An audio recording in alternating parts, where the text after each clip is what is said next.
Europe and elsewhere. A memorable midnight experience. 1872. Come along and hurry.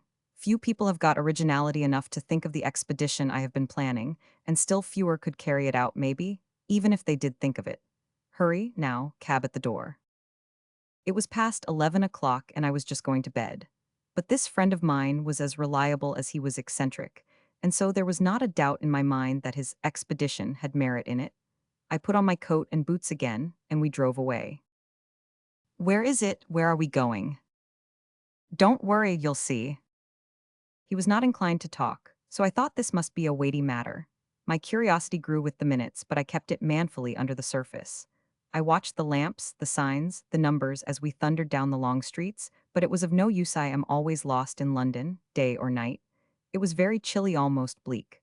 People leaned against the gusty blasts as if it were the dead of winter. The crowds grew thinner and thinner, and the noises waxed faint and seemed far away.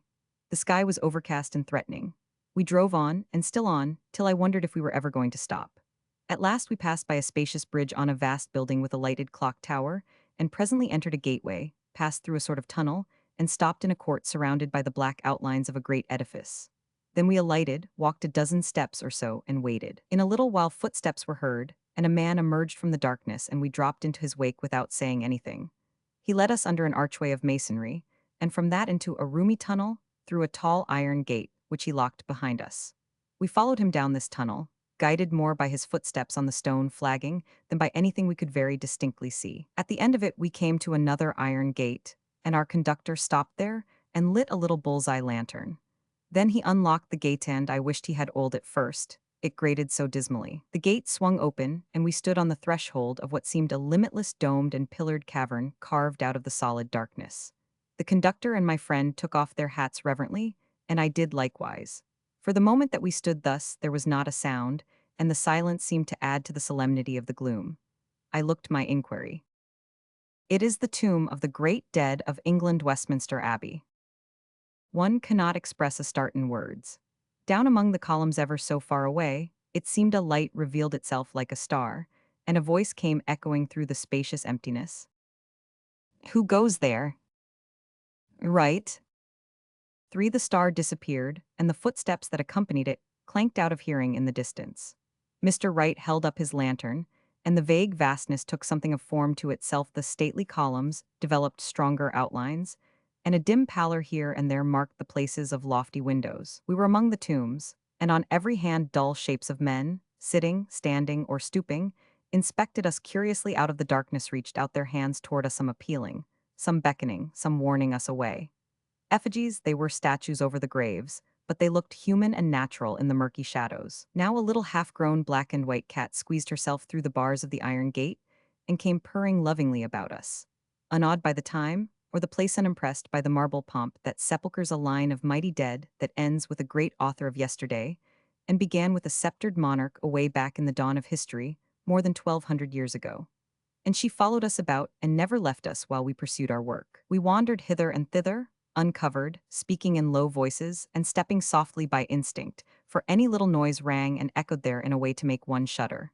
Mr. Wright flashed his lantern first upon this object and then upon that, and kept up a running commentary that showed that there was nothing about the venerable abbey that was trivial in his eyes or void of interest. He is a man in authority, being superintendent of the works, and his daily business keeps him familiar for with every nook and corner of the great pile. Casting a luminous ray now here, now yonder, he would say, "Observe the height of the abbey, 103 feet to the base of the roof. I measured it myself the other day. Notice the base of this column, old, very old, hundreds and hundreds of years, and how well they knew how to build in those old days. Notice every stone is laid horizontally, that is to say, just as nature laid it originally in the quarry, not set up edgewise. In our day some people set them on edge, and then wonder why they split and flake. Architects cannot teach nature anything. Let me remove this matting, it is put there to preserve the pavement. Now, there is a bit of pavement that is 700 years old. You can see by these scattering clusters of colored mosaics how beautiful it was before time and sacrilegious idlers marred it. Now there, in the border, was an inscription once. See, follow the circle, you can trace it by the ornaments that have been pulled out. Here is an A, and there is an O, And yonder another all beautiful old English capitals there, is no telling what the inscription was no. Record left now. Now move along in this direction, if you please. Yonder is where old King Sebert the Saxon lies. His monument is the oldest one in the abbey. Sebert died in 616, and that's as much as 1250 years ago. Think of it. 1250 years. Now yonder is the last one. Charles Dickens there on the floor with the brass letters on the slab, and to this day, 5 the people come and put flowers on it. Why? Along at first they almost had to cart the flowers out.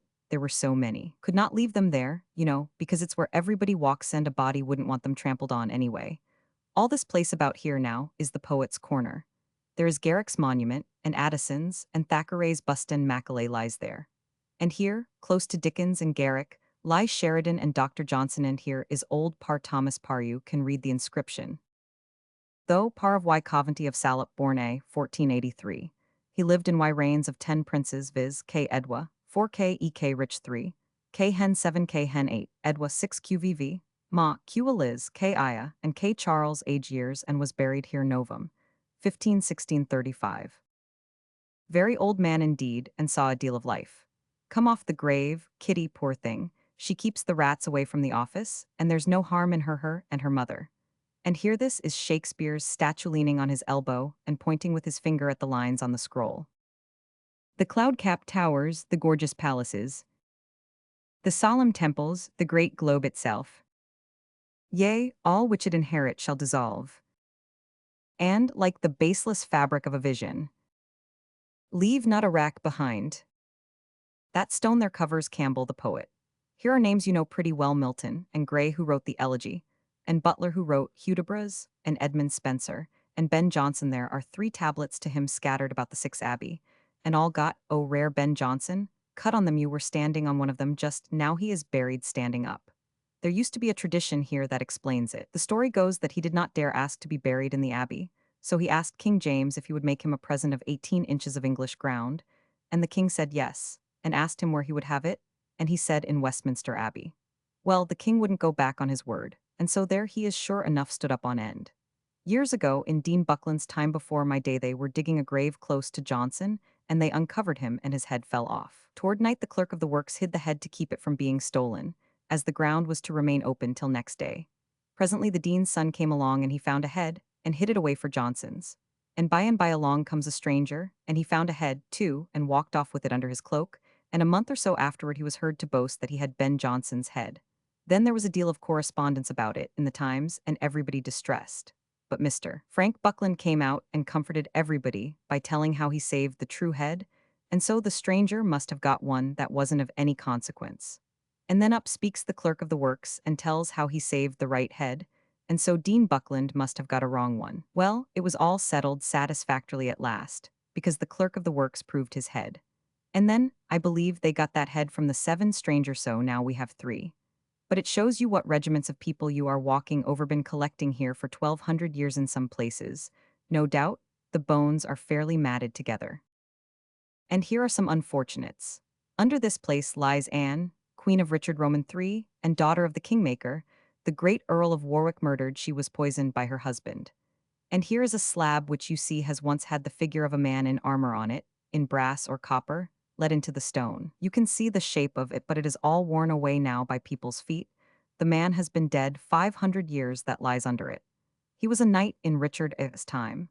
His enemies pressed him close, and he fled and took sanctuary here in the abbey. Generally, a man was safe when he took sanctuary in those days, but this man was not. The captain of the tower and a band of men pursued him and his friends, and they had a bloody fight here on this floor. But this poor fellow did not stand much of a chance, and they butchered him right before the altar. We wandered over to another part of the abbey, and came to a place where the pavement was being repaired. Every paving stone has an inscription on it and covers a grave. Mr. Wright continued. Now, you are standing on William Pitt's grave. You can read the name, though it is a good deal worn, and you, sir, are standing on the grave of Charles James Fox. I found a very good place here the other day. Nobody suspected it, been curiously overlooked, somehow, but it is a very nice place indeed, and very comfortable, holding his bull's eye to the pavement and searching around. Ah, here it is. This is the stone. Nothing under here, nothing at all. A very nice place indeed, and very comfortable. Mr. Wright spoke in a professional way, of course, and after the manner of a man who takes an interest in his business and is gratified at any piece of good luck that fortune favors him with. And yet, with all that silence and gloom and solemnity about me, there was something about his idea of a nice, comfortable place that made the cold chills creep up my back.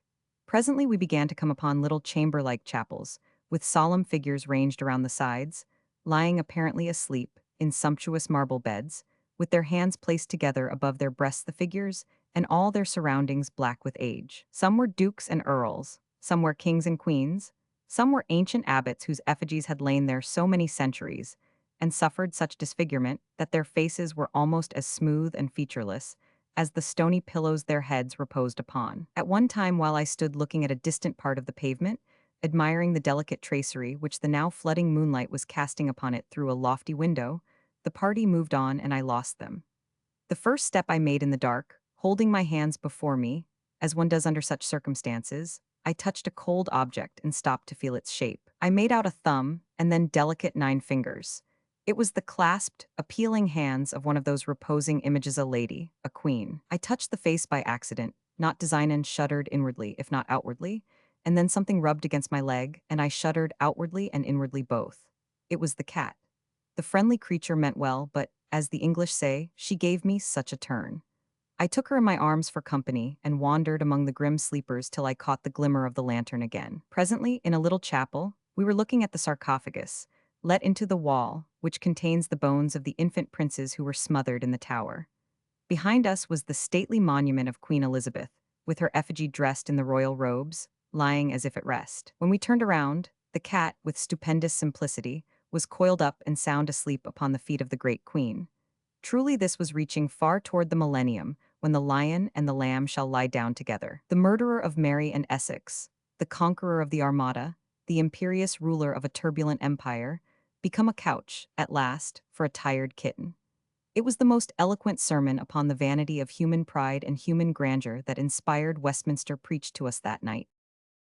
We would have turned puss out of the abbey, but for the fact that her small body made light of railed gates, and she would have come straight back again. We walked up a flight of half a dozen steps, and, stopping upon a pavement laid down in 1260, stood in the core of English history, as it were upon the 10 holiest ground in the British Empire, if profusion of kingly bones and kingly names of old renown make holy ground. For here in this little space were the ashes, the monuments and gilded effigies of 10 of the most illustrious personages who have worn crowns and borne scepters in this realm.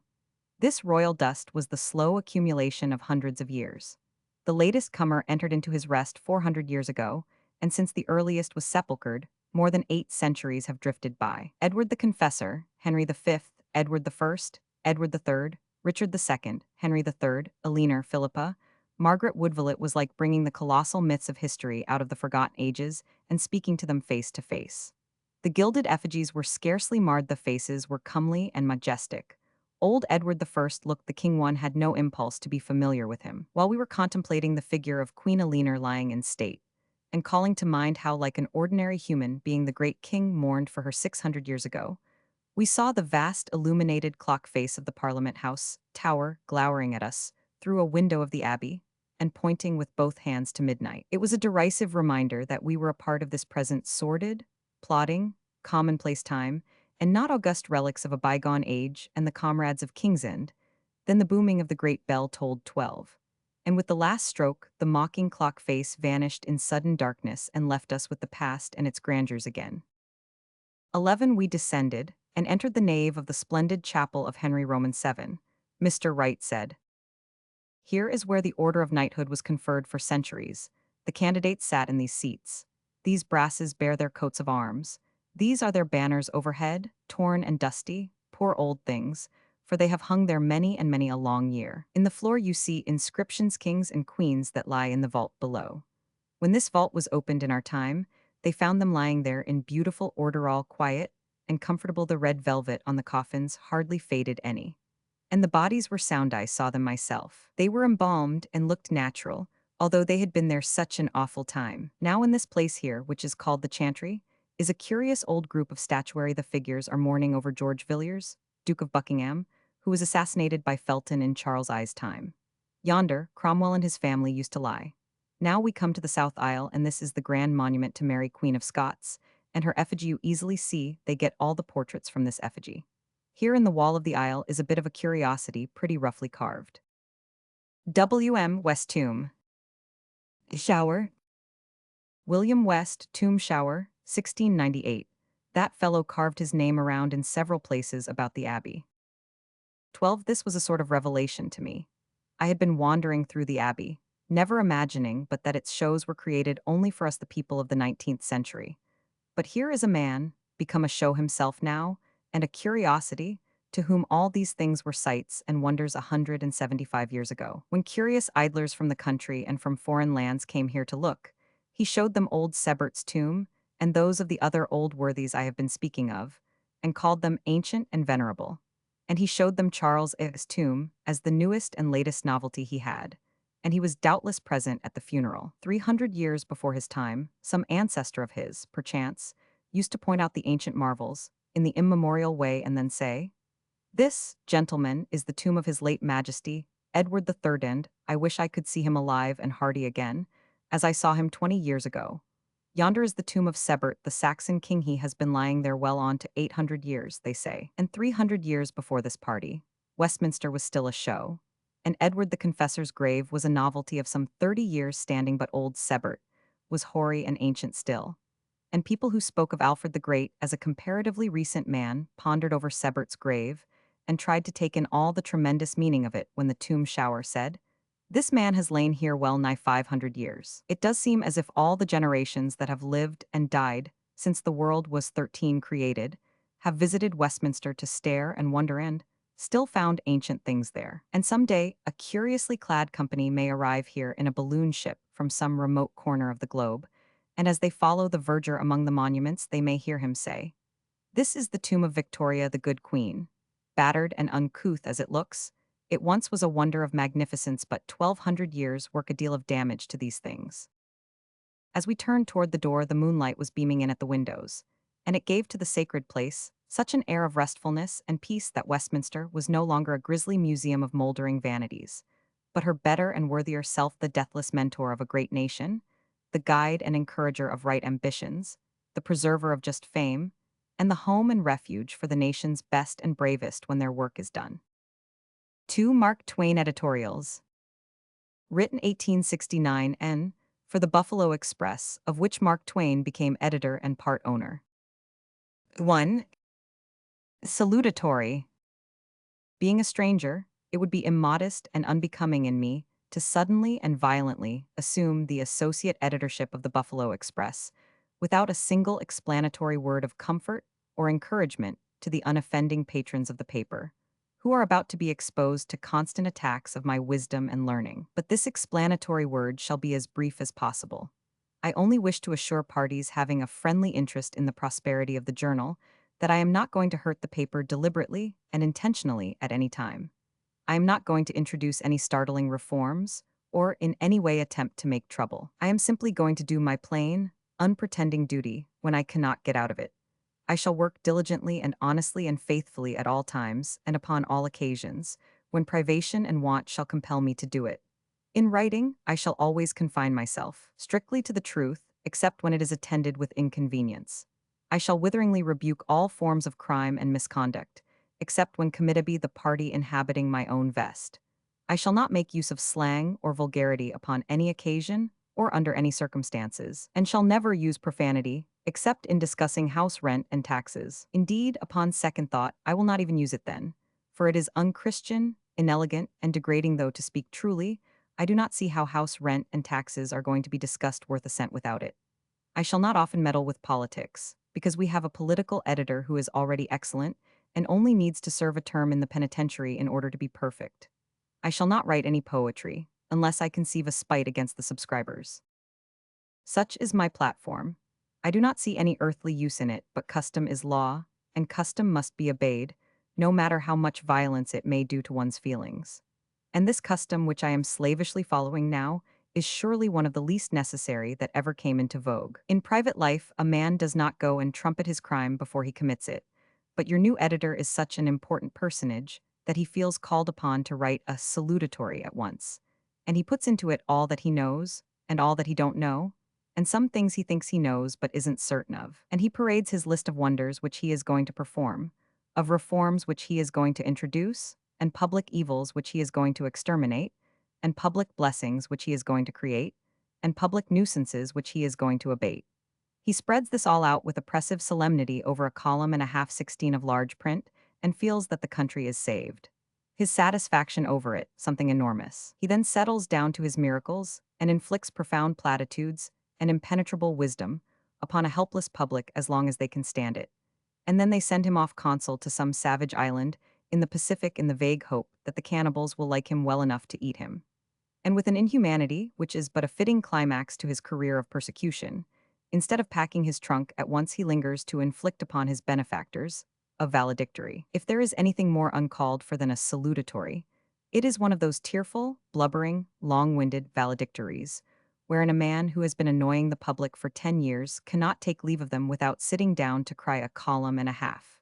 Still, it is the custom to write valedictories, and custom should be respected. In my secret heart, I admire my predecessor for declining to print a valedictory, though in public I say, and shall continue to say sternly, it is custom, and he ought to have printed one.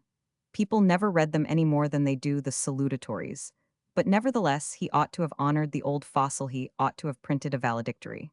I said as much to him, and he replied, I have resigned my place, I have departed this life, I am journalistically dead, at present ain't I?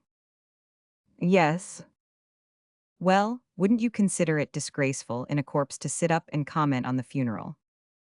I record it here, and preserve it from oblivion, as 17 the briefest and best valedictory that has yet come under my notice. Mark Twain. P.S. I am grateful for the kindly way in which the press of the land have taken notice of my eruption into regular journalistic life, telegraphically or editorially, and am happy in this place to express the feeling. Chapter 2. A Tribute to Anson Burlingame. February 1870. On Wednesday, in St. Petersburg, Mr. Burlingame died after a short illness. It is not easy to comprehend, at an instant's warning, the exceeding magnitude of the loss which mankind sustains in this death, the loss which all nations and all peoples sustain in it. For he had outgrown the narrow citizenship of a state and become a citizen of the world, and his charity was large enough and his great heart warm enough to feel for all its races and to labor for them. He was a true man, a brave man, an earnest man, a liberal man, a just man, a generous man in all his ways and by all his instincts a noble man. He was a man of education and culture, a finished conversationalist, a ready, able, and graceful speaker, man of great brain, a broad and deep and weighty thinker. He was a great man, a very, very great man. He was imperially endowed by nature. He was faithfully befriended by circumstances, and he wrought gallantly always, in whatever station he found himself. 18. He was a large, handsome man, with such a face as children instinctively trust in, and homeless and friendless creatures appeal to without fear. He was courteous at all times and to all people, and he had the rare and winning faculty of being always interested in whatever a man had to say, a faculty which he possessed simply because nothing was trivial to him, which any man or woman or child had at heart. When others said harsh things about even unconscionable and intrusive bores after they had retired from his presence, Mr. Burlingame often said a generous word in their favor, but never an unkind one. A chivalrous generosity was his most marked characteristic, a large charity, a noble kindliness that could not comprehend narrowness or meanness. It is this that shows out in his fervent abolitionism, manifested at a time when it was neither very creditable nor very safe to hold such a creed. It was this that prompted him to hurl his famous Brooks and Sumner speech in the face of an astonished South at a time when all the North was smarting under the sneers and taunts and material aggressions of admired and applauded Southerners. It was this that made him so warmly espouse the cause of Italian liberty, an espousal so pointed and so vigorous as to attract the attention of Austria, which empire afterward declined to receive him when he was appointed Austrian envoy by Mr. Lincoln. It was this trait which prompted him to punish Americans in China when they imposed upon the Chinese.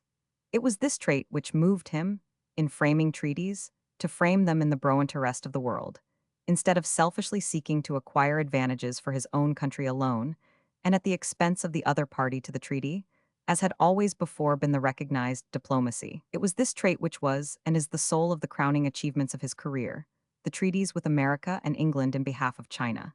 In every labor of this man's life there was present a good and noble motive, and in nothing that he ever did or said was there anything small or base. In real greatness, ability, grandeur of character, and achievement, he stood head and shoulders above all the Americans of today, save one or two. Without any noise, or any show, or any flourish, Mr. Burlingame did a score of things of shining mark during his official residence in China. They were hardly heard of away here in America. When he first went to China, he found that with all their kingly powers, American envoys were still not of much consequence in the eyes of their countrymen of either civil or official position. But he was a man who was always posted. He knew all about the state of things he would find in China before he sailed from America, and so he took care to demand and receive additional powers before he turned his back upon Washington. When the customary consular irregularities placidly continued, and he notified those officials that such irregularities must instantly cease, and they inquired with insolent flippancy what the consequence might be in case they did not cease, he answered blandly that he would dismiss them, from the highest to the lowest. 20. He had quietly come armed with absolute authority over their official lives. The consular irregularities ceased. A far healthier condition of American commercial interests ensued there. To punish a foreigner in China was an unheard of thing. There was no way of accomplishing it. Each embassy had its own private district or grounds, forced from the imperial government, and into that sacred district Chinese law officers could not intrude. All foreigners guilty of offenses against Chinamen were tried by their own countrymen, in these holy places, and as no Chinese testimony was admitted, the culprit almost always went free. One of the very first things Mr. Burlingame did was to make a Chinaman's oath as good as a foreigner's. And in his ministerial court, through Chinese and American testimony combined, he very shortly convicted a noted American ruffian of murdering a Chinaman. And now, a community accustomed to light sentences were naturally startled when, under Mr. Burlingame's hand, and bearing the broad seal of the American embassy, came an order to take him out and hang him. Mr. Burlingame broke up the extraterritorial privileges, as they were called, as far as our country was concerned, and made justice as free to all and as untrammeled in the metes and bounds of its jurisdiction, in China, as ever it was in any land. Mr. Burlingame was the leading spirit in the cooperative policy. He got the Imperial College established. He procured permission for an American to open the coal mines of China. Through his efforts, 21 China was the first country to close her ports against the war vessels of the Southern Confederacy, and Prince Kung's order in this matter was singularly energetic, comprehensive, and in earnest. The ports were closed then, and never opened to a Southern warship afterward. Mr. Burlingame construed the treaties existing between China and the other nations. For many years, the ablest diplomatists had vainly tried to come to a satisfactory understanding of certain obscure clauses of these treaties, and more than once powder had been burned in consequences of failure to come to such understandings. But the clear and comprehensive intellect of the American envoy reduced the wordy tangle of diplomatic phrases to a plain and honest handful of paragraphs, and these were unanimously and thankfully accepted by the other foreign envoys, and officially declared by them to be a thorough and satisfactory elucidation of all the uncertain clauses in the treaties. Mr. Burlingame did a mighty work, and made official intercourse with China lucid, simple, and systematic, thenceforth for all time, when he persuaded that government to adopt and accept the code of international law by which the civilized nations of the earth are guided and controlled. It is not possible to specify all the acts by which Mr. Burlingame made himself largely useful to the world during his official residence in China. At least it would not be possible to do it without making this sketch too lengthy and pretentious for a newspaper article. 22. Mr. Burlingame's short history, for he was only 47, reads like a fairy tale. Its successes, its surprises, its happy situations occur all along, and each new episode is always an improvement upon the one which went before it.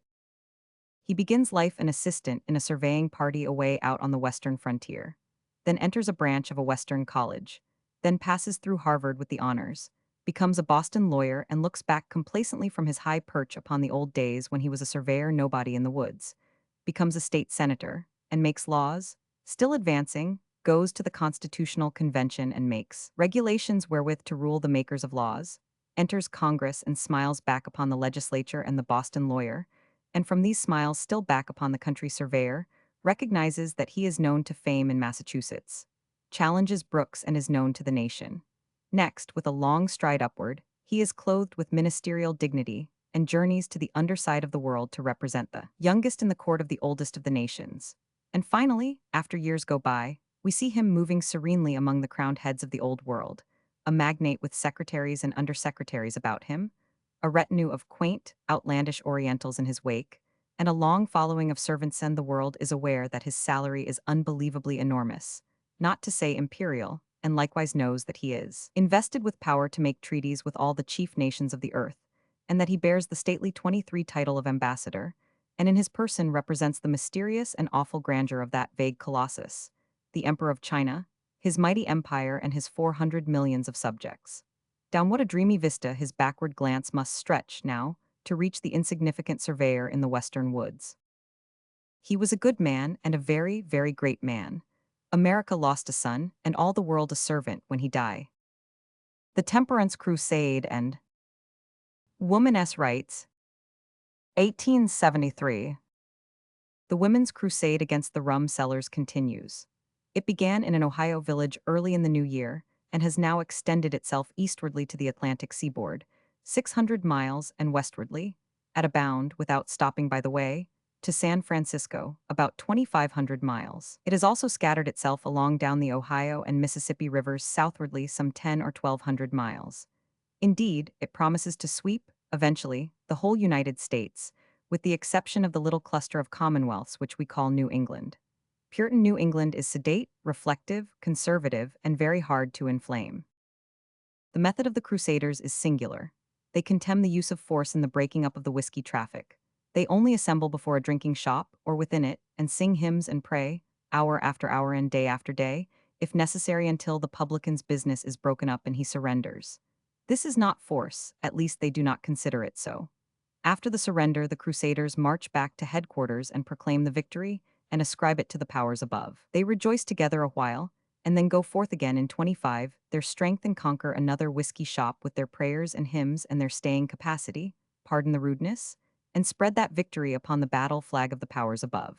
In this generous way, the Crusaders have parted with the credit of not less than 3,000 splendid triumphs, which some carping people say they gained their own selves, without assistance from any quarter. If I am one of these, I am the humblest. If I seem to doubt that prayer is the agent that conquers these rum sellers, I do it honestly, and not in a flippant spirit. If the Crusaders were to stay at home and pray for the rum seller, and for his adoption of a better way of life, or if the Crusaders even assembled together in a church and offered up such a prayer with a united voice, and it accomplished a victory, I would then feel that it was the praying that moved heaven to do the miracle. For I believe that if the prayer is the agent that brings about the desired result, it cannot be necessary to pray the prayer in any particular place in order to get the ear or move the grace of the deity. When the Crusaders go and invest a whiskey shop and fall to praying, one suspects that they are praying rather less to the deity than at the rum man. So I cannot help feeling, after carefully reading the details of the rum sieges, that as much as 9/10 of the credit of each of the 3,000 victories achieved thus far belongs of right to the Crusaders themselves, and it grieves me to see them give it away with such spendthrift generosity. I will not afflict you with statistics, but I desire to say just a word or two about the character of this 26th crusade. The Crusaders are young girls and women, not the inferior sort, but the very best in the village communities. The telegraph keeps the newspapers supplied with the progress of the war, and thus the praying infection spreads from town to town, day after day, week after week. When it attacks a community, it seems to seize upon almost everybody in it at once. There is a meeting in a church, speeches are made, resolutions are passed, a purse for expenses is made up, a praying band is appointed. If it be a large town, half a dozen praying bands, each numbering as many as 100 women, are appointed, and the working district of each band marked out. Then comes a grand assault in force, all along the line. Every stronghold of rum is invested. First one and then another champion ranges up before the proprietor and offers up a special petition for him. He has to stand meekly there behind his bar, under the eyes of a great concourse of ladies who are better than he is and are aware of it, and hear all the secret iniquities of his business divulged to the angels above, accompanied by the sharp sting of wishes for his regeneration, which imply an amount of need for it, which is in the last degree uncomfortable to him. If he holds out bravely, the Crusaders hold out more bravely still, or at least more persistently. Though I doubt if the grandeur of the performance would not be considerably heightened if one solitary crusader were to try praying at 100 rum sellers in a body for a while, and see how it felt to have everybody against her instead of for her, if the man holds out the crusaders' camp before his 27 place and keep up the siege till they wear him out. In one case, they besieged a rum shop 2 whole weeks. They built a shed before it and kept up the praying all night and all day long every day of the fortnight, and this in the bitterest winter weather, too. They conquered. You may ask if such an investment and such interference with a man's business, in cases where he is protected by a license, is lawful? By no means. But the whole community being with the Crusaders, the authorities have usually been overawed and afraid to execute the laws, the authorities being, in too many cases, mere little politicians, and more given to looking to chances of re-election than fearlessly discharging their duty according to the terms of their official oaths. Would you consider the conduct of these crusaders justifiable? I do thoroughly justifiable.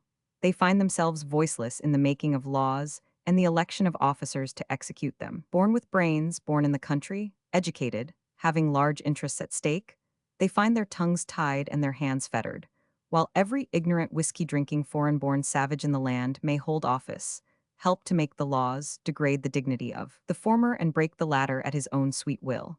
They see their fathers, husbands, and brothers sit inanely at home and allow the scum of the country to assemble at the primaries, name the candidates for office from their own vile ranks, and, unrebuked, elect them. They live in the midst of a country where there is 28 no end to the laws and no beginning to the execution of them. And when the laws intended to protect their sons from destruction by intemperance lie torpid and without sign of life year after year, they recognize that here is a matter which interests them personally, a matter which comes straight home to them. And since they are allowed to lift no legal voice against the outrageous state of things they suffer under in this regard, I think it is no wonder that their patience has broken down at last, and they have contrived to persuade themselves that they are justifiable in breaking the law of trespass, when the laws that should make the trespass needless are allowed by the voters to lie dead and inoperative.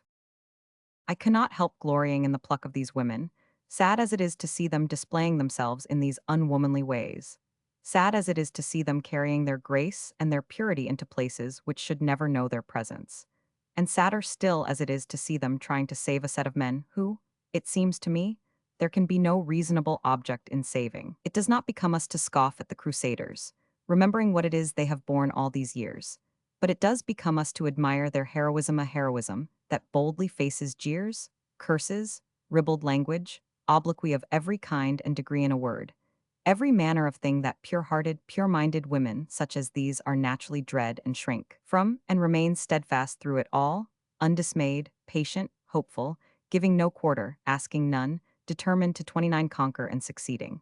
It is the same old superb spirit that animated that other devoted, magnificent, mistaken crusade of 600 years ago.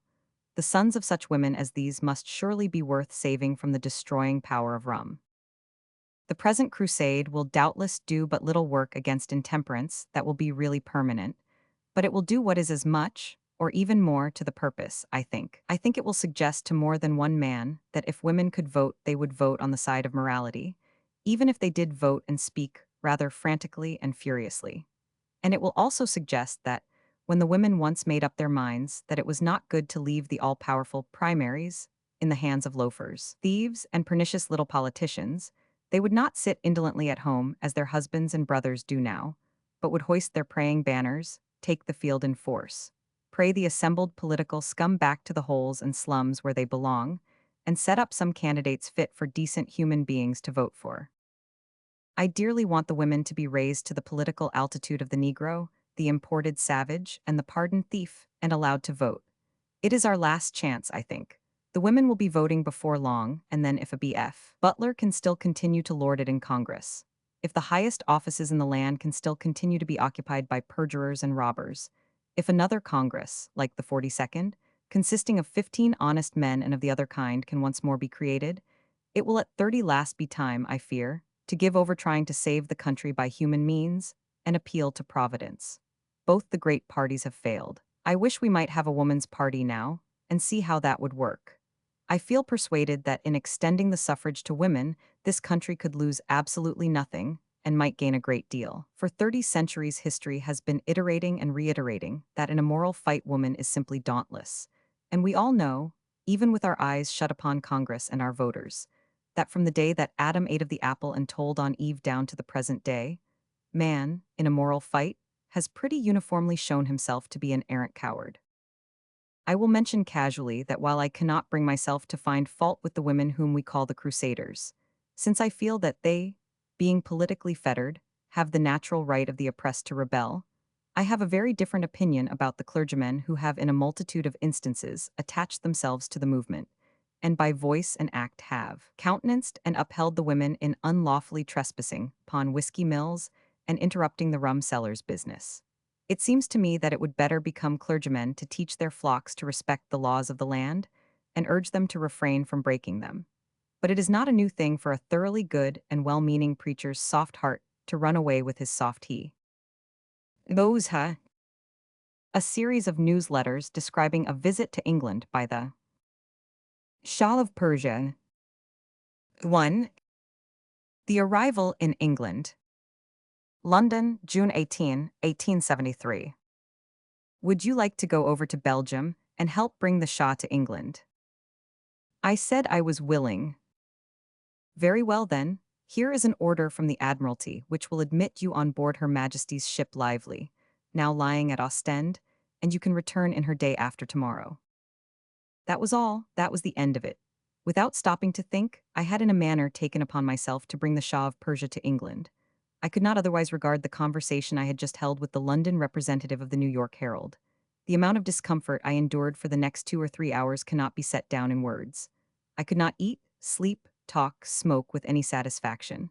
The more I thought the thing over, the more oppressed I felt. What was the Shah to me that I should go to all this worry and trouble on his account?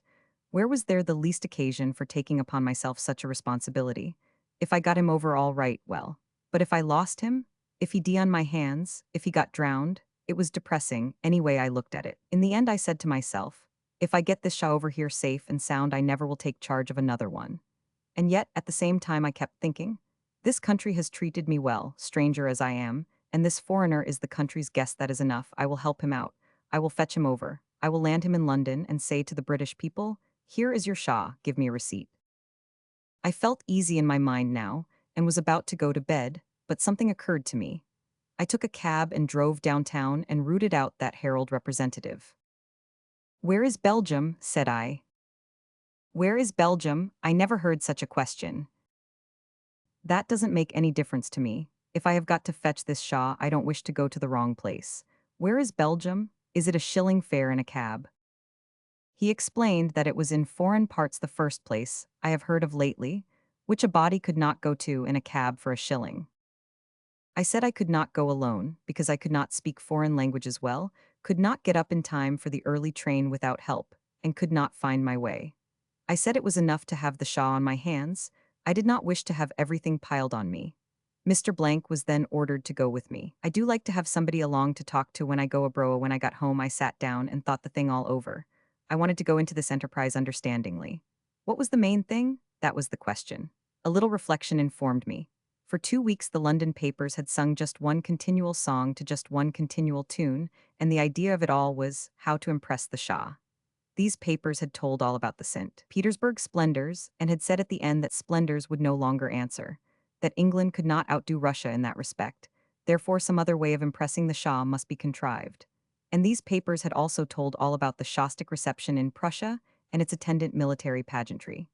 England could not improve on that sort of thing. She could not impress the Shah with soldiers. Something else must be tried. And so on. Column after column, page after page of agony about how to impress the Shah. At last they had hit upon a happy idea, a grand naval exhibition. That was it. A man brought up in oriental seclusion and simplicity, a man who had never seen anything but camels and such things, could not help being surprised and delighted with the strange novelty of ships. The distress was at an end. England heaved a great sigh of relief. She knew at last how to impress the Shah. My course was very plain now, after that bit of reflection. All I had to do was to go over to Belgium and impress the Shah. I failed to form any definite plan as to the process, but I made up my mind to manage it somehow. I said to myself, I will impress 30 for this Shah, or there shall be a funeral that will be worth contemplating. I went to bed then, but did not sleep a great deal, for the responsibilities were weighing pretty heavily upon me. At 6 o'clock in the morning Mr. Blank came and turned me out. I was surprised at this, and not gratified, for I detest early rising. I never like to say severe things, but I was a good deal tried this time. I said I did not mind getting up moderately early, but I hated to be called day before yesterday. However, as I was acting in a national capacity, and for a country that I liked, I stopped grumbling and we set out. A grand naval review is a good thing to impress a Shah with, but if he would try getting up at 6 o'clock in the morning, but no matter, we started.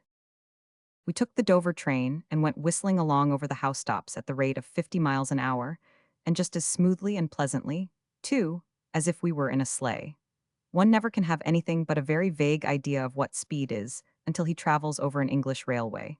Our lightning expresses are sleepy and indolent by comparison. We looked into the back windows of the endless ranks of houses abreast and below us, and saw many a home-like little family of early birds sitting at their breakfasts. New views and new aspects of London were about me. The mighty city seemed to spread farther and wider in the clear morning air than it had ever done before. There is something awe-inspiring about the mere look of the figures that express the population of London when one comes to set them down in a Goularge hand 400000. It takes a body's breath away, almost. We presently left the city behind. We had started drowsy, but we did not stay so. How could we, with the brilliant sunshine pouring down, the balmy wind blowing through the open windows, and the Garden of Eden spread all abroad? We swept along through rolling expanses of growing grain, not a stone or a stump to mar their comeliness, not an unsightly fence or an ill-kept hedge. Through broad meadows covered with fresh green grass as clean swept as if a broom had been at work, their little brooks wandering up and down them, noble trees here and there, cows in the shade, groves in the distance, and church spires projecting out of them. And there were the quaintest old-fashioned houses set in the midst of smooth lawns or partly hiding themselves among fine old forest trees. And there was one steep-roofed ancient cottage whose walls all around, and whose roof, and whose chimneys were clothed in a shining mail of ivy leaves. So thoroughly indeed that only one little patch of roof was visible to prove that the house was not a mere house of leaves, with glass windows in it. Imagine those dainty little homes surrounded by flowering shrubs and bright green grass and all sorts of old trees, and then go on and try to imagine something more bewitching. By and by we passed Rochester, and sure enough, right there, on the highest ground in the town, and rising imposingly up from among clustering roofs, was the gray old castle, roofless, ruined, ragged, the sky beyond showing clear and blue through the 36 glassless windows, the walls partly clad with ivy, a time-scarred, weather-beaten old pile, but ever so picturesque and ever so majestic, too. There it was, a whole book of English history.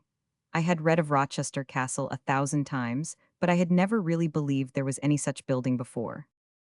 Presently we reached the sea and came to a stand far out on a pier, and here was Dover and more history. The chalk cliffs of England towered up from the shore, and the French coast was visible. On the tallest hill sat Dover Castle, stately and spacious and superb, looking just as it has always looked any time these 10 or 15,000 years. I do not know its exact age, and it does not matter anyway. We stepped aboard the little packet and steamed away. The sea was perfectly smooth and painfully brilliant in the sunshine. There were no curiosities in the vessel except the passengers and a placard in French setting forth the transportation fares for various kinds of people. The lithographer probably considered that placard a triumph. It was printed in green, blue, red, black, and yellow, no individual line in one color, even the individual letters were separately colored. For instance, the first letter of a word would be blue, the next red, the next green, and so on. The placard looked as if it had the smallpox or something. I inquired the artist's name and place of business, intending to hunt him up and kill him when I had time, but no one could tell me. In the list of prices, first-class passengers were set down at 15 shillings and 4 pence, and dead bodies 37 at £1 10 shillings and 8 pence, just double price. That is Belgian morals, I suppose. I never say a harsh thing unless I am greatly stirred. But in my opinion, the man who would take advantage of a dead person would do almost any odious thing. I publish this scandalous discrimination against the most helpless class among us in order that people intending to die abroad may come back by some other line. We skimmed over to Ostend in 4 hours and went ashore. The first gentleman we saw happened to be the flag lieutenant of the fleet, and he told me where the Lively lay and said she would sail about 6 in the morning. Heavens and earth. He said he would give my letter to the proper authority, and so we thanked him and bore away for the hotel. Bore away is good sailor phraseology, and I have been at sea portions of 2 days now. I easily pick up a foreign language. Ostend is a curious, comfortable-looking, massively built town, where the people speak both the French and the Flemish with exceeding fluency, and yet I could not understand them in either tongue. But I will write the rest about Ostend in tomorrow's letter. We idled about this curious Ostend the remainder of the afternoon and far into the long-lived twilight, apparently to amuse ourselves, but secretly I had a deeper motive. I wanted to see if there was anything here that might impress the Shah. In the end, I was reassured and content. If Ostend could impress him, England could amaze the head clear off 38 his shoulders and have marvels left that not even the trunk could be indifferent to. These citizens of Flanders flounders, I think they call them, though I feel sure I have eaten a creature of that name, or seen it in an aquarium or a menagerie, or in a picture or somewhere are a thrifty, industrious race, and are as commercially wise and farsighted as they were in Edward the Third's time, and as enduring and patient under adversity as they were in Charles the Bold's. They are prolific in the matter of children. In some of the narrow streets, every house seemed to have had a freshet of children, which had burst through and overflowed into the roadway. One could hardly get along for the pack of juveniles, and they were all soiled and all healthy. They all wore wooden shoes, which clattered noisily on the stone pavements. All the women were hard at work. There were no idlers about the houses. The men were away at labor, no doubt. In nearly every door women sat at needlework or something of that marketable nature they were knitting principally. Many groups of women sat in the street, in the shade of walls, making point lace. The lace maker holds a sort of pillow on her knees with a strip of cardboard fastened on which the lace pattern has been punctured. She sticks bunches of pins in the punctures, and about them weaves her web of threads. The numberless threads diverge from the bunch of pins like the spokes of a wheel, and the spools from which the threads are being unwound form the outer circle of the wheel. The woman throws these spools about her with flying fingers, in 39 and out, over and under one another, and so fast that you can hardly follow the evolutions with your eyes. In the chaos and confusion of skipping spools, you wonder how she can possibly pick up the right one every time, and especially how she can go on gossiping with her friends all the time, and yet never seem to miss a stitch. The laces these ingenious flounders were making were very dainty and delicate in texture, and very beautiful in design. Most of the shops in Ostend seemed devoted to the sale of seashells. All sorts of figures of men and women were made of shells. One sort was composed of grotesque and ingenious combinations of lobster claws in the human form, and they had other figures made of stuffed frogsome fencing, some barbering each other, and some were not to be described at all without indecent language. It must require a barbarian nature to be able to find humor in such nauseating horrors as these last. These things were exposed in the public windows, where young girls and little children could see them, and in the shops sat the usual hairy-lipped young woman waiting to sell them. There was a contrivance attached to the better class of houses which I had heard of before, but never seen. It was an arrangement of mirrors outside the window, so contrived that the people within could see who was coming either up or down the street, see all that might be going on, in fact without opening the window or twisting themselves into uncomfortable positions in order to look. A capital thing to watch for unwelcome, or welcome, 40 visitors with, or to observe pageants in cold or rainy weather. People in second and third stories had, also, another mirror which showed who was passing underneath. The dining room at our hotel was very spacious and rather gorgeous. One end of it was composed almost entirely of a single pane of plate glass, some 2 inches thick, for this is the plate glass manufacturing region, you remember. It was very clear and fine. If one were to enter the place in such a way as not to catch the sheen of the glass, he would suppose that the end of the house was wide open to the sun and the storms. A strange boyhood instinct came strongly upon me, and I could not really enjoy my dinner. I wanted to break that glass so badly. I have no doubt that every man feels so, and I know that such a glass must be simply torture to a boy. This dining room's walls were almost completely covered with large oil paintings in frames. It was an excellent hotel. The utmost care was taken that everything should go right. I went to bed at 10 and was called at 11 to take the early train. I said I was not the one, so the servant stirred up the next door and he was not the one. Then the next door and the next, no success, and so on, till the reverberations of the knocking were lost in the distance down the hall, and I fell asleep again. They called me at 12 to take another early train, but I said I was not the one again, and asked as a favor that they would be particular to call the rest next time, but never mind me. However, they could not understand my English. They only said something in reply to signify that, and then went on banging up the borders. none of whom desired to take the early train. When they called me at 1, it made my rest seem very broken, and I said if they would skip me at 2, I would call myself not really intending to do it, but hoping to beguile the porter and deceive him. He probably suspected that and was afraid to trust me, because when he made his rounds at that hour, he did not take any chances on me, but rooted me out along with the others. I got some more sleep after that, but when the porter called me at 3, I felt depressed and jaded and greatly discouraged. So I gave it up and dressed myself. The porter got me a cup of coffee and kept me awake while I drank it. He was a good, well-meaning sort of flounder, but really a drawback to the hotel, I should think. Poor Mr. Blank came in then, looking worn and old. He had been called for all the different trains, too, just as I had. He said it was a good enough hotel, but they took too much pains. While we sat there talking, we fell asleep and were called again at 4. Then we went out and dozed about town till 6 and then drifted aboard the Lively. She was trim and bright and clean and smart. She was as handsome as a picture.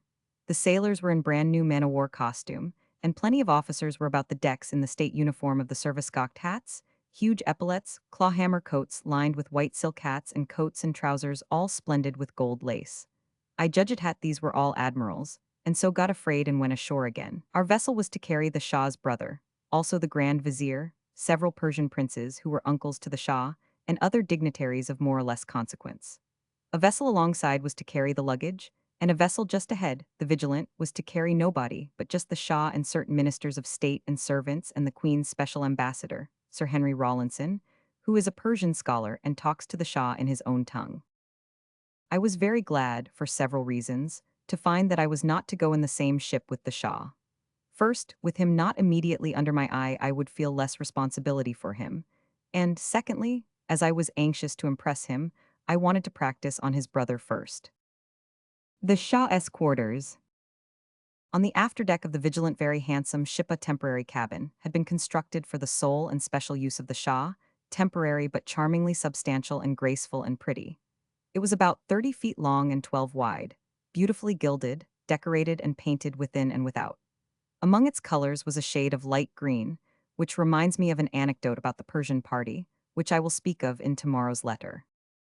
It was getting along toward the time for the Shah to arrive from Brussels, so I ranged up alongside my 43 own ship. I do not know when I ever felt so ill at ease and undecided. It was a sealed letter which I had brought from the Admiralty, and I could not guess what the purport of it might be. I supposed I was intended to command the ship, that is, I had supposed it at first, but after seeing all those splendid officers, I had discarded that idea. I cogitated a good deal, but to no purpose. Presently, a regiment of Belgian troops arrived and formed in line along the pier. Then a number of people began to spread down carpets for 50 yards along the pier, by the railway track, and other carpets were laid from these to the ships.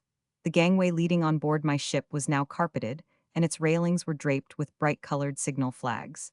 It began to look as if I was expected, so I walked on board. A sailor immediately ran and stopped me, and made another sailor bring a mop for me to wipe my feet on, lest I might soil the deck, which was wonderfully clean and nice. Evidently, I was not the person expected after all. I pointed to the group of officers, and asked the sailor what the naval law would do to a man if he were to go and speak to some of those admirals for. There was an awful air of etiquette and punctilio about the premises. But just then one of those officers came forward, and said that if his instinct was correct, an Admiralty order had been received giving me a passage in the ship. And he also said that he was the first lieutenant, and that I was very welcome and he would take pains to make me feel at home, and furthermore there was champagne and soda waiting down below. And furthermore still, all the 44 London correspondents, to the number of 6 or 7, would arrive from Brussels with the Shah and would go in our ship. And if our passage were not a lively one, and a jolly and enjoyable one, it would be a very strange thing indeed. I could have jumped for joy if I had not been afraid of breaking some rule of naval etiquette and getting hanged for it. Now the train was signaled, and everybody got ready for the great event.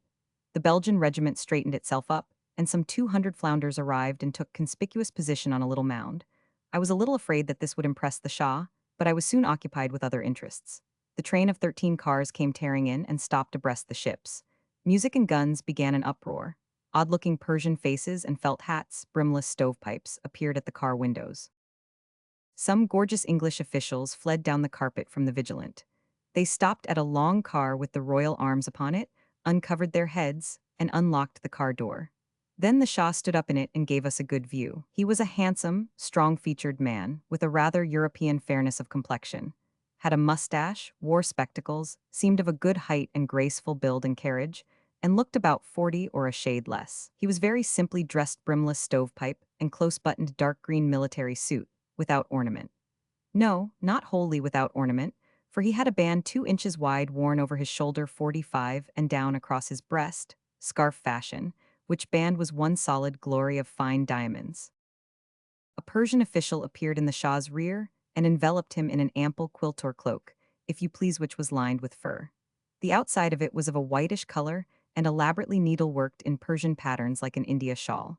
The Shah stepped out and the official procession formed about him and marched him down the carpet and on board the Vigilant to slow music. Not a flounder raised a cheer. All the small fry swarmed out of the train now. The Shah walked back alongside his fine cabin, looking at the assemblage of silent, solemn flounders. The correspondent of the London Telegraph was hurrying along the pier and took off his hat and bowed to the King of Kings, and the King of Kings gave a polite military salute in return. This was the commencement of the excitement. The success of the breathless telegraph man made all the other London correspondents mad, every man of whom flourished his stovepipe recklessly and cheered lustily, some of the more enthusiastic varying the exercise by lowering their heads and elevating their coattails. Seeing all this and feeling that if I was to impress the Shah at all, now was my time, I ventured a little squeaky yell, quite distinct from the other shouts, but just as hearty. His Shahship heard and saw and saluted me in a manner that was, I considered, an acknowledgment of my superior importance. I do not know that I ever felt so ostentatious and absurd before. All the correspondents came 46 aboard, and then the Persian baggage came also, and was carried across to the ship alongside of ours. When she could hold no more, we took somewhere about 100 trunks and boxes on board our vessel. 2 boxes fell into the water, and several sailors jumped in and saved one, but the other was lost. However, it probably contained nothing but a few £100 of diamonds and things. At last we got under way and steamed out through a long slip, the piers on either side being crowded with flounders, but never a cheer. A battery of 3 guns on the starboard pier boomed a royal salute, and we swept out to sea, the Vigilant in the lead, we right in her wake, and the baggage ship in ours. Within 15 minutes everybody was well acquainted. A general jollification set in, and I was thoroughly glad I had come over to fetch the Shah. Chapter 2. Mark Twain executes his contract and delivers. The Shah in London. London, June 19, 1873. Some Persian finery. Leaving Ostend, we went out to sea under a clear sky and upon smooth water, so smooth, indeed, that its surface was scarcely rippled. I say the sky was clear, and so it was, clear and sunny, but a rich haze lay upon the water, in the distance a soft, mellow mist, through which a scattering say or two loomed vaguely. One may call such a morning perfect. The corps of correspondents were well jaded with their railway journey, but after champagne and soda downstairs with the officers, everybody came up refreshed and cheery, and exceedingly well acquainted all around.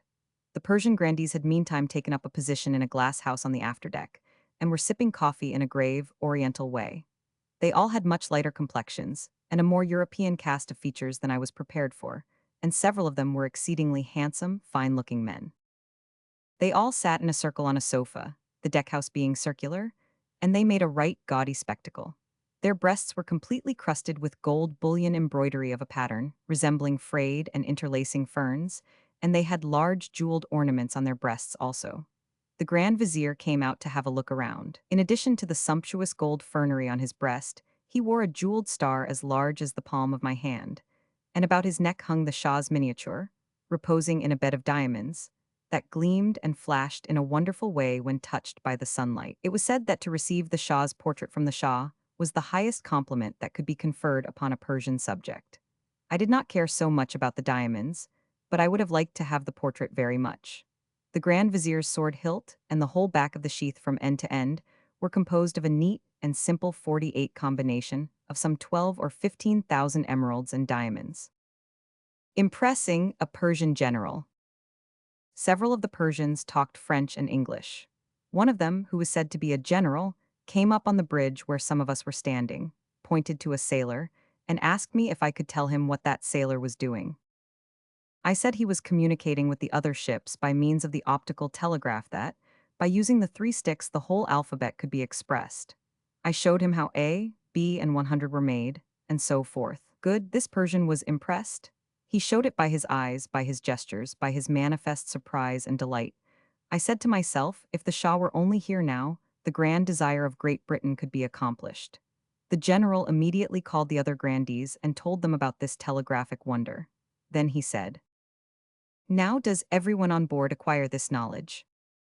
"No, only the officers." "And this sailor?" "He is only the signalman. 2 or 3 sailors on board are detailed for this service, and by order and direction of the officers, they communicate with the other ships." "Very good, very fine, very great indeed." These men were unquestionably impressed. I got 49 the sailor to bring the signal book, and the matter was fully explained, to their high astonishment, also the flag signals, and likewise the lamp signals for night telegraphing. Of course, the idea came into my head in the first place to ask one of the officers to conduct this bit of instruction, but I at once dismissed it. I judged that this would all go to the Shah sooner or later. I had come over on purpose to impress the Shah, and I was not going to throw away my opportunity. I wish the Queen had been there. I would have been knighted, sure. You see, they knight people here for all sorts of things, knight them, or put them into the peerage and make great personages of them. Now, for instance, a king comes over here on a visit. The Lord Mayor and sheriffs do him becoming honors in the city, and straightway the former is created a baronet, and the latter are knighted. When the Prince of Wales recovered from his illness, one of his chief physicians was made a baronet, and the other was knighted. Charles Roman, too, made duchesses of 1 or 2 female acquaintances of his for something or other, I have forgotten now what it was. A London shoemaker's apprentice became a great soldier indeed. A Wellington won prodigious victories in many climes, and covered the British arms with glory all through a long life. And when he was 187 years old, they knighted him, and made him constable of the Tower. But he died next year, and they buried him in Westminster Abbey. There is no telling what that man might have become if he had lived. So you see what a chance I had, for I have no doubt in 50 the world that I have been the humble instrument, under Providence, of impressing the Shah. And I really believe that if the Queen comes to hear of it, I shall be made a duke. Friends intending to write will not need to be reminded that a duke is addressed as Your Grace. It is considered a great offense to leave that off. A picturesque naval spectacle. When we were a mile or so out from Ostend, conversation ceased, an expectant look came into all faces, and opera glasses began to stand out from above all noses. This impressive hush lasted a few minutes, and then someone said, "There's they are." "Where?" "Away yonder, ahead, straight ahead." Which was true. 3 huge shapes smothered in the haze, the vanguard, the audacious, and the devastation, all great ironclads. They were to do escort duty. The officers and correspondents gathered on the forecastle and waited for the next act. A red spout of fire issued from the vanguard's side, another flashed from the audacious. Beautiful these red tongues were against the dark haze. Then there was a long pause, ever so long a pause, and not a sound, not the suspicion of a sound. And now, out of the stillness, came a deep, solemn boom, boom.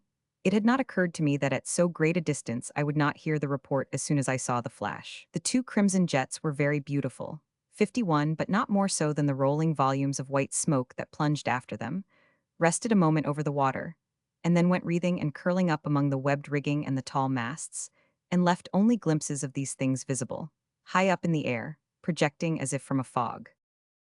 Now the flashes came thick and fast from the black sides of both vessels. The muffled thunders of the guns mingled together in one continued roll. The 2 ships were lost to sight, and in their places 2 mountains of tumbled smoke rested upon the motionless water, their bases in the hazy twilight and their summits shining in the sun. It was good to be there and see so fine a spectacle as that. The naval salute. We closed up fast upon the ironclads. They fell apart to let our flotilla come between, and as the vigilant ranged up, the rigging of the ironclads was manned to salute the Shah. And, indeed, that was something to see. The shrouds, from the decks clear to the trucks, away up toward the sky, were black with men. On the lower rounds of these rope ladders, they stood 5 abreast, holding each other's hands. And so the tapering shrouds formed attenuated pyramids of humanity. 6 pyramids of them towering into the upper air, and clear up on the top of each dizzy mast stood a little creature like a clothes pin, a mere black peg against the sky, and that might was a sailor waving a flag like a postage stamp. All at once the pyramids of men burst into a cheer, 52, and followed it with 2 more, given with a will, and if the Shah was not impressed, he must be the offspring of a mummy. And just at this moment, while we all stood there gazing, however, breakfast was announced, and I did not wait to see. The 34-ton guns speak. If there is one thing that is pleasanter than another, it is to take breakfast in the wardroom with a dozen naval officers. Of course, that awe-inspiring monarch, the captain, is aft, keeping frozen state with the grand viziers when there are any on board, and so there is nobody in the wardroom to maintain naval etiquette. As a consequence, none is maintained. One officer, in a splendid uniform, snatches a champagne bottle from a steward and opens it himself. Another keeps the servants moving. Another opens soda. Everybody eats, drinks, shouts, laughs in the most unconstrained way, and it does seem a pity that ever the thing should come to an end. No individual present seemed sorry he was not in the ship with the Shah. When the festivities had been going on about an hour, some tremendous booming was heard outside. Now here was a question between duty and broiled chicken. What might that booming mean? Anguish sat upon the faces of the correspondents. I watched to see what they would do, and the precious moments were flying. Somebody cried down a companionway. 53, the devastation is saluting. The correspondents tumbled over one another, over chairs, over everything in their frenzy to get on deck, and the last gun reverberated as the last heel disappeared on the stairs. The devastation, the pride of England, the mightiest war vessel afloat, carrying guns that outweigh any metal in any service, it is said 35 tons each, and these boys had missed that spectacle. At least I knew that some of them had. I did not go. Age has taught me wisdom. If a spectacle is going to be particularly imposing, I prefer to see it through somebody else's eyes, because that man will always exaggerate. Then I can exaggerate his exaggeration, and my account of the thing will be the most impressive. But I felt that I had missed my figure this time, because I was not sure which of these gentlemen reached the deck in time for a glimpse and which didn't. And this morning I cannot tell by the London papers. They all have imposing descriptions of that thing, and no one of them resembles another. Mr. Tens is perhaps the finest, but he was singing a song about spring, spring, gentle spring, all through the bombardment, and was overexcited, I fear. The next best was Mr. Wise, but he was telling about how he took a Russian battery, along with another man, during the Crimean War, and he was not fairly through the story till the salute was over, though I remember he went up and saw the smoke. I will not frame a description of the devastation's 54 salute, for I have no material that I can feel sure is reliable. The grand spectacular climax. When we first sailed away from Ostend, I found myself in a dilemma. I had no notebook. But any port in a storm, as the sailors say. I found a fair, full pack of ordinary playing cards in my overcoat pocket. One always likes to have something along to amuse children, within really they proved excellent to take notes on, although bystanders were a bit inclined to poke fun at them and ask facetious questions. But I was content. I made all the notes I needed. The aces and low, spot cards are very good indeed to write memoranda on, but I will not recommend the kings and jacks. Speaking by the cards, referring to the Seven of Hearts, I find that this naval exhibition and journey from Ostend to Dover is going to cost the government £500,000. Got it from a correspondent. It is a round sum. Referring to the Ace of Diamonds, I find that along in the afternoon we sighted a fresh fleet of men of war coming to meet us. The rest of the diamonds, down to the 8 spot, 9s and 10s are no good for notes, are taken up with details of that spectacle. Most of the clubs and hearts refer to 55 matters immediately following that, but I really can hardly do anything with them because I have forgotten what was trumps. The spectacle. But never mind. The sea scene grew little by little, until presently it was very imposing. We drew up into the midst of a waiting host of vessels. Enormous 5-masted men of war, great turret ships, steam packets, pleasure yachts, every sort of craft. Indeed, the sea was thick with them. The yards and riggings of the warships loaded with men, the packets crowded with people, the pleasure ships rainbowed with brilliant flags all over and over, some with flags strung thick on lines stretching from bowsprit to foremast, thence to mainmast, thence to mizzenmast, and thence to stern. All the ships were in motion, gliding hither and thither, in and out, mingling and parting, a bewildering whirl of flash and color. Our leader, the vast, black, ugly, but very formidable devastation, plowed straight through the gay throng, our Shah ships following, the lines of big men of war saluting, the booming of the guns drowning the cheering, stately islands of smoke towering everywhere. And so, in this condition of unspeakable grandeur, we swept into the harbor of Dover, and saw the English princes and the long ranks of red-coated soldiers waiting on the pier, civilian multitudes behind them, the lofty hill front by the castle swarming with spectators, and there was the crash of cannon and a general hurrah 56 all through the air. It was rather a contrast to silent Ostend and the unimpressible Flanders. The Shah impressed at last. The Duke of Edinburgh and Prince Arthur received the Shah in state, and then all of us princes, shahs, ambassadors, grand viziers, and newspaper correspondents climbed aboard the train and started off to London just like so many brothers. From Dover to London, it was a sight to see. 70 miles of human beings in a jam. The gaps were not worth mentioning, and every man, woman, and child waving hat or handkerchief and cheering. I wonder, could not tell, could not be sure, could only wonder, would this impress the Shah? I would have given anything to know. But well, it ought, but still one could not tell. And by we burst into the London railway station, a very large station it is, and found it wonderfully decorated, and all the neighboring streets packed with cheering citizens. Would this impress the Shah? Well, I could not yet feel certain. The Prince of Wales received the Shah. You should have seen how gorgeously the Shah was dressed. Now he was like the sun in a total eclipse of rainbows. Yes. The prince received him, put him in a grand open carriage, got in and made him sit over further and not crowd. The carriage clattered out of the station. All London fell apart on either side and lifted a perfectly national cheer. And just at that instant the bottom fell out of 57, the sky and 40 deluges came pouring down at once. The great strain was over, the crushing suspense at an end.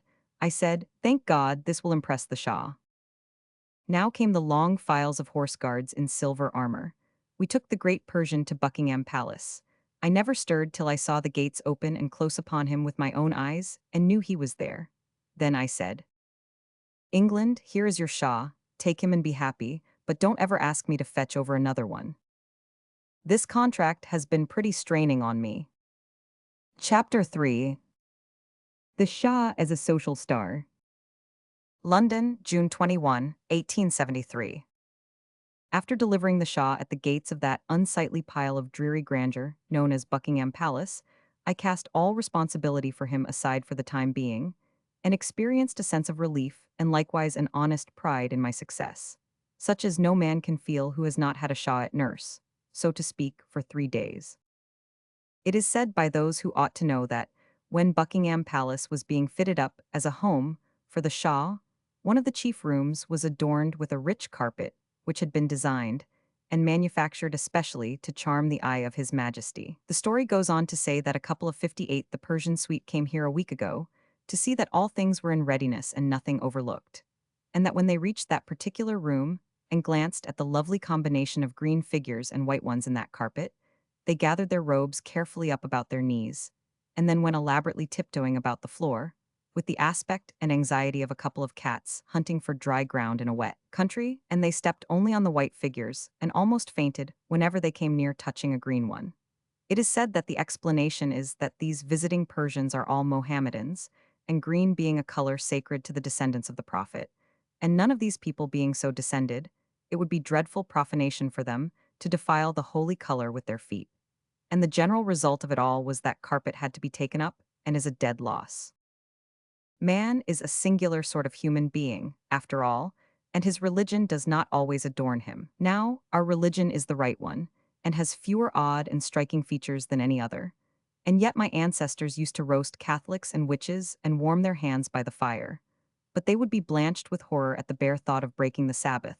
And here is a Persian monarch who never sees any impropriety in chopping a subject's head off for the mere misdemeanor of calling him too early for breakfast, and yet would be consumed with pious remorse if unheeding foot were to chance to step upon anything so green as you or I, my reader. 59 Oriental peoples say that women have no souls to save, and almost without my memory, many American Protestants said the same of babies. I thought there was a wide gulf between the Persians and ourselves, but I begin to feel that they are really our brothers after all. After a day's rest, the Shah went to Windsor Castle and called on the Queen. What that suggests to the reader's mind is this: that the Shah took a hand satchel and an umbrella, called a cab, and said he wanted to go to the Paddington station.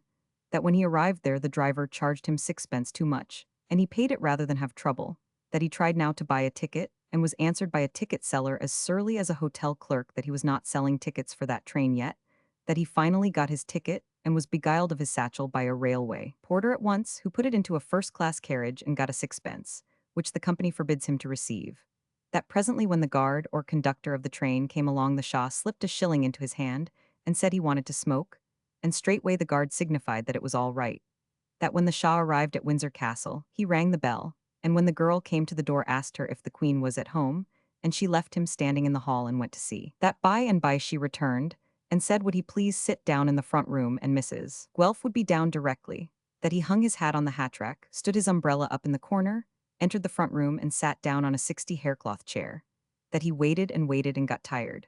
That he got up and examined the old piano, the depressing lithographs on the walls, and the album of photographs of faded country relatives on the center table, and was just about to fall back on the family Bible when the Queen entered briskly and begged him to sit down and apologized for keeping him waiting, but she had just got a new girl and everything was upside down, and so forth and so on. But how are the family, and when did he arrive, and how long should he stay, and why didn't he bring his wife? I knew that that was the picture which would spring up in the American reader's mind when it was said the Shah went to visit the Queen, because that was the picture which the announcement suggested to my own mind. But it was far from the facts, very far. Nothing could be farther. In truth, these people made as much of a to-do over a mere friendly call as anybody else would over a conflagration. There were special railway trains for the occasion. There was a general muster of princes and dukes to go along, each one occupying roue. There were regiments of cavalry to clear the way. Railway stations were turned into flower gardens, sheltered with flags and all manner of gaudy splendor. There were multitudes of people to look on over the heads of interminable ranks of policemen, standing shoulder to shoulder and facing front. There was braying of music and booming of cannon. All that fuss, in sober truth, over a mere offhand friendly caw. Imagine what it would have been if he had brought another shirt and was going to stay a month. At the Guildhall, truly, I am like to suffocate with astonishment at the things that are going on around me here. It is all odd, it is all queer enough, I can tell you. But last night's work transcends anything I ever heard of in the way of, well, how shall I express it? How can I word it? I find it awkward to get at it. But to say it in a word end, it is a true one, too. As hundreds and hundreds of people will testify last night, the corporation of the City of London, with a simplicity and ignorance which almost rise to sublimity, actually gave a ball to a Shah who does not dance. If I would allow myself to laugh at a cruel mistake, this would start me. It is the oddest thing that has happened since I have had charge of the Shah. There is some excuse for it in the fact that the aldermen of London are simply great and opulent merchants, and cannot be expected to know much about the ways of high life, but then they could have asked some of us who have been with the Shah. The ball was a marvel in its way. The historical Guildhall was a scene of great magnificence. There was a high dais at one end, on which were 3 state chairs under a sumptuous canopy. Upon the middle one sat the Shah, who was almost a Chicago conflagration of precious stones and gold bullion lace. Among other gems upon his breast were a number of emeralds of marvelous size, and fro a loop hung an historical diamond of great size and wonderful beauty. On the right of the Shah sat the Princess of Wales, and on his left the wife of the Crown Prince of Russia. Grouped about the three stood a full jury of minor princes, princesses, and ambassadors hailing from many countries. The 2 corrals. The immense hall was divided in the middle by a red rope. The Shah's division was sacred to blue blood, and there was breathing room there, but the other corral was but a crush of struggling and perspiring humanity. The place was brilliant with gas, and was a rare spectacle in the matter of splendid costumes and rich coloring. The lofty stained glass windows, pictured with celebrated episodes in the history of the ancient city, were lighted from the outside, and one may imagine the beauty of the effect. The great giants, Gog and Magog, whose origin and history, curiously enough, are unknown even to tradition, looked down from the lofty gallery but made no observation. Down the long sides of the hall, with but brief spaces between, were imposing groups of marble statuary, and contrasted with the masses of life and color about them, they made a picturesque effect. The groups were statues in various attitudes of the Duke of Wellington. I do not say this knowingly, but only supposingly. But I never have seen a statue in England, yet that represented anybody but the Duke of Wellington, 63, and, as for the streets and terraces and courts and squares that are named after him, or after selections from his 797 titles, they are simply beyond the grasp of arithmetic. This reminds me that, having named everything after Wellington that there was left to name in England, even down to Wellington boots, our British brothers, still unsatisfied, still oppressed with adulation, blandly crossed over and named our Californian big trees Wellington, and put it in Latin at that. They did that, calmly ignoring the fact that we, the discoverers and owners of the trees, had long ago named them after a larger man. However, if the ghost of Wellington enjoys such a proceeding, possibly the ghost of Washington will not greatly trouble itself about the matter. But what really disturbs me is that, while Wellington is justly still in the fashion here, Washington is fading out of the fashion with us. It is not a good sign. The idols we have raised in his stead are not to our honor. Some little dancing was done in the sacred corral in front of the Shah by grandees belonging mainly to grace of God families, but he himself never agitated a foot.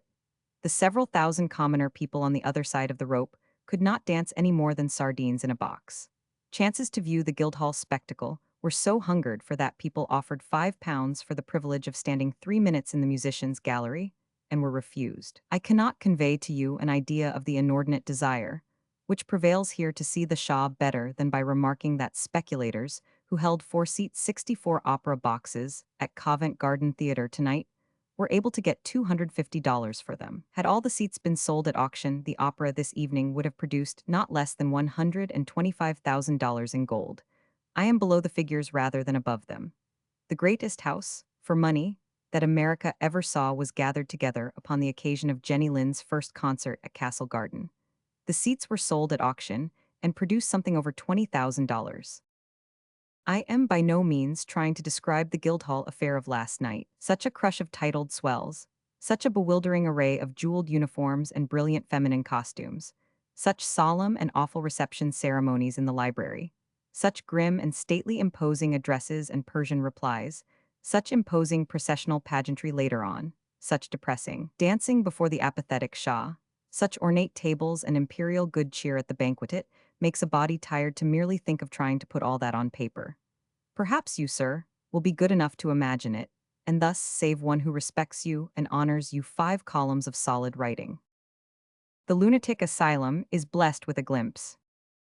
As regards the momentous occasion of the opera, this evening, I found myself in a grievous predicament for a Republican. The tickets were all sold long ago, so I must either go as a member of the royal family or not at all. After a good deal of 65 reflection, it seemed best not to mix up with that class, lest a political significance might be put upon it. But a queer arrangement had been devised whereby I might have a glimpse of the show, and I took advantage of that. There is an immense barn-like glass house attached to the rear of the theater, and that was fitted up with seats, carpets, mirrors, gas, columns, flowers, garlands, and a meager row of shrubs strung down the sides on brackets to create an imposing forest effect, I suppose. The place would seat 10 or 1,200 people. All but 100 paid $1.25 a seat for what? To look at the Shah 3/4 of a minute while he walked through to enter the theater. The remaining 100 paid $11 a seat for the same privilege, with the added luxury of rushing on the stage and glancing at the opera audience for one single minute afterward, while the chorus sung God Save the Queen. We are all gone mad, I do believe. 1,100 5-shilling lunatics and 100 2-guinea maniacs. The herald purchased a ticket and created me one of the latter, along with 2 or 3 more of the staff. Our cab was about number 17,342, in the string that worked its slow way through London and past the theater. The Shah was not to come till 9 o'clock, and yet we had to be at the theater by 6:30, or we would not get into the glass house at all, they said. We were there on time, and seated in a small gallery which overlooked a very brilliantly dressed throng of people. Every seat was occupied. We sat there 2 hours and a half gazing and melting. 66, the wide, red-carpeted central aisle below, offered good display ground for officials in fine uniforms, and they made good use of it. Royalty arrives. We now come to the next portrait, which is either Mr. Howells or Mr. Laffin. I cannot tell which because the label is lost, but it will do for both because the features are Mr. Howells, S, while the expression is Mr. Laffin, S. This work will bear critical examination. The next picture is part of an animal, but I do not know the name of it. It is not finished. The front end of it went around a corner before I could get to it. The front end of it went around a corner before I could get to it. The best and most winning and eloquent portrait my brush has ever produced. We will conclude with the portrait of a lady in the style of Raphael. Originally, I started it out for Queen Elizabeth, but was not able to do the lace hopper her head projects out of. Therefore, I tried to turn it into Pocahontas, but was again baffled, and was compelled to make further modifications.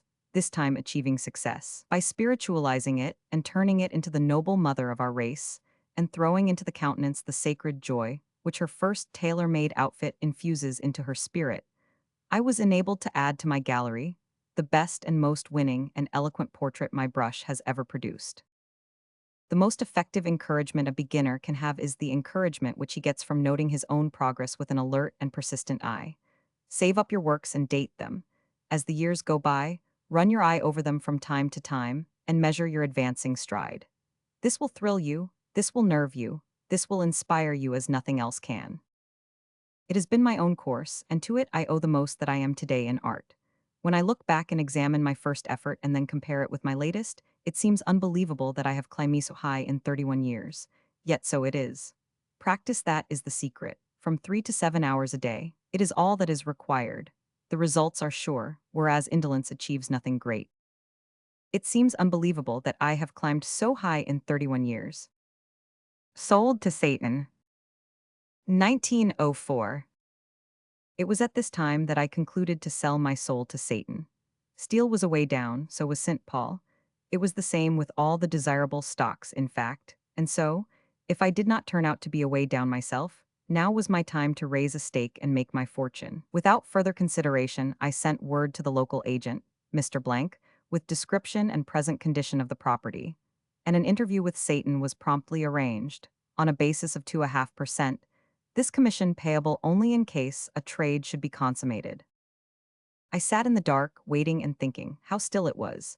Then came the deep voice of a far-off bell proclaiming midnight boom mm, boom mm, boom mm, and I rose to receive my guest and braced myself for the thunder crash and the brimstone stench which should announce his arrival.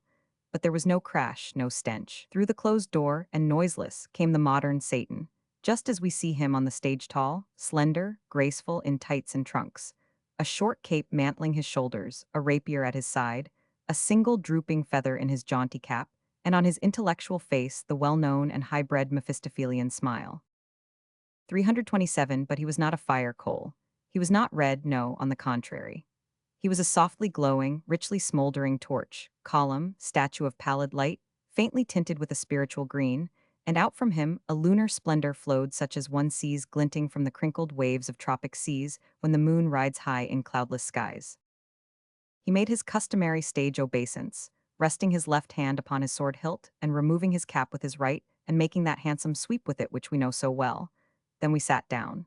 Ah, he was an incandescent glory, a nebular dream, and so much improved by his change of color. He must have seen the admiration in my illuminated face, but he took no notice of it, being long ago used to it in faces of other Christians with whom he had trade relations.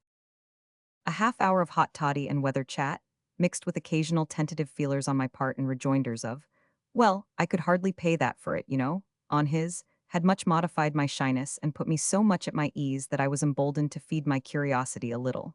So I chanced the remark that he was surprisingly different from the traditions, and I wished I knew what it was he was made of.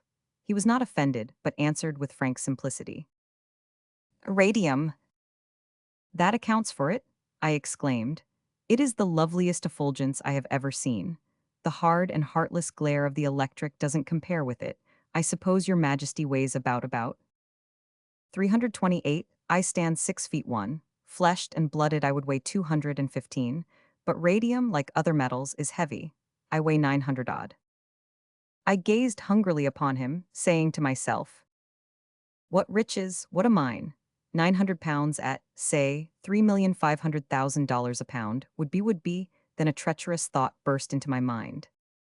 He laughed a good hearty laugh and said, I perceive your thought, and what a handsomely original idea it is. To kidnap Satan, and stalk him, and incorporate him, and water the stock up to 10 billions, just 3 times its actual value, and blanket the world with it. My blush had turned the moonlight to a crimson mist, such as veils and spectralizes the domes and towers of Florence at sunset, and makes the spectator drunk with joy to see. And he pitied me, and dropped his tone of irony, and assumed a grave and reflective one which had a pleasanter sound for me, and under its kindly influence my pains were presently healed, and I thanked him for his courtesy. Then he said, one good turn deserves another, and I will pay you a compliment. Do you know I have been trading with your poor pathetic race for ages, and you are the first person who has ever been intelligent enough to divine the large commercial value of my makeup.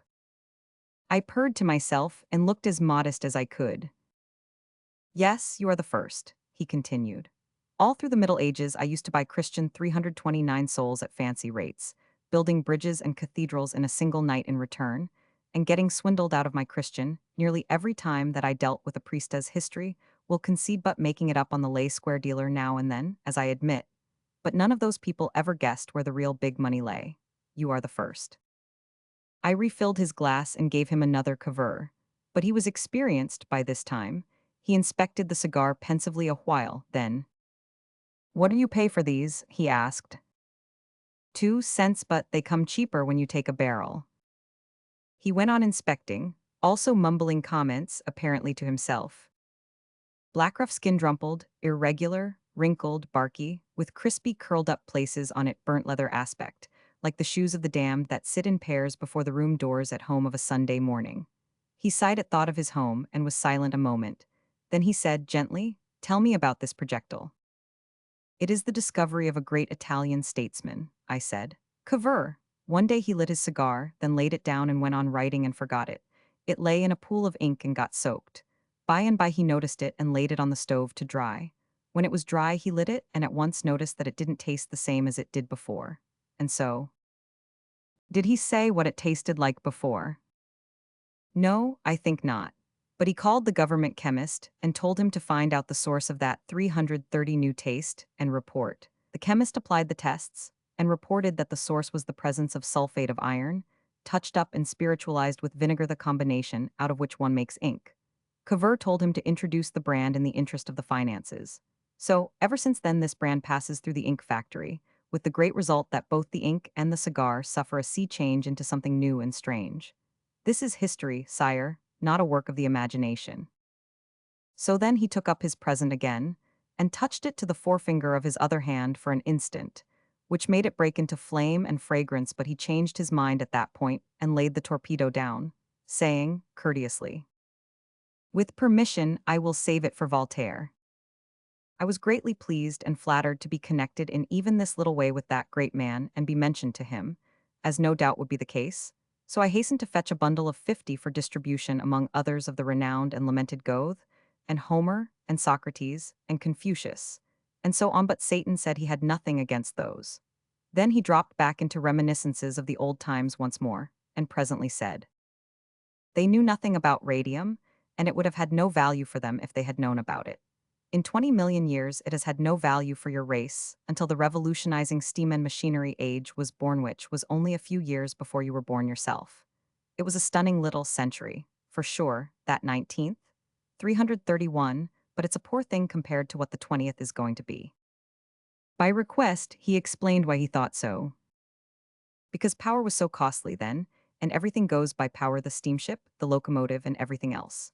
Coal, you see, you have to have it. No steam and no electricity without it. And it's such a waste, for you burn it up and it's gone.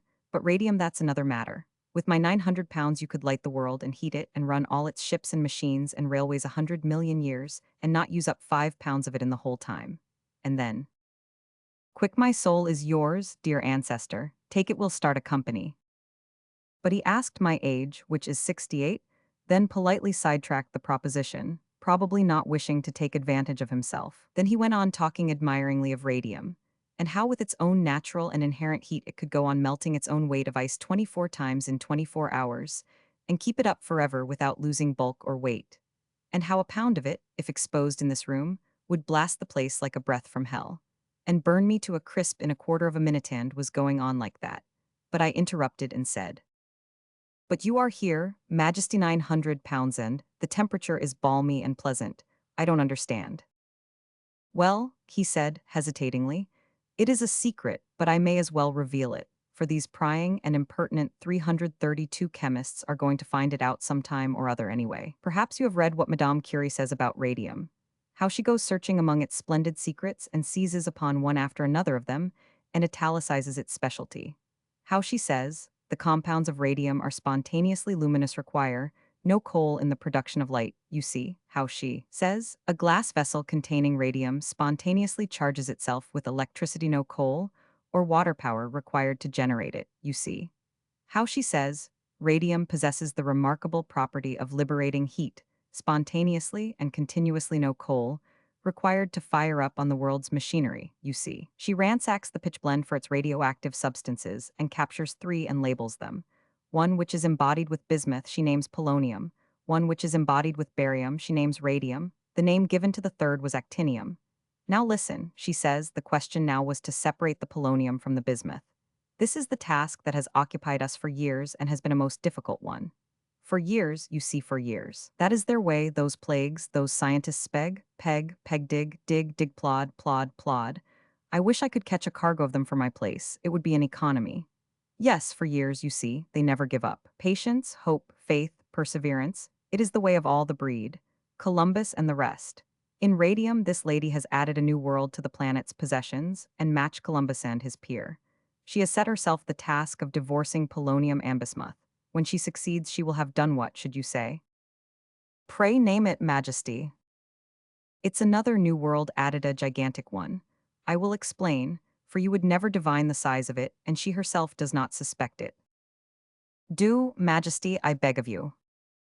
Polonium, freed from bismuth and made independent, is the one and only power that can control radium, restrain its destructive forces, tame them, reduce them to obedience, and make them do useful and profitable work for your race. Examine my skin. What do you think of it? It is delicate, silky, transparent, thin as a gelatine film, exquisite, beautiful, Majesty.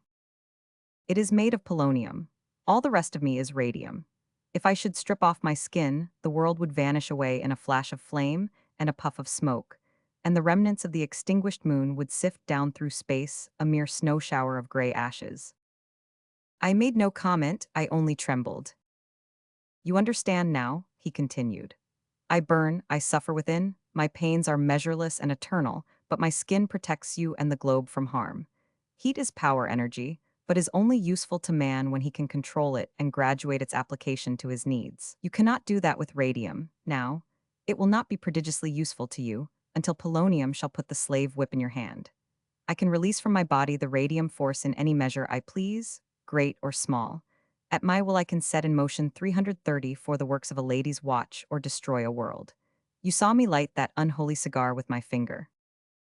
I remembered it. Try to imagine how minute was the fraction of energy released to do that small thing.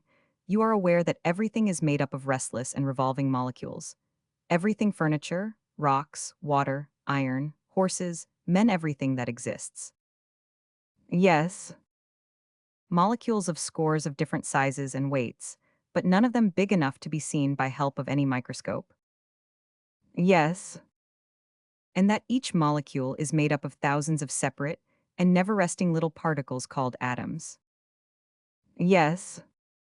And that up to recent times, the smallest atom known to science was the hydrogen atom, which was 1,000 times smaller than the atom that went to the building of any other molecule. Yes. Well, the radium atom from the positive pole is 5,000 times smaller than that atom. This unspeakably minute atom is called an electron. Now then, out of my long affection for you and for your lineage, I will reveal to you a secret known to no scientist as yet, the secret of the firefly's light and the glowworms. It is produced by a single electron imprisoned in a polonium atom. Sire, it is a wonderful thing, and the scientific world would be grateful to know this secret, which has baffled and defeated all its searchings for more than 2 centuries. To think, a single electron, 5,000 times smaller than the invisible hydrogen atom, to produce that explosion of vivid light which makes the summer night so beautiful. And consider, said Satan, it is the only instance in all nature where radium exists in a pure state unencumbered by fettering alliances, where polonium enjoys the like emancipation, and where the pair are enabled to labor together in a gracious and beneficent and effective partnership. Suppose the protecting polonium envelope were removed. The radium spark would flash, but once and the firefly would be consumed to vapor. Do you value this old iron letterpress? No, Majesty, for it is not mine. Then I will destroy it and let you see. I lit the ostensible cigar with the heat energy of a single electron, the equipment of a single lightning bug. I will turn on 20,000 electrons now. He touched the massive thing and it exploded with a cannon crash, leaving nothing but vacancy where it had stood. For 3 minutes the air was a dense pink fog of sparks, through which Satan loomed dim and vague, then the place cleared and his soft, rich moonlight pervaded it again. He said, "You see, the radium in 20,000 lightning bugs would run a racing mobile forever. There's no waste, no diminution of it." Then he remarked in a quite casual way, "We use nothing but radium at home." I was astonished, and interested too, for I have friends there and relatives. I had always believed in 336 accordance with my early teachings that the fuel was soft coal and brimstone. He noticed the thought and answered it. Soft coal and brimstone is the tradition? Yes, but it is an error. We could use it, at least we could make out with it after a fashion, but it has several defects. It is not cleanly, it ordinarily makes but a temperate fire, and it would be exceedingly difficult, if even possible, to heat it up to standard some days. And as for the supply, all the worlds and systems could not furnish enough to keep us going halfway through eternity. Without radium, there could be no hell, certainly not a satisfactory one. Why?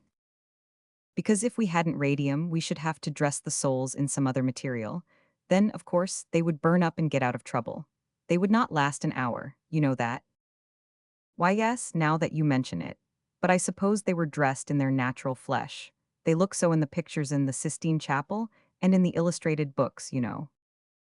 Yes, our damned look as they looked in the world, but it isn't flesh. Flesh could not survive any longer than that copying press survived it, would explode and turn to a fog of sparks, and the result desired in sending it there would be defeated.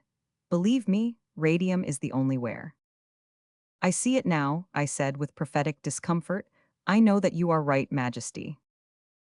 I speak from experience, you shall see when you get there. 337, he said this as if he thought I was eaten up with curiosity, but it was because he did not know me. He sat reflecting a minute, then he said, "I will make your fortune." It cheered me up and I felt better. I thanked him and was all eagerness and attention. "Do you know," he continued, "where they find the bones of the extinct moa in New Zealand? All in a pile, thousands and thousands of them banked together in a mass 20 feet deep. And do you know where they find the tusks of the extinct mastodon of the Pleistocene? Banked together in acres off the mouth of the Lena and Ivory mine, which has furnished freight for Chinese caravans for 500 years. Do you know the phosphate beds of our south? They are miles in extent, a limitless mass and jumble of bones of vast animals whose like exists no longer in the earth. A cemetery. A mighty cemetery, that is what it is. All over the earth there are such cemeteries. Whence came the instinct that made those families of creatures go to a chosen and particular spot to die when sickness came upon them, and they perceived that their end was near? It is a mystery. Not even science has been able to uncover the secret of it. But there stands the fact. Listen, then. For 1,000,000 years there has been a firefly cemetery.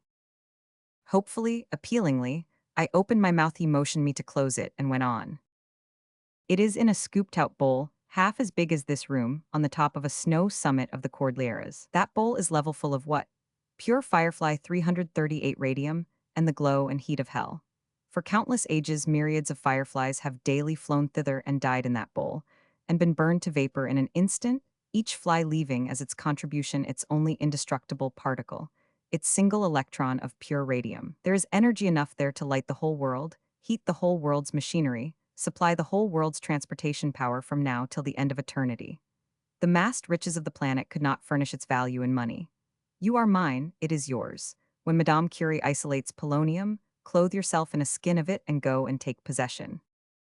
Then he vanished and left me in the dark when I was just in the act of thanking him.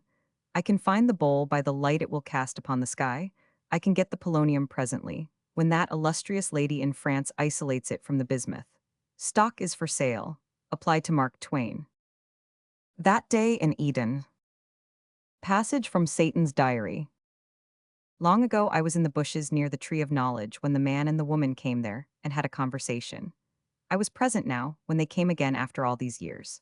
They were as before, mere boy and girl trim, rounded, slender, flexible, snow images lightly flushed with the pink of the skies, innocently unconscious of their nakedness, lovely to look upon, beautiful beyond words. I listened again. Again, as in that former time, they puzzled over those words, good, evil, death, and tried to reason out their meaning. But of course, they were not able to do it. Adam said, "Come, maybe we can find Satan. He might know these things." Then I came forth, still gazing upon Eve and admiring, and said to her, "You have not seen me before, sweet creature, but I have seen you. I have seen all the animals, but in beauty none of them equals you. Your hair, your eyes, your face, your flesh tints, your form, the tapering grace of your white limbs all are beautiful, adorable, perfect." It gave her pleasure, and she looked herself over, putting out a foot and a hand and admiring them. Then she naively said, 340, it is a joy to be so beautiful, and Adam he is the same. She turned him about, this way and that, to show him off, with such guileless pride in her blue eyes, and he took it all as just matter of course, and was innocently happy in it, and said, "When I have flowers on my head it is better still." Eve said, "It is true, you shall see." And she flitted hither and thither like a butterfly and plucked flowers, and in a moment laced their stems together in a glowing wreath and set it upon his head. Then tiptoed and gave it a pat here and there with her nimble fingers, with each pat enhancing its grace and shape. None knows how nor why it should so result, but in it there is a law somewhere, though the delicate art and mystery of it is her secret alone, and not learnable by another. And when at last it was to her mind, she clapped her hands for pleasure, then reached up and kissed him, as pretty a sight, taken altogether, as in my experience I have seen. Presently, to the matter in hand, the meaning of those words would I tell her. Certainly none could be more willing, but how was I to do it? I could think of no way to make her understand, and I said so. I said, "I will try, but it is hardly of use. For instance, what is pain?" "Pain, I do not know." "Certainly, how should you? Pain is not of your world. Pain is impossible to you. You have never experienced a physical pain. Reduce that to a formula, a principle, and what have we? 341. What have we? This, things which are outside of our orbit, our own particular world, things which by our constitution and equipment we are unable to see, or feel, or otherwise experience, cannot be made comprehensible to us in words. There you have the whole thing in a nutshell. It is a principle, it is axiomatic, it is a law. Now do you understand? The gentle creature looked dazed, and for all result she was delivered of this vacant remark. What is axiomatic? She had missed the point. Necessarily she would, yet her effort was success for me, for it was a vivid confirmation of the truth of what I had been saying. Axiomatic was for the present a thing outside of the world of her experience, therefore it had no meaning for her. I ignored her question and continued. What is fear? Fear, I do not know. Naturally, why should you? You have not felt it, you cannot feel it, it does not belong in your world. With 100,000 words, I should not be able to make you understand what fear is. How then am I to explain death to you? You have never seen it, it is foreign to your world, it is impossible to make the word mean anything to you, so far as I can see. In a way, it is a sleep. Oh, I know what that is. But it is a sleep only in a way, as I said. It is more than a sleep. Sleep is pleasant, sleep is lovely. But death is a long sleep, very long. 342, oh, all the lovelier. Therefore I think nothing could be better than death's. I said to myself, poor child, someday you may know what a pathetic truth you have spoken. Someday you may say, out of a broken heart, come to me, O death the compassionate. Steep me in the merciful oblivion, O refuge of the sorrowful, friend of the forsaken and the desolate. Then I said aloud, but this sleep is eternal. The word went over her head, necessarily it would. Eternal, what is eternal? Ah, that also is outside of your world as yet. There is no way to make you understand it. It was a hopeless case. Words referring to things outside of her experience were a foreign language to her, and meaningless. She was like a little baby whose mother says to it, "Don't put your finger in the candle flame, it will burn you." Burn it is a foreign word to the baby, and will have no terrors for it until experience shall have revealed its meaning. It is not worthwhile for Mama to make the remark. The baby will goo-goo cheerfully, and put its finger in the pretty flame once. After these private reflections, I said again that I did not think there was any way to make her understand the meaning of the word eternal. She was silent a while, turning these deep matters over in the unworn machinery of her mind.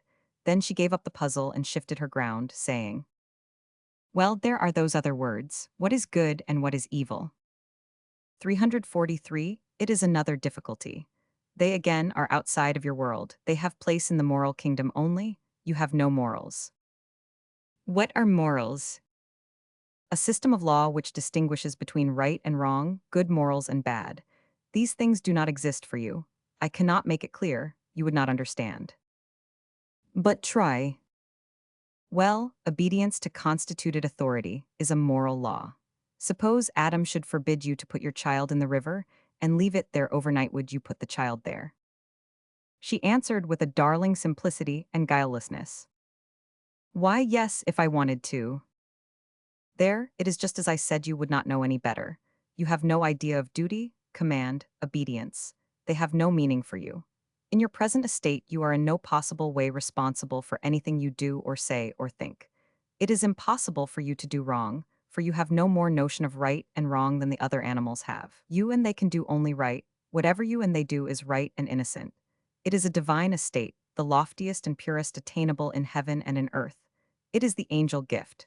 The angels are wholly pure and sinless, for they do not know right from wrong, and all the acts of such are blameless. No one can do wrong without knowing how to distinguish between right and wrong. Is it an advantage to know? 344. Most certainly not. That knowledge would remove all that is divine, all that is angelic from the angels, and immeasurably degrade them. Are there any persons that know right from wrong? Not in well, not in heaven. What gives that knowledge? The moral sense. What is that?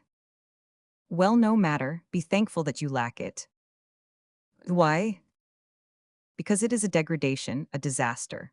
Without it one cannot do wrong, with it one can. Therefore it has but one office, only one to teach how to do wrong. It can teach no other thing whatever. It is the creator of wrong. Wrong cannot exist until the moral sense brings it into being. How can one acquire the moral sense? By eating of the fruit of the tree here. But why do you wish to know? Would you like to have the moral sense? She turned wistfully to Adam. Would you like to have it? He showed no particular interest and only said, I am indifferent. I have not understood any of this talk, but if you like we will eat it, for I cannot see that there is any objection to it. Poor ignorant things, the command of refrain had meant nothing to them. They were but children, and could not understand untried things and verbal abstractions, which stood for matters outside of their 345 little world and their narrow experience. Eve reached for an apple.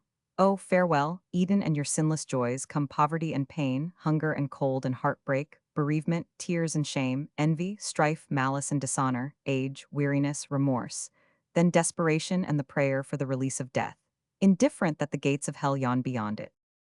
She tasted the fruit fell from her hand. It was pitiful. She was like one who wakens slow and confusedly out of a sleep. She gazed half vacantly at me, then at Adam, holding her curtaining fleece of golden hair back with her hand, then her wandering glance fell upon her naked person. The red blood mounted to her cheek, and she sprang behind a bush and stood there crying and saying, Oh, my modesty is lost to me, my unoffending form is become a shame to me. She moaned and muttered in her pain and dropped her head, saying, I am degraded, I have fallen, oh, so low, and I shall never rise again. Adam's eyes were fixed upon her in a dreamy amazement, for he could not understand what had happened, it being outside his world as yet, and her words having no meaning for one void of the moral sense. And now his wonder grew, for unknown to Eve her 100 years rose upon her, and faded the heaven of her eyes and the tints of her young flesh, and touched her hair with gray, and traced faint sprays of wrinkles about her mouth and eyes, and shrunk her form, and dulled the satin luster of her skin. 346 All this the fair boy saw. Then loyally and bravely he took the apple and tasted it, saying nothing. The change came upon him also. Then he gathered boughs for both and clothed their nakedness, and they turned and went their way, hand in hand and bent with age, and so passed from sight. Eve speaks. 1. They drove us from the garden with their swords of flame, the fierce cherubim. And what had we done? We meant no harm. We were ignorant and did as any other children might do. We could not know it was wrong to disobey the command, for the words were strange to us and we did not understand them. We did not know right from wrong. How should we know? We could not without the moral sense. It was not possible. If we had been given the moral sense first, that would have been fairer, that would have been kinder. Then we should be to blame if we disobeyed. But to say to us poor, ignorant children words which we could not understand, and then punish us because we did not do as we were told, how can that be justified?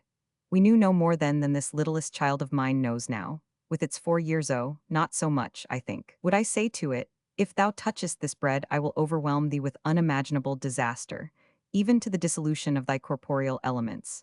And when it took the bread and smiled up in my face, thinking no harm, as not understanding those strange words would, I take advantage of its innocence and strike it down with the mother hand it trusted? Whoso knoweth the mother heart, let him judge if it would do that thing. Adam says 348 my brain is turned by my troubles, and that I am become wicked. I am as I am, I did not make myself. They drove us out into this harsh wilderness and shut the gates against us. We that had meant no harm, it is 3 months. We were ignorant then, we are rich in learning now, ah, how rich. We know hunger, thirst, and cold. We know pain, disease, and grief. We know hate, rebellion, and deceit. We know remorse, the conscience that prosecutes guilt and innocence alike, making no distinction. We know weariness of body and spirit, the unrefreshing sleep, the rest which rests not, the dreams which restore Eden and banish it again with the waking.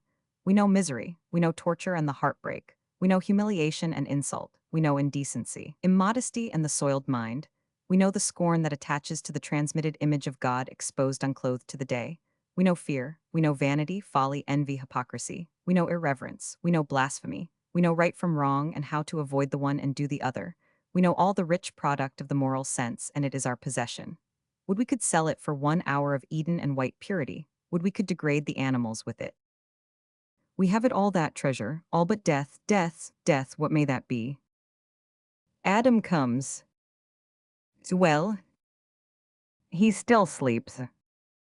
That is our second born hour, Abe.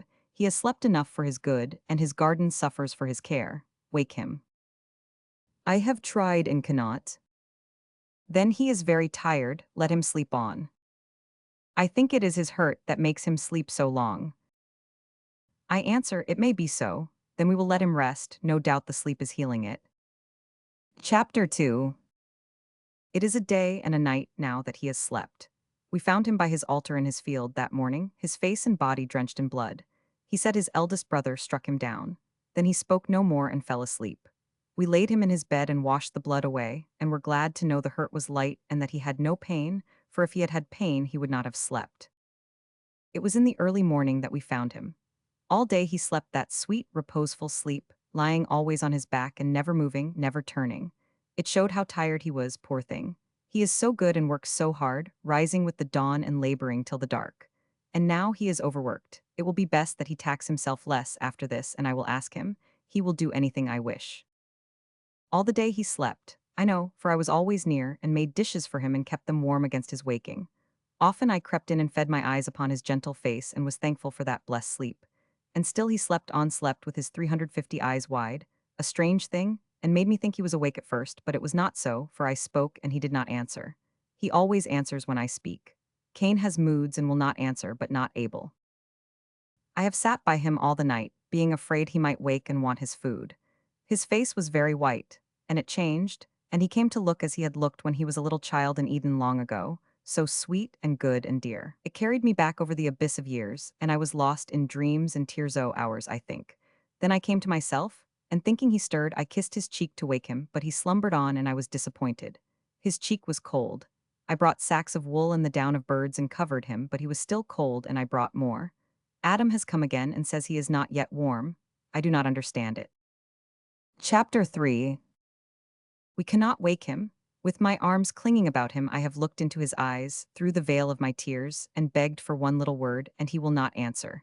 Oh, is it that long sleep, is it death? And will he wake no more?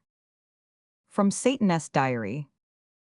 Death has entered the world, the creatures are perishing, one of the family is fallen, the product of the moral sense is complete.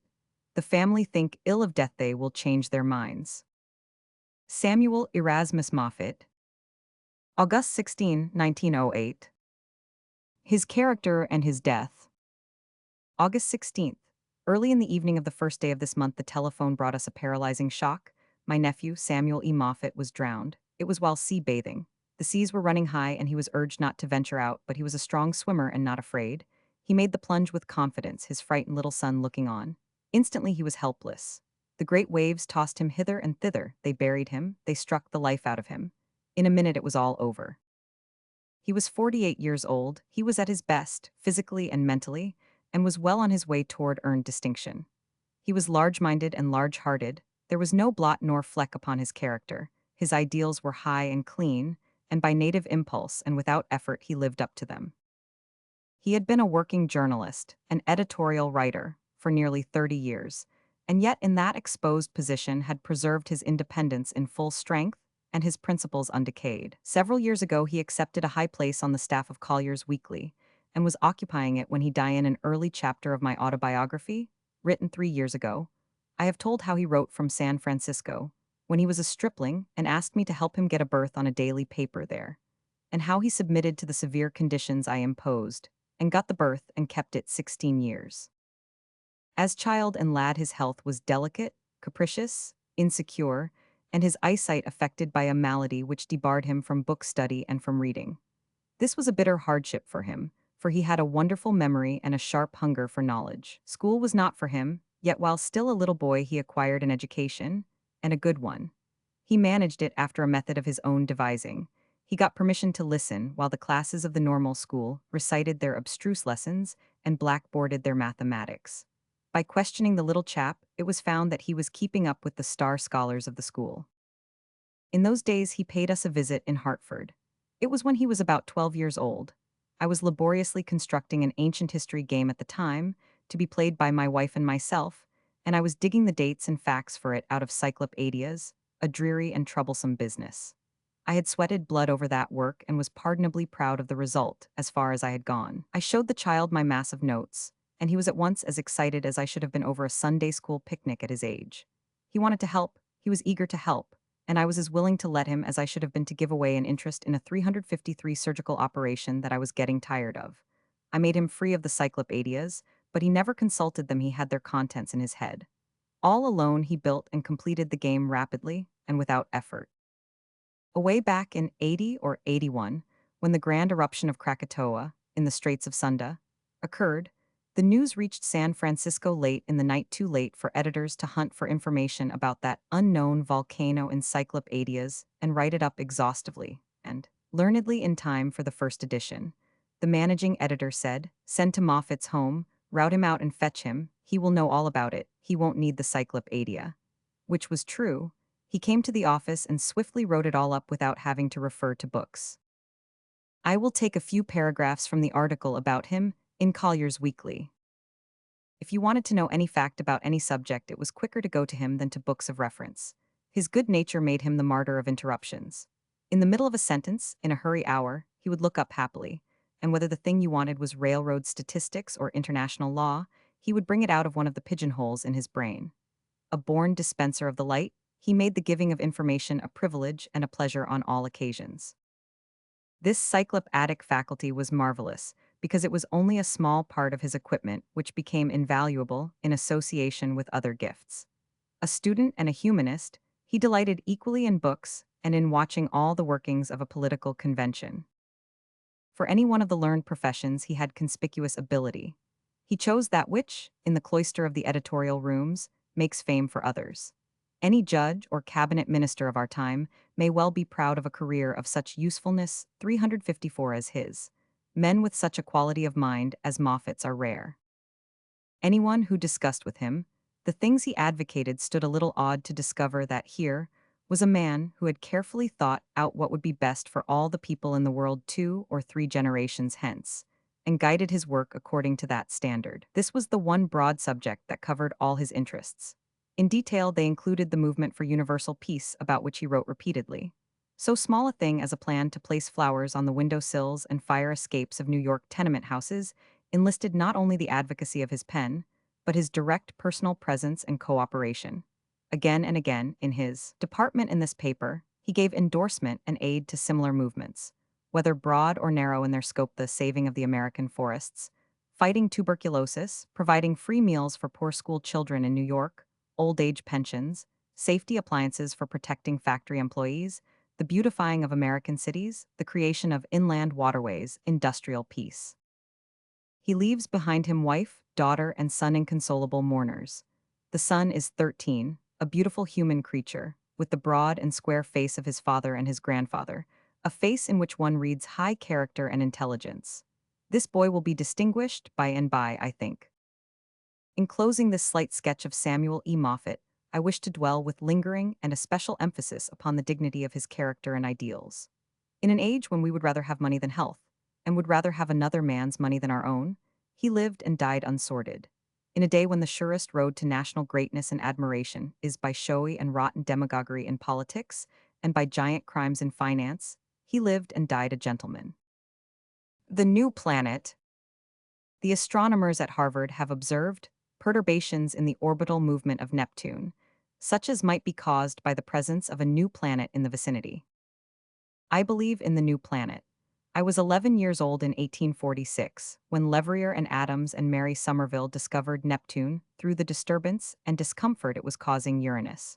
Perturbations, they call that kind of disturbance. I had been having those perturbations myself for more than 2 months.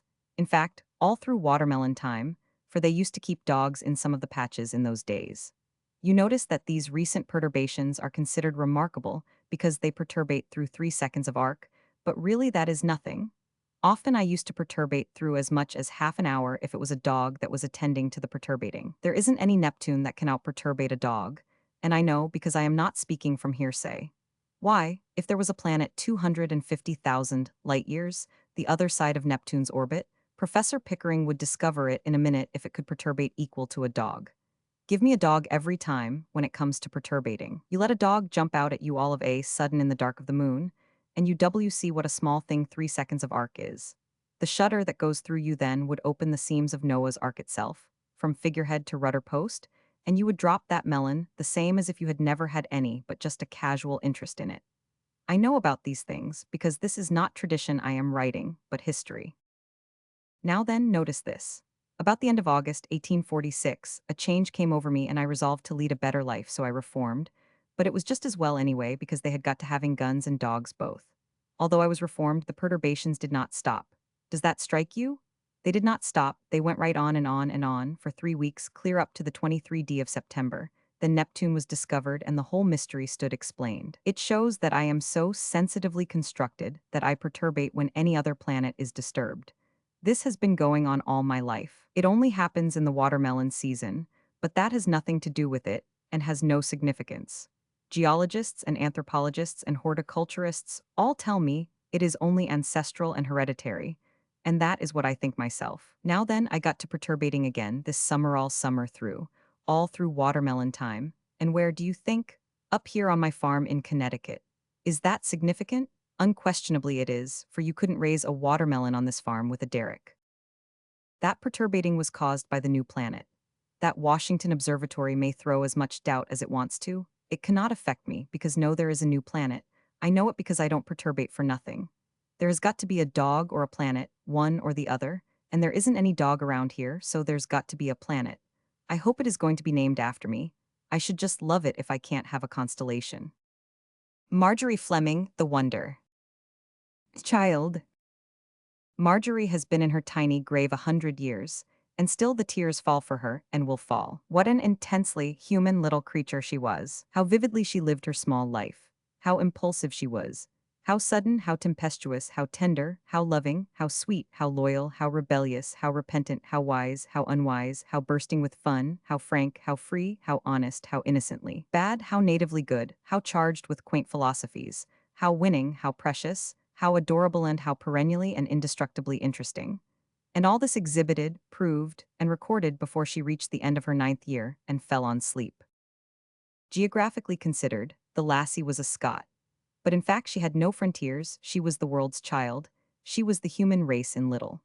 It is one of the prides of my life that the first time I ever heard her name it came from the lips of Dr. John Brown, his very own self Dr. John Brown, of Edinburgh Dr. John Brown, of Rab and his friends Dr. John Brown of the beautiful face and the sweet spirit, whose friends loved him with a love that was worshipped Dr. John Brown, who was Marjorie's biographer, and who had clasped an aged hand that Hackhurst Marjorie's 50 years before, thus linking me with that precious child by an unbroken chain of handshakes, for I had shaken hands with Dr. John. This was in Edinburgh 36 years ago. He gave my wife his little biography of Marjorie, and I have it yet. Is Marjorie known in America? No, at least to only a few. When Mr. L. Macbean's new and enlarged and charming biography of her was published 5 years ago, it was sent over here in sheets, the market not being large enough to justify recomposing and reprinting it on our side of the water. I find that there are even cultivated Scotchmen among us who have not heard of Marjorie Fleming. She was born in Kirkcaldy in 1803, and she died when she was 8 years and 11 months old. By the time she was 5 years old, she was become a devourer of various kinds of literature, both heavy and light, and was also become a quaint and free-spoken and charming little thinker and philosopher, whose views were a delightful jumble of first-hand cloth of gold and second-hand rags. When she was 6, she opened up that rich mine, her journals, and continued to work it by spells during the remainder of her brief life. She was a pet of Walter Scott from the cradle, and when he could have her society for a few hours, he was content and required no other. Her little head was full of noble passages from Shakespeare and other favorites, 360 of hers, and the fact that she could deliver them with moving effect is proof that her elocution was a born gift with her and not a mechanical reproduction of somebody else's art, for a child's parrot work does not move. When she was a little creature of 7 years, Sir Walter Scott would read ballads to her in his own glorious way, the two getting wild with excitement over them, and he would take her on his knee and make her repeat Constance's speeches in King John till he swayed to and fro, sobbing his fill. Sobbing his fill, that great man over that little thing's inspired interpretations. It is a striking picture, there is no mate to it, Sir Walter said of her. She's the most extraordinary creature I ever met with, and her repeating of Shakespeare overpowers me as nothing else does. She spent the whole of her little life in a Presbyterian heaven, yet she was not affected by it. She could not have been happier if she had been in the other heaven. She was made out of thunderstorms and sunshine, and not even her little perfunctory pieties and shop-made holiness could squelch her spirits or put out her fires for long. Under pressure of a pestering sense of duty, she heaves a shovelful of trade godliness into her journals every little while, but it does not offend, for none of it is her own. It is all borrowed, it is a convention, a custom of her environment, it is the most innocent of hypocrisies, and this tainted butter of hers soon gets to be as delicious to the reader as are the stunning and worldly sincerities 361 she splatters around it every time her pen takes a fresh breath. The adorable child. She hasn't a discoverable blemish in her makeup anywhere. Marjorie's first letter was written before she was 6 years old. It was to her cousin, Issa Keith, a young lady of whom she was passionately fond. It was done in a sprawling hand, 10 words to the page, and in those foolscap days, a page was a spacious thing. My dear Issa, I now sit down on my bottom to answer all the kind and beloved letters which you was so good as to write to me. This is the first time I ever wrote a letter in my life. Miss Potun, a lady of my acquaintance, praises me dreadfully. I repeated something out of Dean Swift, and she said I was fit for the stage, and you may think I was primed up with majestic pride. But upon my word, I felt myself turn a little burse is a word which is a word that William composed, which is, as you may suppose, a little enraged. This horrid fat simpleton says that my aunt is beautiful, which is entirely impossible, for that is not her nature. Frank, yes, Marjorie was that. And during the brief moment that she enchanted this dull earth with her presence, she was the bewitchingest speller and punctuator in all Christendom. The average child of 6 prints its correspondence in rickety and reeling Roman capitals, or dictates to Mama, who puts the little chap's message 362 on paper. The sentences are labored, repetitious, and slow. There are but 3 or 4 of them. They deal in information solely, they contain no ideas, they venture no judgments, no opinions. They inform Papa that the cat has had kittens again, that Mary has a new doll that can wink, that Tommy has lost his top. And will Papa come soon and bring the writer something nice? But with Marjorie it is different. She needs no amanuensis, she puts her message on paper herself, and not in weak and tottering Roman capitals, but in a thundering hand that can be heard a mile and be read across the square without glasses. And she doesn't have to study and puzzle and search her head for something to say. No, she had only to connect the pen with the paper and turn on the current. The words spring forth at once, and go chasing after each other like leaves dancing down a stream. For she has a faculty, has Marjorie. Indeed, yes, when she sits down on her bottom to do a letter, there isn't going to be any lack of materials, nor of fluency, and neither is her letter going to be wanting in pepper, or vinegar, or vitriol, or any of the other condiments employed by genius to save a literary work of art from flatness and vapidity. And as for judgments and opinions, they are as commodiously in her line as they are in the Lord Chief Justice's. They have weight, too, and are convincing. For instance, for 36 years they have damaged that horrid simpleton in my eyes, And more than that, they have even imposed upon me and most unfairly and unwarrantably an aversion 363 to the horrid fat simpleton's name, a perfectly innocent name, and yet, because of the prejudice against it with which this child has poisoned my mind for a generation, I cannot see, Patun on paper, and keep my gorge from rising. In her journals, Marjorie changes her subject whenever she wants to, and that is pretty often. When the deep moralities pay her a passing visit, she registers them. Meantime, if a cherished love passage drifts across her memory, she shoves it into the midst of the moralities. It is nothing to her that it may not feel at home there. We should not be happy at the death of our fellow creatures, for they love life like us. Love your neighbor, and he will love you. Bountifulness and mercifulness are always rewarded. In my travels, I met with a handsome lad named Charles Balfour S. And from him, I got offers of marriage, did I say? Nay, plainly loved me. Goodness does not belong to the wicked, but badness, dishonor befouls wickedness, but not virtue. No disgrace befouls virtue, perseverance overcomes almost all difficulties. No, I am wrong in saying almost, I should say always, as it is so. Perseverance is a virtue. My Seesawson says patience is a Christian virtue, which is true. She is not copying these profundities out of a book, she is getting them out of her memory. Her spelling shows that the book is not before her.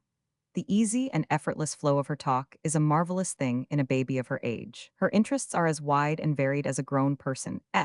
She discusses all sorts of books and fearlessly delivers judgment upon them. 364 She examines whomsoever crosses the field of her vision and again delivers a verdict. She dips into religion and history and even into politics. She takes a shy at the news of the day and comments upon it, and now and then she drops into poetry and to rhyme, at any rate. Marjorie would not intentionally mislead anyone, but she has just been making a remark which moves me to hoist a danger signal for the protection of the modern reader. It is this one. In my travels, naturally we are apt to clothe a word with its present-day meaning, the meaning we are used to, the meaning we are familiar with. And so, well, you get the idea. Some words that are giants today were very small dwarfs a century ago, and if we are not careful to take that vast enlargement into account when we run across them in the literatures of the past, they are apt to convey to us a distinctly wrong impression. Today, when a person says, in my travels, he means that he has been around the globe 19 or 20 times and we so understand him. And so, when Marjorie says it, it startles us for a moment, for it gives us the impression that she has been around it 14 or 15 times, whereas such is not at all the case. She has traveled prodigiously for her day, but not for ours. She had traveled, altogether, 3 miles by land and 8 by water per ferryboat. She is fairly and justly proud of it, for it is the exact equivalent, in grandeur and impressiveness, in the case of a child of our day, to 2 trips across the Atlantic and 1,000 miles by raw. In the love novels, all the heroines are very desperate. Isabella will not allow me to speak about lovers and heroines, and 'tis too refined for my taste. A lodestone is a curious thing. Indeed, it is true heroic love doth never win disgrace. This is my maxim, and I will follow it forever. Miss Eggard's tales are very good, particularly some that are very much adopted for youth, as Lazy Lawrence Tarleton False Key, and C persons of the Parliament House, are as I think called advocates. Mr. Key and Mr. Crakey has that honor. This has been a very mild winter. Mr. Bainster's budget is tonight. I hope it will be a good one. A great many authors have expressed themselves too sentimentally. The mercantile affairs are in a perilous situation. Sickness and a delicante frame I have not, and I do not know what it is, but me perhaps I shall have it. Grandeur reigns in Edinburgh. Thomson is a beautiful author and pope, but nothing is like Shakespeare, of which I have a little knowledge of. An unfortunate death James V had, for he died of grief. Macbeth is a pretty composition, but awful one. Macbeth is so bad and wicked, but Lady Macbeth is so hardened in guilt, she does not mind her sins and faults. No. A sailor called here to say farewell. It must be dreadful to leave his native country where he might get a wife, or perhaps me, for I love him very much and with all my heart. But oh, I forgot, Isabella forbid me to speak about love. I wish everybody would follow her example, and be as good as 366 pious and virtuous as she is, and they would get husbands soon enough. Love is a parathatic thing as well as troublesome and tiresome, but oh, Isabella forbid me to speak about it. But the little rascal can't keep from speaking about it, because it is her supreme interest in life. Her heart is not capacious enough to hold all the product that is engendered by the ever-occurring inflaming spectacle of man-creatures going by, and the surplus is obliged to spill over. Issa's prohibitions are no sufficient dam for such a discharge. Love, I think, is the phasion for everybody is marring. Yesterday, a married man named Mr. John Balfour-esque offered to kiss me, and offered to marry me though the man was espused, and his wife was present, and said he must ask her permission, but he did not. I think he was ashamed or confounded before three gentlemen Mr. Jobson and two Mr. Kings. I must make room here for another of Marjorie's second-hand high morality outbreaks. They give me a sinful delight which I ought to grieve at, I suppose, but I can't seem to manage it. James Macquarie is to be transported for murder in the flower of his youth. O passion is a terrible thing, for it leads people from sin to sin. At last it gets so far as to come to greater crimes than we thought we could commit, and it must be dreadful to leave his native country and his friends, and to be so disgraced and affronted. That is Marjorie talking shop, dear little diplomat to please and comfort Mamma and Issa, no doubt. 367. This wee little child has a marvelous range of interests. She reads philosophies, novels, baby books, histories, the mighty poets reads them with burning interest, and frankly and freely criticizes them all. She revels in storms, sunsets, cloud effects, scenery of mountain, plain, ocean, and forest, and all the other wonders of nature, and sets down her joy in them all. She loves people, she detests people, according to mood and circumstances, and delivers her opinion of them, sometimes seasoned with attar of roses, sometimes with vitriol. In games and all kinds of childish play she is an enthusiast. She adores animals, adores them all. None is too forlorn to fail of favor in her friendly eyes, no creature so humble that she cannot find something in it on which to lavish her caressing worship. I am going tomorrow to a delightful place, Brehead by name, belonging to Mrs. C.R. Rawford, where there is ducks, cocks, hens, boblejocks, two dogs, two cats, and swine, which is delightful. I think it is shocking to think that the dog and cat should bear them, and they are drowned after all. She is a dear child, a bewitching little scamp, and never dearer, I think, than when the devil has had her in possession, and she is breaking her stormy little heart over the remembrance of it. I confess I have been very more like a little young divil than a creature, for when Isabella went upstairs to teach me religion and my multiplication, and to be good, and all my other lessons, I stamped with my foot and threw my new hat which she had made on the ground, and was sulky, and was dreadfully 368 passionate. But she never whipped me, but said, Marjorie, go into another room, and think what a great crime you are committing, letting your temper get the better of you. But I went so sulkily that the devil got the better of me, but she never whips me so that I think I would be the better of it, and the next time that I behave ill, I think she should do it, for she never does it. Isabella has given me praise for checking my temper, for I was sulky, even when she was kneeling an whole hour teaching me to write. The wise Isabella, the sweet and patient Isabella. It is just 100 years now, May, 1909, since the grateful child made that golden picture of you, and laid your good heart bare for distant generations to see and bless. 100 years, but if the picture endures 1,000, it will still bring you the blessing, and with it the reverent homage that is your due. You had the seeing eye and the wise head. A fool would have punished Marjorie and wrecked her, but you held your hand, as knowing that when her volcanic fires went down she would repent and grieve and punish herself and be saved. Sometimes when Marjorie was miraculously good, she got a penny for it, and once when she got an entire sixpence, she recognized that it was wealth. This wealth brought joy to her heart. Why? Because she could spend it on somebody else. We who know Marjorie would know that without being told it. I am sorry, often grieved that I was not there, and looking over her shoulder when she was writing down her valued penny 369 rewards. I would have said, save that scrap of manuscript, dear. Make a will and leave it to your posterity, to save them from want when penury shall threaten them. A day will come when it will be worth 1,000 guineas, and a later day will come when it will be worth 5,000. Here you are, rejoicing in copper farthings, and don't know that your magic pen is showering gold coin all over the paper. But I was not there to say it. Those who were there did not think to say it, and so there is not a line of that quaint precious cacography in existence today. I have adored Marjorie for 36 years. I have adored her in detail, I have adored the whole of her.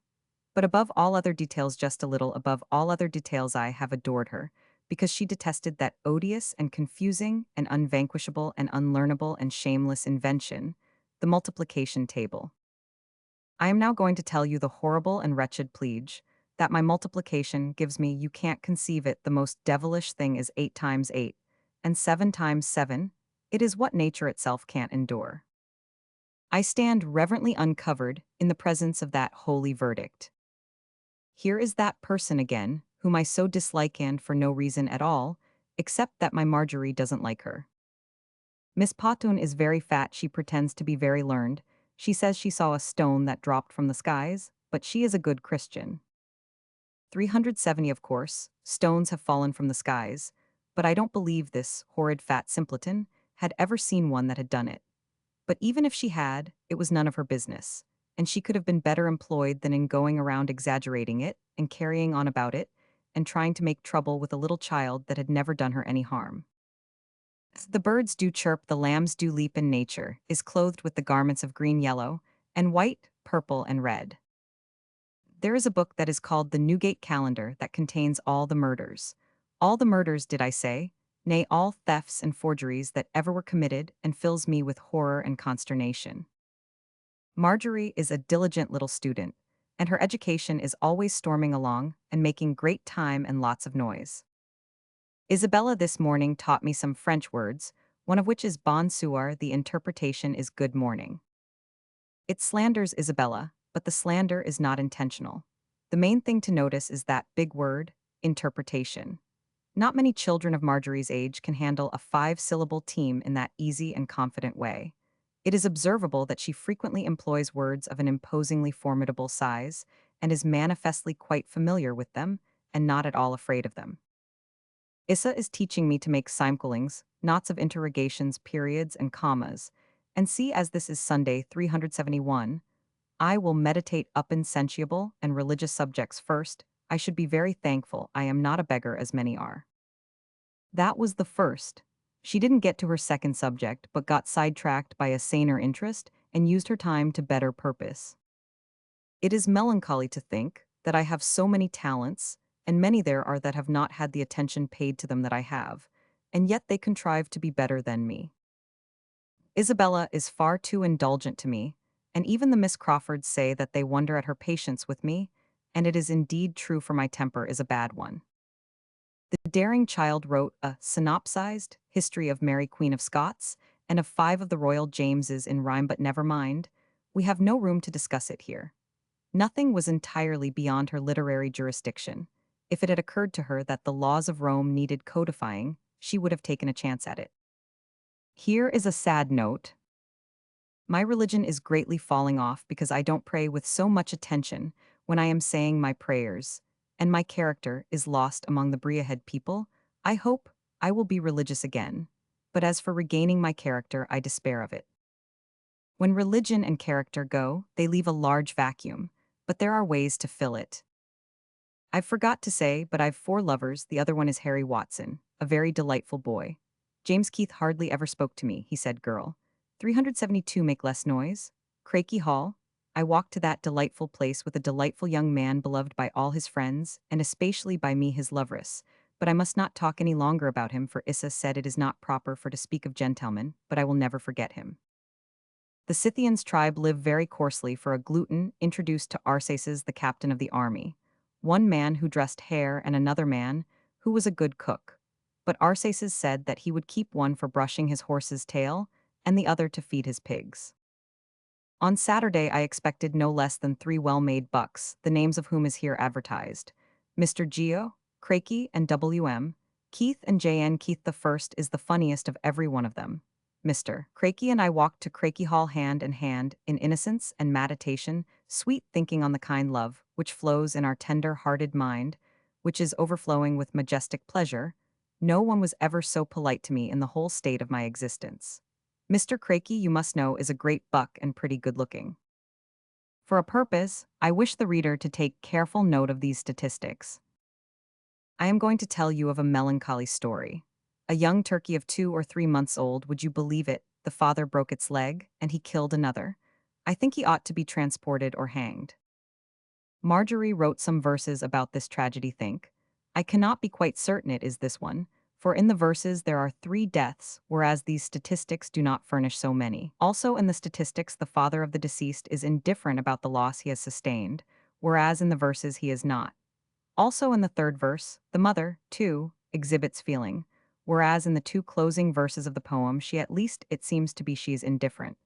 At least it looks like indifference to me, and I believe it is indifference. 3 turkeys fare their last of breath. And now this world forever leaved. Their father and their mother too. They sighed and weep as well as you.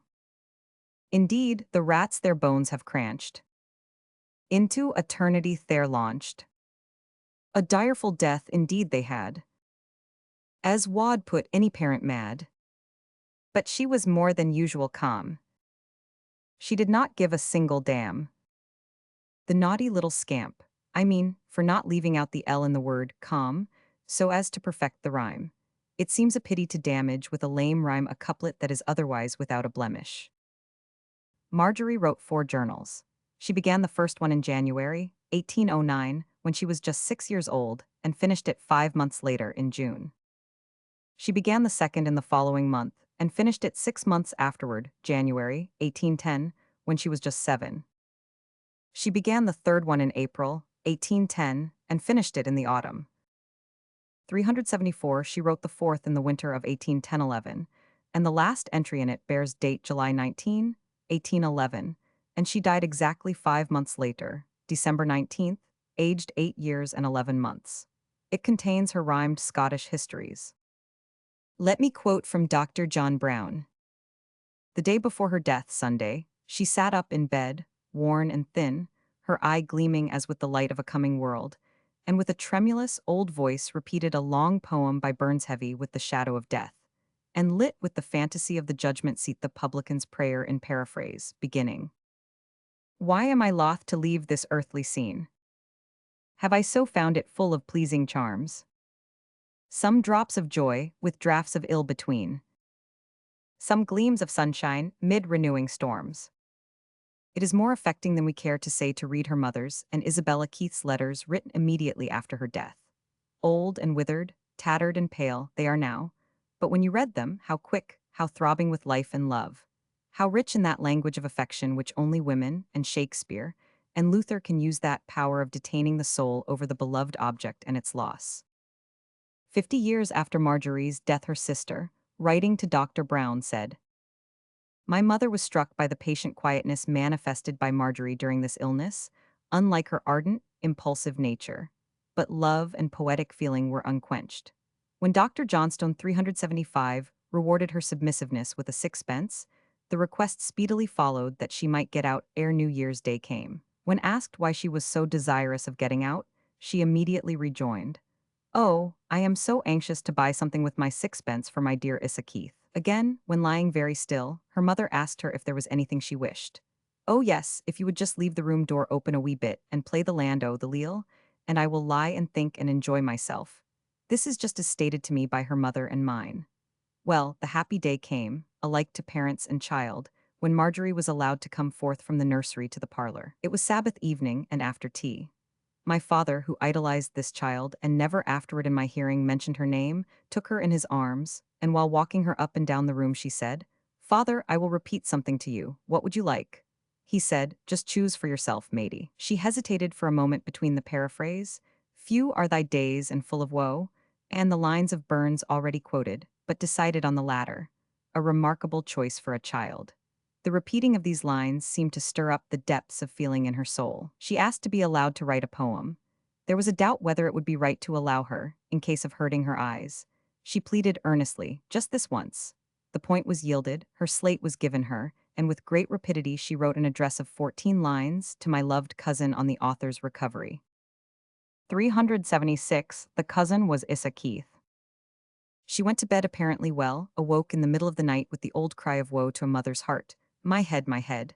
3 days of the dire malady, water in the head, followed, and the end came. Permission to use the extracts quoted from Marjorie's journal in this article has been granted me by the publishers. Adam's soliloquy. The spirit of Adam is supposed to be visiting New York City, inspecting the dinosaur at the Museum of Natural History. 1905. 1. It is strange, very strange. I do not remember this creature. After gazing long and admiringly. Well, it is wonderful, the mere skeleton 57 feet long and 16 feet high. Thus far, it seems, they've found only this sample without doubt a merely medium-sized one. A person could not step out here into the park and happen by luck upon the largest horse in America.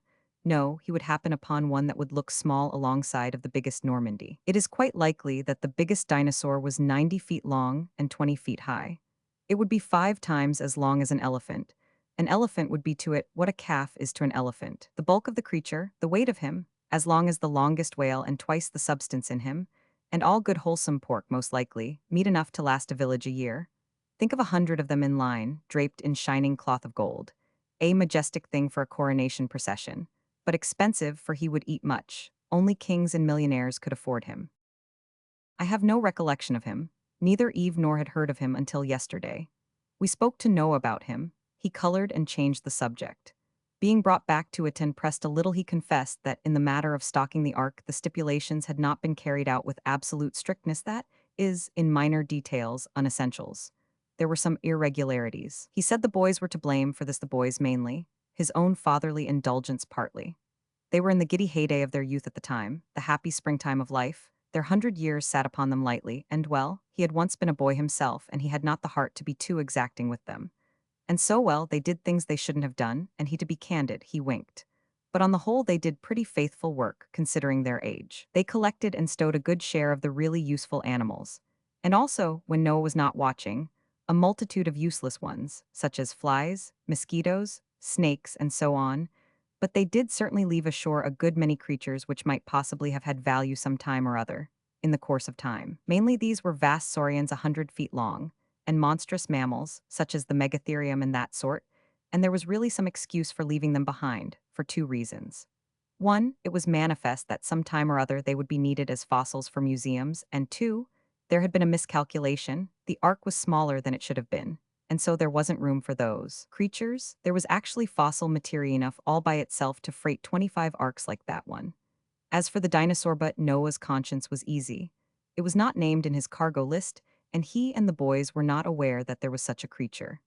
He said he could not blame himself for not knowing about the dinosaur, because it was an American animal, and America had not then been discovered.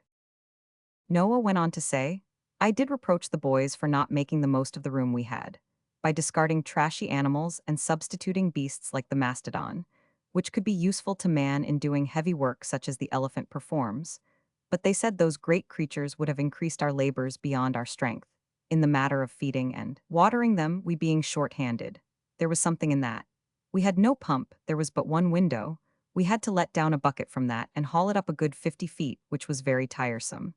Then we had to carry the water downstairs 50 feet again, in cases where it was for the elephants and their kind, for we kept them in the hold to serve for ballast. As it was, we lost many animals, choice animals that would have been valuable in menageries, different breeds of lions, tigers, hyenas, wolves, and so on, for they wouldn't drink the water after the salt sea water got mixed with the fresh. But we never lost a locust, nor a grasshopper, nor a weevil, nor a rat, nor a cholera germ, nor any of that sort of beings. On the whole, I think we did very well, everything considered. We were shepherds 380 and farmers. We had never been to sea before. We were ignorant of naval matters, and I know this for certain, that there is more difference between agriculture and navigation than a person would think. It is my opinion that the two trades do not belong together. Shem thinks the same, so does Japheth. As for what Ham thinks, it is not important. Ham is biased. You find me a Presbyterian that isn't if you think you can. He said it aggressively. It had in it the spirit of a challenge. I avoided argument by changing the subject. With Noah, arguing is a passion, a disease, and it is growing upon him, has been growing upon him for 30,000 years and more. It makes him unpopular, unpleasant. Many of his oldest friends dread to meet him. Even strangers soon get to avoiding him, although at first they are glad to meet him and gaze at him, on account of his celebrated adventure. For a time they are proud of his notice because he is so distinguished, but he argues them to rags, and before long they begin to wish, like the rest, that something had happened to the ark. Chapter 2. On the bench in the park, mid-afternoon, dreamily noting the drift of the human species back and forth. To think this multitude is but a wee little fraction of the earth's population, and all blood kin to me, every one. Eve ought to have come with me. This would excite her affectionate heart. She was never able to keep her composure when she came upon a relative. She would try to kiss every one of these 381 people, black and white and all. A baby wagon passes. How little change one can notice, none at all, in fact. I remember the first child well, let me see. It is 300,000 years ago come Tuesday. This one is just like it. So between the first one and the last one, there is really nothing to choose. The same insufficiency of hair, the same absence of teeth, the same feebleness of body and apparent vacancy of mind, the same general unattractiveness all around. Yet Eve worshipped that early one, and it was pretty to see her with it. This latest one's mother worships it. It shows in her eyes it is the very look that used to shine in Eve's. To think that so subtle and intangible a thing as a look could flit and flash from face to face down a procession 300,000 years long, and remain the same, without shade of change. Yet here it is, lighting this young creature's face just as it lighted Eve's in the long ago, the newest thing I have seen in the earth, and the oldest. Of course, the dinosaur butt that is in another class. She drew the baby wagon to the bench and sat down, and began to shove it softly back and forth with one hand while she held up a newspaper with the other and absorbed herself in its contents. Presently, "My," she exclaimed, which startled me, and I ventured to ask her, modestly and respectfully, what was the matter.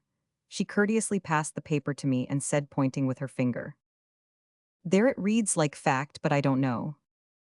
It was very embarrassing.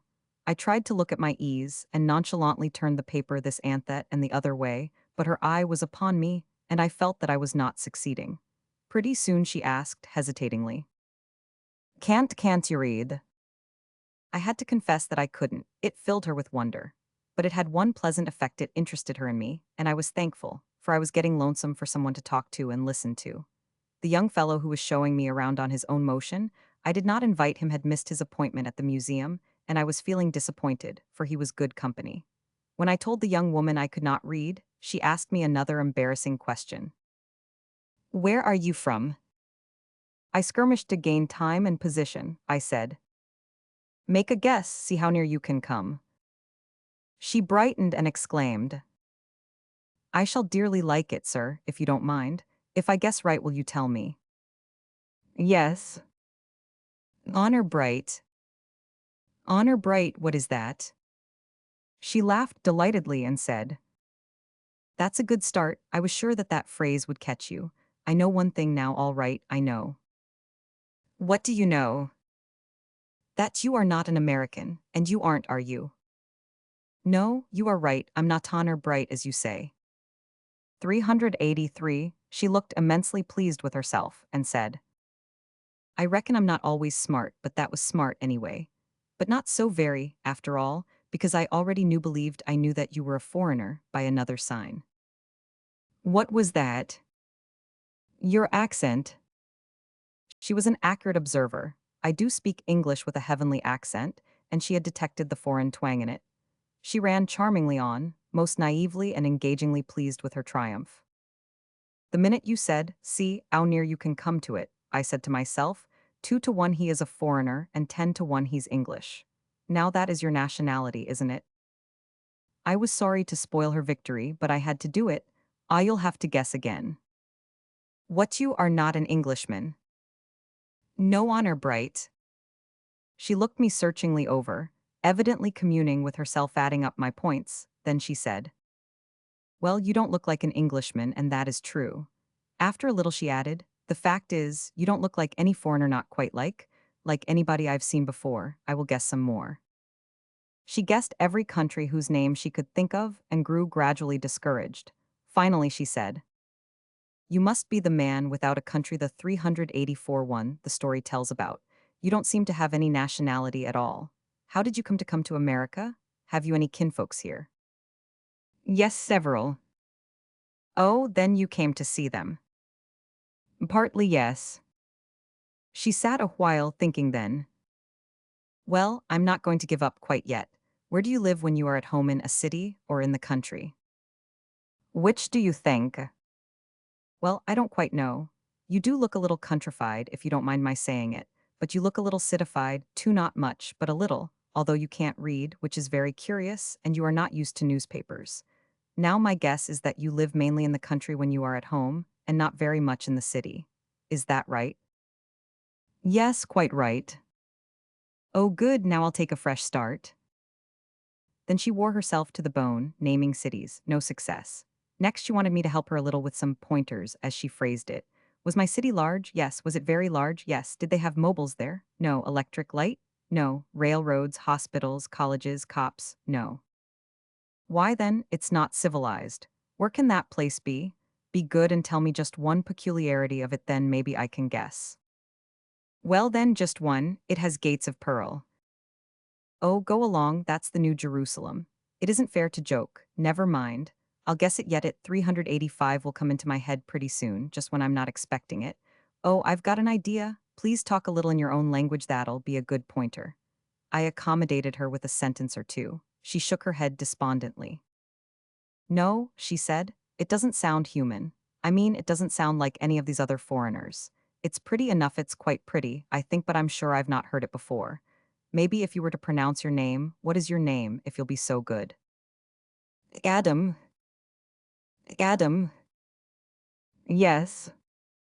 But Adam what? That is all just Adam. Nothing at all but just that? Why, how curious. There's plenty of Adams, how can they tell you from the rest? Oh, that is no trouble. I'm the only one there is there where I'm from. Upon my word, well, it beats the band. It reminds a person of the old original. That was his name, too, and he hadn't any but that, just like you. Then, archly, you've heard of him, I suppose.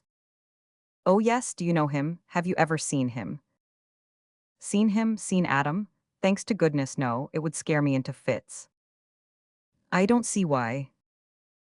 You do. 386 no. Why don't you see why? Because there is no sense in a person being scared of his kin. A kin? Yes, isn't he a distant relative of yours? She thought it was prodigiously funny, and said it was perfectly true, but she never would have been bright enough to think of it. I found it a new and most pleasant sensation to have my wit admired, and was about to try to do some more when that young fellow came. He planted himself on the other side of the young woman, and began a vapid remark about the weather, but she gave him a look that withered him and got stiffly up and wheeled the baby away. Bible teaching and religious practice. Religion had its share in the changes of civilization and national character, of course. What share? The lion S. In the history of the human race, this has always been the case, will always be the case, to the end of time, no doubt, or at least until man, by the slow processes of evolution, shall develop into something really fine and high some billions of years hence, say. The Christian's Bible is a drugstore. Its contents remain the same, but the medical practice changes. For 1800 years, these changes were slight, scarcely noticeable. The practice was allopathic in its rudest and crudest form. The dull and ignorant physician day and night, and all the days and all the nights, drenched his patient with vast and hideous doses of the most repulsive drugs to be found in the store's stock. He bled him, cupped him, purged him, puked him, salivated him, never gave his system a chance to rally, nor nature a chance to help. He kept him religion sick for 18 centuries, and allowed him not a well day during all that time. The stock in the store was made up of about equal portions of baleful and debilitating poisons, and healing and comforting medicines, but the practice of the time confineth physician to the use of the former. By consequence, he could only damage his patient, and that is what he did. Not until far within our century was any considerable change in the practice introduced, and then mainly, or in effect only, in Great Britain and the United States. In the other countries today, the patient either still takes the ancient treatment or does not call the physician at all. In the English-speaking countries, the changes observable in our century were forced by that very thing just referred to, the revolt of the patient against the system. They were not projected by the physician. The patient fell to doctoring himself, and the physician's practice began to fall off. He modified his method to get back his trade. He did it gradually, reluctantly, and never yielded more at a time than the pressure compelled. At first he relinquished the daily dose of hell and damnation, and administered it every other day only. Next he allowed another day to pass, then another, and presently another. When he had restricted it at last to Sundays, and imagined that now there would surely be a truce, the homeopath arrived on the field and made him abandon hell and damnation altogether, and administered Christ's love and comfort and charity and compassion in its stead. These had been in the drugstore all the time, gold labeled and conspicuous among the long shelf loads of repulsive purges and vomits and poisons. And so, the practice was to blame that they had remained unused, not the pharmacy. To the ecclesiastical physician of 50 years ago, his predecessor 389 for 18 centuries was a quack.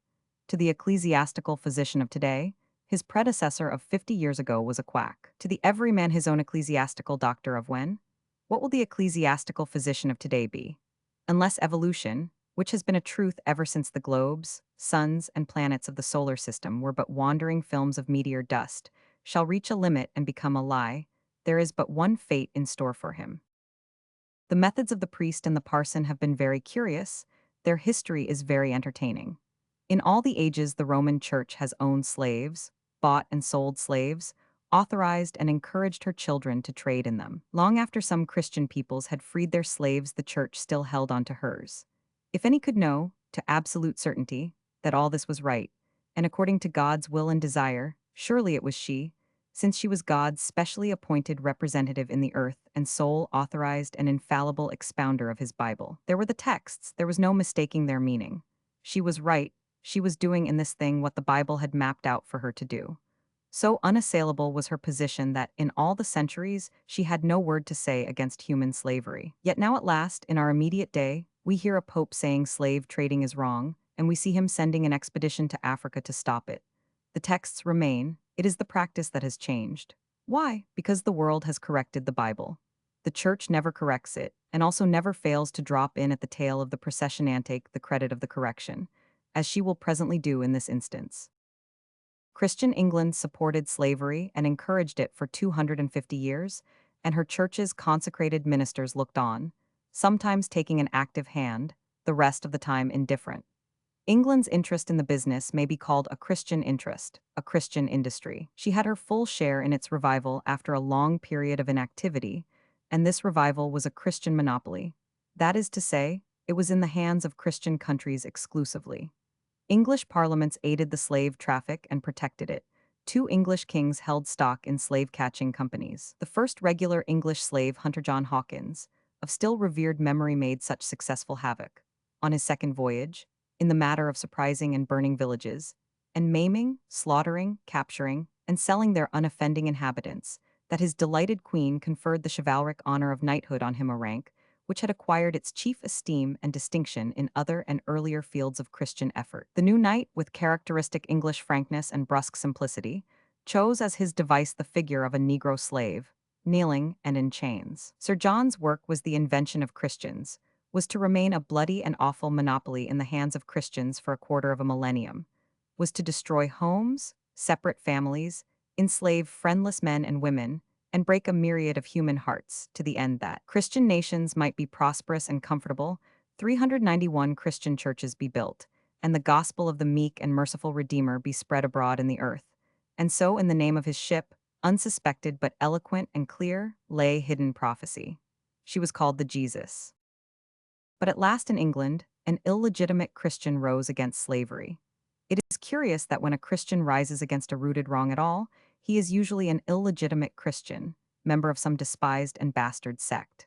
There was a bitter struggle, but in the end the slave trade had to go and went. The biblical authorization remained, but the practice changed. Then the usual thing happened. The visiting English critic among us began straightway to hold up his pious hands in horror at our slavery. His distress was unappeasable, his words full of bitterness and contempt. It is true we had not so many as 1,500,000 slaves for him to worry about, while his England still owned 12 millions in her foreign possessions. But that fact did not modify his wail any, or stay his tears, or soften his censure. The fact that every time we had tried to get rid of our slavery in previous generations, but had always been obstructed, balked, and defeated by England, was a matter of no consequence to him. It was ancient history, and not worth the telling. Our own conversion came at last. We began to stir against slavery.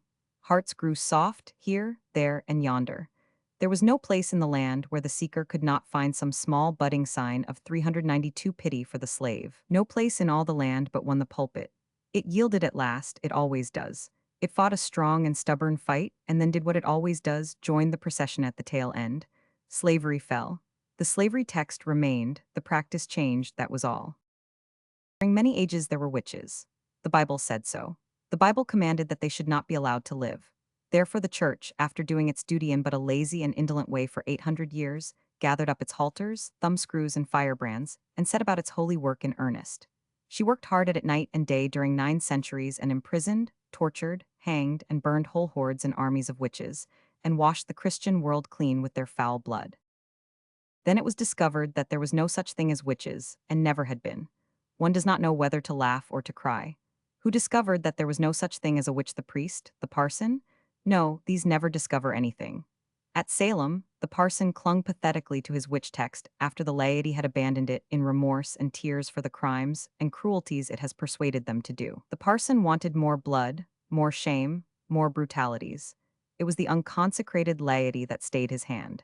In Scotland, the parson killed the witch after the magistrate had pronounced her innocent, and when the merciful legislature proposed to sweep the hideous laws against witches from the statute book, it was the parson who came imploring, 393 with tears and imprecations, that they be suffered to stand. There are no witches. The witch text remains, only the practice has changed. Hellfire is gone, but the text remains. Infant damnation is gone, but the text remains. More than 200 death penalties are gone from the law books, but the texts that authorize them remain. Is it not well worthy of note that of all the multitude of texts through which man has driven his annihilating pen, he has never once made the mistake of obliterating a good and useful one? It does certainly seem to suggest that if man continues in the direction of enlightenment, his religious practice may, in the end, attain some semblance of human decency. The War Prayer. Dictate 05. It was a time of great and exalting excitement. The country was up in arms, the war was on, in every breast burned the holy fire of patriotism. The drums were beating, the bands playing, the toy pistols popping, the bunched firecrackers hissing and spluttering. On every hand and far down the receding and fading spread of roofs and balconies a fluttering wilderness of flags flashed in the sun.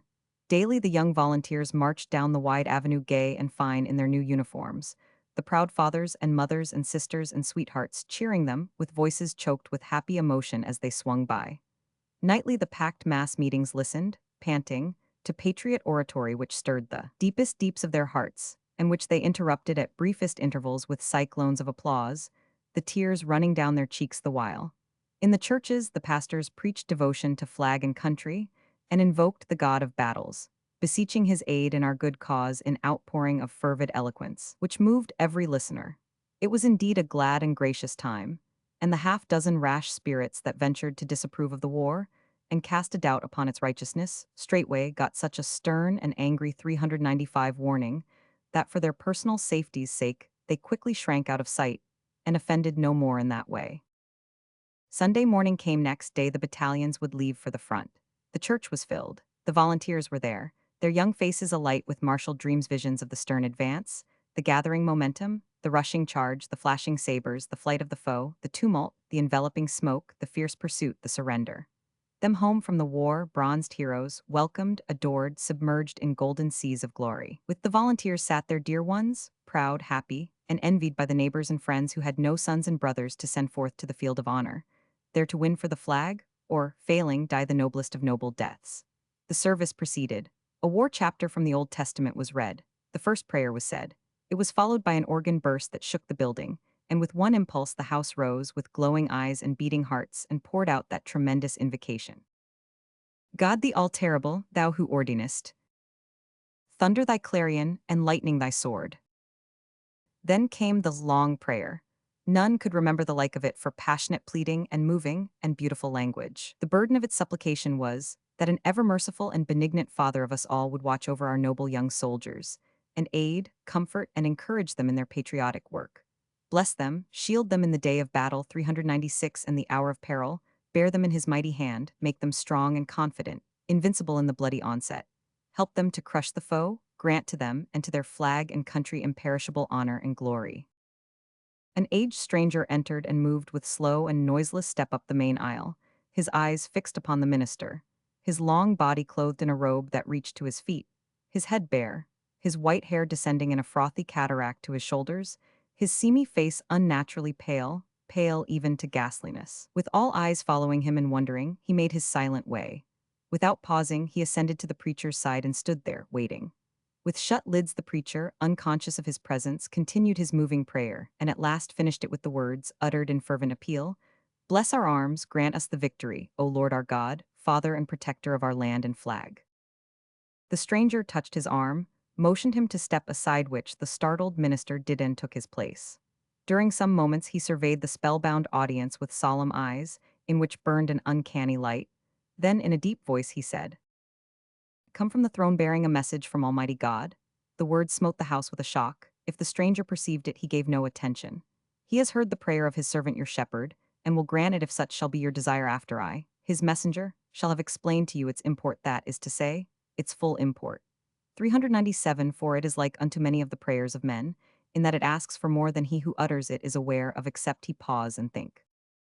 God's servant and yours has prayed his prayer. Has he paused and taken thought? Is it one prayer? No, it is two, one uttered, the other not.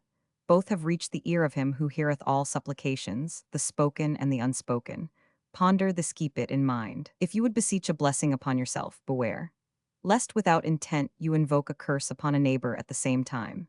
If you pray for the blessing of rain upon your crop which needs it, by that act you are possibly praying for a curse upon some neighbor's crop which may not need rain and can be injured by it.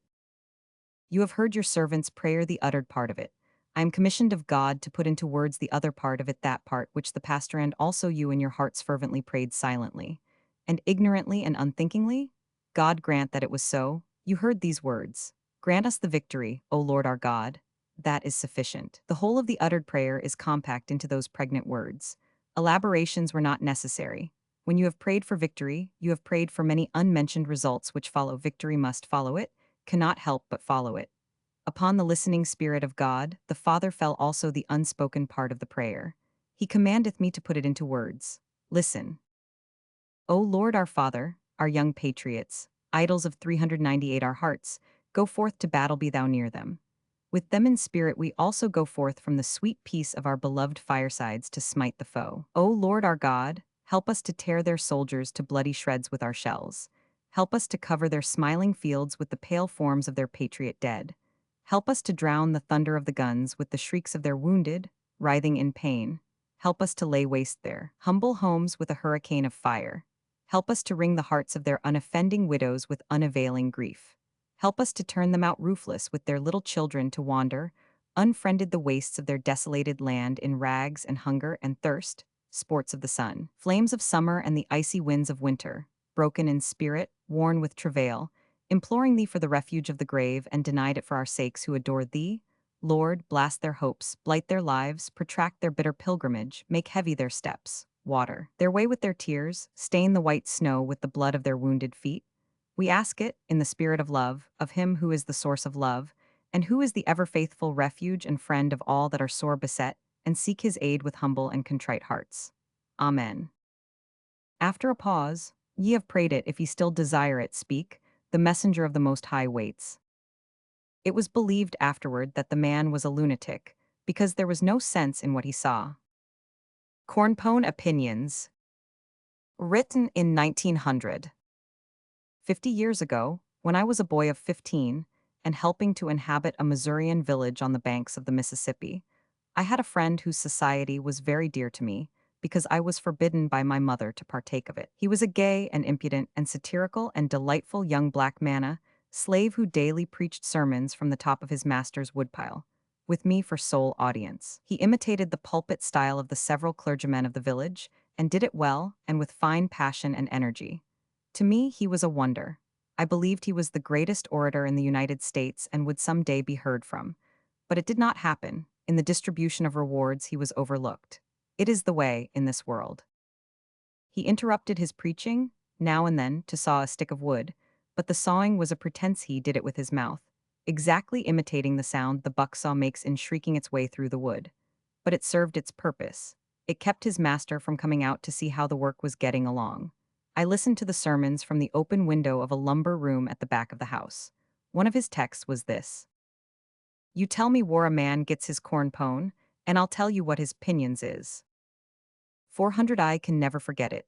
It was deeply impressed upon me, by my mother, not upon my memory, but elsewhere. She had slipped in upon me while I was absorbed and not watching. The black philosopher's idea was that a man is not independent and cannot afford views which might interfere with his bread and butter. If he would prosper, he must train with the majority. In matters of large moment, like politics and religion, he must think and feel with the bulk of his neighbors, or suffer damage in his social standing and in his business prosperities. He must restrict himself to cornpone opinions, at least on the surface. He must get his opinions from other people. He must reason out none for himself. He must have no first-hand views. I think Jerry was right in the main, but I think he did not go far enough. This happens, but I think it is not the rule. I am persuaded that a coldly thought out and independent verdict upon a fashion in clothes, or 401 manners, or literature, or politics, or religion, or any other matter that is projected into the field of our notice and interest, is a most rare thing if it has indeed ever existed. A new thing in costume appears, the flaring hoop skirt, for example, and the passers-by are shocked, and the irreverent laugh. 6 months later, everybody is reconciled. The fashion has established itself. It is admired now, and no one laughs. Public opinion resented it before, public opinion accepts it now, and is happy in it. Why? Was the resentment reasoned out? Was the acceptance reasoned out? No, the instinct that moves to conformity did the work. It is our nature to conform. It is a force which not many can successfully resist. What is its seat? The inborn requirement of self-approval. We all have to bow to that, there are no exceptions. Even the woman who refuses from first to last to wear the hoop skirt comes under that law and is its slave. She could not wear the skirt and have her own approval, and that she must have, she cannot help herself. But as a rule, our self-approval has its source in but one place and not elsewhere, the approval of other people. A person of vast consequences can introduce any kind of novelty in dress, and the general world will presently adopt it, moved to do it, in the first place, by the natural instinct to passively yield to that vague something recognized as authority, and in the second place, by the human instinct to train with the multitude and have its approval. An empress introduced the hoop skirt, and we know the result. A nobody introduced the 402 bloomer, and we know the result. If Eve should come again, in her ripe renown, and reintroduce her quaint styles, well, we know what would happen, and we should be cruelly embarrassed along at first. The hoop skirt runs its course and disappears. Nobody reasons about it. One woman abandons the fashion, her neighbor notices this and follows her lead. This influences the next woman, and so on, and presently the skirt has vanished out of the world. No one knows how nor why, nor cares for that matter. It will come again by and by, and in due course will go again. 25 years ago in England, 6 or 8 wine glasses stood grouped by each person's plate at a dinner party, and they were used, not left idle and empty. Today there are but 3 or 4 in the group, and the average guest sparingly uses about 2 of them. We have not adopted this new fashion yet, but we shall do it presently. We shall not think it out, we shall merely conform and let it go at that. We get our notions and habits and opinions from outside influences, we do not have to study them out. Our table manners and company manners and street manners change from time to time, but the changes are not reasoned out, we merely notice and conform. We are creatures of outside influences. As a rule, we do not think, we only imitate. We cannot invent standards that will stick. What we mistake for standards are only fashions and perishable. We may continue to admire them, but we drop the 403 use of them. We notice this in literature. Shakespeare is a standard, and 50 years ago, we used to write tragedies which we couldn't tell from somebody else's. But we don't do it anymore now. A prose standard, 3/4 of a century ago, was ornate and diffuse. Some authority or other changed it in the direction of compactness and simplicity, and conformity followed without argument. The historical novel starts up suddenly and sweeps the land. Everybody writes one and the nation is glad. We had historical novels before, but nobody read them, and the rest of us conformed without reasoning it out. We are conforming in the other way now because it is another case of everybody. The outside influences are always pouring in upon us, and we are always obeying their orders and accepting their verdicts. The Smiths like the new play, the Joneses go to see it, and they copy the Smith verdict. Morals, religions, politics get their following from surrounding influences and atmospheres, almost entirely, not from study, not from thinking. A man must and will have his own approval first of all. In each and every moment and circumstance of his life even, if he must repent of a self-approved act the moment after its commission, in order to get his self-approval again. But, speaking in general terms, a man's self-approval in the large concerns of life has its source in the approval of the peoples about him, and not in a searching personal examination of the matter. Mohammedans are Mohammedans because they are born and reared among that sect, not because they have thought it 404 out and can furnish sound reasons for being Mohammedans. We know why Catholics are Catholics, why Presbyterians are Presbyterians, why Baptists are Baptists, why Mormons are Mormons, why thieves are thieves, why monarchists are monarchists, why Republicans are Republicans and Democrats, Democrats. We know it is a matter of association and sympathy, not reasoning and examination, that hardly a man in the world has an opinion upon morals, politics, or religion which he got otherwise than through his associations and sympathies. Broadly speaking, there are none but cornpone opinions. And broadly speaking, cornpone stands for self-approval. Self-approval is acquired mainly from the approval of other people. The result is conformity. Sometimes conformity has a sordid business interest, the bread and butter interest, but not in most cases, I think. I think that in the majority of cases, it is unconscious and not calculated. That it is born of the human being's natural yearning to stand well with his fellows and have their inspiring approval and praise, a yearning which is commonly so strong and so insistent that it cannot be effectually resisted and must have its way. A political emergency brings out the cornpone opinion in fine force in its two chief varieties: the pocketbook variety, which has its origin in self-interest, and the bigger variety, the sentimental variety, the one which can't bear to be outside the pale, can't bear to be in disfavor, can't endure the averted face and the cold shoulder, wants to stand well with his friends, wants to be smiled upon, wants to be welcome, wants to hear the precious words, "He's on the right track," uttered perhaps by an ass, but still an ass of high degree, an ass whose approval is gold and diamonds to a smaller ass, and confers glory and honor and happiness and membership in the herd. For these gods, many a man will dump his lifelong principles into the street, and his conscience along with them. We have seen it happen, in some millions of instances. Men think they think upon great political questions, and they do, but they think with their party, not independently. They read its literature, but not that of the other side. They arrive at convictions, but they are drawn from a partial view of the matter in hand and are of no particular value. They swarm with their party, they feel with their party, they are happy in their party's approval, and where the party leads they will follow, whether for right and honor or through blood and dirt and a mush of mutilated morals. In our late canvass, half of the nation passionately believed that in silver lay salvation, the other half as passionately believed that that way lay destruction. Do you believe that a tenth part of the people, on either side, had any rational excuse for having an opinion about the matter at all? I studied that mighty question to the bottom, came out empty. Half of our people passionately believe in high tariff, the other half believe otherwise. Does this mean study and examination, or only feeling? The latter, I think. I have deeply studied that question to and it arrive. We all do no end of feeling, and we mistake it for thinking. And out of it we get an aggregation which we consider a boon. Its name is public opinion. It is held in reverence. It settles everything. Some think it the voice of God. The end. By and by a band in showy uniform came in and stood opposite the entrance. At the end of a tedious interval of waiting, trumpets sounded outside. There was some shouting. The band played half of "God Save the Queen," and then the Duke and Duchess of Cambridge and a dozen gorgeous Persian officials entered. After a little the young Prince Arthur came, in a blue uniform, with a whole broadside of gold and silver medals on his breast for good behavior, punctuality, accurate spelling, penmanship, etc., I suppose, but I could not see the inscriptions. The band gave him some bars of "God Save the Queen," too, while he stood under us talking, with altogether unroyal animation, with the Persians, the crowd of people staring hungrily at him, the while country cousins, maybe, who will go home and say, "I was as close to him as I am to that chair this minute." Then came the Duke of Teck and the Princess Mary, and the band "God Save the Queen" them also.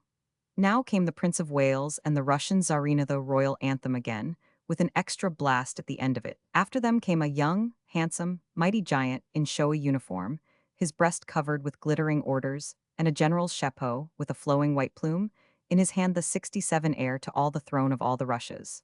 The band greeted him with the Russian national anthem, and played it clear through. And they did right. For perhaps it is not risking too much to say that this is the only national air in existence that is really worthy of a great nation. And at last came the long-expected millennium himself, His Imperial Majesty the Shah, with the charming Princess of Wales on his arm. He had all his jewels on, and his diamond shaving brush in his hat front.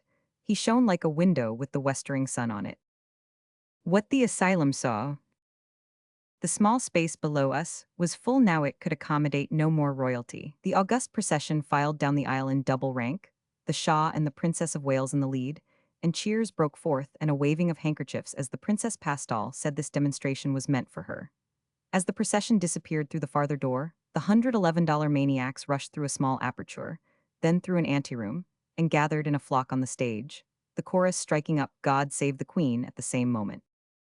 We stood in a mighty bandbox, or a Roman Colosseum, with a sea of faces stretching far away over the ground floor.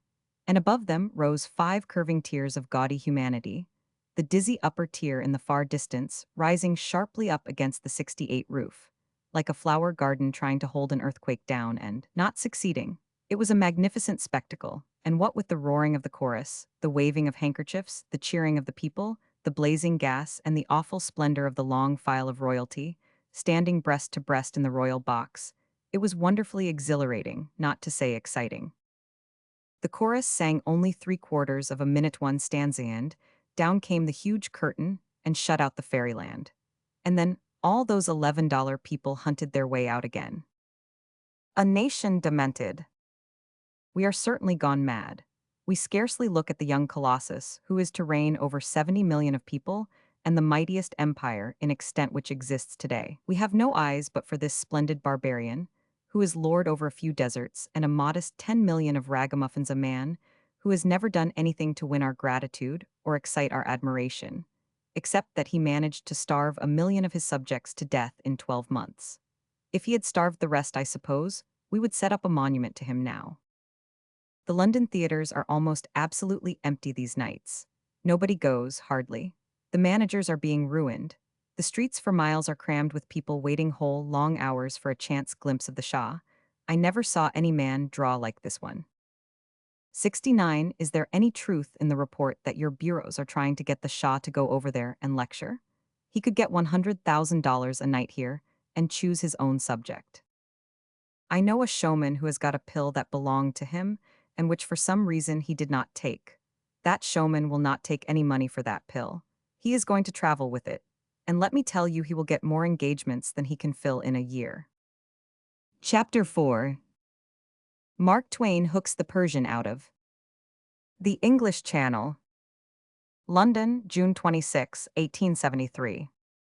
I suppose I am the only member of the Shah's family who is not wholly broken down and worn out. And to tell the truth, there is not much of me left.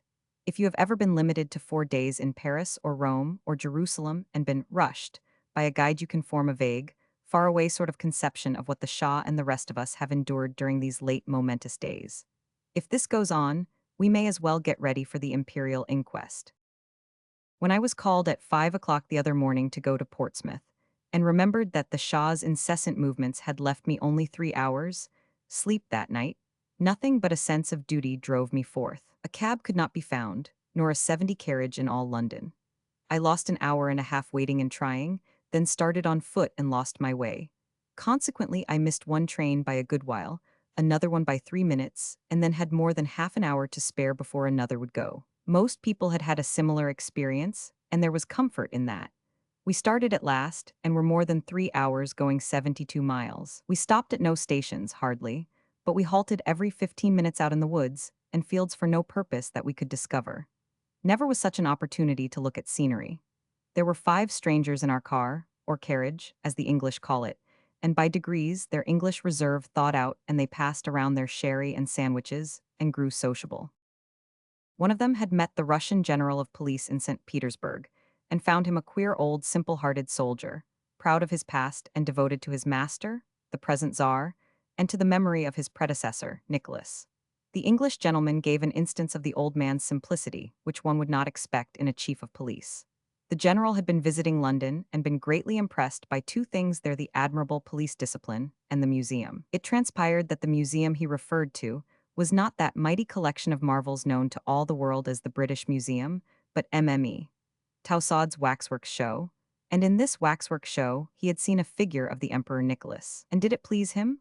Yes, as to the likeness, for it was a good likeness and a 71 commanding figure, but mon Dieu, try to fancy it, MCU dressed in the uniform of a simple colonel of infantry. The great Nicholas of Russia, my august late master, dressed in a colonel's uniform. The old general could not abide that. He went to the proprietor and remonstrated against this wanton indignity. The proprietor was grieved, but it was the only Russian uniform he could get, and "Say no more," said the general. "May I get you one?" The proprietor would be most happy. The general lost not a moment.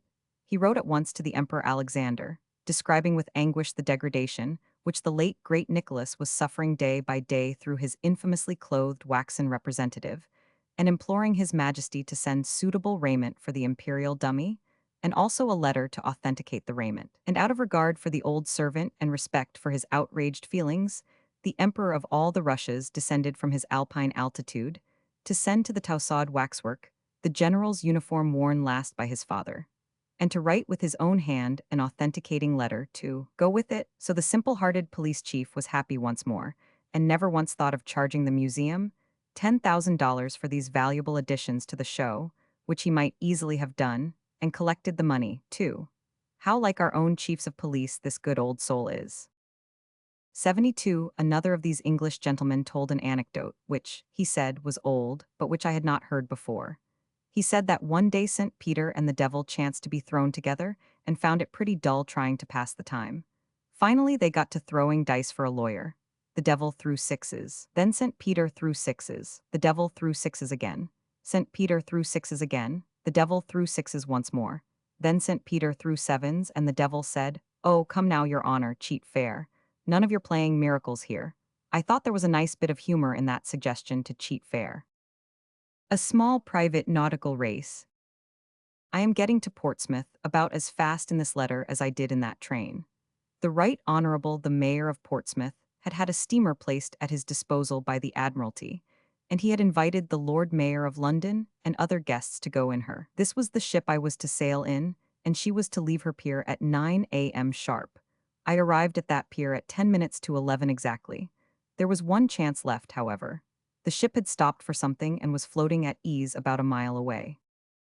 A rusty, decayed, little two-oared skiff, the size of a bathtub, came floating by, with a fisherman and his wife and child in it.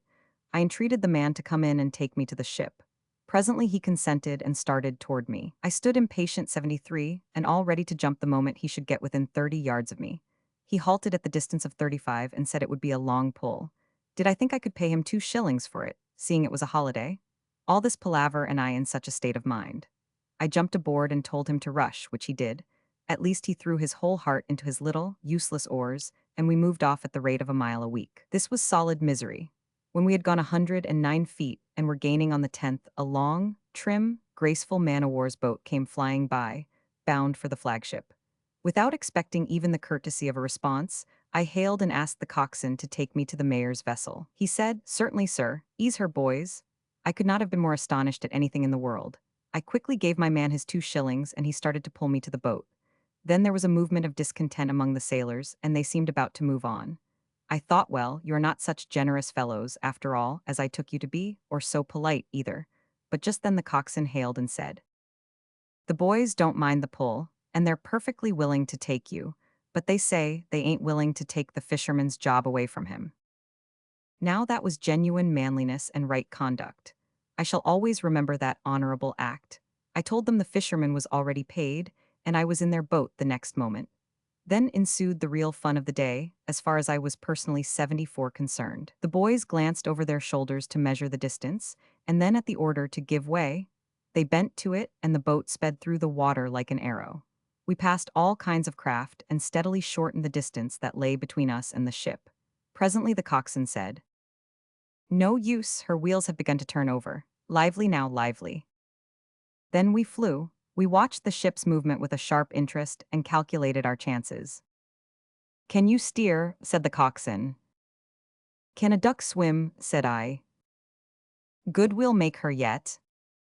I took the helm and he the stroke oar, and that one oar did appear to add a deal to that boat's speed. The ship was turning around to go out to sea, and she did seem to turn unnecessarily fast, too. But just as she was pointed right, and both her wheels began to go ahead, our boat's bow touched her companionway, and I was aboard. It was a handsome race, and very exciting. If I could have had that dainty boat and those 8 white-shirted, blue-trousered sailors for the day, I would not have gone in any ship, but would have gone about in vast naval style and experienced the feelings of an admiral. Old historical men of war. Our ship sailed out through a narrow way, bordered by piers that swarmed with people, and likewise by prodigious men of war of the fashion of a 7,500 years ago. There were, perhaps, a dozen of the stately veterans, these relics of an historic past, and not looking aged and seedy either, but as bright and fresh as if they had been launched and painted yesterday. They were the noblest creatures to look upon. Hulls of huge proportion and great length, 4 long tiers of cannon grinning from their tall sides, vast sterns that towered into the air like the gable end of a church, graceful bows and figureheads, masts as trim and lofty as spires surely no spectacle could, be so imposing as a sea fight in the old times, when such beautiful and such lordly ships as these ruled the seas. And how it must have stirred the heart of England when a fleet of them used to come sailing in from victory, with ruined sides and tattered spars and sails, while bells and cannon pealed a welcome. One of the grandest of these veterans was the very one upon whose deck Nelson himself fell in the moment of triumph. I suppose England would rather part with 10 colonies than with that illustrious old ship. We passed along within 30 steps of her, and I was just trying to picture in my mind the tremendous scenes that had transpired upon her deck upon that day, the proudest in England's naval history, when the venerable craft, stirred by the boom of saluting cannon, perhaps, woke up out of her long sleep and began to vomit smoke and thunder herself. And then she looked her own natural self again, and no doubt the spirit of Nelson was near. Still, it would have been pleasanter to be on her decks than in front of her guns. For, as the white 76 volumes of smoke burst in our faces, one could not help feeling that a ball might by accident have got mixed up with a blank cartridge, and might chip just enough off the upper end of a man to disfigure him for life. And besides, the powder they use in cannon is in grains as large as billiard chalks, and it does not all explode. Suppose a few should enter one system? The crash and roar of these great guns was as unsettling a sound as I have ever heard at short range.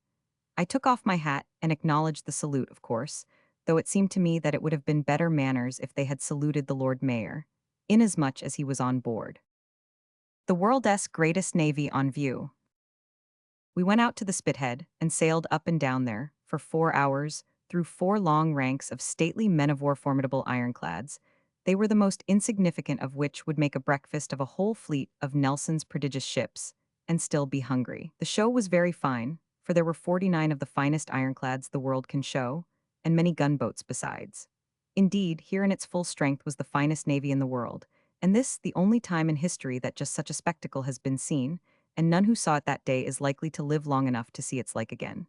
The vessels were all dressed out with flags, and all about them frolicked a bewildering host of bannered yachts, steamers, and every imaginable sort of craft. It would be hard to contrive a gayer scene. 77, one of the royal yachts came flying along presently, and put the Shah on board one of the ironclads, and then the yards of the whole fleet were manned simultaneously, and such another booming and bellowing of great guns ensued as I cannot possibly describe. Within 2 minutes the huge fleet was swallowed up in smoke, with angry red tongues of fire darting through it here and there. It was wonderful to look upon. Every time the Devastation let off one of her 35-ton guns, it seemed as if an entire London fog issued from her side, and the report was so long coming that if she were to shoot a man he would be dead before he heard it, and would probably go around wondering through all eternity what it was that happened to him. I returned to London in a great hurry by a train that was in no way excited by it, but failed in the end, an object I had in view after all, which was to go to the grand concert at Albert Hall in honor of the Shah. I had a strong desire to see that building filled with people once. Albert Hall is one of the many monuments erected to the memory of the late Prince Albert. It is a huge and costly edifice, but the architectural design is old, not to say in some sense a plagiarism, for there is but little originality in putting a dome on a gasometer. It is said to seat 13,000 people, and surely that is a thing worth seeing at least to a man who was not at the Boston Jubilee. But no tickets were to be had, every seat was full, they said. It was no particular matter, but what made me mad was to come so extremely close and then miss. Indeed, was madder than I can express, to think that if the architect had only planned the place to hoe, one I could have got in. But, after all, I was not the only person who had occasion to feel vexed. Colonel Ten, a noted man in America, bought a seat some days ago for $10, and a little afterward met a knowing person who said the Shah would be physically worn out before that concert night and would not be there, and consequently nobody else. So the seat was immediately sold for $5. Then came another knowing one, who said the Shah would unquestionably be at the concert, so the colonel went straight and bought his ticket back again. The temporary holder of it only charged him $250 for carrying it around for him during the interval. The colonel was at the concert, and took the Shah's head clerk for the Shah all the evening. Vexation could go no further than that. 5. Mark Twain gives the Royal Persian a send-off. London, June 30, 1873. For the present we are done with the Shah in London. He is gone to the country to be further impressed. After all, it would seem that he was more moved and more genuinely entertained by the military day at Windsor than by even the naval show at Portsmouth. It is not to be wondered at, since he is a good deal of a soldier himself, and not 79 much of a sailor. It has been estimated that there were 300,000 people assembled at Windsor, some say 500,000. That was a show in itself. The Queen of England was there, so was Windsor Castle, also an imposing array of cavalry, artillery, and infantry. And the accessories to these several shows were the matchless rural charms of England, a vast expanse of green sward, walled in by venerable forest trees, and beyond them glimpses of hills clothed in summer vegetation. Upon such a theater, a bloodless battle was fought, and an honorable victory, won by trained soldiers who have not always been carpet knights, but whose banners bear the names of many historic fights. England is now practically done with the Shah. True, his engagement is not yet completed, for he is still billed to perform at one or two places, but curiosity is becoming sated, and he will hardly draw as good houses as heretofore. Whenever a star has to go to the provinces, it is a bad sign. The poor man is well nigh worn out with hard work. The other day he was to have performed before the Duke of Buccleuch and was obliged to send an excuse. Since then he failed of his engagement at the Bank of England. He does not take rest even when he might. He has a telegraphic apparatus in his apartments in Buckingham Palace, and it is said that he sits up late, talking with his capital of Persia by telegraph. He is so fascinated with the wonderful contrivance that he cannot keep away from it. No doubt it is the only home-like thing the exile finds in the hard, practical West, for it is the next 80 of kin to the enchanted carpets that figure in the romance and traditions of his own land, and which carry the wanderer whither he will about the earth, circumscribing the globe in the twinkling of an eye, propelled by only the force of an unspoken wish. Gossip about the Shah. This must be a dreary, unsatisfactory country to him, where one's desires are thwarted at every turn. Last week he woke up at 3 in the morning and demanded of the vizier on watch by his bedside that the ballet dancers be summoned to dance before him. The vizier prostrated himself upon the floor and said, "O King of Kings, light of the world, source of human peace and contentment, the glory and admiration of the age, turn away thy sublime countenance. Let not thy fateful frown wither thy slave. For behold, the dancers dwell wide asunder in the desert wastes of London, and not in many hours could they be gathered together." The Shah could not even speak. He was so astounded with the novelty of giving a command that could not be obeyed. He sat still a moment, suffering, then wrote in his tablets these words: Mem, upon arrival in Teheran, let the vizier have the coffin which has just been finished for the late general of the household troops. It will save time. He then got up and set his boots outside the door to be blacked and went back to bed, calm and comfortable. 81 making no more to do about giving away that costly coffin than I would about spending a couple of shillings. The lesson of his journey.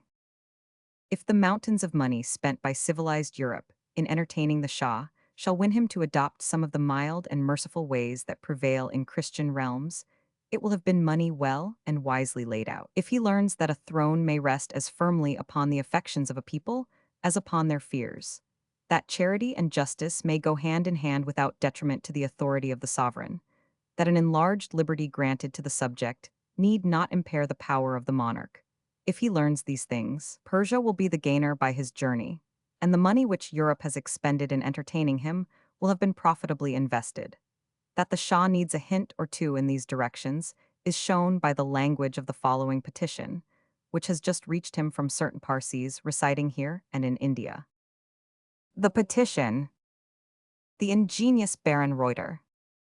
It is whispered that the Shah's European trip was not suggested by the Shah himself, but by the noted telegraphic newsman, Baron Reuter. People who pretend to know say that Reuter began life very poor, that he was an energetic spirit and improved such opportunities as fell in his way, that he learned several languages and finally became a European guide, or courier, and employed himself in conducting all sorts of foreigners through all sorts of countries, and wearing them out with the usual frantic system of sightseeing. That was a good education for him. It also gave him an intimate knowledge of all the routes of travel and taught him how certain long ones might be shortened. By and by he got some carrier pigeons and established a news express, which necessarily prospered, since it furnished journals and commercial people with all matters of importance considerably in advance of the mails. When railways came into vogue, he obtained concessions which enlarged his facilities and still enabled him to defy competition. He was ready for the telegraph and seized that, too, and now for years. 84 Reuters telegrams has stood in brackets at the head of the telegraphic column of all European journals. He became rich. He bought telegraph lines and built others, purchased a second-hand German baronetcy, and finally sold out his telegraphic property to his government for $3 million and was out of business for once. But he could not stay out. After building himself a sort of a palace, he looked around for fresh game, singled out the Shah of Persia and went for him.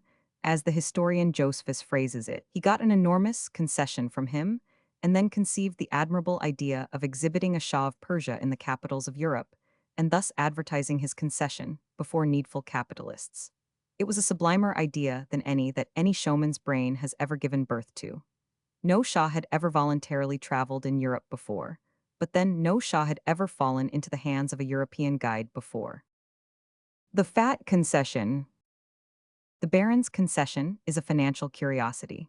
It allows him the sole right to build railways in Persia for the next 70 years, also street railroads, gives all the land necessary, free of charge, for double tracks and 50 or 60 yards on each side, all importations of material, etc., free of duty. All the Baron's exports free of duty also. The Baron may appropriate and work all mines, except those 85 of the precious metals, free of charge, the Shah to have 15% of the profits. Any private mine may be gobbled. The Persian word is akbamarish by the Baron if it has not been worked during 5 years previously. The Baron has the exclusive privilege of making the most of all government forests, he giving the Shah 15% of the profits from the wood sold. After a forest is removed, the Baron is to be preferred before all other purchasers if he wants to buy the land. The Baron alone may dig wells and construct canals, and he is to own all the land made productive by such works. The Baron is empowered to raise $30 million on the capital stock for working purposes, and the Shah agrees to pay 7% interest on it, and Persia is wholly unencumbered with debt. The Shah hands over to the Baron the management of his customs for 20 years, and the Baron engages to pay for this privilege $100,000, a year more than the Shah now receives. So the Baron means to wake up that sleepy Persian commerce. After the 5th year, the Baron is to pay the Shah in addition a percent of the profits, if his head is still a portion of his person then. The Baron is to have first preference in the establishment of a bank. The Baron has preference in establishing gas, road, telegraph, mill, manufacturing, forge, pavement, and all such enterprises. The Shah is to have 20% of the profits arising from the railways. Finally, the Baron may sell out whenever he wants to. It is a good concession in its way. It seems to make the Shah say, "Run Persia at my expense and give me a fifth of the profits." One's first impulse is to envy the Baron, but after all, I do not know.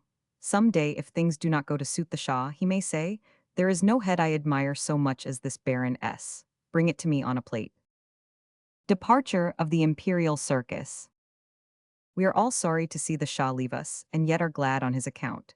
We have had all the fun and he all the fatigue. He would not have lasted much longer here. I am just here reminded that the only way whereby you may pronounce the Shah's title correctly is by taking a pinch of snuff. The result will be T-Shah. A wonderful pair of slippers, with letters concerning them from Mark Twain and Elsie Leslie Lydd. Mark Twain's letter. Hartford Oct. 589. Dear Elsie, the way of it was this. Away last spring, Gillette and I pooled intellects on this proposition. To get up a pleasant surprise of some kind for you against your next visit, the surprise to take the form of a tasteful and beautiful testimonial of some sort or other, which should express somewhat of the love we felt for you. Together we hit upon just the right thing, a pair of slippers. Either one of us could have thought of a single slipper, but it took both of us to think of 2 slippers. In fact, one of us did think of 1 slipper, and then, quick as a flash, the other thought of the other one. It shows how wonderful the human mind is. It is really paleontological. You give one mind a bone, and the other one instantly divines the rest of the animal. Gillette embroidered his slipper with astonishing facility and splendor, but I have been a long time pulling through with mine. You see, it was my very first attempt at art, and I couldn't rightly get the hang of it along at first. And then I was so busy that I couldn't get a chance to work at it at 88 home, and they wouldn't let me embroider on the cars. They said it made the other passengers afraid. They didn't like the light that flared into my eye when I had an inspiration, and even the most fair-minded people doubted me when I explained what it was I was making, especially brakemen. Brakemen always swore at it and carried on, the way ignorant people do, about art. They wouldn't take my word that it was a slipper. They said they believed it was a snowshoe that had some kind of a disease. But I have pulled through, and within 24 hours of the time I told you I would day before yesterday. There ought to be a key to the designs, but I haven't had time to get one up. However, if you will lay the work before you with the forecastle pointing north, I will begin at that end and explain the whole thing, layer by layer, so that you can understand it. I began with that first red bar, and without ulterior design, or plan of any sort, just as I would begin a Prince and Pauper, or any other tale. And mind you, it is the easiest and surest way. Because if you invent two or three people and turn them loose in your manuscript, something is bound to happen to them, you can't help it. And then it will take you the rest of the book to get them out of the natural consequences of that occurrence. And so, first thing you know, there's your book all finished up and never cost you an idea. Well, the red stripe with a bias stitch naturally suggested a blue one with a perpendicular stitch. And I slammed it in, though when 89 it came daylight, I saw it was green, which didn't make any difference, because green and blue are much the same anyway, and in fact from a purely moral point of view are regarded by the best authorities as identical. Well, if you will notice, a blue perpendicular stitch always suggests a ropey red involved stitch. Like a family of angleworms trying to climb in under each other to keep warm, it would suggest that every time, without the author of the slipper ever having to think about it at all. Now at that point, young Dr. Root came in, and of course, he was interested in the slipper right away, because he has always had a passion for art himself, but has never had a chance to try, because his folks are opposed to it and superstitious about it, and have done all they could to keep him back. And so he was eager to take a hand and see what he could do. And it was beautiful to see him sit there and tell Mrs. Clemens what had been happening while we were off on summer vacation, and hold the slipper up toward the end of his nose, and forget the sordid world. And imagine the canvas was a subject with a scalp wound, and nimbly whirl in that lovely surgical stitch which you see there, and never hesitating a moment in his talk except to say, ouch, when he stuck himself, and then going right on again as smooth and easy as nothing. Yes, it was a charming spectacle. And it was real art, too realistic, just native untaught genius. You can see the very scalp itself, showing through between the stitches. Well, next I threw in that sheaf of green rods, which the lictors used to carry before the Roman consuls 90, to lick them with when they didn't behave. They turned blue in the morning.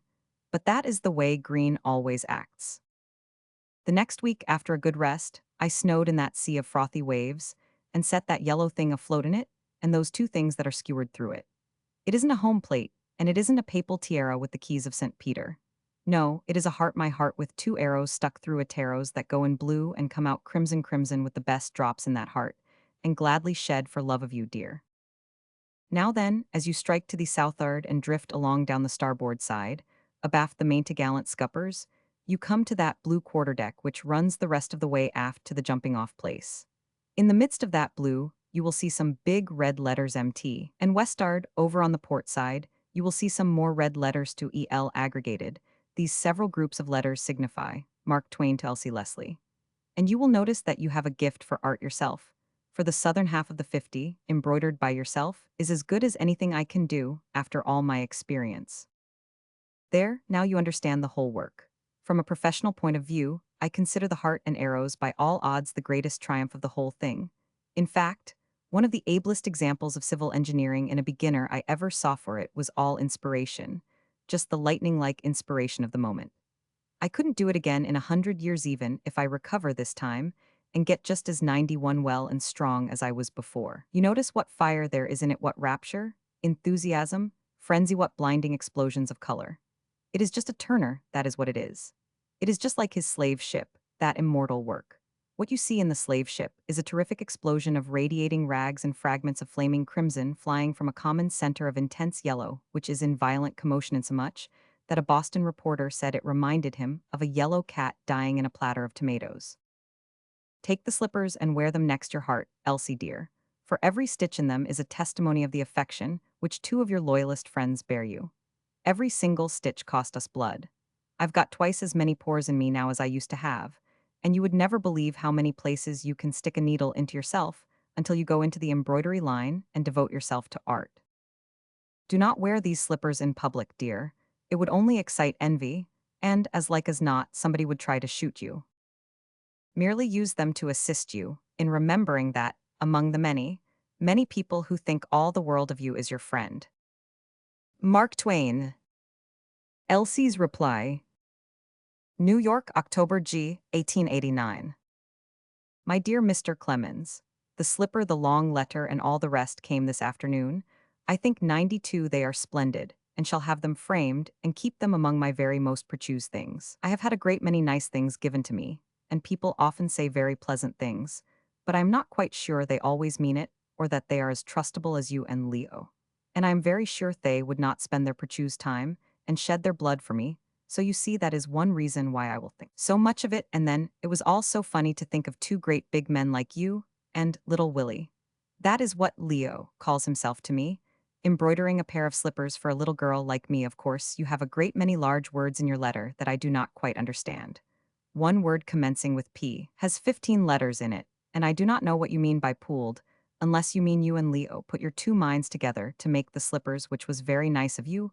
Both I think you are just right about the angle worms. They did look like that this summer, when I used to dig them for bait to fish with. Please tell Dr. Root I will think of him when I look at the part. He did the surgical stitch. I mean, I hope you will be quite well and strong by the time you get this letter. As you were before you made my slipper, it would make me very sad if you were to be ill. Give my love to Mrs. Clemens, Susie, Clara, Jean, I know and you know, and Vix, and all of my Hartford friends. Tell Jean I wish I was with her, and we would have a nice jump in the hay loft. When you come to New York, you must call and see me. Then we will see about those big words. 93. My address is up in the top left corner of this letter. To my loyal friend, Mark Twain. From his little friend, Elsie Leslie Lydd. Not little Lord Fauntleroy now, but Tom Canty of Awful Court and little Edward of Wales. Aix, the paradise of the rheumatics, contributed to the New York Sun, 1891. Aix-les-Bains, certainly this is an enchanting place. It is a strong word, but I think the facts justify it. True, there is a rabble of nobilities, big and little, here all the time, and often a king or two, but as these behave quite nicely and also keep mainly to themselves, they are little or no annoyance. And then a king makes the best advertisement there is, and the cheapest. All he costs is a reception at the station by the mayor, and the police in their Sunday uniforms, shopfront decorations along the route from station to hotel, brass band at the hotel, fireworks in the evening, free bath in the morning. This is the whole expense. And in return for it, he goes away from here with the broad of his back metaphorically stenciled over with display ads, which shout to all nations of the world, assisted by the telegraph. Rheumatism rooted at Aix-les-Bains. Gout admonished, nerves braced up. All diseases welcomed, and satisfaction given, or the money returned at the door. We leave nature's noble cliffs and crags, undefiled and uninsulted by the advertiser's paintbrush.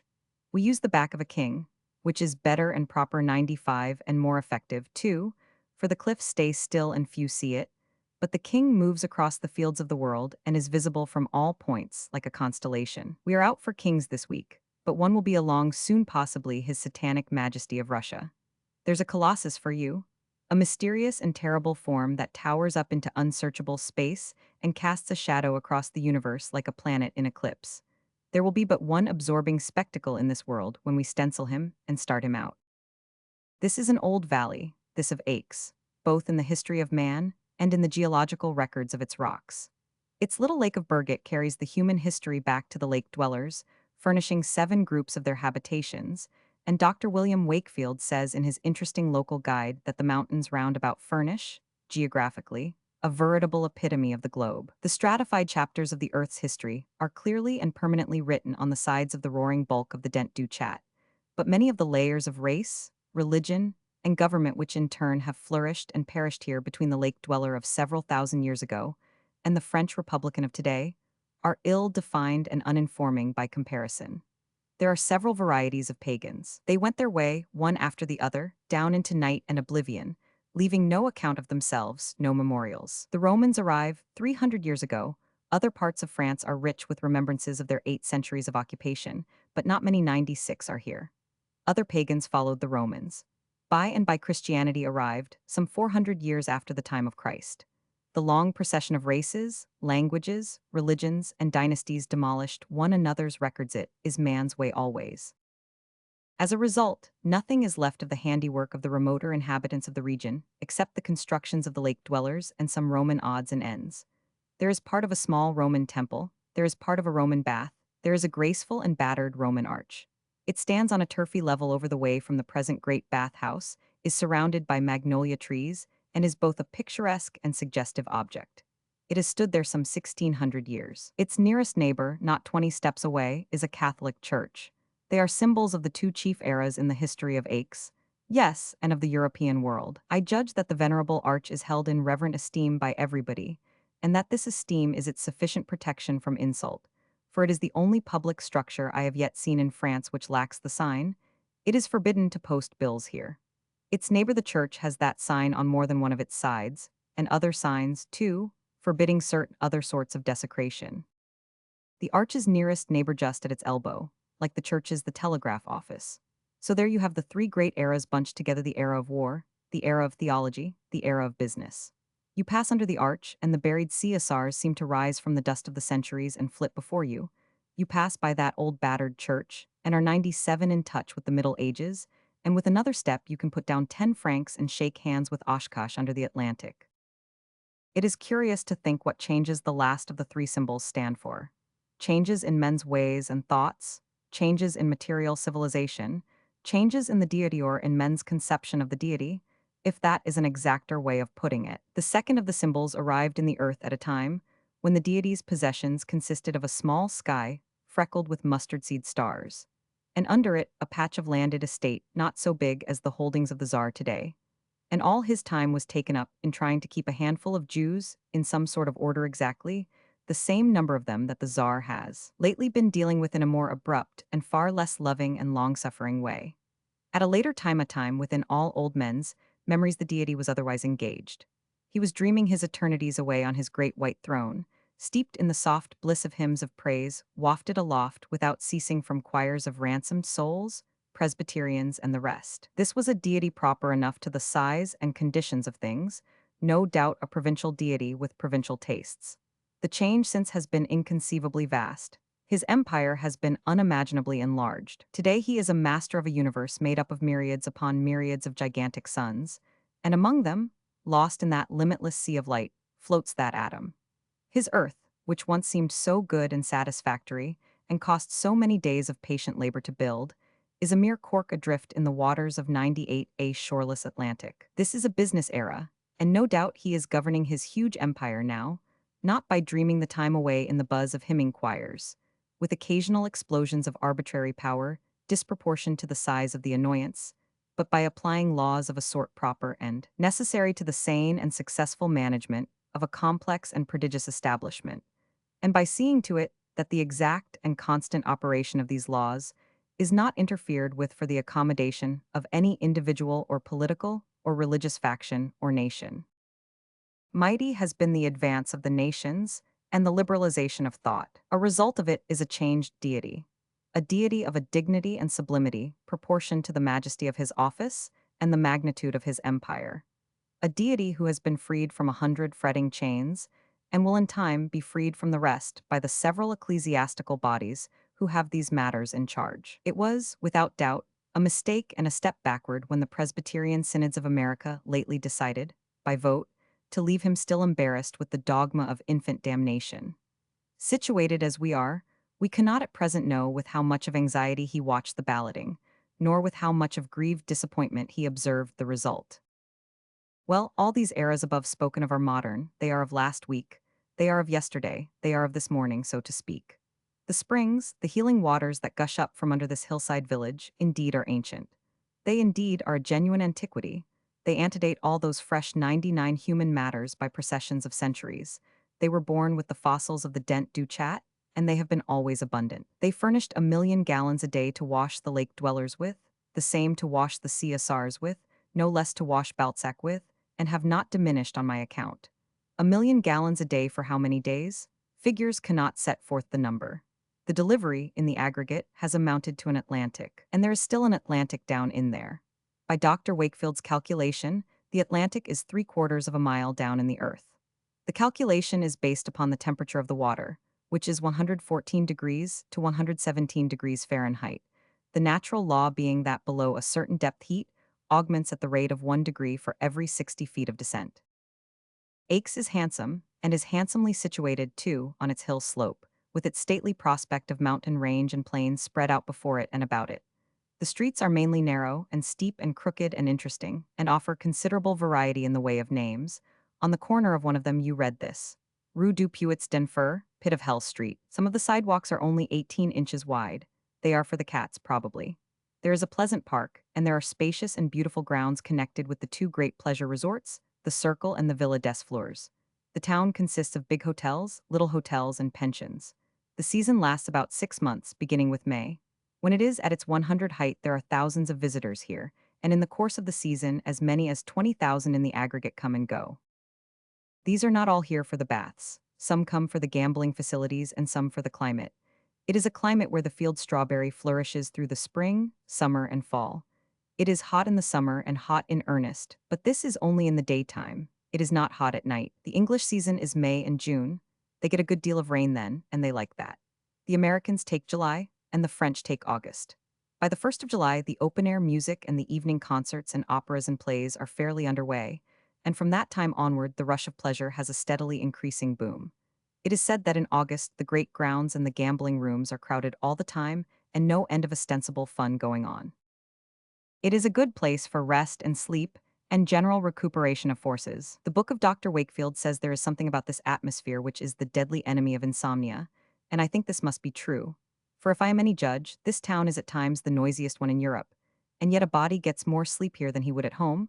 I don't care where his home is. Now, we are living at a most comfortable and satisfactory pension, with a garden of shade trees and flowers and shrubs, and a convincing air of quiet and repose. But just across the narrow street is the little market square, and at the corner of that is the church that is neighbor to the Roman arch, and that narrow street, and that 101 billiard table of a marketplace, and that church are able, on a bet, to turn out more noise to a cubic yard at the wrong time than any other similar combination in the earth or out of it. In the street you have the skull-bursting thunder of the passing hack, a volume of sound not producible by 6 hacks anywhere else. On the hack is a lunatic with a whip which he cracks to notify the public to get out of his way. This crack is as keen and sharp and penetrating and ear-splitting as a pistol shot at close range, and the lunatic delivers it in volleys, not single shots. You think you will not be able to live till he gets by. And when he does get by, he leaves only a vacancy for the bandit, who sells Le Petit Journal to fill with his strange and awful yell. He arrives with the early morning and the market people, and there is a dog that arrives at about the same time and barks steadily at nothing till he dies, and they fetch another dog just like him. The bark of this breed is the twin of the whip volley, and stabs like a knife. By and by, what is left of you the church bell gets. There are many bells, and apparently 6 or 7,000 town clocks, and as they are all 5 minutes apart, probably by law there are no intervals. Some of them are striking all the time at least. After you go to bed they are. There is one clock that strikes the hour and then strikes it over again to see if it was right. Then for evenings and Sundays there is a chime that starts in pleasantly and musically, then suddenly breaks into a frantic roar, and boom, and crash of warring sounds that makes you think Paris is up, and the revolution come 102 again. And yet, as I have said, one sleeps here sleeps like the dead. Once he gets his grip on his sleep, neither hack, nor whip, nor newsfiend, nor dog, nor bell cyclone, nor all of them together, can wrench it loose or mar its deep and tranquil continuity. Yes, there is indeed something in this air that is death to insomnia. The buildings of the Circle and the Villa des Fleurs are huge in size, and each has a theater in it, and a great restaurant, also conveniences for gambling and general and variegated entertainment. They stand in ornamental grounds of great extent and beauty. The multitudes of fashionable folk sit at refreshment tables in the open air, afternoons, and listen to the music, and it is there that they mainly go to break the Sabbath. To get the privilege of entering these grounds and buildings, you buy a ticket for a few francs, which is good for the whole season. You are then free to go and come at all hours, attend the plays and concerts free, except on special occasions, gamble, buy refreshments, and make yourself symmetrically comfortable. Nothing could be handier than those two little theaters. The curtain doesn't rise unt 30. Then between the acts one can idle for half an hour in the other departments of the building, damaging his appetite in the restaurants or his pocketbook in the baccarat room. The singers and actors are from Paris, and their performance is beyond praise. I was never in a fashionable gambling hell until I came here. I had read several millions of descriptions, 103 of such places, but the reality was new to me. I very much wanted to see this animal, especially the new historic game of Baccarat, and this was a good place, for Aix ranks next to Monte Carlo for high play and plenty of it. But the result was what I might have expected. The interest of the looker-on perishes with the novelty of the spectacle. That is to say, in a few minutes. A permanent and intense interest is acquirable in Baccarat, or in any other game, but you have to buy it. You don't get it by standing around and looking on. The baccarat table is covered with green cloth and is marked off in divisions with chalk or something. The banker sits in the middle, the croupier opposite. The customers fill all the chairs at the table, and the rest of the crowd are massed at their back and leaning over them to deposit chips or gold coins. Constantly money and chips are flung upon the table, and the game seems to consist in the croupiers reaching for these things with a flexible sculling oar and raking them home. It appeared to be a rational enough game for him, and if I could have borrowed his oar I would have stayed, but I didn't see where the entertainment of the others came in. This was because I saw without perceiving, and observed without understanding. For the widow and the orphan and the others do win money there. Once an old gray mother in Israel or elsewhere pulled out, and I heard her say to her daughter or her granddaughter as they passed me, "There, I've won 6 louis, and I'm going to quit while I'm ahead." Also, there was this statistic. A friend pointed to a young 104 man with the dead stub of a cigar in his mouth, which he kept munching nervously all the time, and pitching $100 chips on the board, while two sweet young girls reached down over his shoulders to deposit modest little gold pieces and said, "He's only funning now, wasting a few hundred to pass the time waiting for the gold room to open, which won't be till after midnight, then you'll see him bet. He won £14,000 there last night. They don't bet anything there but big money." The thing I chiefly missed was the haggard people with the intense eye, the hunted look, the desperate mien, candidates for suicide in the pauper's grave. They are in the description as a rule, but they were off duty that night. All the gamblers, male and female, old and young, looked abnormally cheerful and prosperous. However, all the nations were there, clothed richly and speaking all the languages. Some of the women were painted, and were evidently shaky as to character. These items tallied with the descriptions well enough. The etiquette of the place was difficult to master. In the brilliant and populous halls and corridors you don't smoke, and you wear your hat, no matter how many ladies are in the thick throng of drifting humanity. But the moment you cross the sacred threshold and enter the gambling hell, off the hat must come, and everybody lights his cigar and goes to suffocating the ladies. But what I came here for 5 weeks ago was the baths. My right arm was disabled with rheumatiz to sit at home in America and guess out the European bath best fitted for a particular ailment or combination of ailments. It is not possible, and it would not be a good idea to experiment in that way anyhow. There are a great many curative baths on the continent, and some are good for one disease and bad for another. So it is necessary to let your physician name a bath for you. As a rule, Americans go to Europe to get this advice, and South Americans go to Paris for it. Now and then an economist chooses his bath himself and does 1,000 miles of railroading to get to it, and then the local physicians tell him he has come to the wrong place. He sees that he has lost time and money and strength, and almost the minute he realizes this, he loses his temper. I had the rheumatism and was advised to go to Aix, not so much because I had that disease as because I had the promise of certain others. What they were was not explained to me, but they are either in the following menu or I have been sent to the wrong place. Dr. Wakefield's book says, "We know that the class of maladies benefited by the water and baths at Aix are those due to defect of nourishment, debility of the nervous system, or to a gouty, rheumatic, herpetic, or scrofulous diathysal diseases extremely debilitating, and requiring a tonic and not depressing action of the remedy. This it seems to find here, as recorded experience and daily action can testify. According to the line of treatment followed particularly with due regard to the temperature, the action of the Aix waters can be made sedative, exciting, derivative, or alterative and tonic. The establishment is the property of France, and all the officers and servants are employees of the French government. The bathhouse is a huge 106 and massive pile of white marble masonry and looks more like a temple than anything else. It has several floors, and each is full of bath cabinets. There is every kind of bath for the nose, the ears, the throat, vapor baths, swimming baths, and all people's favorite, the douche. It is a good building to get lost in, when you are not familiar with it.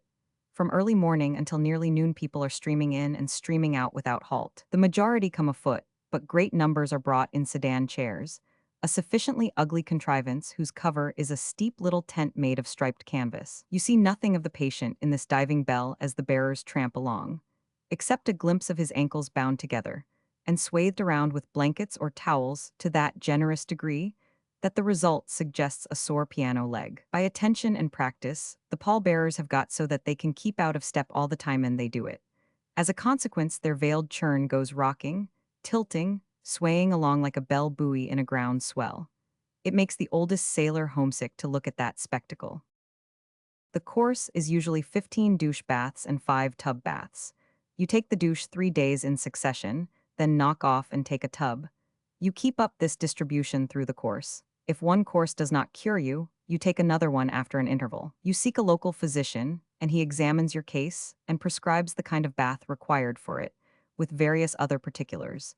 Then you buy your course tickets and pay for them in advance $9. With the tickets, you get a 107 memorandum book with your dates and hours all set down on it. The doctor takes you into the bath the first morning and gives some instructions to the 2 doucheurs who are to handle you through the course. The pourboires are about 10 cents to each of the men for each bath, payable at the end of the course. Also, at the end of the course, you pay 3 or 4 francs to the superintendent of your department of the bathhouse. These are useful particulars to know and are not to be found in the books. A servant of your hotel carries your towels and sheet to the bath daily and brings them away again. They are the property of the hotel. The French government doesn't furnish these things. You meet all kinds of people at a place like this, and if you give them a chance, they will submerge you under their circumstances, for they are either very glad or very sorry they came, and they want to spread their feelings out and enjoy them. One of these said to me, "It's great, these baths. I didn't come here for my health. I only came to find out if there was anything the matter with me. The doctor told me if there was, the symptoms would soon appear. After the first douche, I had sharp pains in all my muscles. The doctor said it was different varieties of rheumatism, and the best varieties there were, too. After my second bath, I had aches in my bones and skull and around.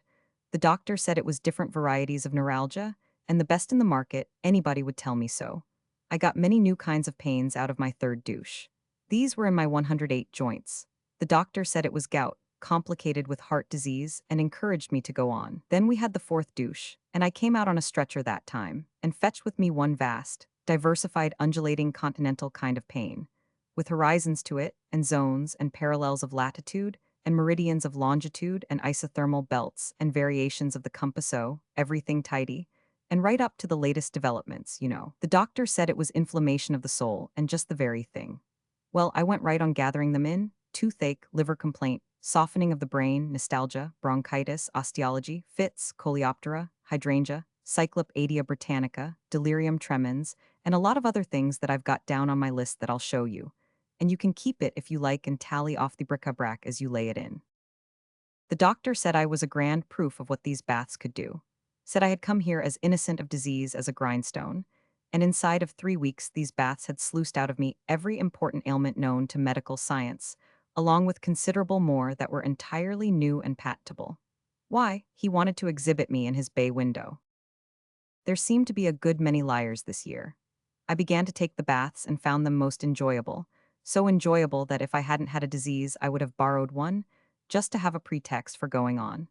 They took me into a stone-floored basin about 14 feet square, which had enough strange-looking pipes and things in it to make it look like a torture chamber. The 2 half-naked men seated him on a pine stool and kept a couple of warm water jets as thick as one's wrist playing upon me while they kneaded me, stroked me, twisted me, and applied all the other details of the scientific massage to me for 7 or 8 minutes. Then they stood me up and played a powerful jet upon me all around for another minute. The cool shower bath came next, and the thing was over. I came out of the bathhouse, a few minutes later, feeling younger and fresher and finer than I have felt since I was a boy. The spring and cheer and delight of this exaltation lasted 3 hours, and the same uplifting effect has followed the 20 douches which I have taken since. After my first douche, I went to the chemist, on the corner, as per instructions, and asked for half a glass of chal water. It comes from a spring 16 miles from here. It was furnished to me, but perceiving that there was something the matter with it, I offered to wait till they could get some that was fresh, but they said it always smelled that way. They said that the reason that this was so much ranker than the sulfur water of the bath was that this contained 32 times as much sulfur as that. It is true, but in my opinion, that water comes from a cemetery, and not a fresh cemetery either. History says that one of the early Roman generals lost an army down there somewhere. If he could come back now, I think this water would help him find it again. However, I drank the chal, and have drunk it once or twice every day since. I suppose it is all right, but I wish I knew what was the matter with those Romans. 110, my first baths developed plenty of pain, but the subsequent ones removed almost all of it. I have got back the use of my arm these last few days, and I am going away now. There are many beautiful drives about Aix, many interesting places to visit, and much pleasure to be found in paddling around the little Lake Burget on the small steamers. But the excursion which satisfied me best was a trip to Annecy and its neighborhood. You go to Annecy in an hour by rail, through a garden land that has not had its equal for beauty perhaps since Eden, and certainly not Eden was cultivated as this garden is. The charm and loveliness of the whole region are bewildering. Picturesque rocks, forest-clothed hills, slopes richly bright in the cleanest and greenest grass, fields of grain without freck or flaw, dainty of color and as shiny and shimmery as silk, old gray mansions and towers, half buried in foliage and sunny eminences, deep chasms with precipitous walls, and a swift stream of pale blue water between, with now and then a tumbling cascade, and always noble mountains in view, with vagrant white clouds curling about their summits. Then at the end of an hour you come to Annecy and rattle through its old crooked lanes, built solidly up with curious old houses that are a dream of the Middle Ages, and presently you come to the main object of your trip, Lake Annecy. It is a revelation, it is a miracle. It brings the tears to a body's eyes, it affects you just as all things that you instantly recognize as perfect affect you: perfect music, perfect 111 eloquence, perfect art, perfect joy, perfect grief. It stretches itself out there in a caressing sunlight, and away toward its border of majestic mountains, a crisped and radiant plain of water of the divinest blue that can be imagined. All the blues are there, from the faintest shoal water suggestion of the color, detectable only in the shadow of some overhanging object, all the way through, a little blue and a little bluer still, and again a shade bluer, till you strike the deep, rich Mediterranean splendor which breaks the heart in your bosom. It is so beautiful. And the mountains, as you skim along on the steamboat, how stately their forms, how noble their proportions, how green their velvet slopes, how soft the mottlings of the sun and shadow that play about the rocky ramparts that crown them, how opaline the vast upheavals of snow banked against the sky in the remotenesses beyond Mont Blanc, and the others how shall anybody describe? Why, not even the painter can quite do it, and the most the pen can do is to suggest. Up the lake there is an old Abbey Talleries relic of the Middle Ages. We stopped there, stepped from the sparkling water and the rush and boom and fret and fever of the 19th century into the solemnity and the silence and the soft gloom and the brooding mystery of a remote antiquity. The stone step at the water's edge had the traces of a worn-out inscription on it. The wide flight of stone steps that led up to the front door was polished smooth by the passing feet of forgotten centuries, and there was not an unbroken stone among them all. Within the pile 112 was the old square cloister with covered arcade all around it, where the monks of the ancient times used to sit and meditate, and now and then welcome to their hospitalities the wandering knight with his tin breeches on. And in the middle of the square court, open to the sky, was a stone well curb, cracked and slick with age and use, and all about it were weeds, and among the weeds moldy brickbats that the crusaders used to throw at one another. A passage at the further side of the cloister led to another weedy and roofless little enclosure beyond, where there was a ruined wall clothed to the top with masses of ivy, and flanking it was a battered and picturesque arch. All over the building there were comfortable rooms and comfortable beds and clean plank floors with no carpets on them. In one room upstairs were half a dozen portraits, dimming relics of the vanished centuries, portraits of abbots who used to be as grand as princes in their old day, and very rich, and much worshipped and very bold. And in the next room there were a howling chromo and an electric bell. Downstairs there was an ancient wood carving with a Latin word commanding silence, and there was a spang-new piano close by. Two elderly French women, with the kindest and honestest and sincerest faces, have the abbey now, and they board and lodge people who are tired of the roar of cities and want to be where the dead silence and serenity and peace of this old nest will heal their blistered spirits and patch up their ragged minds. They fed us well, they slept us well, and I wish I could have stayed there a few years and got a solid rest. 113, Marienbad Health Factory. The simple but sufficient regimen imposed on patients in an Austrian resort observations on digestion. Contributed to the New York Sun, 1891. This place is the village of Marienbad, Bohemia. It seems no very great distance from Annecy, in Hotsavo. To this place you make it in less than 30 hours by these Continental Express trains, but the changes in the scenery are great. They are quite out of proportion to the distance covered. From Annecy by Aix to Geneva, you have blue lakes, with bold mountains springing from their borders, and far glimpses of snowy wastes lifted against the horizon beyond, while all about you is a garden cultivated to the last possibility of grace and beauty, a cultivation, which doesn't stop with the handy lower levels, but is carried right up the sheer steeps and propped there with ribs of masonry, and made to stay there in spite of Newton's law. Beyond Geneva, beyond Lausanne, at any rate you have for a while a country which noticeably resembles New England, and seems out of place, and like an intruder, who is wearing his everyday clothes at a fancy dress ball. But presently on your 114 right, huge green mountain ramparts rise up, and after that for hours you are absorbed in watching the rich shadow effects which they furnish, and are only dully aware that New England is gone, and that you are flying past quaint and unspeakable old towns and towers. Next day you have the Lake of Zurich, and presently the Rhine is swinging by you. How clean it is, how clear it is, how blue it is, how green it is, how swift and rollicking and insolent are its gait and style, how vivid and splendid its colors, beautiful wreck and chaos of all the soap bubbles in the universe. A person born on the Rhine must worship it. I saw the blue Rhine sweep along. I heard, or seemed to hear, the German songs we used to sing in chorus, sweet and clear. Yes, that is where his heart would be, that is where his last thoughts would be, the soldier of the Legion who lay dying in Algiers. And by you are in a German region, which you discover to be quite different from the recent Swiss lands behind you. You have a sea before you, that is to say, the green land goes rolling away in ocean swells to the horizon. And there is another new feature. Here and there at wide intervals you have islands, hills 200 and 300 feet high, of a haystack form, that rise abruptly out of the green plain and are wooded solidly to the top. On the top there is just room for a ruined castle, and there it is, every time. Above the summit you see the crumbling arches and broken towers projecting. 115 beyond Stuttgart, next day you find other changes still. By and by, approaching and leaving Nuremberg and down by Neuhaus, your landscape is humped everywhere with scattered knobs of rock, unsociable crags of a rude, tower-like look, and thatched with grass and vines and bushes. And now and then you have gorges, too, of a modest pattern as to size, with precipice walls curiously carved and honeycombed by I don't know what but water, no doubt. The changes are not done yet, for the instant the country finds it is out of Württemberg, and into Bavaria it discards one more thickness of soil to go with previous disrobings, and then nothing remains over the bones but the shift. There may be a poorer soil somewhere, but it is not likely.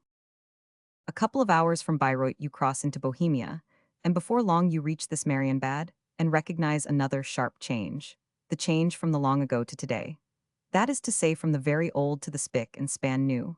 From an architecture totally without shapeliness or ornament to an architecture attractively equipped with both. From universal dismalness as to color to universal brightness and beauty as to tint.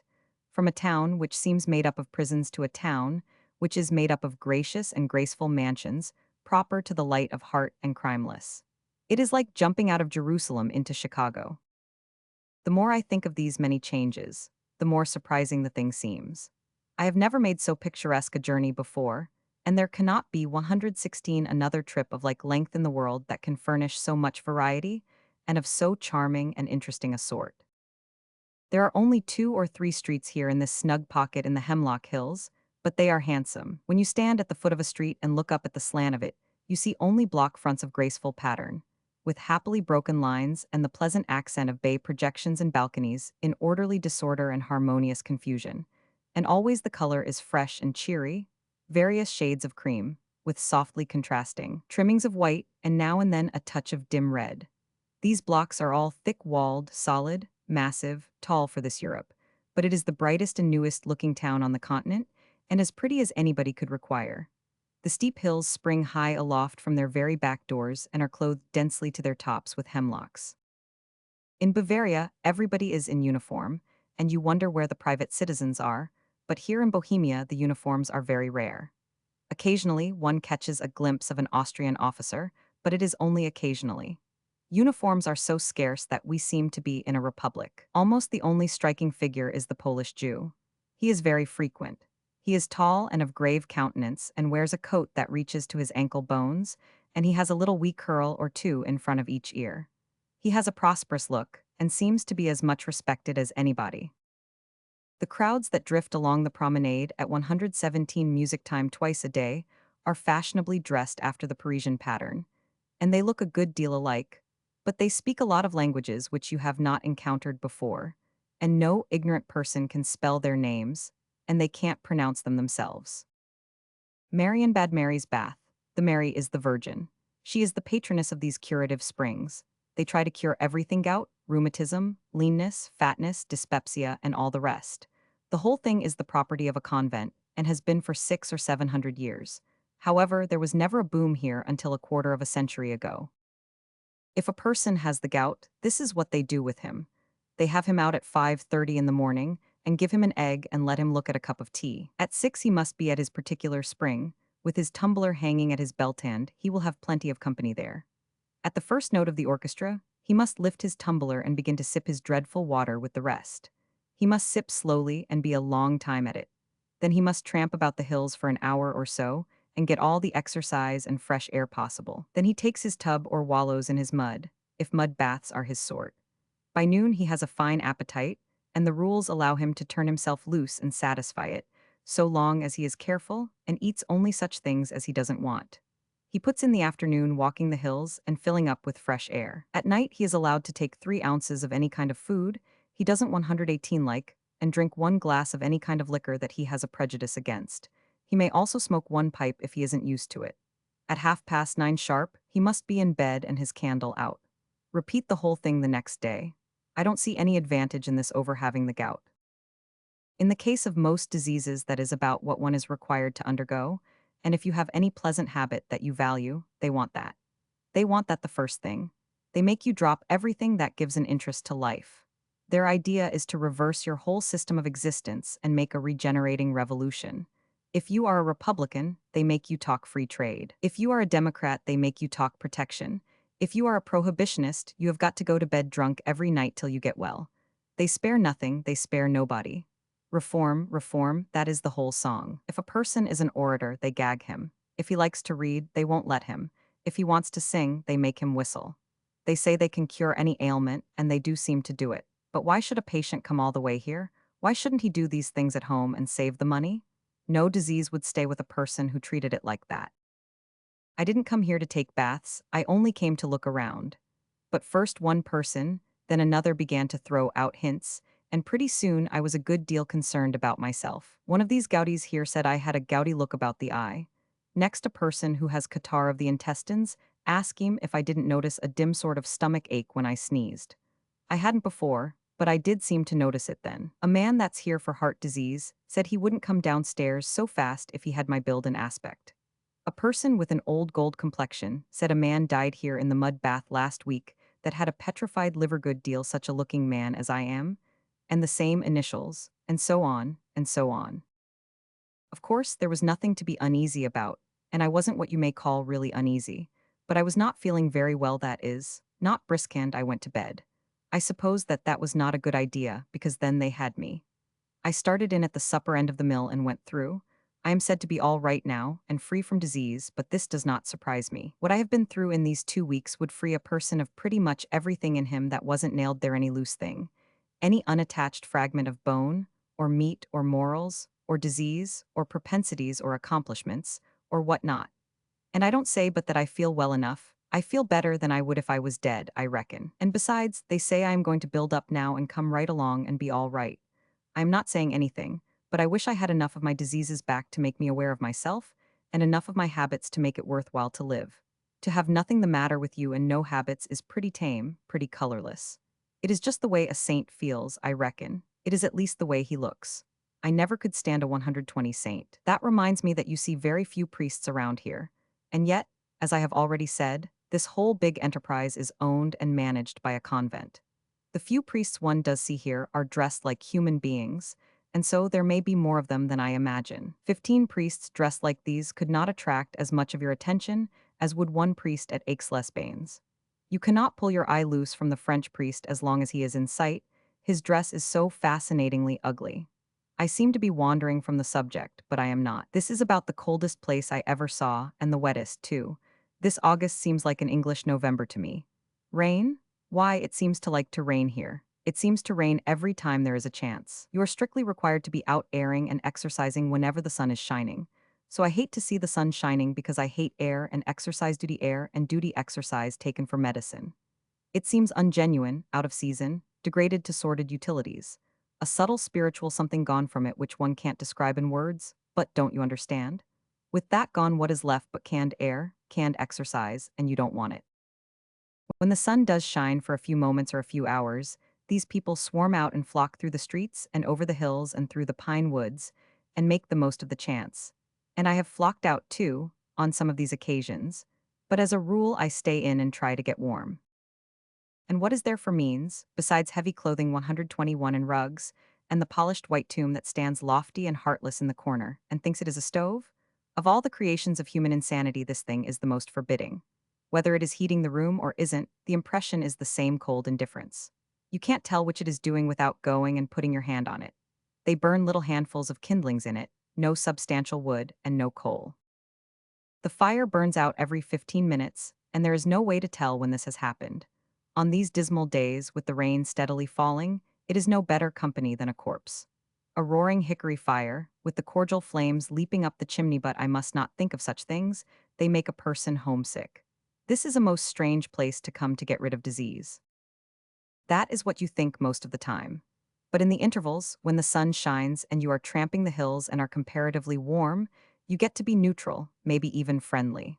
I went up to the Therm the other day. This is a tower which stands on the summit of a steep hemlock mountain here. A tower which there isn't the least use for, because the view is as good at the base of it as it is at the top of it. But Germanic people are just mad for views. They never get enough of a view. If they own Mount Blanc, they would build a tower on top of it. The roads up that mountain through that hemlock forest are hard packed and smooth, and the grades are easy and comfortable. They are for walkers, 122 not for carriages. You move through steep silence and twilight, and you seem to be in a million-column temple. Whether you look up the hill or down it, you catch glimpses of distant figures flitting without sound, appearing and disappearing in the dim distances, among the stems of the trees, and it is all very spectral and solemn and impressive. Now and then the gloom is accented and sized up to your comprehension in a striking way. A ray of sunshine finds its way down through, and suddenly calls your attention, for where it falls, far up the hill slope in the brown duskiness, it lays a stripe that has a glare like lightning. The utter stillness of the forest depths, the soundless hush, the total absence of stir or motion of any kind in leaf or branch, are things which we have no experience of at home, and consequently no name for in our language. At home, there would be the plaint of insects, and the twittering of birds and vagrant breezes would quiver the foliage. Here it is the stillness of death. This is what the Germans are forever talking about, dreaming about, and despairingly trying to catch and imprison in a poem, or a picture, or a song they adored. Waldingsamkeit, loneliness of the woods. But how catch it? It is not a body, it is a spirit. We don't talk about it in America, or dream of it, or sing about it because we haven't it. Certainly there is something wonderfully alluring about it, beguiling, dreamy, unworldly.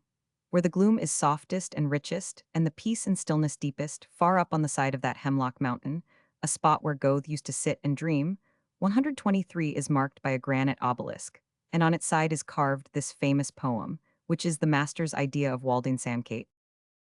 Über allen Wipfeln ist Ruhe. In allen Wipfeln spürst du kaum einen Hoch. Die Vogel in Schweigen in Walde. Wort nur balde. Reist du auch. It is raining again now. However, it was doing that before. I have been over to the establishment and had a tub bath with 2 kinds of pine juice in it. These fill the room with a pungent and most pleasant perfume. They also turn the water to a color of ink and cover it with a snowy suds, 2 or 3 inches deep.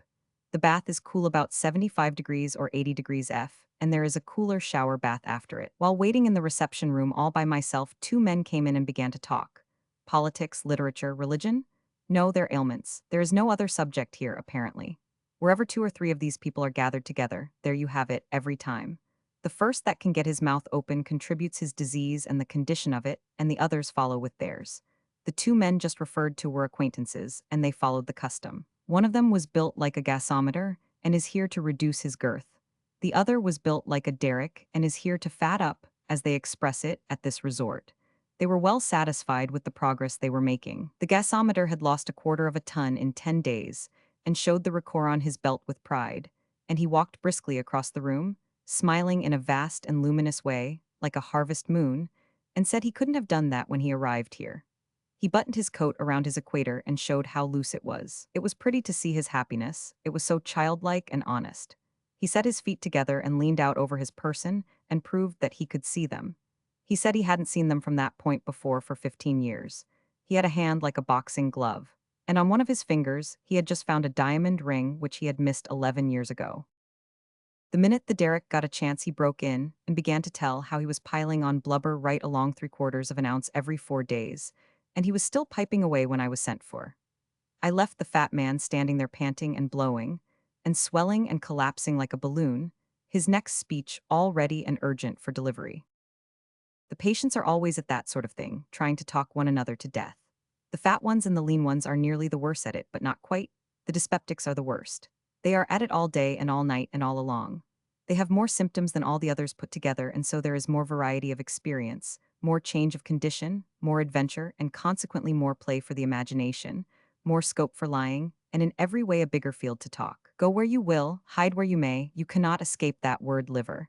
You overhear it constantly in the street, in the shop, in the theater, in the musgrounds. Wherever you see 2 or 12 people of ordinary bulk talking together, you know they are talking about their livers. When you first arrive here, your new acquaintances seem sad and hard to talk to, but pretty soon you get the lay of the land and the hand of things, and after that you haven't any more trouble. You look into the dreary, dull eye and softly say, "Well, how's your liver?" You will see that dim eye flash up with a grateful flame, and you will see that jaw begin to work, and you will recognize that nothing is required of you from this out, but to listen as long as you remain conscious.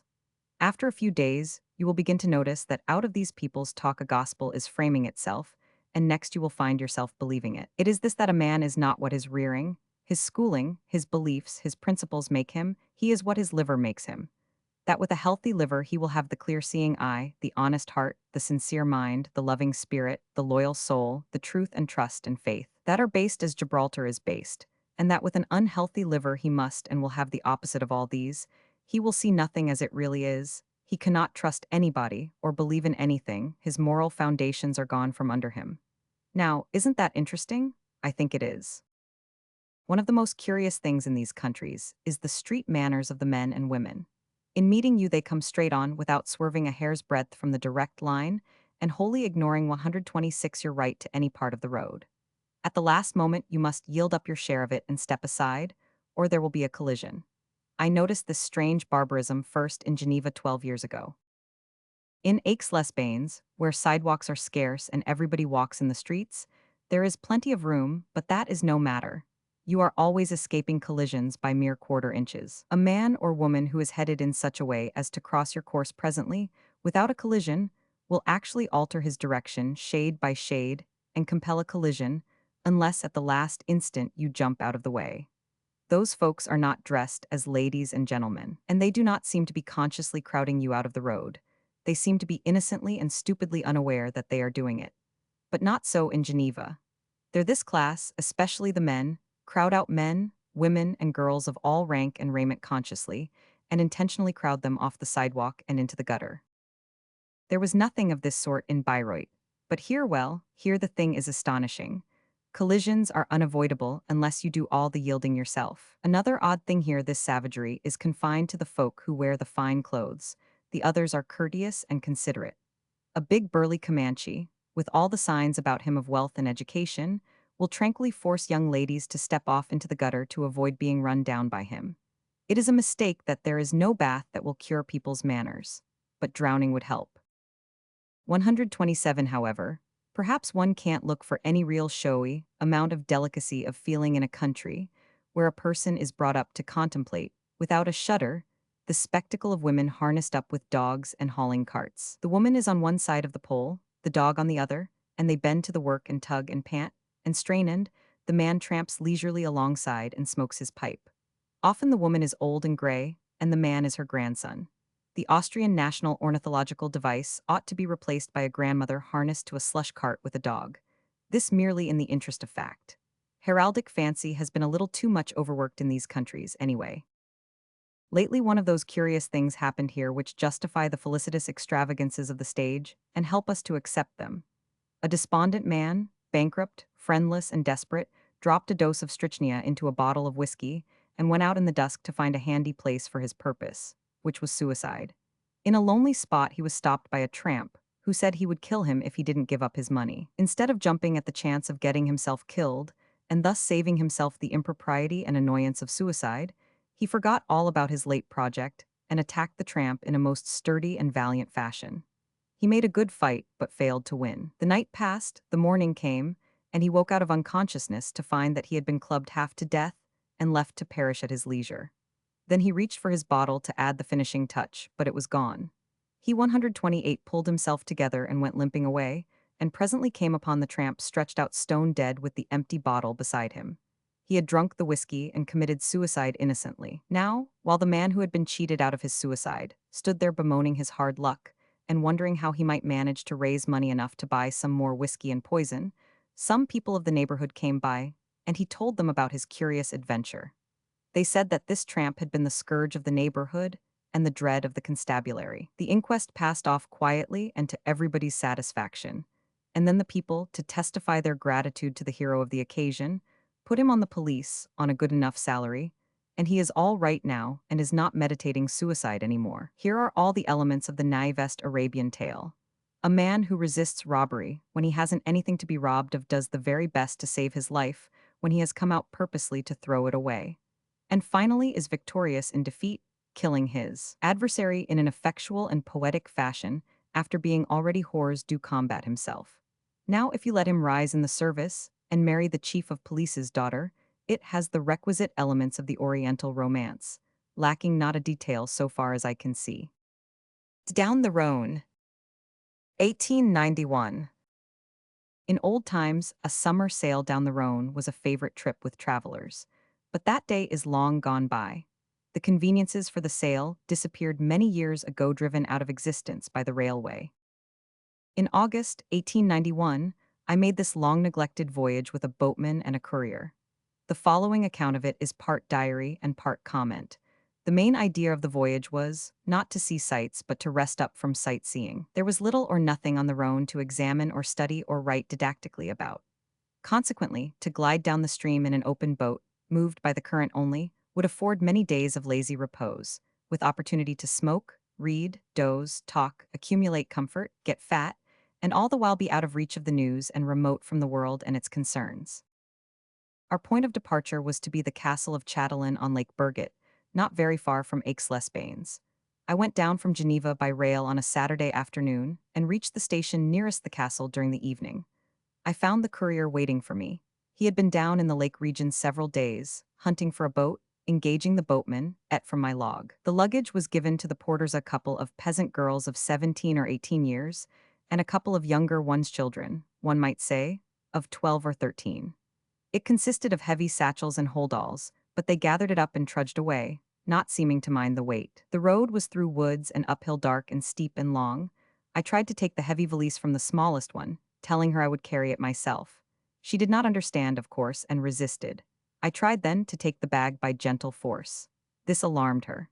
The courier came and explained that she was afraid she was going to lose the trifle of money she was earning. The courier told her this was not the case, but she looked doubtful and concluded to hang on to a sure thing. How much is it she's going to get? She will charge about half a franc. Then pay her now and she'll give up the bag. But that scheme failed, too. The child hung to the bag and seemed distressed. No explanation could be got out of her, but one of the other girls said the child was afraid that if she gave it up, the fact would be used against her with tourists as proof that she was not strong enough to carry their luggage for them, and so she would lose chances to get work. By and by the winding road carried us by an open space, where we could very well see, the ruins of a burned-out little hamlet of the humblest sort, stone walls with empty window holes. narrow alleys cluttered with wreckage and fallen thatch, etc. Our 131 girls were eager to have us stop and view this wonder, the result of the only conflagration they had ever seen, the only large event that had ever accented their monotonous lives. It had happened a couple of months before, and the villagers had lost everything, even to their stockings of savings, and were too poor to rebuild their houses. A young woman, an old one, and all the horses had been burned to death. The young girls said they could take us among the ruins and show us the very spot. We finally came out on the top of the hill, and there stood the castle, a rather picturesque old stack of masonry with a walled yard about it, and an odd old stumpy tower in a corner of the yard, handsomely clothed in vines. The castle is a private residence, whose owner leaves it in charge of his housekeeper and some manservants, and lives in Lyon except when he wants to fish or shoot. The courier had engaged rooms, but the fact had probably been forgotten, for we had trouble in rousing the garrison. It was getting late and they were asleep. Eventually, a man unlocked and unbarred the door and led us up a winding stair of heavy and very plain stonework. My bed was higher from the floor than necessary. This is apparently the rule in old French houses of the interior, but there is a stepladder. In the morning, I looked out of my window and saw the tops of trees below me, thick and beautiful foliage, and below the trees was the bright blue water of the lake shining in the sun. The window 132 seemed to be about 200 feet above the water. An airy and inspiring situation, indeed. A pope was born in that room a couple of centuries ago. I forget his name. In that old day they built for utility, this was evident. Everything floors, sashes, shutters, beams, joists were cheap, coarse, ornamentless but everlastingly solid and substantial. On the wall hung an indication of the politics of the present owner. This was a small photograph with Philippe Comte de Paris written under it. The castle was ancient in its way, but over the door of one of its rooms there was a picture set in a frame whose profound antiquity made all its surroundings seem modern and fresh. This frame was of good firm oak, as black as a coal, and had once been part of a lake dweller's house. It was already a thing of antiquity when the Romans were planting colonies in France before the time of Christ. The remains of a number of lake villages have been dug out of the mud of Lake Burget. Breakfast was served in the open air on a precipice, in a little arbor sheltered by vines, with glimpses through the tree tops of the blue water far below, and with also a wide prospect of mountain scenery. The coffee was the best I ever drank in Europe. Presently there was a bugle blast from somewhere about the battlements, a fine middle-age effect, and, after a moment it was answered from the further shore of the lake, and we saw a boat put out from that shore. It was ours. We were soon on board and away. 133, it was a roomy, long flatboat, very light and easy to manage, because its sides tapered a little toward both ends, and both ends curved up free from the water and made the steering prompt and easy. The rear half was sheltered from sun and rain by a temporary and removable canopy stretched over hoop pole arches, after the fashion of the old-time wagon covers of the emigrants to California. We at once rolled the sides of the canopy high up, so that we might have the breeze and a free view on every hand. On the other side of the lake, we entered a narrow canal, and here we had our last glimpse of that picturesque chatelaine perched on its high promontory. The sides of the canal were walled with vines, heavily laden with black grapes. The vine leaves were white with the stuff, which is squirted on them from a thing like a fire extinguisher to kill the calamitous phylloxera. We saw only one living creature for the first lonely mile, a man with his extinguisher strapped on his back and hard at his deadly work. I asked our admiral, Joseph Rougier, of the village of Chanaz, if it would be a good idea to offer to sell this Sabbath breaker a few choice samples of foreign phylloxera, and he said yes, if one wanted to play the star part in an inquest. At last 2 women and a man strolling churchward in their Sunday best gave us a courteous hail and walked briskly along abreast of us, plying the courier and the sailor with eager questions about our curious and unaccountable project. And by the time they had got their fill and dropped astern to digest 130 for the matter and finish wondering over it, we were serene again and busy, discussing the scenery. For now there was really some scenery to look at, of a mild but pleasant type, low precipices, a country road shaded by large trees, a few cozy thatched cabins scattered along, and now and then an eruption of joyous children who flocked to inspect us and admire, followed by friendly dogs who stood and barked at us, but wagged their tails to say no offense was intended. Soon the precipice grew bolder, and presently Chanaz came in sight and the canal bore us along its front along its street, for it had only one. We stepped ashore. There was a roll of distant drums, and soon a company or two of French infantry came marching by. All the citizens were out, and every male took off his hat politely as the soldiers moved past him, and this salute was always returned by the officers. I wanted envelopes, wine, grapes, and postage stamps, and was directed to a stone stairway and told to go up one flight. Up there, I found a small, well smoked kitchen paved with worn out bricks, with pots and pans hanging about the walls, and a bent and humped woman of 70 cooking a very frugal dinner. The tiredest dog I have seen this year lay asleep under the stove, in a roasting heat, an incredible heat, a heat that would have pulled a remark of the Hebrew children. But the dog slept along with perfect serenity and did not seem to know that there was anything the matter with the weather. The old woman set off her coffee pot. 135 next, she removed her pork chop to the table. It seemed to me that this was premature, the dog was better done. We asked for the envelopes and things. She motioned us to the left with her ladle. We passed through a door and found ourselves in the smallest wholesale and retail commercial house in the world, I suppose. The place was not more than 9 feet square. The proprietor was polite and cheerful enough for a place 5 or 6 times as large. He was weighing out 2 ounces of parched coffee for a little girl, and when the balances came level at last, he took off a light bean and put on a heavier one in the handsomest way, and then tied up the purchase in a piece of paper and handed it to the child with as nice a bow as one would see anywhere. In that shop he had a couple of bushels of wooden shoes, $1 worth, altogether, perhaps, but he had no other articles in such lavish profusion. Yet he had a pound or so, or a dipperful of any kind of thing a person might want. You couldn't buy two things of a kind there, but you could buy one of any and every kind. It was a useful shop, and a sufficient one, no doubt, yet its contents could not have cost more than $10. Here was home on a small scale, but everything comfortable, no haggard looks visible, no financial distress apparent. I got all the things I came for except double postage stamps for foreign service. I had to take domestic stamps instead. The merchant said he kept a double stamp in stock a couple of years, but there was no market for it, so he sent it back to Paris because it was eating 136 up its insurance. A careful man and thrifty, and of such is the Commonwealth of France. We got some hot fried fish in channas and took them aboard and cleared out. With grapes and claret and bread, they made a satisfactory luncheon. We paddled 100 yards, turned a rock corner, and here was the furious gray current of the Rhone just a whistling by. We crept into it from the narrow canal and laid in the oars. The floating was begun. One needs no oar help in a current like that. The shore seemed to fairly spin past. Where the current assaults the heavy stone barriers thrown out from the shores to protect the banks, it makes a break like the break of a steamboat, and you can hear the roar a couple of 100 yards off. The river where we entered it was about 100 yards wide and very deep. The water was at medium stage. The Rhone is not a very long river, 600 miles, but it carries a bigger mass of water to the sea than any other French stream. For the first few miles we had lonely shores, hardly ever a house. On the left bank we had high precipices and domed hills, right bank low and wooded.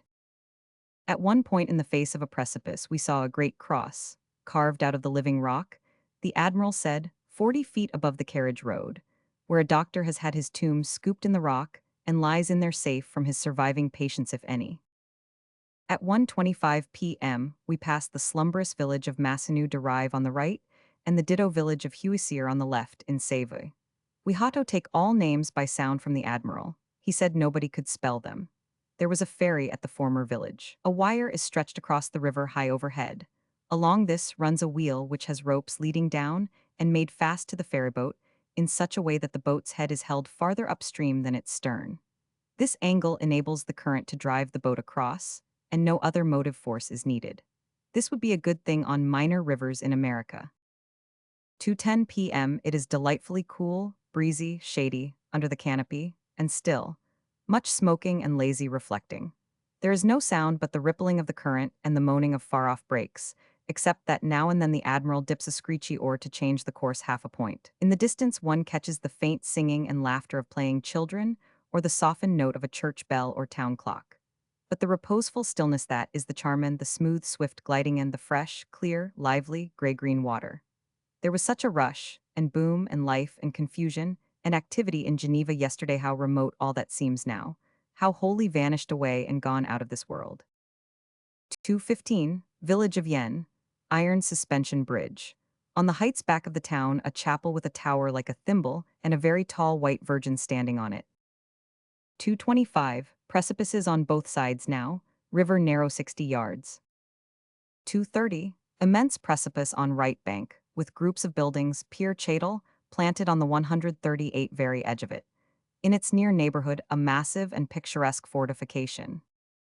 All this narrow gut from the bridge down to the next bridge a mile, or two's, picturesque with its frowning high walls of rock. In the face of the precipice above the second bridge sits a painted house on a rock bench, a chapel, we think, but the admiral says it is for the storage of wine. More fortifications at the corner where the river turns, no cannon, but narrow slits for musketry commanding the river. Also narrow slits in the solid, hollowed-out precipice. Perhaps there is no need of cannon here, where you can throw a biscuit across from precipice to precipice. 245, below that second bridge. On top of the bluffs more fortifications, low banks on both sides here. 250. Now both sets of fortifications show up, look huge and formidable, and are finely grouped. Through the glass they seem deserted and falling to ruin.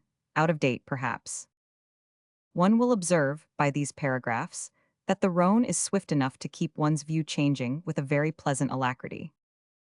At mid-afternoon we passed a steep and lofty bluff right bank which was crowned with the moldering ruins of a castle overgrown with trees. A relic of Roman times, the admiral said. Name? No, he didn't know any name for it. Had it a history? Perhaps, he didn't know. Wasn't there even a legend connected with it? He didn't know of any. 139, not even a legend. One's first impulse was to be irritated, whereas one should be merely thankful. For if there is one sort of invention in this world that is flatter than another, it is the average folklore legend. It could probably be proven that even the adventures of the saints in the Roman calendar are not of a lower grade as works of the inventor's art. The dreamy repose, the infinite peace of these tranquil shores, this Sabbath stillness, this noiseless motion, this strange absence of the sense of sin, and the stranger absence of the desire to commit it, this was the perfectest day the year had brought. Now and then we slipped past low shores with grassy banks, a solitary thatched cottage close to the edge, one or two big trees with dense foliage sheltering the cottage, and the family in their Sunday clothes grouped in the deep shade, chatting, smoking, knitting, the dogs asleep about their feet, the kittens helping with the knitting, and all hands content and praising God without knowing it. We always got a friendly word of greeting and returned it. One of these families contained 18 sons, and all were present. The admiral was acquainted with everybody along the banks, and with all the domestic histories, notwithstanding he was so ineffectual on old Roman matters. 420, bronze statue of the Virgin on a sterile hill slope. 445, ruined Roman tower on a bluff, belongs to the no-name series. 5, some more Roman ruins in the distance. At 6 o'clock we rounded to. We stepped ashore 140 in a woodsy and lonely place, and walked a short mile through a country lane to the sizable and rather modern-looking village of St. Genix. Part of the way we followed another pleasure party, 6 or 8 little children riding, aloft on a mountain of fragrant hay. This is the earliest form of the human pleasure excursion, and for utter joy and perfect contentment, it stands alone in a man's 80 years and 10. All that come after it have flaws, but this has none. We put up at the Hotel Labely, in the little square where the church stands. Satisfactory dinner. Later I took a twilight tramp along the high banks of a moist ditch called the Gyres River. If it was my river, I wouldn't leave it outdoors nights, in this careless way, where any dog can come along and lap it up. It is a tributary of the Rhone when it is in better health. It became dark while we were on our way back, and then the bicyclers gave us many a sudden chill. They never furnished us an early warning, but delivered the paralyzing shock of their rubber horn hoot right at our shoulder blades, and then flashed spectrally by on their soundless wheels, and floated into the depths of the darkness, and vanished from sight before a body could collect his remark and get it out. Sometimes they get shot. This is right. I went to my room, number 16. The floor was bare, which is the rule down the Rhone. Its planks were light-colored and had been smoothed by use rather than art. They had conspicuous black knots in them. The usual high and narrow bed was there, with the 141 usual little marble-topped commode by the head of it, and the usual strip of foot carpet alongside, where you climb in. The wallpaper was dark, which is usual on the continent, even in the northern regions of Germany, where the daylight in winter is of such poor quality that they don't even tax it now. When I woke in the morning, it was 8 o'clock and raining hard, so I stayed in bed and had my breakfast and a ripe old Paris paper of last week brought up. It was a good breakfast one often gets that, and a liberal one seldom gets that. There was a big bowl for the coffee, instead of a stingy cup, which has to be refilled just as you are getting interested in it. There was a quart of coffee in the pot, instead of a scant half pint. Instead of the usual hollow curl of brittle butter, which evades you when you try to scoop it, onto the knife and crumbles when you try to carve it, there was a solid cream-colored lump as big as a brick. There was abundance of hot milk, and there was also the usual ostensible cream of Europe. There must be cream in Europe somewhere, but it is not in the cows. They have been examined. The rain continued to pour until noon, then the sun burst out and we were soon up and filing through the village. By the time we had tramped our mile and pushed out into the stream, the watches marked 10, and the day was brilliant and perfect. Over on the right were ruins of two castles, one of them of some size. We passed under a suspension bridge. Alongside of it was an iron bridge of a later pattern. Near by 142 was a little steamer lying at the bank with no signs of life about her. The first boat, except ferry boats, encountered since we had entered the Rhone. A lonely river, truly. We drifted past lofty highlands, but there was nothing inspiring about them. In Switzerland, the velvet heights are sprinkled with homes clear to the clouds, but these hills were sterile, desolate, gray, melancholy, and so thin was the skin on them that the rocky bones showed through in places. 1:30. We seem lost in the intricate channels of an archipelago of flat islands covered with bushes. 1:50. We whirl around a corner into open river again and observe that a vast bank of leaden clouds is piling itself up on the horizon. The tint thrown upon the distant stretches of water is rich and fine. The river is wide, now 150 yards and without islands. Suddenly it has become nearly currentless and is like a lake. The admiral explains that from this point for 9 miles it is called 50 mort dead water. The region is not entirely barren of life. It seems solitary woman paddling a punt across the wide, still pool. The boat moved, but that is about all one could say. It was indolent progress. Still, it was comfortable. There were flaming sunshine behind and that rich thunder gloom ahead, and now and then the fitful fanning of a pleasant breeze. A woman paddled across, a rather young woman with a face like the Mona Lisa. I had seen the Mona Lisa only a little while before, and stood hours in front of that painting, repeating to myself, people come from around the globe to stand here and worship. What is it they find in it? To me it was merely a serene and subdued face, and there an end. There might be more in it, but I could not find it. The complexion was bad. In fact, it was not even human. There are no people of that color.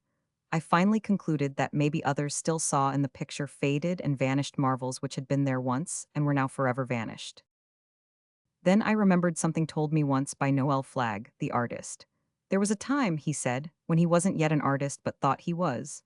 His pictures sold and gave satisfaction, and that seemed a good enough verdict. One day he was daubing away in his studio and feeling good and inspired when Dr. Horace Bushnell, that noble old Roman, straggled in there without an invitation and fastened that deep eye of his on the canvas. The youth was proud enough of such a call, and glad there was something on the easel that was worthy of it.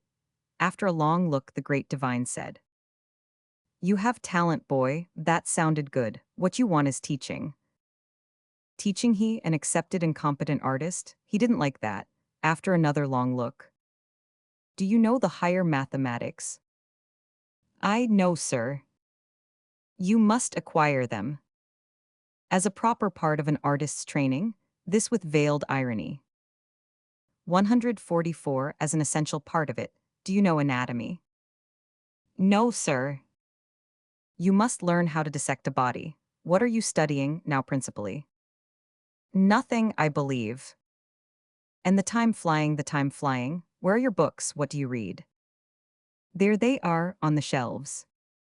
"I see, poetry and romance, they must wait. Get to your mathematics and your anatomy right away. Another point, you must train your eye, you must teach yourself to see." "Teach myself to see? I believe I was born with that ability." "But nobody is born with a trained ability, nobody.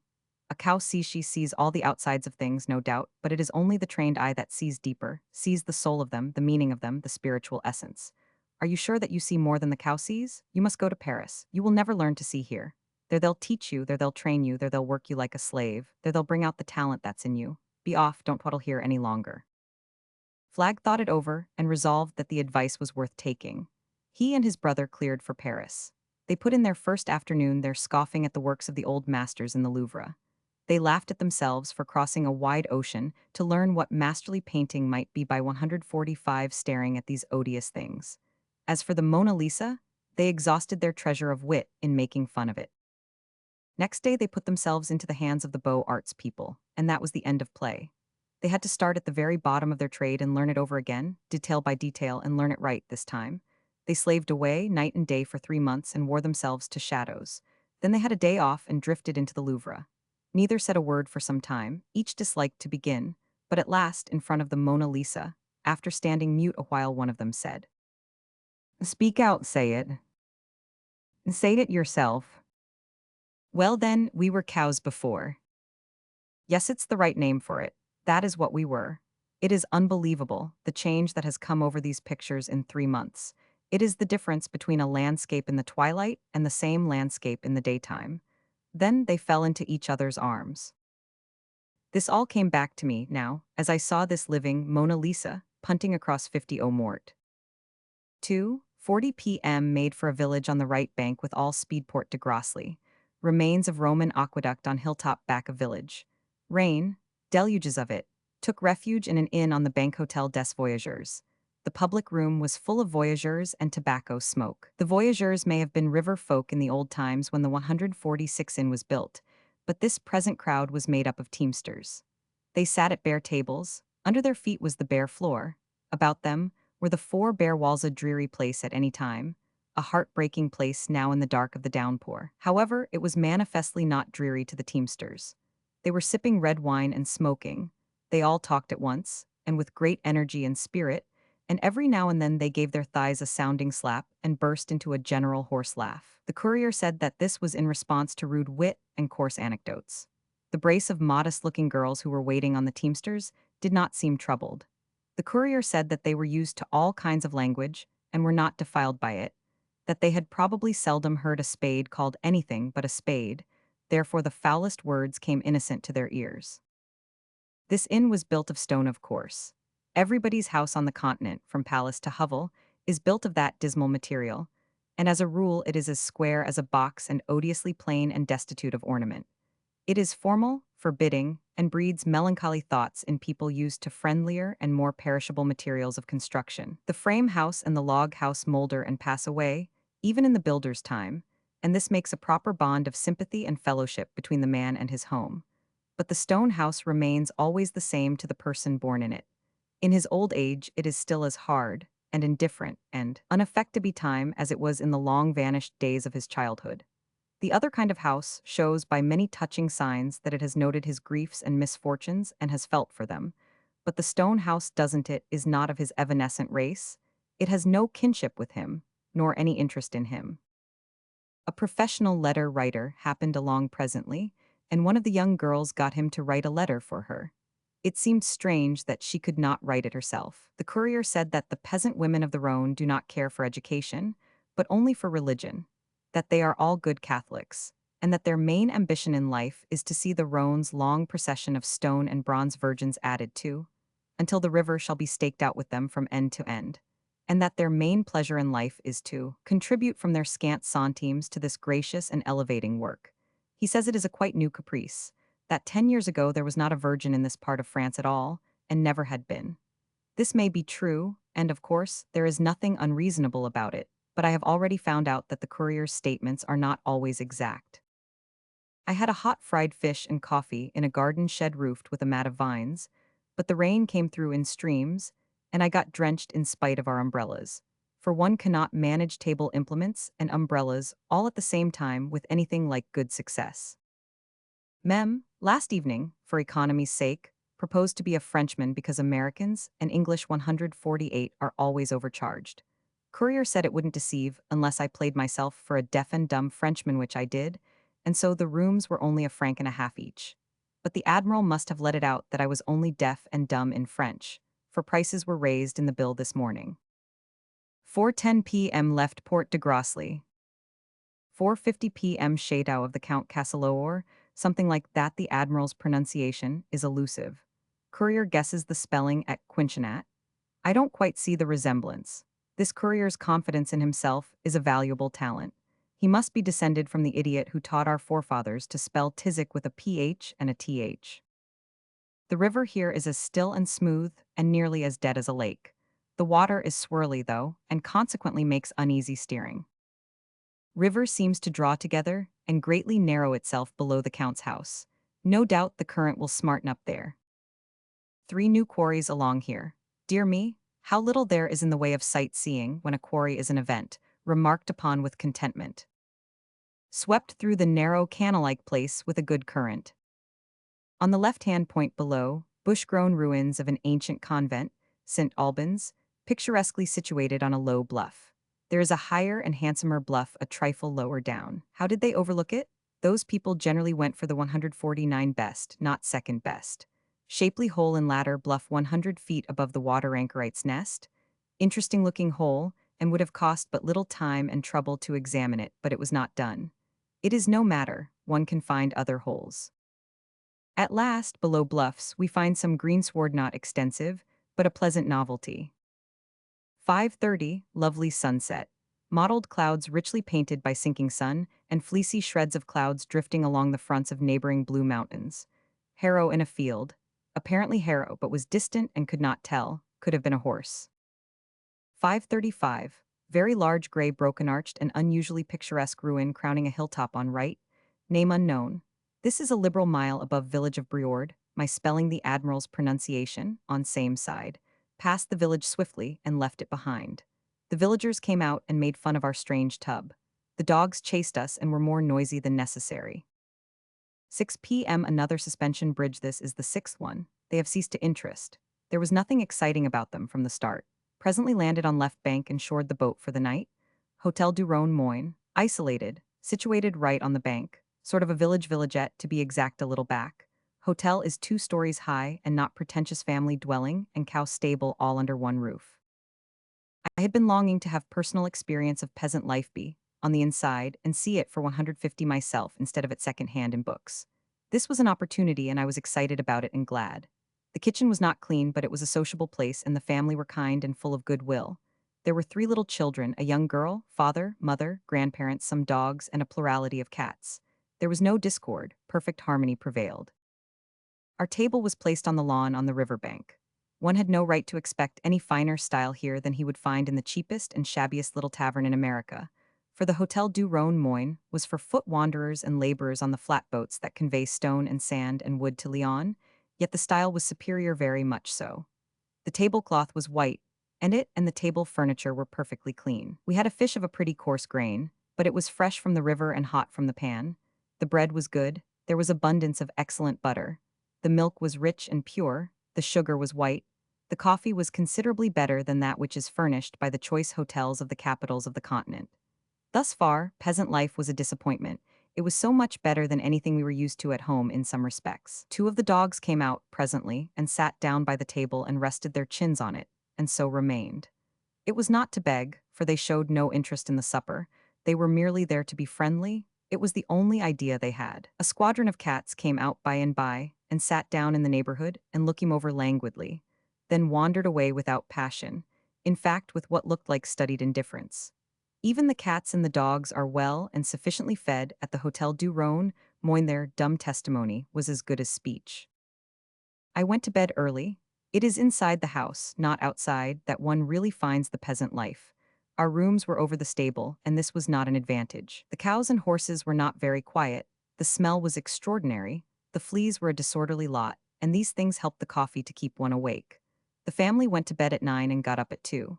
The beds were very high. One could not climb into them without the help of a chair, and as they were narrow and arched, there was danger of rolling out in case one drifted into dreams of an imprudent sort. These lofty bedsteads were not high from caprice, but for a purpose. They contained chests of drawers, and the drawers were full of clothing and other family property. On the table in my room were some bright-colored, even gorgeous little waxen saints and a virgin under bell glasses, also the treasures of the house jewelry and a silver watch. It was not costly jewelry, but it was jewelry, at any rate, and without doubt the family valued it. I judged that this household were accustomed to having honest guests and neighbors, or they would have removed these things from the room when I entered it, for I do not look honester than others.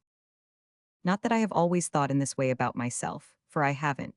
I thought the reverse on the time I lost my overcoat once, when I was going down to New York to see the watercolor exhibition, and had a sort of adventure in consequence. The house had been robbed in the night, and when I came downstairs to rush for the early train, there was no overcoat. It was a raw day, and when I got to New York at noon, I grew colder and colder as I walked along down the avenue.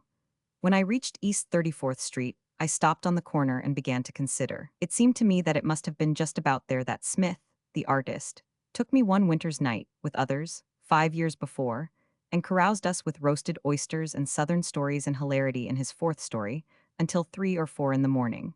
And now if I could only call to mind which of those houses over the way was his, I could borrow an overcoat. All the time that I was thinking and standing there and trying to recollect, I was dimly conscious of a figure near me, but only dimly, very dimly.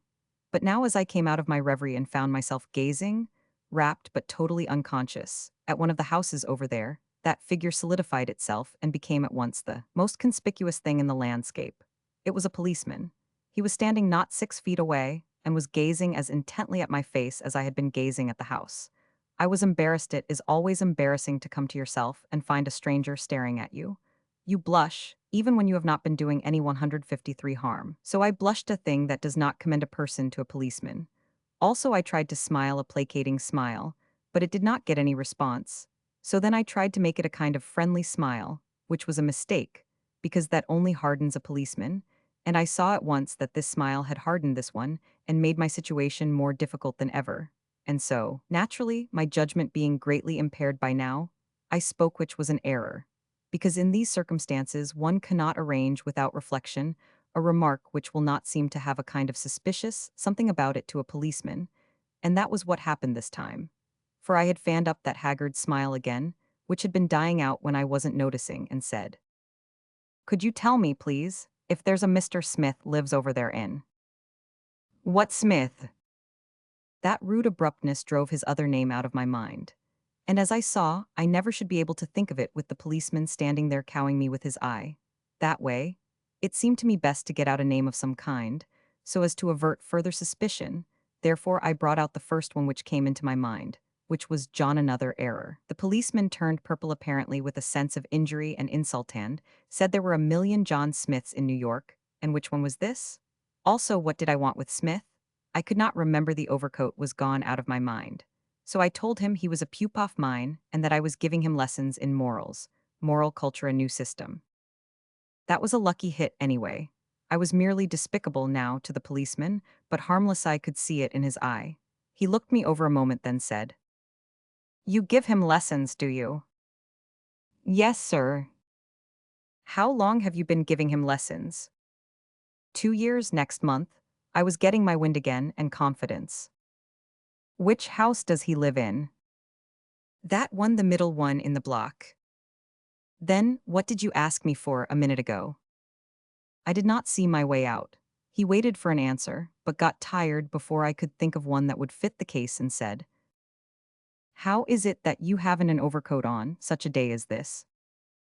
I never wear them. It doesn't seem cold to me."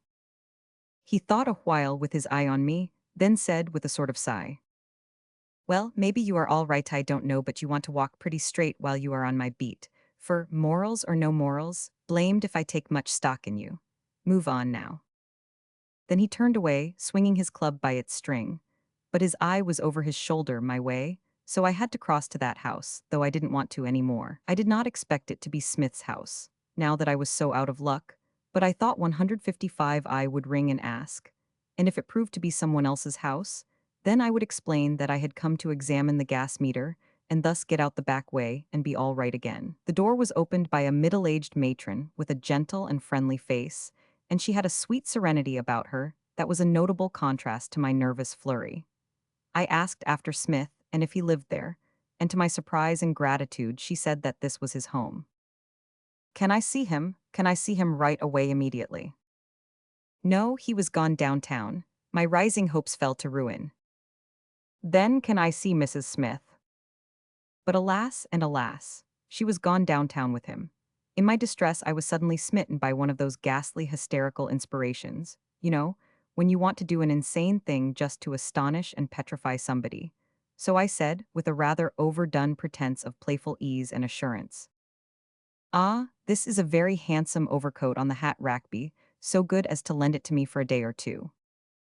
With pleasure, she said, and she had the coat on me before I knew what had happened. It had been my idea to astonish and petrify her, but I was the person astonished and petrified myself. So astonished and so petrified, in fact, that I was out of the house and gone, without a thank you or a question, before I came to my senses again. Then I drifted slowly along, reflecting pleasantly.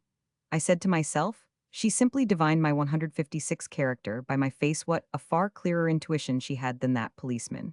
The thought sent a glow of self-satisfaction through me.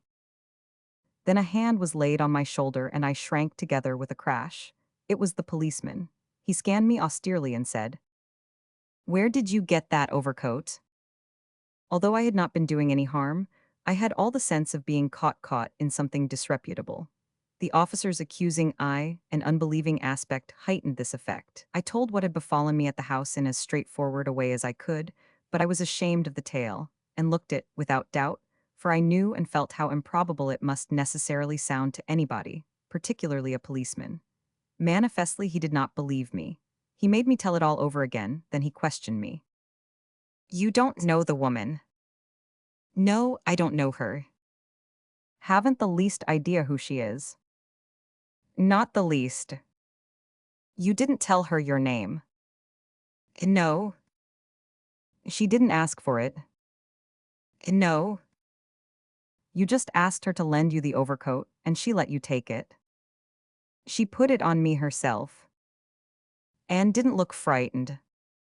"Frightened, of course not." "Not even surprised?" 157, not in the slightest degree. He paused, presently he said, "My friend, I don't believe a word of it. Don't you see yourself it's a tale that won't wash? Do you believe it?" "Yes, I know it's true." "Weren't you surprised?" "Clear through to the marrow." He had been edging me along back to the house. He had a deep design, he sprung it on me now, said he. "Stop where you are, I'll mighty soon find out." He walked to the door and up the steps, keeping a furtive eye out toward me and ready to jump for me if I ran. Then he pretended to pull the bell and instantly faced about to observe the effect on me. But there wasn't any. I walked toward him instead of running away. That unsettled him. He came down the steps, evidently perplexed, and said, "Well, I can't make it out. It may be all right, but it's too many for me. I don't like your looks and I won't have such characters around. Go along, now, and look sharp. If I catch you prowling around here again, I'll run you in." I found Smith at the watercolor dinner that night, and asked him if it were merely my face that had enabled me to borrow the overcoat from a stranger, but he was surprised and said, "No, what an idea and what intolerable conceit. She is my housekeeper, and remembered your drawling voice from overhearing it a moment that night 4 or 5 years ago in my house. So she knew 158 where to send the police if you didn't bring the coat back." After all those years I was sitting here now, at midnight in the peasant hotel, in my night clothes, and honoring womankind in my thoughts. For here was another woman, with the noble and delicate intuitions of her sex, trusting me, a total stranger with all her modest wealth. She entered the room just then, and stood beaming upon me a moment with her sweet matronly eyes, then took away the jewelry. Tuesday, September 22d. Breakfast in open air. Extra canvas was now to be added to the boat's hood to keep the passengers and valises better protected during rainstorms. I passed through the villagette and started to walk over the wooded hill, the boat to find us on the riverbank somewhere below, by and by. I soon got lost among the high bushes and turnip gardens. Plenty of paths, but none went to river. Reflection. Decision that the path most traveled was the one leading in the right direction. It was a poor conclusion. I got lost again, this time worse than before. But a peasant of above 80, as she said, and certainly she was very old and wrinkled and gray and bent, found me presently and undertook to guide me safely. She was vigorous, physically, prompt and decided of movement, and altogether soldier-like. And she had a hawk's eye and beak, and a gypsy's complexion. She said that from her girlhood up to not so very many years ago, she had done a man's work on a woman's pay on the big keel boats that carry stone down the river, and was as good a man as the best, in the matter 159 of handling stone. Said she had seen the great Napoleon when she was a little child. Her face was so wrinkled and dark and so eagle-like that she reminded me of old Indians, One sees out on the great plains the outside signs of age, but in the eye an indestructible spirit. She had a couple of laden baskets with her, which I had found heavy after 3 minutes carrying, when she was finding the way for me, but they seemed nothing to her. She impressed one rather as a man than as a woman, and so, when she spoke of her child that was drowned, and her voice broke a little and her lip quivered, it surprised me. I was not expecting it. Grandchild? No, it was her own child. Indeed, when?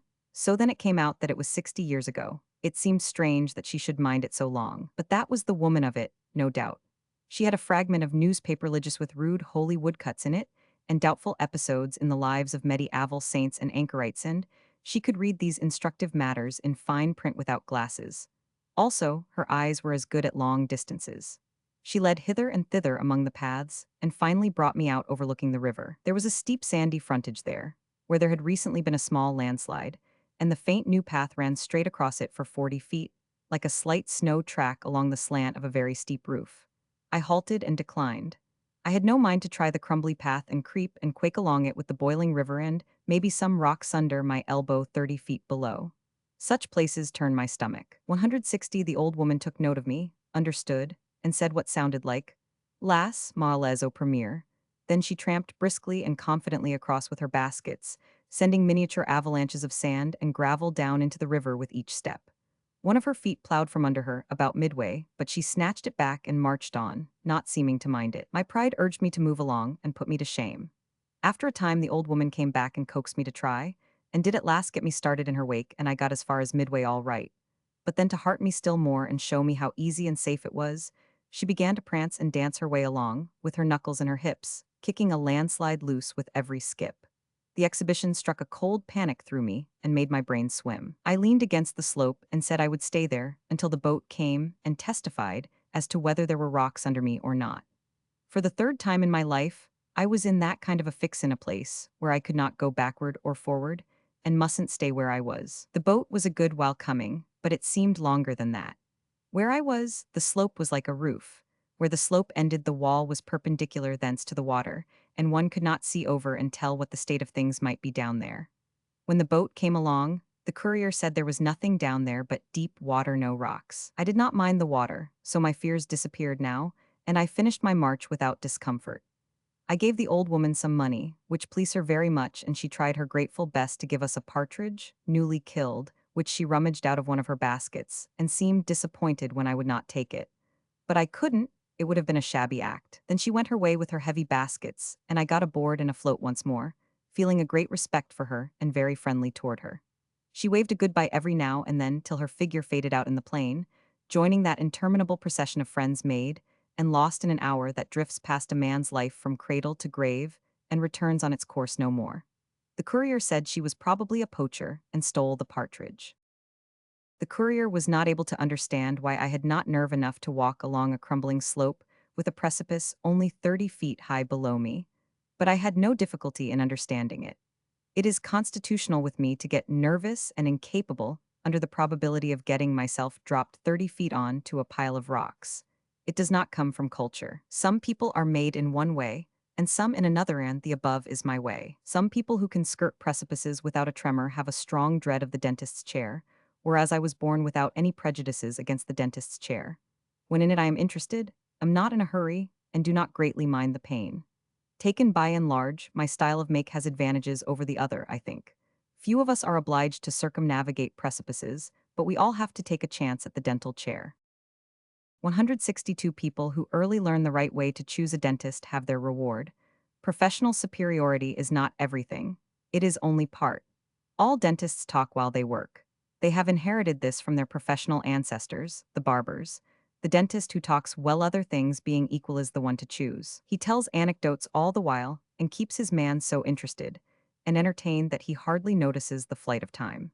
For he not only tells anecdotes that are good in themselves, but he adds nice shadings to them with his instruments as he goes along, and now and then brings out effects which could not be produced with any other kind of tools at all the time that such a dentist as this is plowing down into a cavity with that spinning gouge which he works with a treadle, it is observable that he has found out where he has uncovered a nerve down in there, and that he only visits it at intervals, according to the needs of his anecdote, touching it lightly, very lightly and swiftly, now and then, to brighten up some happy conceit in his tale and call a delicate electric attention to it. And all the while he is working gradually and steadily up toward his climax with veiled and consummate art. Then at last the spindle stops whirling and thundering in the cavity, and you know that the grand surprise is imminent. Now he's hanging in the very air. You can hear your heart beat as the dentist bends over you with his grip on the spindle, and his voice diminished to a murmur. The suspense grows bigger, bigger, bigger. Your breath stops, then your heart.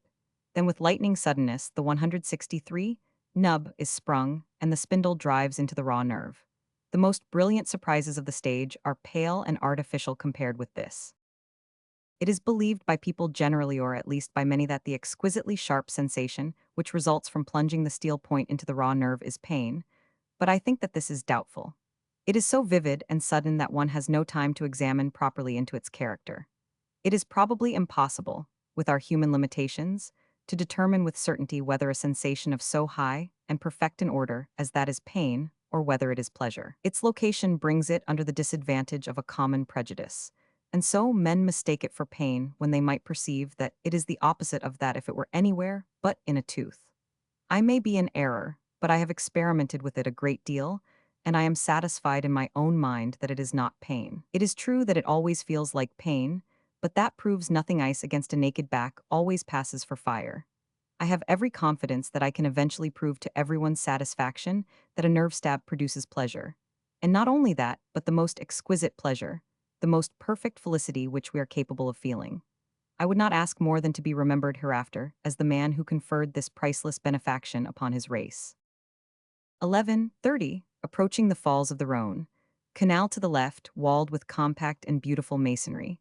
It is a cutoff. We could pass through it and avoid the falls. Are advised by the Admiral to 164 do it, but all decline, preferring to have a dangerous adventure to talk about. However, the truth is, the current began to grow ominously swift and, presently, pretty lumpy and perturbed. Soon we seemed to be simply flying past the shores. Then, all of a sudden, 300 yards of boiling and tossing river burst upon our sight through the veiling tempest of rain. I did not see how our flimsy ark could live through such a place. If we were wrecked, swimming could not save us. The packed multitude of tall humps of water meant a bristling chaos of big rocks underneath, and the first rock we hit would break our bones. If I had been fortified with ignorance, I might have wanted to stay in the boat and see the fun, but I have had much professional familiarity with water, and I doubted if there was going to be any fun there. So I said I would get out and walk, and I did. I need not tell anybody at home. I could leave out the falls of the Rhone. They are not on the map anyhow. If an adventure worth recording resulted, the Admiral and the courier would have it, and that would answer. I could see it from the bank. Nothing could be better. It seemed even providential. I ran along the bank in the driving rain and enjoyed the sight to the full. I never saw a finer show than the passage of that boat was through the fierce turmoil of water. Alternately she rose high and plunged deep, throwing up sheets of foaming spray and shaking them off like a mane. Several times she seemed to fairly bury herself, and I thought she 165 was gone for good, but always she sprang high aloft the next moment, a gallant and stirring spectacle to see. The Admiral's steering was great. I had not seen the equal of it before. The boat waited for me down at the Villebois Bridge, and I presently caught up and went aboard. There was a stretch of 100 yards of offensively rough water below the bridge, but it had no dangerous features about it. Still, I was obliged to claim that it had, and that these perils were much greater than the others. Noon, a mile of perpendicular precipices very handsome. On the left, at the termination of the stately wall, a darling little old tree-grown ruin abreast a wooded islet with a large white mansion on it. Near that ruin nature has gotten up a clever counterfeit of one, tree-grown and all that, and as its most telling feature, has furnished it a battered monolith that stands up out of the underbrush by itself, and looks as if men had shaped it and put it there, and time had gnawed it and worn it. This is the prettiest piece of river we have found. All its aspects are dainty and gracious and alluring. 1 p.m. Château de la Salette. This is the port of the Grotte de la Baume, one of the 7 wonders of Dauphiny. It is across a plain in the face of a bluff a mile from the river. A grotto is out of the common order, and I should have liked to see this one, but the rains have made the mud very deep, and it did not seem well to venture so long a trip through it. 2:15 p.m. Saint Etienne. On a distant ridge in Lana, tall openwork structure commandingly situated, with a statue of the Virgin standing on it.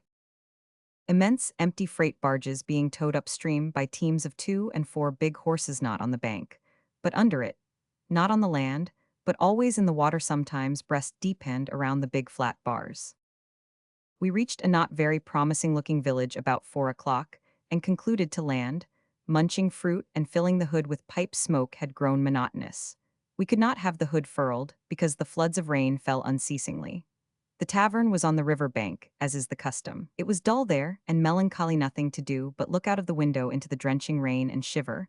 One could do that, for it was bleak and cold and windy, and there was no fire. Winter overcoats were not sufficient, they had to be supplemented with rugs. The raindrops were so large and struck the river with such force that they knocked up the water like pebble splashes. With the exception of a very occasional wooden-shod peasant, nobody was abroad in this bitter weather, I mean of our sex. But all weathers are alike to the women in these continental countries. To them and the other animals life is serious. Nothing interrupts their slavery. 3 of them were washing clothes in the river under the window when we arrived, and they continued at it as long as there was light to work by. One was apparently 30, another the mother, above 50, the third grandmother, so old and worn and gray 167 she could have passed for 80. They had no waterproofs or rubbers, of course. Over their heads and shoulders they wore gunny sacks, simply conductors for rivers of water. Some of the volume reached ground, the rest soaked in on the way. At last a vigorous fellow of 35 arrived, dry and comfortable, smoking his pipe under his big umbrella in an open donkey cart, husband, son, and grandson of those women. He stood up in the cart, sheltering himself, and began to superintend, issuing his orders in a masterly tone of command, and showing temper when they were not obeyed swiftly enough. Without complaint or murmur, the drowned women patiently carried out the orders, lifting the immense baskets of soaked clothing into the cart and stowing them to the man's satisfaction. The cart being full now, he descended with his umbrella, entered the tavern, and the women went drooping homeward in the wake of the cart, and soon were blended with the deluge and lost to sight. We would tar and feather that fellow in America and ride him on a rail. When we came down into the public room, he had his bottle of wine and plate of food on a bare table black with grease, and was chomping like a horse. He had the little religious paper, which is in everybody's hands on the Rhone borders, and was enlightening himself with the histories of French saints who used to flee to the desert in the Middle Ages to escape the contamination of women. Wednesday, after breakfast, got under way, still storming as hard as ever. The whole land looks 168 defeated and discouraged, and very lonely, here and there a woman in the fields. They merely accent the loneliness. Note, the record ends here. Luxurious enjoyment of the excursion rendered the traveler indifferent to his notes. The drift continued to Arles, whence Mark Twain returned to Geneva and Ouchy by rail. 10 years later he set down another picture of this happy journey, The Lost Napoleon, which follows. ABP. The Lost Napoleon. The Lost Napoleon is a part of a mountain range. Several miles of it's A6. When you stand at the right viewpoint and look across the plain, there, miles away, stretched out on his back under the sky, you see the great Napoleon, sleeping, with his arm folded upon his breast. You recognize him at once and you catch your breath, and a thrill goes through you from head to foot, a most natural thing to happen, for you have never been so superbly astonished in your life before, and you realize, if you live a century, it is not likely that you will ever encounter the like of that tremendous surprise again. You see, it is unique. You have seen mountain ridges before that looked like men lying down, but there was always someone to pilot you to the right viewpoint and prepare you for the show, and then tell you which is the head and which the feet and which the stomach. And at last you get the idea and say, yes, now I see it, now I make it out, it is a man, and wonderful too. But all this has damaged the surprise and there is not much thrill. Moreover, the man is only a third-rate celebrity or no celebrity at all. He is no Napoleon the Great. But I discovered this stupendous Napoleon myself and was caught wholly by surprise, hence the splendid emotion, the uplifting astonishment. 170, we have all seen mountains that looked like whales, elephants, recumbent lions correctly figured, too, and a pleasure to look upon, but we did not discover them. Somebody pointed them out to us, and in the same circumstances we have seen and enjoyed stately crags and summits, known to the people thereabouts as the old man's head, the elephant's head, Anthony's nose, the lady's head, etc., and we have seen others that were named Shakespeare's head and Satan's head, but still the fine element of surprise was in almost all cases wanting. The Lost Napoleon is easily the most colossal and impressive statue in the world. It is several miles long, In form and proportions, it is perfect. It represents Napoleon himself and not another. And there is something about the dignity and repose of the great figure that stirs the imagination and half persuades it that this is not an unsentient artifice of nature, but the master of the world sentient and dreaming of battle, conquest, empire. I call it the lost Napoleon because I cannot remember just where I was when I saw it. My hope, in writing this, is that I may move some wandering tourist or artist to go over my track and seek for it, find it, locate it exactly, describe it, paint it, and so preserve it against loss again. My track was down the Rhone. I made the excursion 10 or 11 years ago in the pleasantest season of the year. I took a courier with me and went from Geneva a couple of hours by rail to the blue little Lake Birgit and spent the night in a medieval castle on an island in that little lake. In the early morning, our boat came for us. It was a roomy open boat 15 or 20 feet long, with a single pair of long oars, and with it came its former owner, a sturdy big boatman. The boat was mine now. I think I paid $5 for it. I was to pay the boatman a trifling daily wage and his keep, and he was to take us all the way down the Rhone to Marseille. It was warm weather and very sunny, but we built a canvas arch, like a wagon cover, over the aftermost third of the boat, with a curtain at its rear which could be rolled up to let the breeze blow through, and I occupied that tent and was always comfortable. The sailor sat amidships and manned the oars, and the courier had the front third of the boat to himself. We crossed the lake and went winding down a narrow canal bordered by peasant houses and vineyards, and after about a league of this navigation, we came in sight of the Rhone, a troubled gray stream which went tearing past the mouth of the peaceful canal at a racing gait. We emerged into it and laid in the oars. We could go fast enough in that current without artificial aid. During the first days, we slipped along down the curving bends at a speed of about 5 miles an hour, but it slackened later. Our days were all about alike. About 4 in the afternoon, we tied up at a village, and I dined on the greensward in front of the inn by the water's edge, on the choicest chickens, vegetables, fruit, butter, and bread, prepared in French perfection and served upon the whitest linen.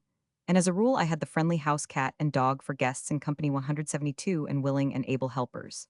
I slept in the inn, often in clean and satisfactory quarters, sometimes in the same room with the cows and the fleas. I breakfasted on the lawn in the morning with cat and dog again, then laid in a stock of grapes and other fruits gathered fresh from the garden, and some bottles of red wine made on the premises.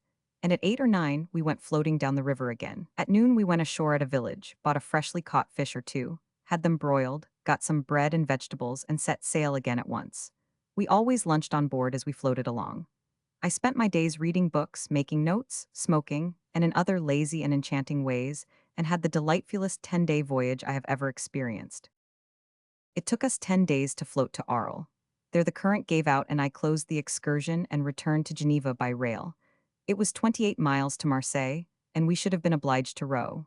That would not have been pleasure. It would have meant work for the sailor, and I do not like work even when another person does it. I think it was about the 8th day that I discovered Napoleon. My notes cover 4 or 5 days. There they stop. The charm of the trip had taken possession of me, and I had no energy left. It was getting toward 4 in the afternoon time to tie up for the day. Down ahead on the right bank, I saw a compact jumble of yellowy browny cubes stacked together, some on top of the others, and no visible cracks in the mass, and knew it for a village, a 173 village common to that region down there. A village jammed together without streets or alleys, substantially where your progress is mainly through the houses, not by them, and where privacy is a thing practically unknown, a village which probably hadn't had a house added to the jumble for 500 years. We were anywhere from half a mile to a mile above the village when I gave the order to proceed to that place and tie up. Just then I glanced to my left toward the distant mountain range and got that soul-stirring shock which I have said so much about. I pointed out the grand figure to the courier and said, "Name it, who is it?" "Napoleon." "Yes, it is Napoleon. Show it to the sailor and ask him to name it." The sailor said, "Napoleon." We watched the figure all the time then, until we reached the village. We walked up the river bank in the morning to see how far one might have to go before the shape would materially change, but I do not now remember the result. We watched it afterward as we floated away from the village, but I cannot remember at what point the shape began to be marred. However, the mountains being some miles away, I think that the figure would be recognizable as Napoleon along a stretch of as much as a mile above and a mile below the village, though I think that the likeness would be strongest at the point where I first saw it, that is, half a mile or more above the village. We talked the grand apparition over at great length 174, and with a strong interest. I said I believed that if its presence were known to the world, such shoals of tourists would come flocking there to see it, that all the spare ground would soon be covered with hotels. And I think so yet. I think it would soon be the most celebrated natural curiosity on the planet, that it would be more visited than Niagara or the Alps, and that all the other famous natural curiosities of the globe would fall to a rank away below it. I think so still. There is a line of lumbering and thundering great freight steamers on the Rhone, and I think that if some man will board one of them at Arles and make a trip of some hours upstream, say from 3 to 6 end, keep an eye out to the right and watch that mountain range, he will be certain to find the lost Napoleon and have no difficulty in rediscovering the mighty statue when he comes to the right point. It will cost nothing to make the experiment, and I hope it will be done. Note, Mark Twain's biographer rediscovered it in 1913. It is some miles below Valence, opposite the village of Beauchist. Some national stupidities. 1891-1892. The slowness of one section of the world about adopting the valuable ideas of another section of it is a curious thing and unaccountable. This form of stupidity is confined to no community, to no nation. It is universal. The fact is the human race is not only slow about borrowing valuable ideas, it sometimes persists in not borrowing them at all. Take the German stove, for instance, the huge white porcelain monument that towers toward the ceiling in the corner of the room, solemn, unsympathetic, and suggestive of death, and the grave. Where can you find it outside of the German countries? I am sure I have never seen it where German was not the language of the region. Yet it is by long odds the best stove, and the most convenient and economical that has yet been invented. To the uninstructed stranger it promises nothing, but he will soon find that it is a masterly performer for all that. It has a little bit of a door which you couldn't get your head into, a door which seems foolishly out of proportion to the rest of the edifice. Yet the door is right, for it is not necessary that bulky fuel shall enter it. Small-sized fuel is used, and marvelously 176 little of that. The door opens into a tiny cavern which would not hold more fuel than a baby could fetch in its arms. The process of firing is quick and simple. At 7:30 on a cold morning, the servant brings a small basketful of slender pine sticks, say a modified armful, and puts half of these in, lights them with a match, and closes the door. They burn out in 10 or 12 minutes. He then puts in the rest and locks the door and carries off the key. The work is done. He will not come again until next morning. All day long, and until past midnight, all parts of the room will be delightfully warm and comfortable, and there will be no headaches and no sense of closeness or oppression. In an American room, whether heated by steam, hot water, or open fires, the neighborhood of the register or the fireplace is warmest. The heat is not equally diffused through the room. But in a German room, one is as comfortable in one part of it as in another. Nothing is gained or lost by being near the stove. Its surface is not hot. You can put your hand on it anywhere and not get burnt. Consider these things. One firing is enough for the day. The cost is next to nothing. The heat produced is the same all day. Instead of too hot and too cold by turns, one may absorb himself in his business in peace. He does not need to feel any anxieties or solicitudes about his fire. His whole day is a realized dream of bodily comfort. The German stove is not restricted to wood. Peat is used in it, and coal bricks also. These coal bricks are made of waste coal dust pressed in a mold. In 177 effect they are dirt, and in fact are dirt cheap. The brick is about as big as your two fists. The stove will burn up 20 of them in half an hour, then it will need no more fuel for that day. This noble stove is at its very best when its front has a big square opening in it for a visible wood fire. The real heating is done in the hidden regions of the great structure. Of course, the open fire is merely to rejoice your eye and gladden your heart. America could adopt this stove, but does America do it? No, she sticks placidly to her own fearful and wonderful inventions in the stove line. She has 50 kinds, and not a rational one in the lot. The American wood stove, of whatsoever breed, is a terror. There can be no tranquility of mind where it is. It requires more attention than a baby. It has to be fed every little while. It has to be watched all the time. And for all reward you are roasted half your time and frozen the other half. It warms no part of the room but its own part. It breeds headaches and suffocation, and makes one's skin feel dry and feverish. And when your wood bill comes in, you think you have been supporting a volcano. We have in America many and many a breed of coal stoves, also fiendish things, every one of them. The base burner sort are handy and require but little attention. But none of them, of whatsoever kind, distributes its heat uniformly through the room, or keeps it at an unvarying temperature, or fails to take the life out of the atmosphere and leave it stuffy and smothery and stupefying. It seems to me that the ideal of comfort would be 178 a German stove to heat one's room, and an open wood fire to make it cheerful. Then have furnace heat in the halls. We could easily find some way to make the German stove beautiful, and that is all it needs at present. Still, even as it is today, it is lovely. It is a darling, compared with any radiator that has yet been intruded upon the world. That odious gilded skeleton, it makes all places ugly that it inhabits just by contagion. It is certainly strange that useful customs and devices do not spread from country to country with more facility and promptness than they do. You step across the German border almost anywhere, and suddenly the German stove has disappeared. In Italy, you find a foolish and ineffectual modification of it. In Paris, you find an unprepossessing adaptation of our base burner on a reduced pattern. 15 years ago, Paris had a cheap and cunning little fire kindler consisting of a pine shaving, curled as it came from the carpenter's plane, and gummed over with an inflammable substance, which would burn several minutes and set fire to the most obdurate wood. It was cheap and handy, but no stranger carried the idea home with him. Paris has another swift and victorious kindler now, in the form of a small black cake made of I don't know what. But you shove it under the wood and touch a match to it, and your fire is made. No one will think to carry that device to America or elsewhere. In America, we prefer to kindle the fire with the kerosene can and chance the inquest. I have been in a multitude of places where pine cones were abundant, 179, but only in the French Riviera, and in one place in Italy have I seen them in the wood box to kindle the fires with. For perfect adaptation to the service required, look at the American gumshoe and the American Arctic. Their virtues ought to have carried them to all wet and snowy lands, but they haven't done anything of the kind. There are few places on the continent of Europe where one can buy them. And observe how slowly our typewriting machine makes its way. In the great city of Florence, I was able to find only one place where I could get typewriting done, and then it was not done by a native, but by an American girl. In the great city of Munich, I found one typewriting establishment, but the operator was sick, and that suspended the business. I was told that there was no opposition house. In the prodigious city of Berlin, I was not able to find a typewriter at all.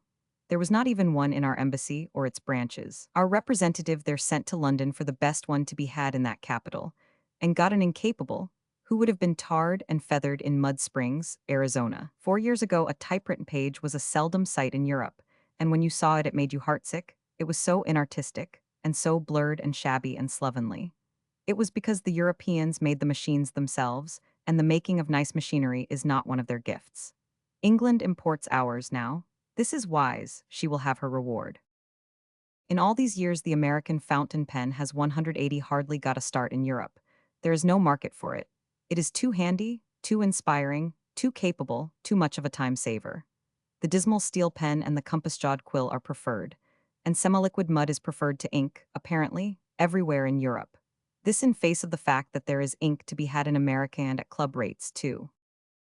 Then there is the elevator, lift, ascensor. America has had the benefit of this invaluable contrivance for a generation and a half, and it is now used in all our cities and villages, in all hotels, in all lofty business buildings and factories, and in many private dwellings. But we can't spread it, we can't beguile Europe with it. In Europe, an elevator is even to this day a rarity and a curiosity.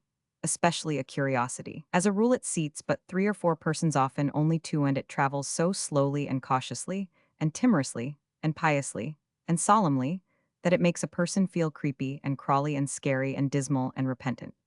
Anybody with sound legs can give the Continental elevator 2 flights the start and beat it to the 6th floor. Every time these nations merely import an American idea, instead of importing the concreted thing itself, the result is a failure. They tried to make the sewing machine and couldn't. They are trying to make fountain pens and typewriters and can't. They are making these dreary elevators, now unpatenting them. Satire can no further go.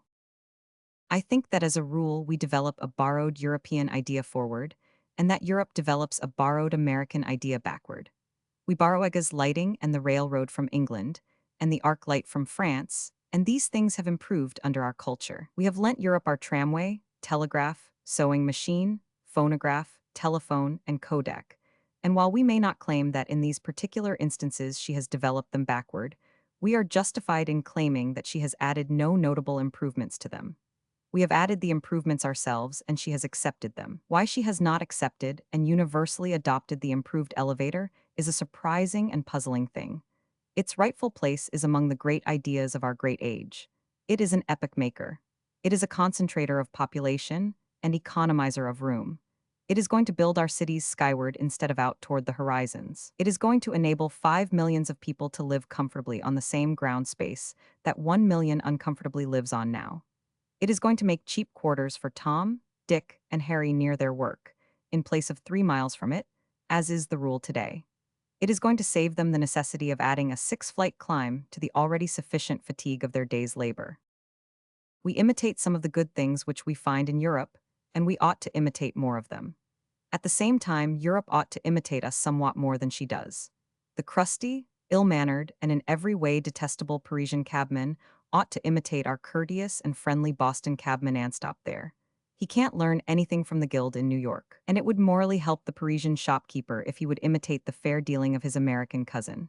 With us, it is not necessary to ask the price of small articles before we buy them, but in Paris, the person who fails to take that precaution will get scorched.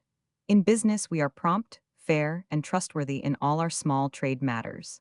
It is the rule. In the friendliest spirit, I would recommend France to imitate these humble virtues, particularly in the Kodak business. Pray get no Kodak pictures developed in France and especially in Nice.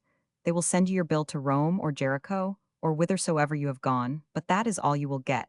You will never see your negatives again, or the developed pictures either. And by the head house in Paris will demand payment once more, and constructively threaten you with proceedings. If you inquire if they mailed your package across the frontier without registering it, they are coldly silent. If you inquire how they expected to trace and recover a lost package without a post office receipt, they are dumb again. A little intelligence inserted into the Kodak business in those regions would be helpful if it could be done without shock. But the worst of all is that Europe cannot be persuaded to imitate our railway methods. 2 or 3 years ago, I liked the European methods, but experience has dislodged that superstition. All over the continent, the system to call it by an extravagant term is sufficiently poor and slow and clumsy, 183 or unintelligent. But in these regards, Italy and France are entitled to the chromo. In Italy, it takes more than half an hour to buy a through ticket to Paris at Cook and Sons offices. There is such a formidable amount of red tape and recording connected with the vast transaction. Every little detail of the matter must be written down in a set of books: your name, condition, nationality, religion, date, hour, number of the train, and all that. And at last you get your ticket and think you are done, but you are not. It must be carried to the station and stamped, and even that is not the end, for if you stop over at any point, it must be stamped again, or it is forfeited. And yet you save time and trouble by going to Cook instead of to the station. Buying your ticket does not finish your job. Your trunks must be weighed and paid for at about human being rates. This takes another quarter of an hour of your time, perhaps half an hour if you are at the tail of the procession. You get paper checks, which are twice as easy to lose as brass ones. You cannot secure a seat beforehand, but must take your chances with the general rush to the train. If you have your family with you, you may have to distribute them among several cars. There is one annoying feature which is common all over the continent, and that is that if you want to make a short journey, you cannot buy your ticket whenever you find the ticket office open, but must wait until it is doing business for your particular train. And that only begins, as a rule, a quarter of an hour before the train's time of starting. The cars are most ingeniously inconvenient, cramped, 184 and uncomfortable, and in Italy they are phenomenally dirty. The European system was devised either by a maniac or by a person whose idea was to hamper, bother, and exasperate the traveler in all conceivable ways and sedulously and painstakingly discourage custom. In Italy, as far as my experience goes, it is the custom to use the sleeping cars on the day trains and take them off when the sun goes down. One thing is sure anyway. If that is not the case, it will be, presently, when they think of it. They can be depended upon to snap up as darling an idea as that with joy. No, we are bad enough about not importing valuable European ideas, but Europe is still slower about introducing ours. Europe has always from a way back been neglectful in this regard.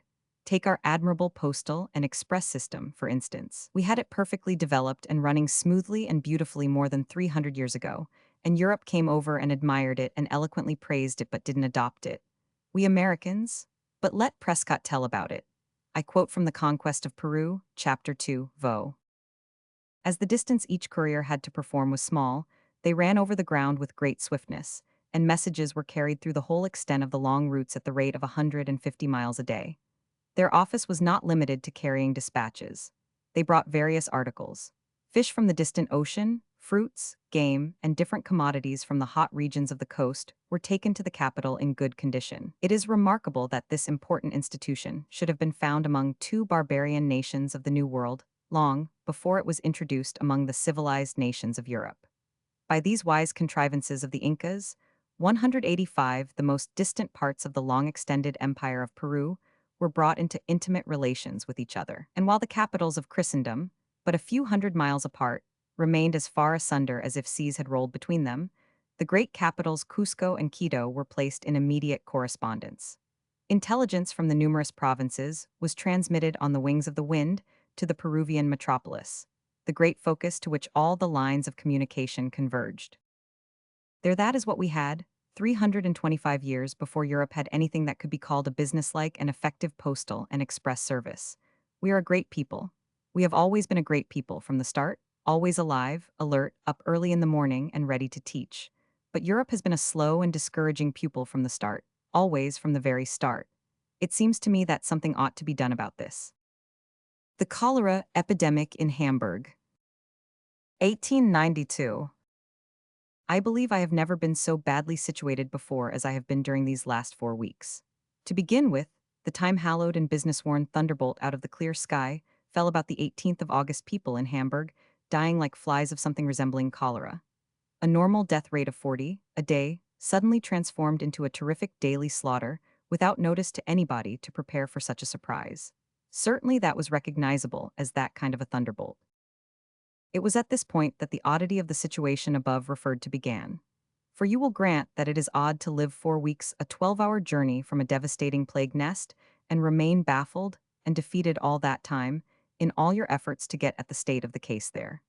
Naturally, one flies to the newspapers when a pestilence breaks out in his neighborhood. He feels sure of one thing, at any rate, that the paper will cast all other interests into the background and devote itself to the one supreme interest of the day, that it will throw wide its columns and cram them with information, valuable and otherwise, concerning that great event, and that it will even leave out the idle jaunts of little dukes and kinglets to make room for the latest plague item. Sought the newspapers, and was disappointed. I know now that nothing that can happen in this world can stir the German daily journal out of its eternal lethargy. When the last day comes, it will note the destruction of the world in a 3-line paragraph and turn over and go to sleep again. This sort of journalism furnishes plenty of wonders. I have seen ostensible telegrams from Hamburg 4 days old, gravely put forth as news, and no apology offered. I have tracked a news item from one paper to another day after day, until it died of old age and fatigue, and yet everybody treated it with respect, nobody laughed. Is it believable that these antiquities are forwarded by telegraph? It would be more rational to send them by slow freight, because less expensive and more speedy. Then, the meagerness of the news meal is another marvel. That department of the paper is not headed poverty column. Nobody knows why. We know that multitudes of people are being swept away daily in Hamburg, yet the daily telegrams from there could be copied on a half-page of note paper, as a rule. If any newspaper has sent a special reporter thither, he has not arrived yet. The final miracle of all is the character of this daily dribble of so-called news. The wisest man in the world can get no information out of it. It is an Irish stew made up of unrelated odds and ends, a mere chaotic confusion and worthless. What can one make out of statistics like these? Up to noon, 655 cases, 333 deaths. Of these, 189 were previously report. The report that 650 bodies are lying unburied is not true. There are only 340, and the most of these will be buried tonight. There are 2062 cases in the hospitals, 215 deaths. The figures are never given in such a way as to afford one an opportunity to compare the death list of one day with that of another. Consequently, there is no way of finding out whether the pest abates or increases. Sometimes a report uses the expression, today, and does not say when the day began or ended. Sometimes the deaths for several days are bunched together in a divisionless lump. Sometimes the figures make you think the deaths are 500 or 600 a day, while other figures in the same paragraph seem to indicate that the rate is below 200. A day or two ago, the word cholera was not discoverable at all in that day's issue of one of our principal dailies. In today's issue of the same paper, there is no cholera report from Hamburg. Yet a private letter from there says the raging pestilence is actually increasing. One might imagine that the papers are forbidden to publish cholera news. I had that impression myself. It seemed the only explanation of the absence of special Hamburg correspondence. But it appears now that the Hamburg papers are crammed with matter pertaining to the cholera, therefore that idea was an error. How does one find this out? In this amazing way, that a daily newspaper located 10 or 12 hours from Hamburg describes with owl-eyed wonder the stirring contents of a Hamburg daily, 189 journal 6 days old, and yet gets from it the only informing matter, the only matter worth reading, which it has yet published from that smitten city concerning the pestilence. You see, it did not even occur to that petrified editor to bail his columns dry of their customary chloroform and copy that Hamburg journal entire. He is so used to shoveling gravel that he doesn't know a diamond when he sees it. I would trust that man with untold bushels of precious news, and nobody to watch him. Among other things which he notes in the Hamburg paper, is the fact that its supplements contained 100 of the customary elaborate and formal German death notices. That means what nobody has had reason to suppose before, that the slaughter is not confined to the poor and friendless. I think so, because that sort of death notice occupies a formidable amount of space in an advertising page and must cost a good deal of money. I wander from my proper subject to observe that 100 of these notices in a single journal must make that journal a sorrow to the eye and a shock to the taste, even among the Germans themselves, who are bred to endure and perhaps enjoy a style of display ads which far surpasses even the vilest American attempts for insane and outrageous ugliness. Sometimes a death notice is as large as a foolscap page, has big black display lines, and is bordered all around with a coarse mourning border as thick as your finger. The notices are of all sizes from foolscap down to a humble 2-inch square, and they suggest lamentation of all degrees, from the $190 hurricane of grief to the 2-shilling sigh of a composed and modest regret. A newspaper page blocked out with mourning compartments of 50 different sizes, flung together, without regard to order or system or size, must be a spectacle to see. Toad Zanza. Theilnehmenden Freunden und Bekannten Heiratdurch die Schmerzliche Nachricht. Das mein lieber Freund und Langjähriger, truer Mitarbeiter. Rudolf Beck. Gestern abenden einem Herzschlag plötzlich verschieden ist. Langen, Den 5, September 1892. Otto Steingoder. Firma Beck and Steingoder. Die Beerdigung findet Dienstag, Den 6, Sept. Nachmittags 3:30 Uhr statt. The notice copied above is modest and straightforward. The advertiser informs sympathizing friends and acquaintances that his dear friend, an old and faithful fellow laborer, has been suddenly smitten with death, then signs his name and adds, of the firm of Beck and Steingoder, which is perhaps another way of saying that the business will be continued as usual at the old stand. The 191 average notice is often refreshed with a whiff of business at the end. The 100 formal notices in the Hamburg paper did not mean merely 100 deaths. Each told of one death, but many of them told of more. In some cases they told of 4 and 5. In the same issue there were 132 one-line death notices. If the dates of these deaths were all stated, the 232 notices together could be made the basis of a better guess at the current mortality in Hamburg than the official reports furnished, perhaps. You would know that a certain number died on a certain day, who left behind them people able to publish the fact and pay for it. Then you could correctly assume that the vast bulk of that day's harvest were people who were penniless and left penniless friends behind. You could add your facts to your assumption and get some sort of idea of the death rate, and this would be strikingly better than the official reports, since they give you no idea at all. Today a physician was speaking of a private letter, received here yesterday from a physician in Hamburg, which stated that every day numbers of poor people are snatched from their homes to the pest houses, and that is the last that is heard of a good many of them. No intelligible record is kept. They die unknown and are buried so. That no intelligible record is kept seems proven by the fact that the public cannot get hold of a burial list for one day that is not made impossible by the record of the day preceding and the one following it. What I am trying to make the reader understand is The strangeness of the situation, here a mighty 192 tragedy being played upon a stage that is close to us, and yet we are as ignorant of its details as we should be if the stage were in China. We sit in front, and the audience is in fact the world. But the curtain is down, and from behind it, we hear only an inarticulate murmur. The Hamburg disaster must go into history as the disaster without a history. And yet, a well-trained newspaper staff would find a way to secure an accurate list of the new hospital cases and the burials daily, and would do it, and not take it out in complaining of the foolishness and futility of the official reports. Every day we know exactly what is going on in the two cholera-stricken ships in the harbor of New York. That is all the cholera news we get that is worth printing or believing. All along, we have heard rumors that the force of workers at Hamburg was too small to cope with the pestilence, that more help was impossible to get, and we have seen statements which confirmed these sorrowful facts. Statements which furnished the pitiful spectacle of brave workers dying at their posts from exhaustion, of corpses lying in the halls of the hospitals, waiting there because there was no worker idle. And now comes another confirmatory item. It is in the physician's letter above referred to an item, which shows you how hard-pressed the authorities are by their colossal burden, an item, which gives you a sudden and terrific sense of the situation there. For in a line it flashes before you this ghastly picture, a thing seen by the physician, a wagon going along the street with 5 sick people in it, and with them 4 corpses. Queen Victoria's Jubilee. 1897. So far as I can see, a procession has value in but 2 ways: as a show and as a symbol. Its minor function being to delight the eye, its major one to compel thought, exalt the spirit, stir the heart, and inflame the imagination. As a mere show and meaningless like a Mardi Gras march, a magnificent procession is a sight worth a long journey to see. As a symbol, the most colorless and unpicturesque procession, if it have a moving history back of it, is worth 1,000 of it.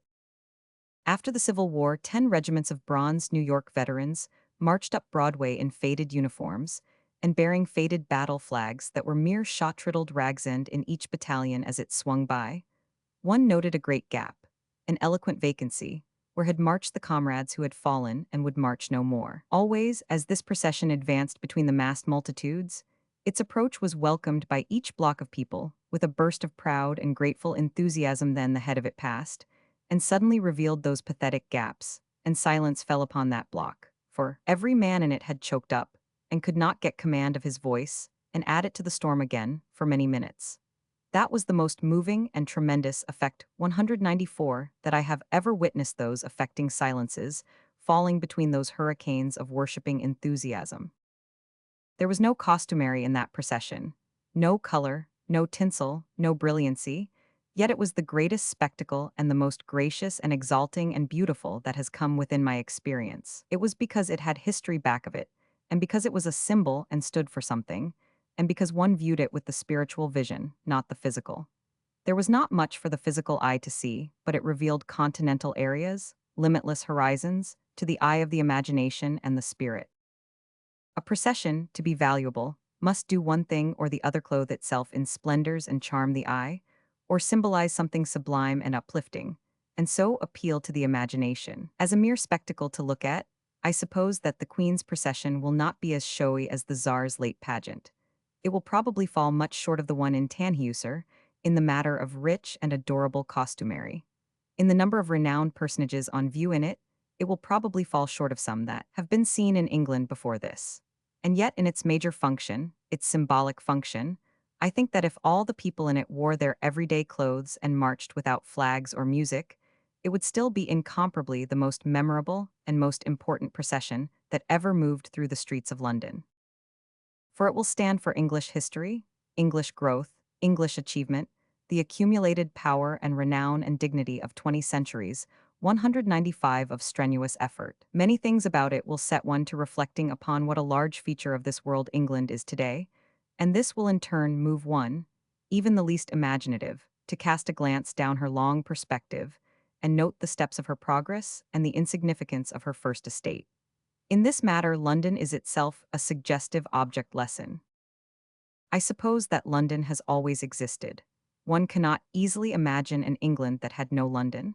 No doubt there was a village here 5,000 years ago. It was on the river somewhere west of where the tower is now. It was built of thatched mud huts close to a couple of limpid brooks, and on every hand for miles and miles stretched rolling plains of fresh green grass, and here and there were groups and groves of trees. The tribes wore skins sometimes merely their own, sometimes those of other animals.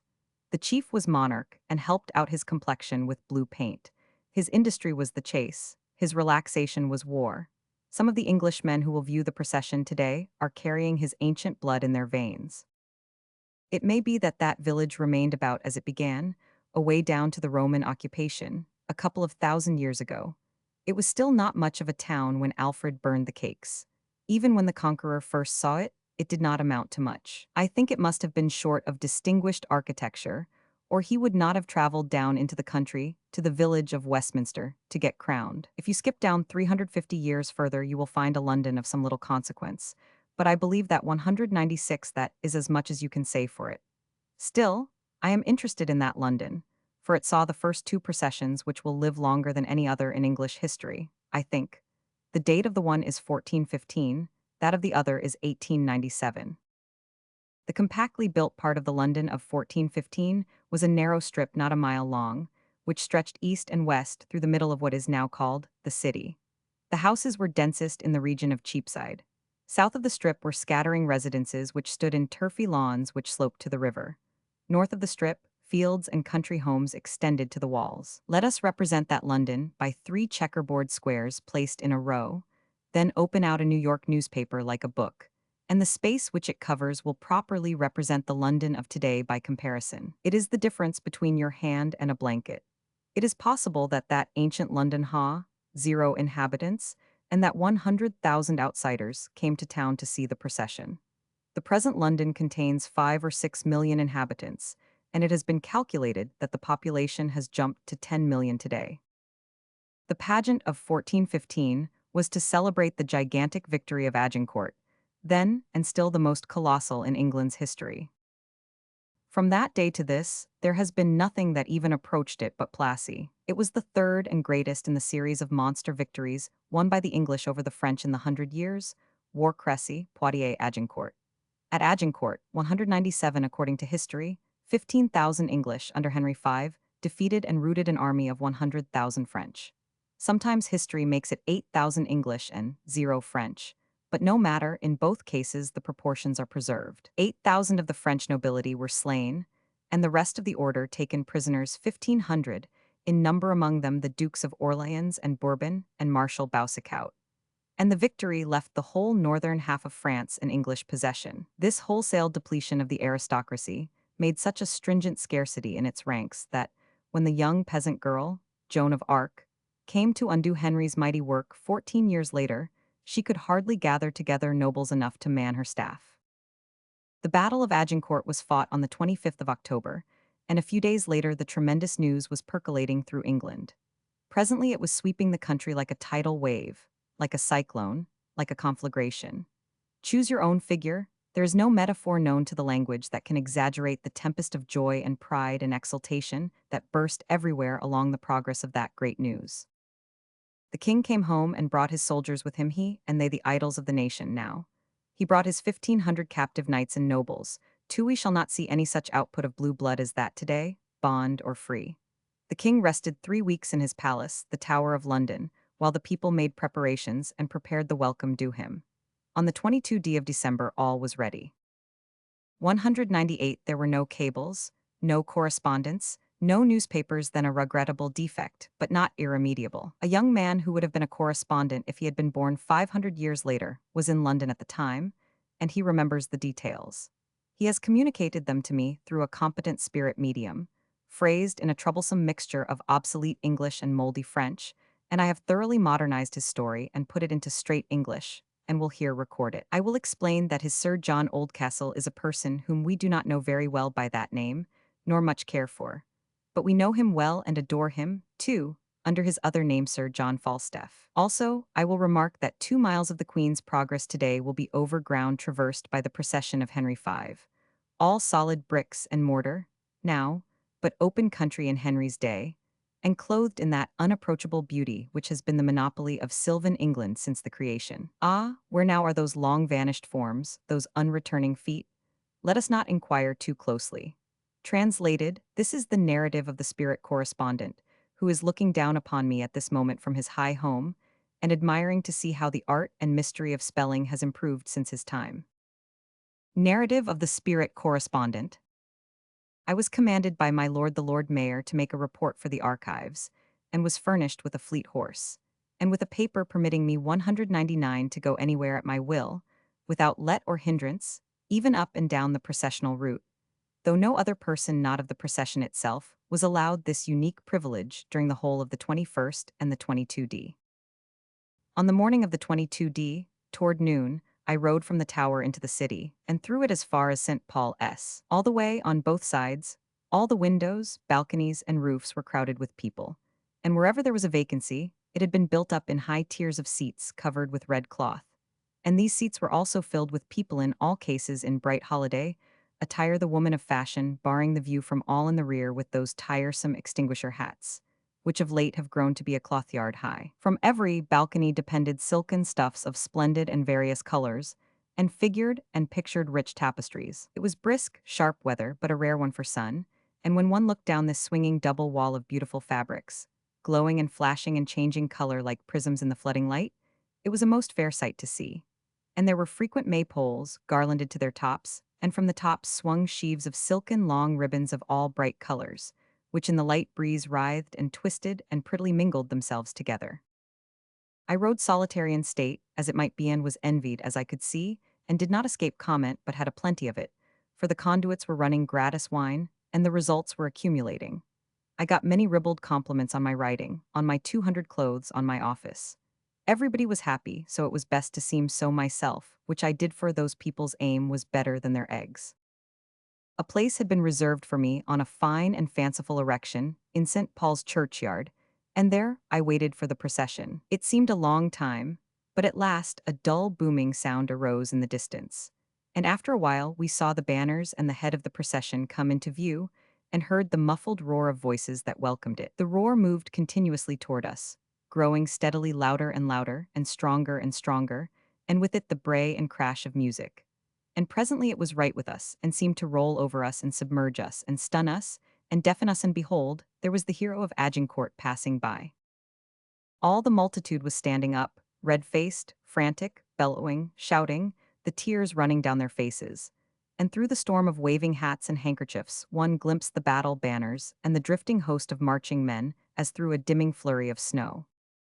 The king, tall, slender, handsome, rode with his visor up, that all might see his face.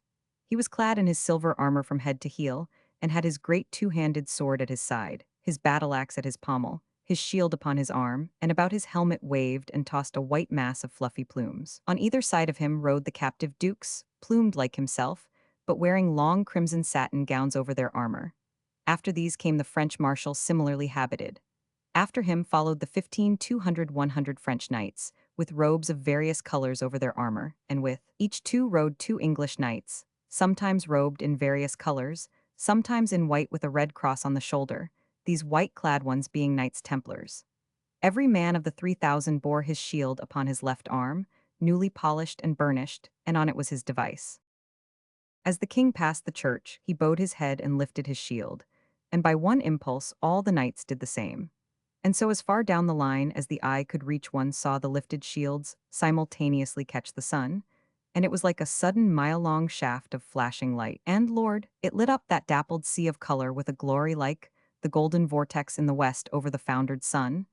The introduction of this quotation is very interesting, for it shows that our literature of today has a circulation in heaven-pirated editions, no doubt. MT.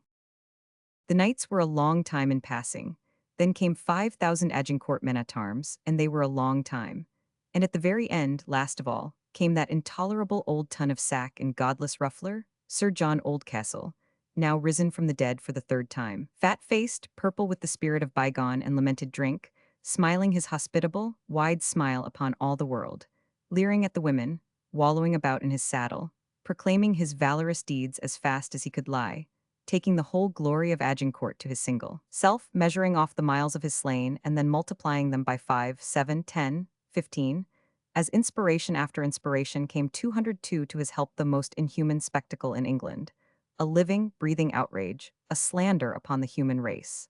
And after him came, mumming and blethering, his infamous lieutenants, and after them his paladins, as he calls them, the mangiest lot of starvelings and cowards that was ever littered, the disgrace of the noblest pageant that England has ever seen. God rest their souls in the place appointed for all such. There was a moment of prayer at the temple. The procession moved down the country road, its way walled on both sides by welcoming multitudes, and so, by Charing Cross, and at last to the Abbey for the great ceremonies. It was a grand day, and will remain in men's memories.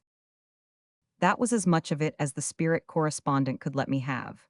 He was obliged to stop there, because he had an engagement to sing in the choir, and was already late. The contrast between that old England and the present England is one of the things which will make the pageant of the present day impressive and thought-breeding. The contrast between the England of the Queen's reign and the England of any previous British reign is also an impressive thing. British history is 2,000 years old, and yet in a good many ways the world has moved further ahead since the Queen was born than it moved in all the rest of the 2,000 put together. A large part of this progress has been moral, but naturally, the material part of it is the most striking and the easiest to 203 measure. Since the Queen first saw the light, she has seen invented and brought into use. With the exception of the cotton gin, the spinning frames, and the steamboat, every one of the myriad of strictly modern inventions which, by their united powers, have created the bulk of the modern civilization and made life under it easy and difficult, convenient and awkward, happy and horrible, soothing and irritating, grand and trivial, an indispensable blessing and an unimaginable curse, she has seen all these miracles, these wonders, these marvels piled up in her time, and yet she is but 78 years old. That is to say, she has seen more things invented than any other monarch that ever lived, and more than the oldest old-time English commoner that ever lived, including Old Parr, and more than Methuselah himself 5 times over. Some of the details of the moral advancement which she has seen are also very striking and easily graspable. She has seen the English criminal laws prodigiously modified and capital crimes swept from the statute book. She has seen English liberty greatly broaden the governing and lawmaking powers, formerly the possession of the few, extended to the body of the people, and purchase in the army abolished. She has seen the public educator, the newspaper created, and its teachings placed within the reach of the leanest purse. There was nothing properly describable as a newspaper until long after she was born. 204. She has seen the world's literature set free through the institution of international copyright. She has seen America invent arbitration, the eventual substitute for that enslaver of nations, the standing army, and she has seen England pay the first bill under it, and America shirk the second, but only temporarily. Of this we may be sure. She has seen a Hartford American, Dr. Wells, apply anesthetics in surgery for the first time in history, and for all time banish the terrors of the surgeon's knife. And she has seen the rest of the world ignore the discoverer and a Boston doctor steal the credit of his work. She has seen medical science and scientific sanitation cut down the death rate of civilized cities by more than half. And she has seen these agencies set bounds to the European march of the cholera and imprison the Black Death in its own home. She has seen woman freed from the oppression of many burdensome and unjust laws, colleges established for her, privileged to earn degrees in men's colleges but not get them. In some regions rights accorded to her, which lifted her near to political equality with man, and 100 bread-winning occupations found for her where hardly one existed before among the medicine, the law, and professional nursing. The Queen has herself recognized merit in her sex. Of the 501 lordships which she has conferred in 60 years, one was upon a woman. The Queen has seen the right to organize trade unions extended to the workmen, after that right having the monopoly of guilds of masters for 600 years. She has seen the workmen rise into political notice, then into political force, then, in some parts of the world, into the chief and commanding political force. She has seen the day's labor of 12, 14, and 18 hours reduced to 8, a reform which has made labor a means of extending life instead of a means of committing salaried suicide. But it is useless to continue the list, it has no end. There will be complexions in the procession today which will suggest the vast distances to which the British Dominion has extended itself around the fat rotundity of the globe, since Britain was a remote, unknown back settlement of savages with tin for sale, 2 or 3,000 years ago, and also how great a part of this extension is comparatively recent. Also, how surprisingly speakers of the English tongue have increased within the Queen's time. When the Queen was born, there were not more than 25 million English-speaking people in the world. There are about 120 million now. The other long-reign queen, Elizabeth, ruled over a short 100,000 square miles of territory and perhaps 5 million subjects. Victoria reigns over more territory than any other sovereign in the world's history ever reigned over. Her estate covers a fourth part of the habitable area of the globe, and her subjects number about 400 million. It is indeed a mighty estate, and I perceive now that the English are mentioned in the Bible. 206 Blessed are the meek, for they shall inherit the earth. The long reign pageant will be a memorable thing to see, for it stands for the grandeur of England, and is full of suggestion as to how it had its beginning and what have been the forces that have built it up. I got to my seat in the Strand just in time 5 minutes past 10 for a glance around before the show began. The houses opposite, as far as the eye could reach in both directions, suggested boxes in a theater snugly packed. The gentleman next to me likened the groups to beds of flowers, and said he had never seen such a massed and multitudinous array of bright colors and fine clothes. These displays rose up and up, story by story, all balconies and windows being packed, and also the battlements stretching along the roofs. The sidewalks were filled with standing people, but were not uncomfortably crowded. They were fenced from the roadway by red-coated soldiers, a double stripe of vivid color which extended throughout the 6 miles which the procession would traverse. 5 minutes later, the head of the column came into view and was presently filing by, led by Captain Ames, the tallest man in the British Army. And then the cheering began. It took me but a little while to determine that this procession could not be described. There was going to be too much of it and too much variety in it, so I gave up the idea. It was to be a spectacle for the kodak, not the pen. Presently the procession was without visible beginning or end, but stretched to the limit of sight 207 in both directions, bodies of soldiery in blue, followed by a block of soldiers in buff, then a block of red, a block of buff, a block of yellow, and so on, an interminable drift of swaying and swinging, splotches of strong color sparkling and flashing with shifty light reflected from bayonets, lance heads, brazen helmets, and burnished breastplates. For varied and beautiful uniforms and unceasing surprises in the way of new and unexpected splendors, it much surpassed any pageant that I have ever seen. I was not dreaming of so stunning a show. All the nations seemed to be filing by. They all seemed to be represented. It was a sort of allegorical suggestion of the last day, and some who lived to see that day will probably recall this one if they are not too much disturbed in mind at the time. There were 5 bodies of Oriental soldiers of 5 different nationalities, with complexions differentiated by 5 distinct shades of yellow. There were about a dozen bodies of black soldiers from various parts of Africa, whose complexions covered as many shades of black, and some of these were the very blackest people I have ever seen yet. Then there was an exhaustive exhibition of the 100 separate brown races of India, the most beautiful and satisfying of all the complexions that have been vouchsafed to man, and the one which best sets off colored clothes and best harmonizes with all tints.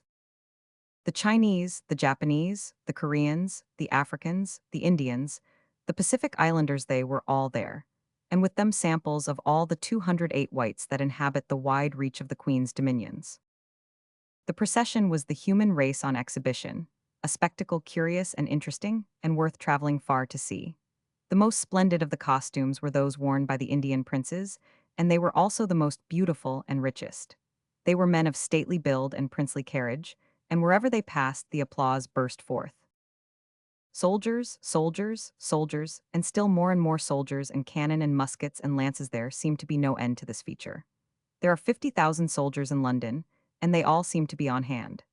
I have not seen so many except in the theater, when 35 privates and a general march across the stage and behind the scenes and across the front again, and keep it up till they have represent 0. In the early part of the procession, the colonial premiers drove by and by after a long time there was a grand output of foreign princes, 31 in the invoice. The feature of high romance was not wanting, for among them rode Prince Rupert of Bavaria, who would be Prince of Wales now and future King of England and Emperor of India, if his Stuart ancestors had conducted their royal affairs more wisely than they did. He came as a peaceful guest to represent his mother, Princess Ludwig, heiress of the House of Stuart, to whom English Jacobites still pay unavailing homage as the rightful Queen of England. The House of Stuart was formally and officially 209 shelved nearly 2 centuries ago, but the microbe of Jacobite loyalty is a thing which is not exterminable by time, force, or argument. At last, when the procession had been on view an hour and a half, carriages began to appear. In the first came a detachment of 2 horse ones containing ambassadors extraordinary, in one of them Whitelaw Reid, representing the United States, then 6 containing minor foreign and domestic princes and princesses, then 5 4-horse carriages freighted with offshoots of the family. The excitement was growing now. Interest was rising toward the boiling point. Finally, a landau driven by 8 cream-colored horses, most lavishly upholstered in gold stuffs with postilions and no drivers, and preceded by Lord Walsalley, came bowling along, followed by the Prince of Wales, and all the world rose to its feet and uncovered. The Queen Empress was come. She was received with great enthusiasm. It was realizable that she was the procession herself, that all the rest of it was mere embroidery, that in her the public saw the British Empire itself. She was a symbol, an allegory of England's grandeur and the might of the British name. It is over now. The British Empire has marched past under review and inspection. The procession stood for 60 years of progress and accumulation, moral, material, and political. It was made up rather of the beneficiaries of these prosperities than of the creators of them. As far as mere glory goes, the foreign trade of Great Britain has grown in a wonderful way since the Queen ascended the throne. Last year it reached an enormous figure of £620 million, but the capitalist, the manufacturer, the merchant, and the working men were not officially in the procession to get their large share of the resulting glory.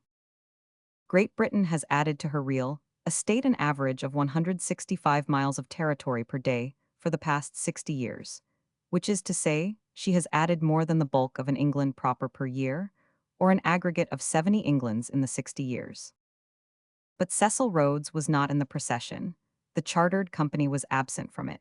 Nobody was there to collect his share of the glory due for his formidable contributions to the imperial estate. Even Dr. Jameson was out, and yet he had tried so hard to accumulate territory.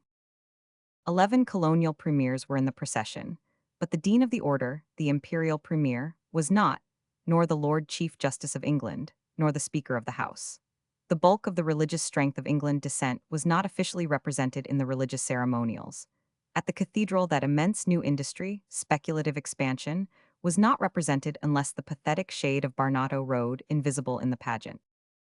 It was a memorable display and must live in history. It suggested the material glories of the reign finely and adequately. The absence of the chief creators of them was perhaps not a serious disadvantage. One could supply the vacancies by imagination and thus fill out the procession very effectively. One can enjoy a rainbow without necessarily forgetting the forces that made it. Letters to Satan, 1897. A Swiss Glimpses. 1. If your grace would prepay your postage, it would be a pleasant change. I am not meaning to speak harshly, but only sorrowfully. My remark applies to all my outland correspondents and to everybody else. None of them puts on the full postage, and that is just the same as putting on none at all. The foreign governments ignore the half postage, and we who are abroad have to pay full postage on those half-paid letters. And as for writing on thin paper, none of my friends ever think of it. They all use pasteboard or sole leather or things like that. But enough of that subject, it is painful. I believe you have set me a hard task. For if it is true that you have not been in the world for 300 years, and have not received into your establishment an educated person in all that time, I shall be obliged to talk to you as if you had just been born, and knew nothing at all about the things I speak of. However, I will do the best I can, and will faithfully try to put in all the particulars, trivial ones as well as the other sorts. If my report shall induce your grace to come out of your age-long 212 seclusion and make a pleasure tour through the world in person, instead of doing it by proxy through me, I shall feel that I have labored to good purpose. You have many friends in the world, more than you think. You would have a vast welcome in Paris, London, New York, Chicago, Washington, and the other capitals of the world. If you would go on the lecture platform, you could charge what you pleased. You would be the most formidable attraction on the planet. The curiosity to see you would be so great that no place of amusement would contain the multitude that would come. In London, many devoted people who have seen the Prince of Wales only 1,500 or 2,000 times would be willing to miss one chance of seeing him again for the sake of seeing you. In Paris, even with the Tsar on view, you could do a fairly good business. And in Chicago, but you ought to go to Chicago, you know? But further of this anon. I will to my report now and tell you about Lucerne and how I journeyed hither, for doubtless you will travel by the same route when you come. I kept house a few months in London, with my family, while I arranged the matters which you were good enough to entrust me with. There were no adventures, except that we saw the Jubilee. Afterward, I was invited to one of the Queen's functions, which was a royal garden party. A garden is a green and bloomy countrified stretch of land, which but you remember the Garden of Eden? Well, it is like that. The invitation prescribed the costume that must be worn, morning dress with trousers. 213 I was intending to wear mine, for I always wear something at garden parties where ladies are to be present, but I was hurt by this arbitrary note of compulsion, and did not go. All the European courts are particular about dress, and you are not allowed to choose for yourself in any case. You are always told exactly what you must wear. And whether it is going to become you or not, you are not allowed to make any changes. Yet the court taste is often bad, and sometimes even indelicate. I was once invited to dine with an emperor when I was living a while in Germany, and the invitation card named the dress I must wear: frock coat and black cravat. To put it in English, that meant swallowtail and black cravat. It was cold weather, too, the middle of winter, and not only that, but ladies were to be present. That was 5 years ago. By this time the coat has gone out, I suppose, and you would feel at home there if you still remember the old Eden styles. As soon as the Jubilee was fairly over, we broke up housekeeping and went for a few days to what is called in England an hotel. If we could have afforded an horse and an hackney cab, we could have had an heavenly good time flitting around on our preparation errands and could have finished them up briskly. But the buses are slow, and they wasted many precious hours for us. A bus is a sort of great cage on four wheels, and is 6 times as strong and 11 times as heavy as the service required of it demands, but that is the English of it. The bus aptly symbolizes the national character. The 214 Englishman requires that everything about him shall be stable, strong, and permanent, except the house which he builds to rent. His own private house is as strong as a fort. The rod which holds up the lace curtains could hold up an hippopotamus. The 3-foot flagstaff on his bus, which supports a Union Jack the size of a handkerchief, would still support it if it were one of the gates of Gaza. Everything he constructs is a deal heavier and stronger than it needs to be. He built 10 miles of terraced benches to view the Jubilee procession from, and put timber enough in them to make them a permanent contribution to the solidities of the world, yet they were intended for only 2 days' service. When they were being removed, an American said, "Don't do it, save them for the resurrection. If anything gets in the way of the Englishman's bus, it must get out of it, or be bowled down, and that is English." It is the serene, self-sufficient spirit which has carried his flag so far. He ought to put his aggressive bus in his coat of arms and take the gentle unicorn out. We made our preparations for Switzerland as fast as we could, then bought the tickets. Bought them of Thomas Cook and Sons, of course nowadays shortened to Cook S, to save time and words. Things have changed in 30 years. I can remember when to be a Cook's tourist was a thing to be ashamed of, and when everybody felt privileged to make fun of cooks, personally conducted gangs of economical provincials. But that has all gone by now. All sorts and conditions of men fly to 215 Cook in our days. In the bygone times, travel in Europe was made hateful and humiliating by the wanton difficulties, hindrances, annoyances, and vexations put upon it by ignorant, stupid, and disobliging transportation officials, and one had to travel with a courier or risk going mad. You could not buy a railway ticket on one day which you purposed to use next day. It was not permitted. You could not buy a ticket for any train until 15 minutes before that train was due to leave. Though you had 20 trunks, you must manage somehow to get them weighed and the extra weight paid for within that 15 minutes. If the time was not sufficient, you would have to leave behind such trunks as failed to pass the scales. If you missed your train, your ticket was no longer good. As a rule, you could make neither head nor tail of the railway guide, and if your intended journey was a long one, you would find that the officials could tell you little about which way to go. Consequently, you often bought the wrong ticket and got yourself lost. But Cook has remedied all these things and made travel simple, easy, and a pleasure. He will sell you a ticket to any place on the globe, or all the places, and give you all the time you need, and as much more besides. And it is good for all trains of its class, and its baggage is weighable at all hours. It provides hotels for you everywhere if you so desire, and you cannot be overcharged, for the coupons show just how much you must pay. Cook's servants at the great stations will attend to your baggage, get you a cab, tell you how much to pay cabmen and porters, procure guides for you, or horses, donkeys, camels, bicycles, or anything else you want, and make life a comfort and a satisfaction to you. And if you get tired of traveling and want to stop, Cook will take back the remains of your ticket with 10% off. Cook is your banker everywhere, and his establishment your shelter when you get caught out in the rain. His clerks will answer all the questions you ask, and do it courteously. I recommend your grace to travel on Cook's tickets when you come, and I do this without embarrassment, for I get no commission. I do not know Cook, but if you would rather travel with a courier, let me recommend Joseph Ferry. I employed him 20 years ago and spoke of him very highly in a book, for he was an excellent courier then. I employed him again 6 or 7 years ago for a while. Try him, and when you go home, take him with you. That London hotel was a disappointment. It was up a back alley, and we supposed it would be cheap. But no, it was built for the moneyed races. It was all costliness and show. It had a brass band for dinner and little else, and it even had a telephone and a lift. A telephone is a wire stretched on poles or underground, and has a thing at each end of it. These things are to speak into and to listen at.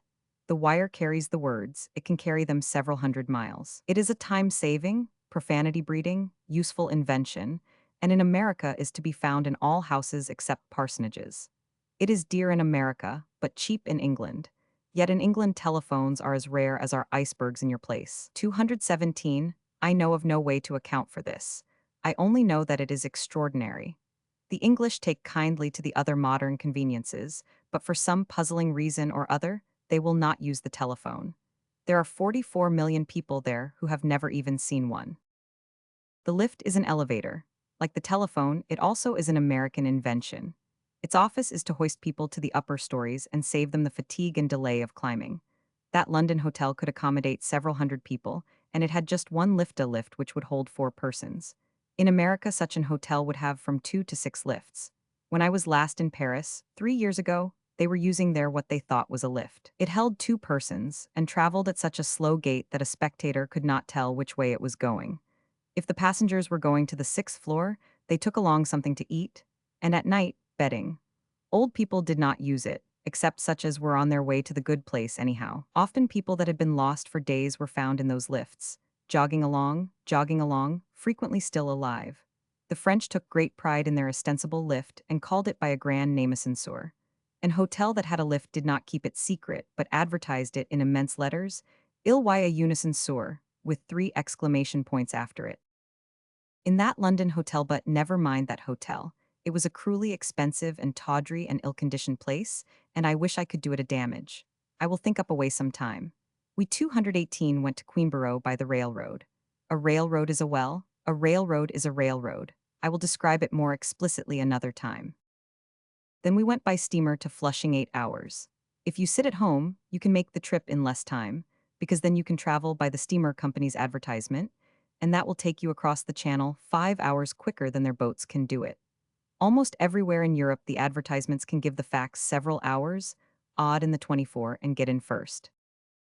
Chapter 2. We tarried overnight at a summer hotel on the seashore near Flushing, the Grand Hotel des Bains. The word grand means nothing in this connection. It has no descriptive value. On the continent, all hotels, inns, taverns, hash houses, and slop troughs employ it. It is tiresome. This one was a good enough hotel, and comfortable, but there was nothing grand about it but the bill, and even that was not extravagant enough to make the title entirely justifiable.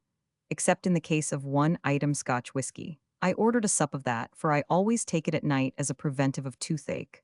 I have never had the toothache, and what is more, I never intend to have it. They charged me $1.50 for it. $1.50 for half a pint.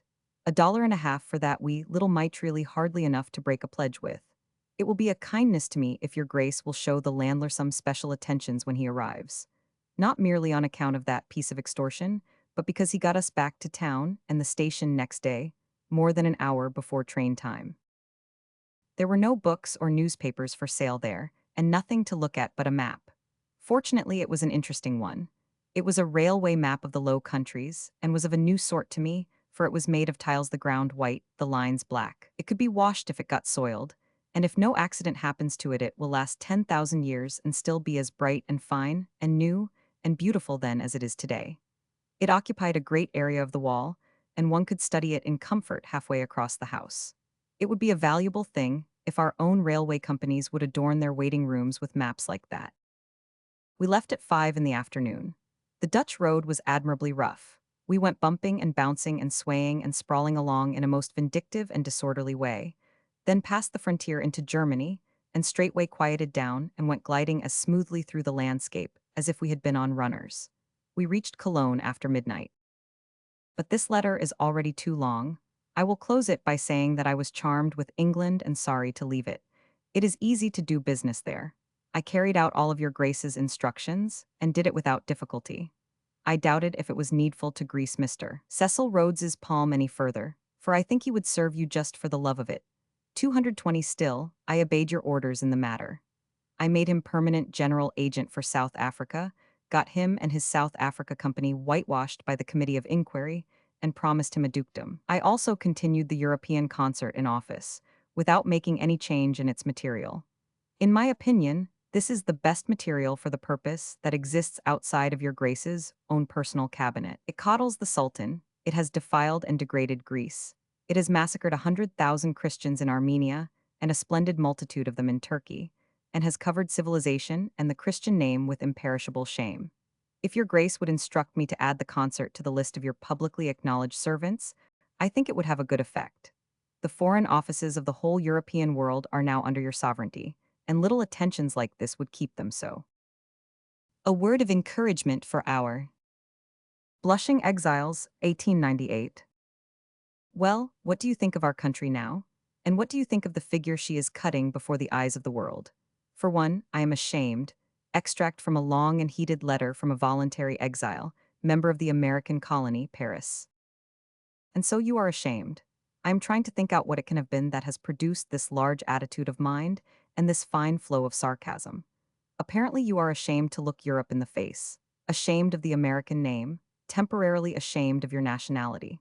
By the light of remarks made to me by an American here in Vienna, I judge that you are ashamed because brutal, base, dishonest, we, land thieves, shedders of innocent blood, we, traitors to our official word, we, are we going to lose Europe's respect because of this new and dreadful conduct? Russia's, for instance. Is she lying stretched out on her back in Manchuria, with her head among her Siberian prisons and her feet in Port Arthur, trying to read over the fairy tales she told Lord Salisbury, and not able to do it for crying, because we are maneuvering to treacherously smouch Cuba from feeble Spain, and because we are ungently shedding innocent Spanish blood? Is it France's respect that we are going to lose? Is our unchivalric conduct troubling a nation which exists today because a brave young girl saved it when its poltroons had lost it, a nation which deserted her as one man when her day of peril came? Is our treacherous assault upon a weak people distressing a nation which contributed Bartholomew's Day to human history? Is our ruthless spirit offending the sensibilities of the nation which gave us the reign of terror to read about? Is our unmanly intrusion into the private affairs of a sister nation shocking the feelings of the people who sent Maximilian to Mexico? Are our shabby and pusillanimous ways outraging the fastidious people who have sent an innocent man, Dreyfus, to a living hell, taken to their embraces the slimy guilty one, and submitted to 1,000 indignities Émile Zola, the manliest man in France? Is it Spain's respect that we are going to lose? Is she sitting sadly conning her great history and contrasting it with our meddling, cruel, perfidious one-hour shameful history of foreign robberies, humanitarian shams, and annihilations of weak and unoffending nations? Is she remembering with pride how she sent Columbus home in chains, how she sent half of the harmless West Indians into slavery and the rest to the grave, leaving not one alive? How she robbed and slaughtered the Inca's gentle race, then beguiled the Inca into her power with fair promises and burned him at the stake? How she drenched the New World in blood and earned and got the name of the nation with the bloody footprint? How she drove all the Jews out of Spain in a day, allowing them to sell their property, but forbidding them to carry any money out of the country? How she roasted heretics by the thousands and thousands in her public squares, generation after generation, her kings and her priests looking on as at a holiday show? How her holy Inquisition imported hell into the earth? How she was the first to institute it, and the last to give it up, and then only under compulsion? How, with a spirit unmodified by time, she still tortures her prisoners today? How, with her ancient passion for pain and blood unchanged, she still crowds the arena with ladies and gentlemen and priests to see with delight a bull harried and persecuted, and a gored horse dragging his entrails on the ground? And how, with this incredible character surviving 224 all attempts to civilize it. Her Duke of Alva rises again in the person of General Weyler today, the most idolized personage in Spain, and we see 100,000 women and children shut up in pens and pitilessly starved to death. Are we indeed going to lose Spain's respect? Is there no way to avoid this calamity or this compliment? Are we going to lose her respect because we have made a promise in our ultimatum which she thinks we shall break? And meantime, is she trying to recall some promise of her own which she has kept? Is the professional official fibber of Europe really troubled with our morals? Dear Parisian friend, are you taking seriously the daily remark of the newspaper and the orator about this noble nation with an illustrious history? That is mere kindness, mere charity for a people in temporary hard luck. The newspaper and the orator do not mean it. They wink when they say it. And so you are ashamed. Do not be ashamed, there is no occasion for it. Dueling. Vienna, Austria, 1898. This pastime is as common in Austria today as it is in France. But with this difference that here in the Austrian states the duel is dangerous, while in France it is not. Here it is tragedy, in France it is comedy. Here it is a solemnity, there it is monkey shines. Here the duelist risks his life, there he does not even risk his shirt. Here he fights with pistol or saber, in France with a hairpin a blunt one. Here the desperately wounded man tries to walk to the hospital. There they paint the scratch so that they can find it again, lay the sufferer on a stretcher, and conduct him off the field with a band of music. At the end of a French duel, the pair hug and kiss and cry and praise each other's valor. Then the surgeons make an examination and pick out the scratch one, and the other one helps him onto the litter and pays his fare. And in return, the scratch one treats to champagne and oysters in the evening, and then the incident is closed, as the French say. It is all polite and gracious and pretty and impressive. At the end of an Austrian duel, the antagonist that is alive gravely offers his hand to the other man, utters some phrases of courteous regret, then bids him goodbye and goes his way, and that incident also is 226 closed. The French duelist is painstakingly protected from danger by the rules of the game. His antagonist's weapon cannot reach so far as his body. If he gets a scratch, it will not be above his elbow. But in Austria, the rules of the game do not provide against danger, they carefully provide for it, usually. Commonly, the combat must be kept up until one of the men is disabled. A non-disabling slash or stab does not retire him. For a matter of 3 months, I watched the Viennese journals, and whenever a duel was reported in their telegraphic columns, I scrapbooked it. By this record, I find that dueling in Austria is not confined to journalists and old maids, as in France, but is indulged in by military men, journalists, students, physicians, lawyers, members of the legislature, and even the cabinet, the bench, and the police. Dueling is forbidden by law, and so it seems odd to see the makers and administrators of the laws dancing on their work in this way. Some months ago, Count Badeni, at that time chief of the government, fought a pistol duel here in the capital city of the empire with Representative Wolfe, and both of those distinguished Christians came near getting turned out of the church for the church, as well as the state forbids dueling. In one case, lately, in Hungary, the police interfered and stopped a duel after the first innings. This was a saber duel between the chief of police and the city attorney. Unkind things were said about it by the newspapers. They said the police remembered their duty uncommonly well when their own officials, 227, were the parties concerned in duels. But I think the underlings showed bread and butter judgment. If their superiors had carved each other well, the public would have asked, where were the police? And their place would have been endangered. But custom does not require them to be around where mere unofficial citizens are explaining a thing with sabers. There was another double duel going on in the immediate neighborhood at the time, and in this case the police obeyed custom and did not disturb it. Their bread and butter was not at stake there. In this duel a physician fought a couple of surgeons, and wounded both one of them lightly, the other seriously. An undertaker wanted to keep people from interfering, but that was quite natural again. Selecting at random from my record, I next find a duel at Tranopol between military men. An officer of the 10th Dragoons charged an officer of the 9th Dragoons with an offense against the laws of the card table. There was a defect or a doubt somewhere in the matter, and this had to be examined and passed upon by a court of honor. So the case was sent up to Lemberg for this purpose. One would like to know what the defect was, but the newspaper does not say. A man here who has fought many duels and has a graveyard says that probably the matter in question was as to whether the accusation was true or not. That if the charge was a very grave one, cheating, for instance, proof of its truth would rule the guilty officer out of the field of honor. The court would not allow a gentleman to fight with such a person. You see what a solemn thing it is. 228. You see how particular they are. Any little careless speech can lose you your privilege of getting yourself shot here. The court seems to have gone into the matter in a searching and careful fashion, for several months elapsed before it reached a decision. It then sanctioned a duel, and the accused killed his accuser. Next, I find a duel between a prince and a major.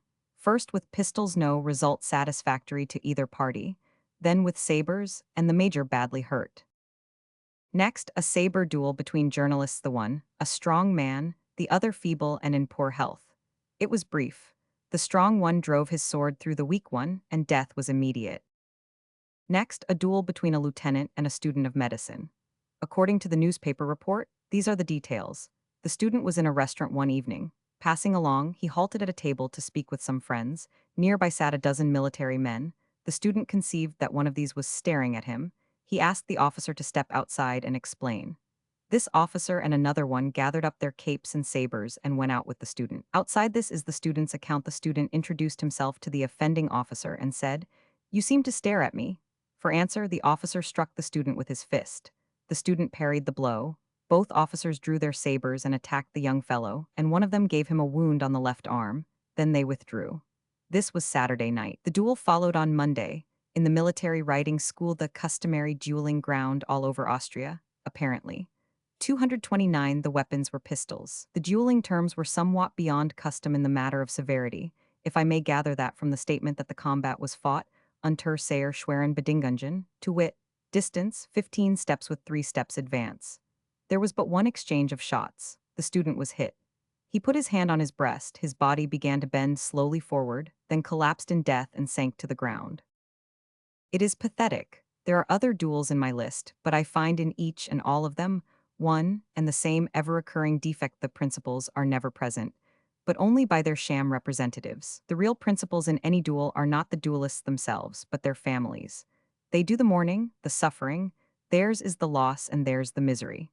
They stake all that, the duelist stakes nothing but his life, and that is a trivial thing compared with what his death must cost those whom he leaves behind him. Challenges should not mention the duelist. He has nothing much at stake, and the real vengeance cannot reach him. The challenge should summon the offender's old gray mother, and his young wife, and his little children, these, or any of whom he is a dear and worshipped possession, and should say, "You have done me no harm, but I am the meek slave of a custom which requires me to crush the happiness out of your hearts, and condemn you to years of pain and grief, in order that I may wash clean with your tears a stain which has been put upon me by another person."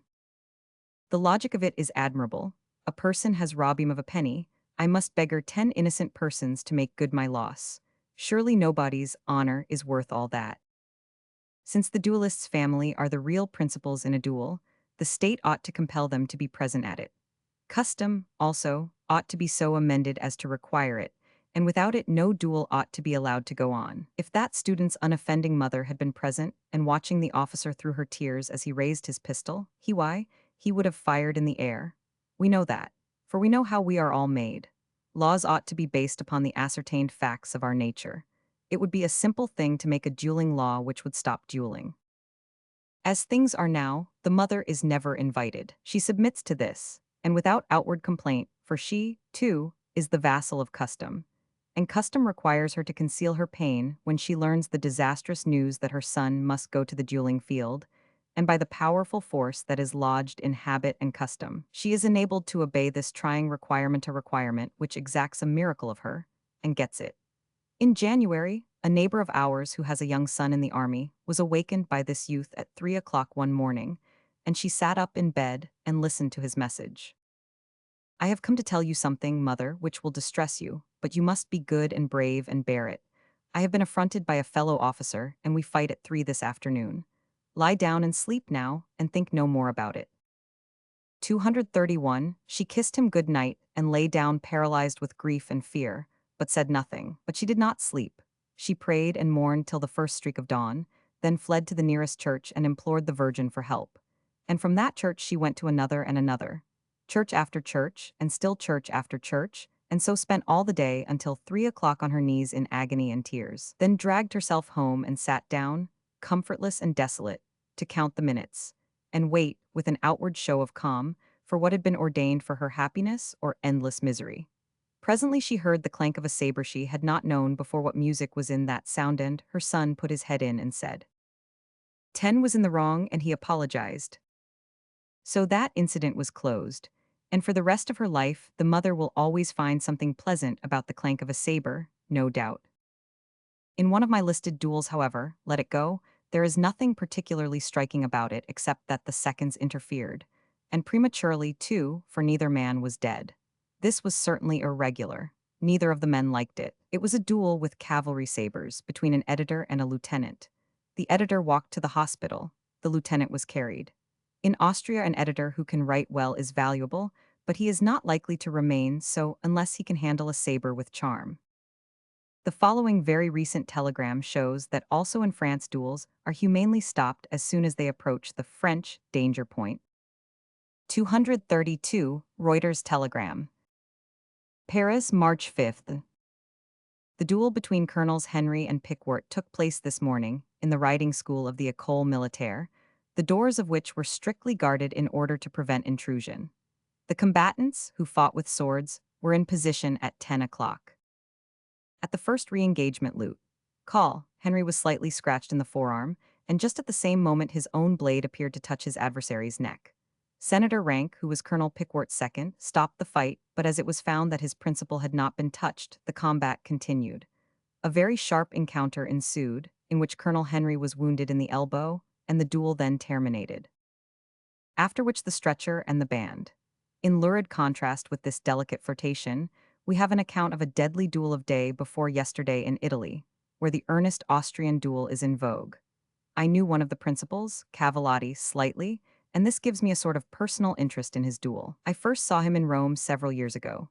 He was sitting on a block of stone in the Forum, and was writing something in his notebook, a poem, or a challenge, or something like that, and the friend who pointed him out to me said, "That is Cavallotti, he has fought 30 duels, do not disturb him."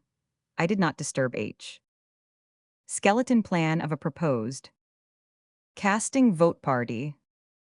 1901.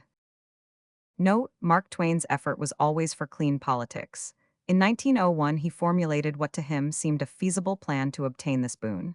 It is here first published. ABP. Its main object: to compel the two great parties to nominate their best man always.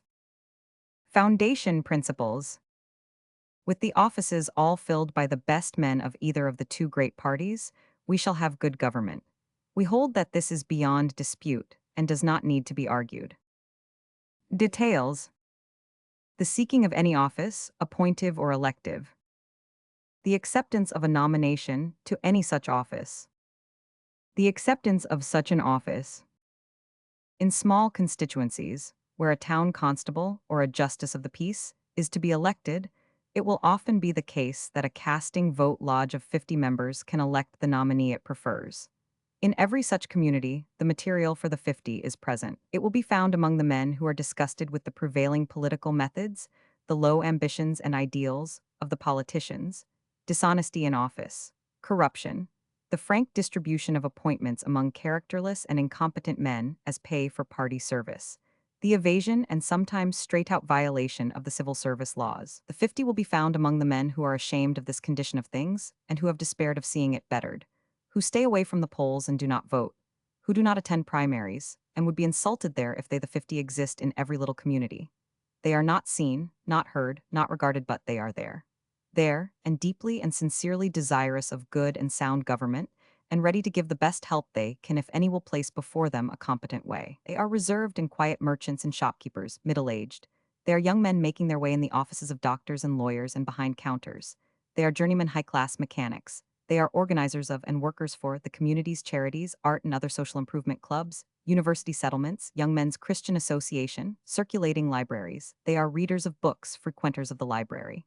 They have never seen a primary, and they have an aversion for the polls. The lodges. The primal lodge call at A should consist of 10 men only. It is enough and can meet in a dwelling house or a shop, and get well acquainted at once. It has before it the names of the nominees of the two great parties, Jones, Republican, Smith, Democrat. It fails of unanimity, both candidates perchance being good men, and about equally acceptable, and casts 7 votes, say, for Jones and 3 for Smith. It elects one of its 10 to meet similar delegates from any number of local lodges and hand in its vote. This body, call it a B lodge, examines the aggregate vote. This time the majority may be with Smith. The members carry the result to the lodges, and these, by the conditions of their membership, must vote for Smith. In the case of a state election, bodies each consisting of a number of B lodges would elect a delegate to a state council, and the state council would examine the aggregate vote and give its decision in favor of the Republican or Democratic candidate receiving the majority of the casting vote suffrages. In the case of a presidential contest, the state council would appoint delegates to a national convention, and these would examine the aggregate casting vote, and determine and announce the 238 choice of the casting vote organizations of the whole country. At the presidential election, the lodges throughout the land would vote for presidential electors of the party indicated. If the reader thinks well of the project, let him begin a private canvass among his friends and give it a practical test, without waiting for other people to begin. If in the hands of men who regard their citizenship as a high trust this scheme shall fail upon trial, a better must be sought, a better must be invented. For it cannot be well or safe to let the present political conditions continue indefinitely. They can be improved, and American citizenship should rouse up from its disheartenment and see that it is done. The United States of Lyncherdom. 1901. Law, and when in 1901, a particularly barbarous incident occurred in his native state, he was moved to express himself in print. The article was not offered for publication, perhaps because the moment of timeliness had passed. Its general timeliness, however, is perennial, and a word from America's foremost private citizen on the subject is worthy of preservation. ABP. 1. And so Missouri has fallen, that great state. Certain of her children have joined the lynchers, and the smirch is upon the rest of us. That handful of her children have given us a character and labeled us with a name, and to the dwellers in the four quarters of the earth we are lynchers, now and ever shall be. For the world will not stop and think it never does. It is not its way. Its way is to generalize from a single sample. It will not say, those Missourians have been busy 80 years in building an honorable good name for themselves. These 100 lynchers down in the corner of the state are not real Missourians, they are renegades. No, that truth will not enter its mind.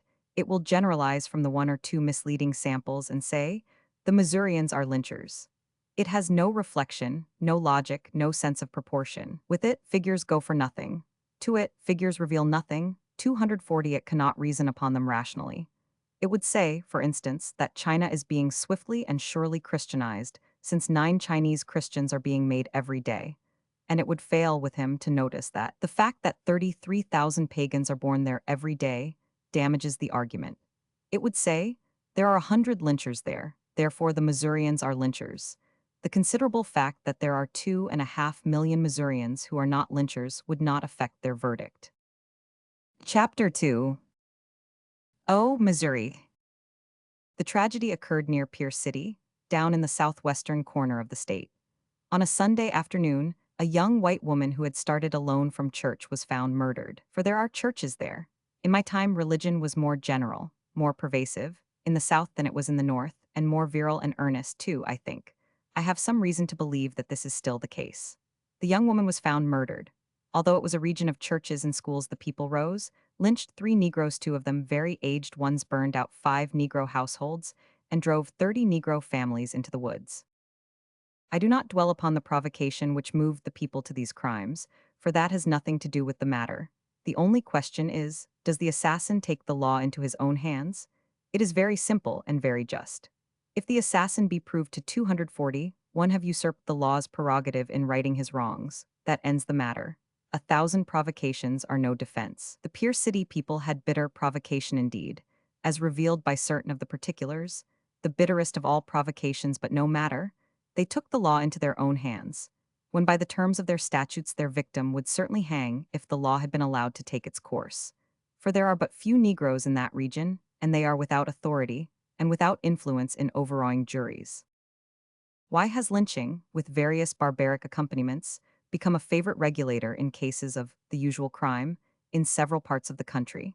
Is it because men think a lurid and terrible punishment a more forcible object lesson and a more effective deterrent than a sober and colorless hanging done privately in a jail would be? Surely sane men do not think that. Even the average child should know better. It should know that any strange and much talked of event is always followed by imitations. The world being so well supplied with excitable people who only need a little stirring up to make them lose what is left of their heads and do mad things which they would not have thought of ordinarily. It should know that if a man jump off Brooklyn Bridge, another will imitate him. That if a person venture down Niagara whirlpool in a barrel, another will imitate him. That if a Jack the Ripper make notoriety by slaughtering women in dark alleys, he will be imitated. That if a man attempt a king's life, and the newspapers carry the noise of it 242 around the globe, regicides will crop up all around. The child should know that one much talked of outrage and murder committed by a Negro will upset the disturbed intellects of several other Negroes, and produce a series of the very tragedies the community would so strenuously wish to prevent. That each of these crimes will produce another series, and year by year steadily increase the tale of these disasters instead of diminishing it. That, in a word, the lynchers are themselves the worst enemies of their women. The child should also know that by a law of our make, communities as well as individuals are imitators, and that a much talked of lynching will infallibly produce other lynchings here and there and yonder, and that in time these will breed a mania, a fashion which will spread wide and wider, year by year, covering state after state as with an advancing disease. Lynching has reached Colorado, it has reached California, it has reached Indiana and now Missouri. I may live to see a Negro burned in Union Square, New York, with 50,000 people present, and not a sheriff visible, not a governor, not a constable, not a colonel, not a clergyman, not a law and order representative of any sort. Increase in lynching. In 1900, there were 8 more cases than in 1899, and probably this year there will be more than there were last year. The year is little more than half gone, and yet there are 88 cases as compared with 115 for all of last year. The 4 southern states, Alabama, Georgia, Louisiana, and Mississippi, are the worst offenders. Last year there were 8 cases in Alabama, 16 in Georgia, 20 in Louisiana, and 20 in Mississippi, over 243, one half the total. This year to date there have been 9 in Alabama, 12 in Georgia, 11 in Louisiana, and 13 in Mississippi, again more than one half the total number in the whole United States. Chicago Tribune. It must be that the increase comes of the inborn human instinct to imitate that and man's commonest weakness, his aversion to being unpleasantly conspicuous, pointed at, shunned, as being on the unpopular side. Its other name is moral cowardice, and is the commanding feature of the makeup of 99 men in the 10,000. I am not offering this as a discovery. Privately, the dullest of us knows it to be true. History will not allow us to forget or ignore this supreme trait of our character. It persistently and sardonically reminds us that, from the beginning of the world, no revolt against a public infamy or oppression has ever been begun but by the one daring man in the 10,000, the rest timidly waiting, and slowly and reluctantly joining, under the influence of that man and his fellows from the other 10,000. The abolitionists remember. Privately, the public feeling was with them early, but each man was afraid to speak out until he got some hint that his neighbor was privately feeling as he privately felt himself. Then the boom followed. It always does. It will occur in New York someday, and even in Pennsylvania. It has been supposed and said that the people at a lynching enjoy the spectacle and are glad of a chance to see it. It cannot be true. All experience is against it. The people in the South are made like the people in the North, the vast majority of war right-hearted and compassionate, and would be cruelly pained by such a spectacle and would attend it, and let on to be pleased with it, if the public approval seemed to require it. We are made like that, and we cannot help it. The other animals are not so, but we cannot help that either. They lack the moral sense. We have no way of trading ours off for a nickel or some other thing above its value. The moral sense teaches us what is right and how to avoid it when unpopular. It is thought, as I have said, that a lynching crowd enjoys a lynching. It certainly is not true. It is impossible of belief. It is freely asserted, you have seen it in print many times of late, that the lynching impulse has been misinterpreted, that it is not the outcome of a spirit of revenge, but of a mere atrocious hunger to look upon human suffering. If that were so, the crowds that saw the Windsor Hotel burn down would have enjoyed the horrors that fell under their eyes. Did they? No one will think that of them. No one will make that charge. Many risked their lives to save the men and women who were in peril. Why did they do that? Because none would disapprove. There was no restraint. They could follow their natural impulse. Why does a crowd of the same kind of people in Texas, Colorado, Indiana, stand by, smitten to the heart and miserable, and by ostentatious outward signs pretend to enjoy a lynching? Why does it lift no hand or voice in protest? Only because it would be unpopular to do it, I think. Each man is afraid of his neighbor's disapproval, a thing which, 245 to the general run of the race, is more dreaded than wounds and death. When there is to be a lynching, the people hitch up and come miles to see it, bringing their wives and children. Really to see it? No, they come only because they are afraid to stay at home, lest it be noticed and offensively commented upon. We may believe this, for we all know how we feel about such spectacles also, how we would act under the like pressure. We are not any better nor any braver than anybody else, and we must not try to creep out of it. A Savonarola can quell and scatter a mob of lynchers with a mere glance of his eye. So can a Merrill or a Belote. For no mob has any sand in the presence of a man known to be splendidly brave. Besides, a lynching mob would like to be scattered. For of a certainty there are never 10 men in it who would not prefer to be somewhere else and would be, if they but had the courage to go. When I was a boy, I saw a brave gentleman deride and insult a mob and drive it away. And afterward in Nevada, I saw a noted desperado make 200 men sit still, with the house burning under them, until he gave them permission to retire.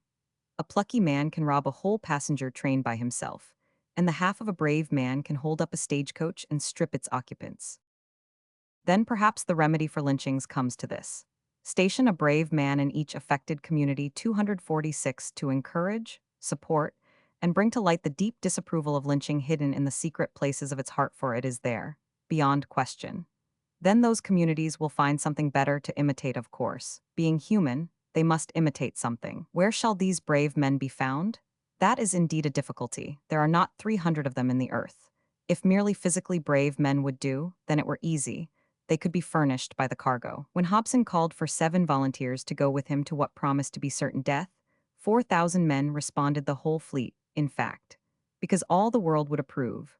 They knew that. But if Hobson's project had been charged with the scoffs and jeers of the friends and associates, whose good opinion and approval the sailors valued, he could not have got his 7. No, upon reflection, the scheme will not work. There are not enough morally brave men in stock. We are out of moral courage material. We are in a condition of profound poverty. We have those 2 sheriffs down south who, but never mind, it is not enough to go around. They have to stay and take care of their own communities. But if we only could have 3 or 4 more sheriffs of that great breed, would it help? I think so. For we are all imitators, other brave sheriffs would follow. To be a dauntless sheriff would come to be recognized as the correct and only thing, and the dreaded disapproval would fall to the share of the other kind. Courage in this office will become custom, the absence of it a dishonor, just as courage presently replaces the timidity of the new soldier. Then the mobs and the lynchings would disappear, and however, it can never be done without some starters, and where are we to get the starters? Advertise? Very well then, let us advertise. In the meantime, there is another plan. Let us import American missionaries from China and send them into the lynching field, with 1511 of them out there converting 2 Chinamen apiece per annum against an uphill birth rate of 33,000 pagans per day. It will take upward of 1,000,000 years to make the conversions balance the output and bring the Christianizing of the country in sight to the naked eye. Therefore, if we can offer our missionaries as rich a field at home at lighter expense and quite satisfactory in the matter of danger, why shouldn't they find it fair and right to come back and give us a trial? The Chinese are universally conceded to be excellent people, honest, honorable, industrious, trustworthy, kind-hearted, and all that. Leave them alone. They are plenty good enough just as they are. And besides, almost every convert runs a risk of catching our civilization. We ought to be careful. We ought to think twice before we encourage a risk like that. For once civilized, China can never be 248 uncivilized again. We have not been thinking of that. Very well, we ought to think of it now. Our missionaries will find that we have a field for them, and not only for the 1511, but for 15,011. Let them look at the following telegram and see if they have anything in China that is more appetizing. It is from Texas. The Negro was taken to a tree and swung in the air. Wood and fodder were piled beneath his body, and a hot fire was made. Then it was suggested that the man ought not to die too quickly, and he was let down to the ground while a party went to Dexter, about 2 miles distant, to procure coal oil. This was thrown on the flames and the work completed. We implore them to come back and help us in our need. Patriotism imposes this duty on them. Our country is worse off than China. They are our countrymen. Their motherland supplicates their aid in this her hour of deep distress. They are competent, our people are not. They are used to scoffs, sneers, revilings, danger. Our people are not. They have the martyr spirit, Nothing but the martyr spirit can brave a lynching mob and cow it and scatter it. They can save their country, we beseech them to come home and do it. We ask them to read that telegram again, and yet again, and picture the scene in their minds and soberly ponder it. Then multiply it by 115. Place the 203 in a row, allowing 600 feet of space for each human torch, so that there may be viewing room around it for 5,000 Christian American men, women, and children, youths and maidens. Make it night for grim effect. Have the show in a gradually rising plane, and let the course 249 of the stakes be uphill. The eye can then take in the whole line of 24 miles of blood and flesh bonfires unbroken, whereas if it occupied level ground, the ends of the line would bend down and be hidden from view by the curvature of the earth. All being ready, now, and the darkness opaque, the stillness impressive, for there should be no sound, but the soft moaning of the night wind, and the muffled sobbing of the sacrifices, let all the far stretch of kerosene pyres be touched off simultaneously, and the glare and the shrieks and the agonies burst heavenward to the throne. There are more than 1,000,000 persons present. The light from the fires flushes into vague outline against the night the spires of 5,000 churches. O kind missionary, O compassionate missionary, leave China. Come home and convert these Christians. I believe that if anything can stop this epidemic of bloody insanities, it is martial personalities that can face mobs without flinching. And as such personalities are developed only by familiarity with danger, and by the training and seasoning which come of resisting it, the likeliest place to find them must be among the missionaries who have been under tuition in China. During the past year or two, we have abundance of work for them, and for hundreds and thousands more, and the field is daily growing and spreading. Shall we find them? We can try. In 75 million there must be other Merrills and Belotes, and it is the law of our make that each example shall wake up drowsing chevaliers of the same great knighthood and bring them to the front. To the person sitting in darkness. North American Review, 1901. See introduction to this volume for some account of this and the following article. Christmas will dawn in the United States over a people full of hope and aspiration and good cheer. Such a condition means contentment and happiness.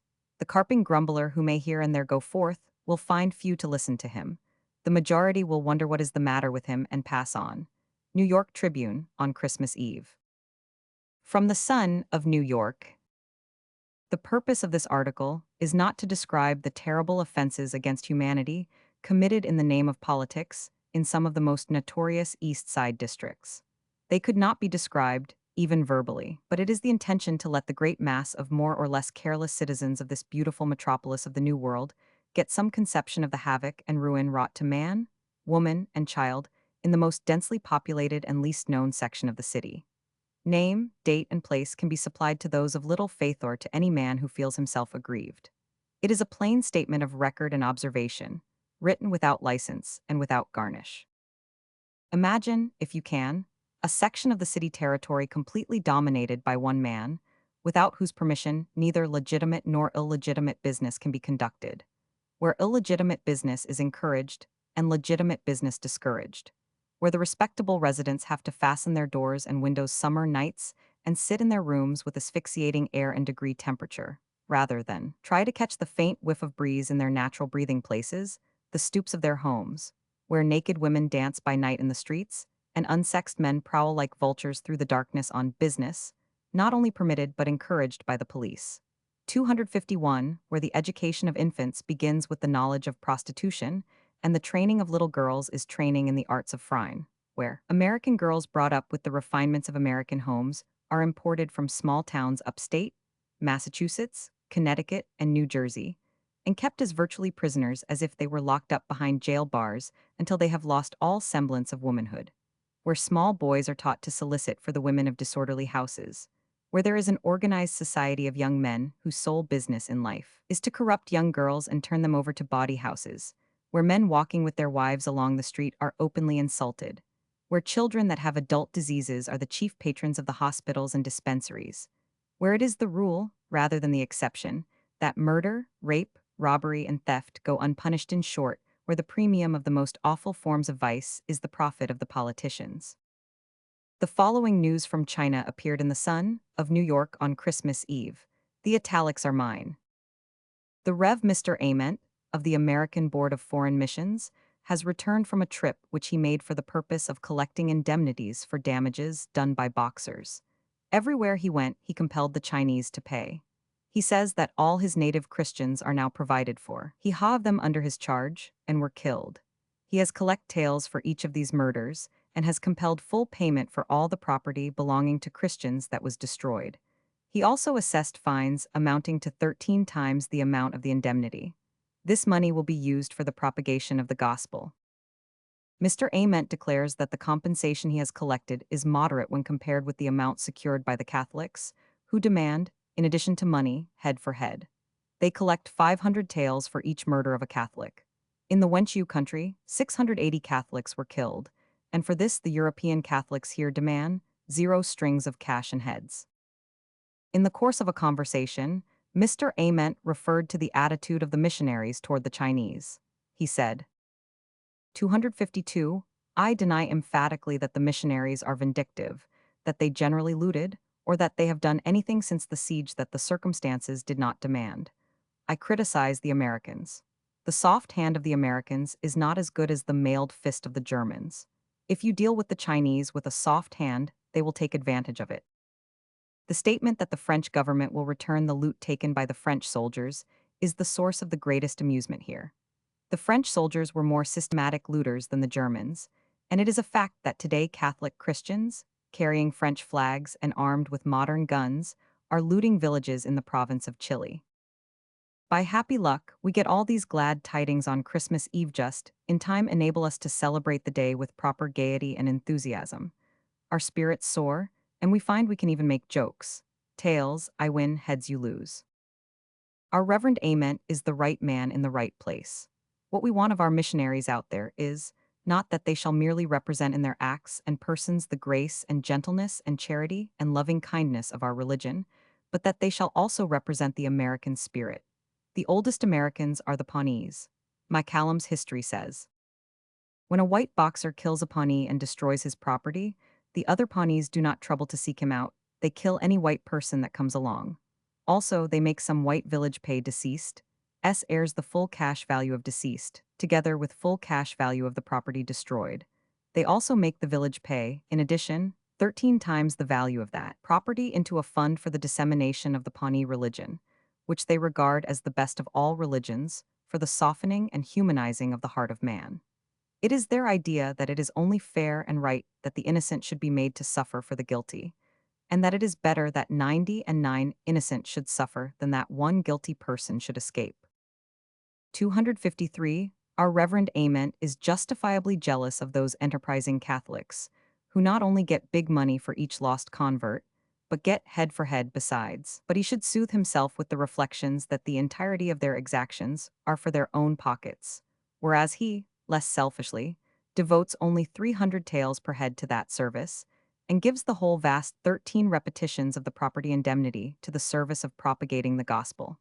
His magnanimity has won him the approval of his nation, and will get him a monument. Let him be content with these rewards. We all hold him dear for manfully defending his fellow missionaries from exaggerated charges which were beginning to distress us, but which his testimony has so considerably modified that we can now contemplate them without noticeable pain. For now we know that, even before the siege, the missionaries were not generally out looting, and that, since the siege, they have acted quite handsomely, except when circumstances crowded them. I am arranging for the monument. Subscriptions for it can be sent to the American Board. Designs for it can be sent to me. Designs must allegorically set forth the 13 reduplications of the indemnity and the object for which they were exacted. As ornaments, the designs must exhibit 680 heads, so disposed as to give a pleasing and pretty effect. For the Catholics have done nicely, and are entitled to notice in the monument.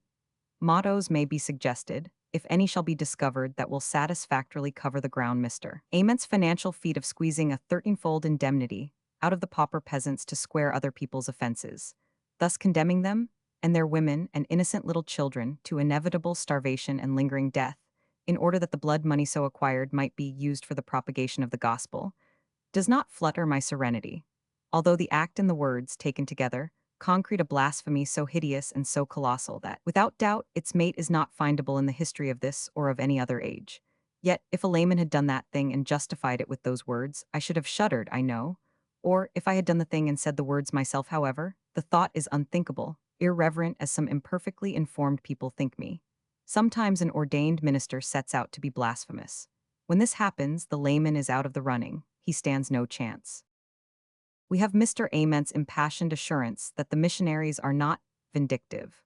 Let us hope and pray that they will never become so, but will remain in the almost morbidly fair and just and gentle temper which is affording so much satisfaction to their brother and champion today. The following is from the New York Tribune of Christmas Eve. It comes from that journal's Tokyo correspondent. It has a strange and impudent sound, but the Japanese are but partially civilized as yet. When they become wholly civilized, they will not talk so. The missionary question, of course, occupies a foremost place in the discussion. It is now felt as essential that the Western powers take cognizance of the sentiment here, that religious invasions of Oriental countries by powerful Western organizations are tantamount to filibustering expeditions, and should not only be discountenanced, but that stern measures should be adopted for their suppression. The feeling here is that the missionary organizations constitute a constant menace to peaceful international relations. Shall we go on conferring our civilization upon the peoples that sit in darkness, or shall we give those poor things a rest? Shall we bang right ahead in our old time, loud, pious way, and commit the new century to the game?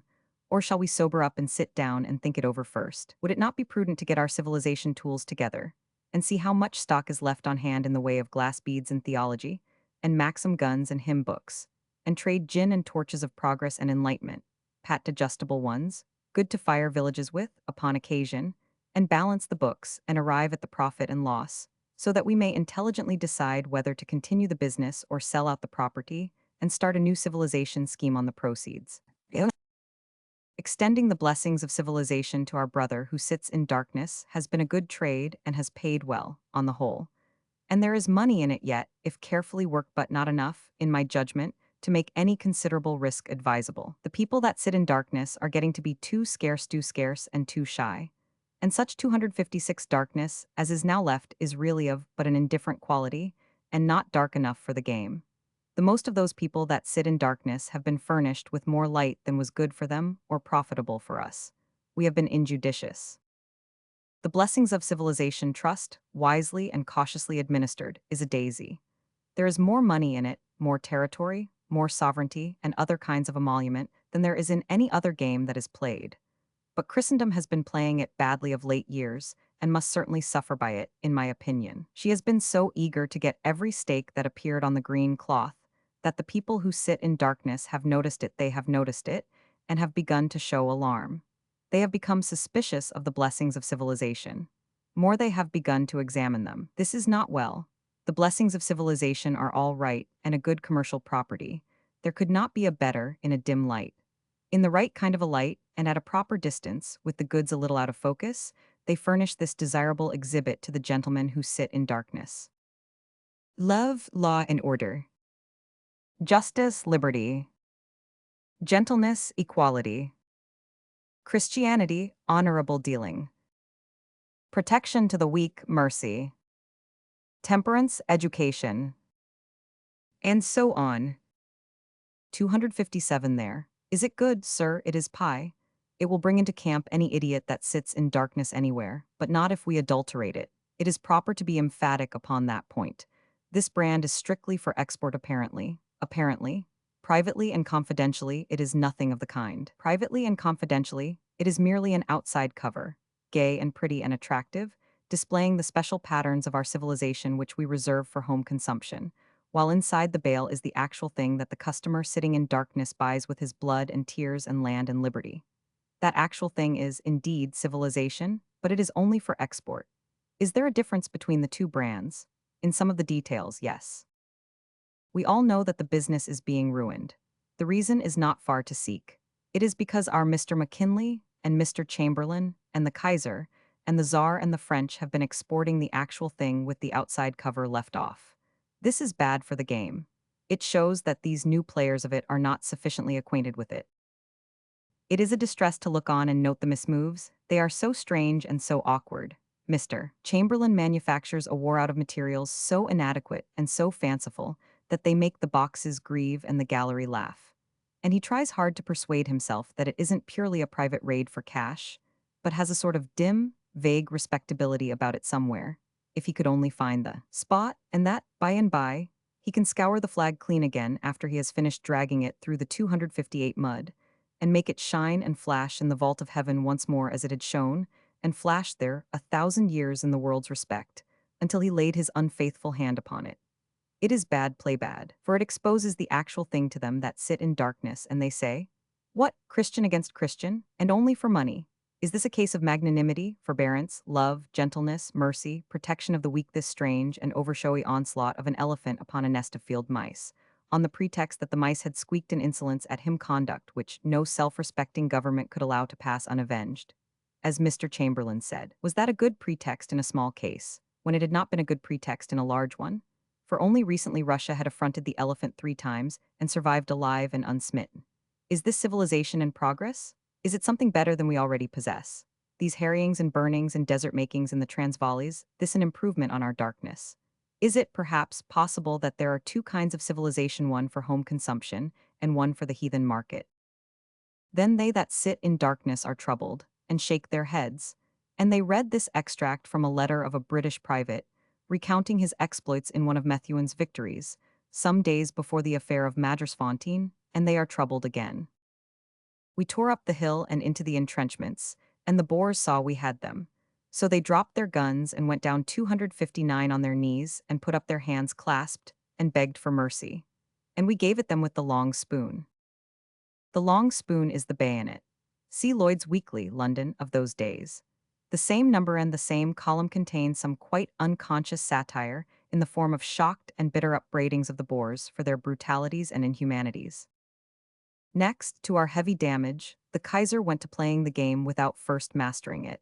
He lost a couple of missionaries in a riot in Shantung, and in his account he made an overcharge for them. China had to pay $100,000 apiece for them, in money, 12 miles of territory, containing several millions of inhabitants and worth $20 million, and to build a monument and also a Christian church, whereas the people of China could have been depended upon to remember the missionaries, without the help of these expensive memorials.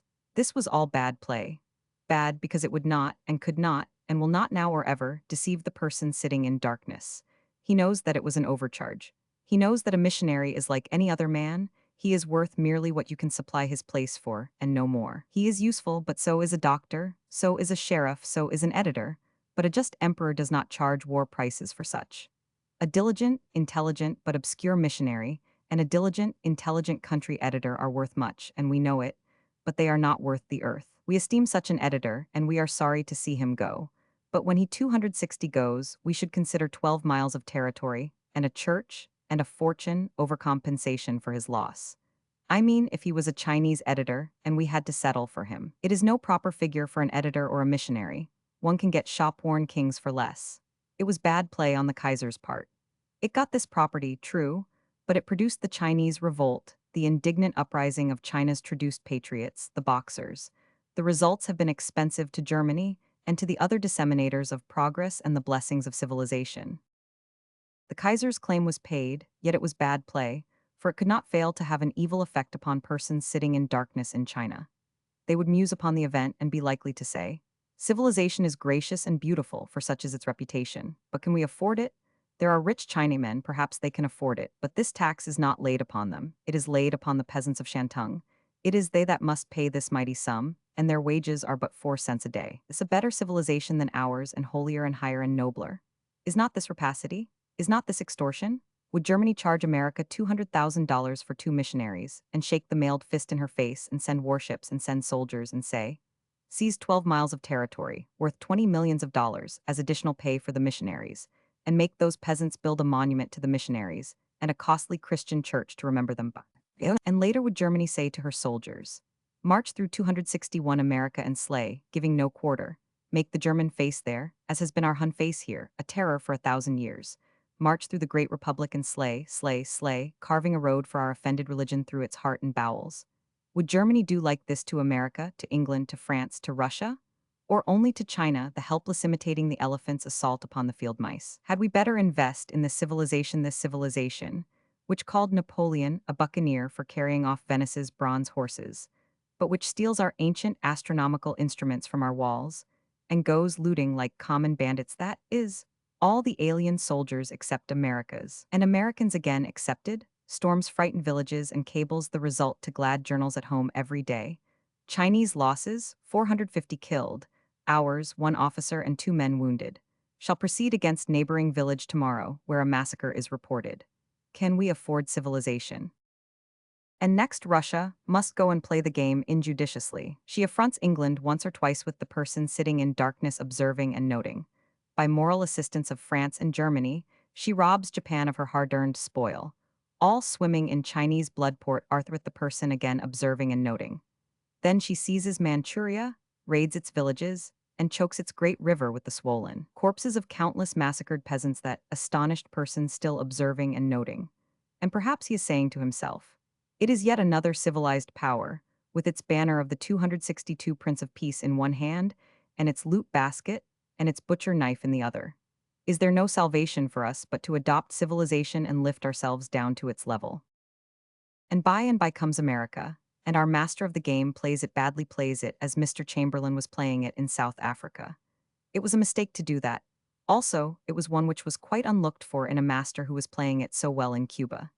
In Cuba, he was playing the usual and regular American game, and it was winning, for there is no way to beat it. The master, contemplating Cuba, said, here is an oppressed and friendless little nation which is willing to fight to be free. We go partners and put up the strength of 70 million sympathizers and the resources of the United States. Play. Nothing but Europe combined could call that hand, and Europe cannot combine on anything. There, in Cuba, he was following our great traditions in a way which made us very proud of him, and proud of the deep dissatisfaction which his play was provoking in continental Europe. Moved by a high inspiration, he threw out those stirring words which proclaimed that forcible annexation would be criminal aggression, and in that utterance fired another shot heard round the world. The memory of that fine saying will be outlived by the remembrance of no act of his, but one that he forgot it within the 12-month, and its honorable gospel along with it. For presently came the Philippine temptation. It was strong, it was too strong, and he made that 263 bad mistake.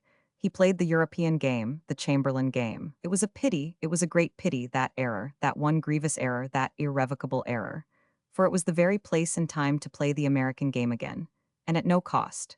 Rich winnings to be gathered in, too, rich and permanent, indestructible, a fortune transmissible forever to the children of the flag. Not land, not money, not dominion, no, something worth many times more than that dross. Our share, the spectacle of a nation of long harassed and persecuted slaves set free through our influence. Our posterity's share, the golden memory of that fair deed.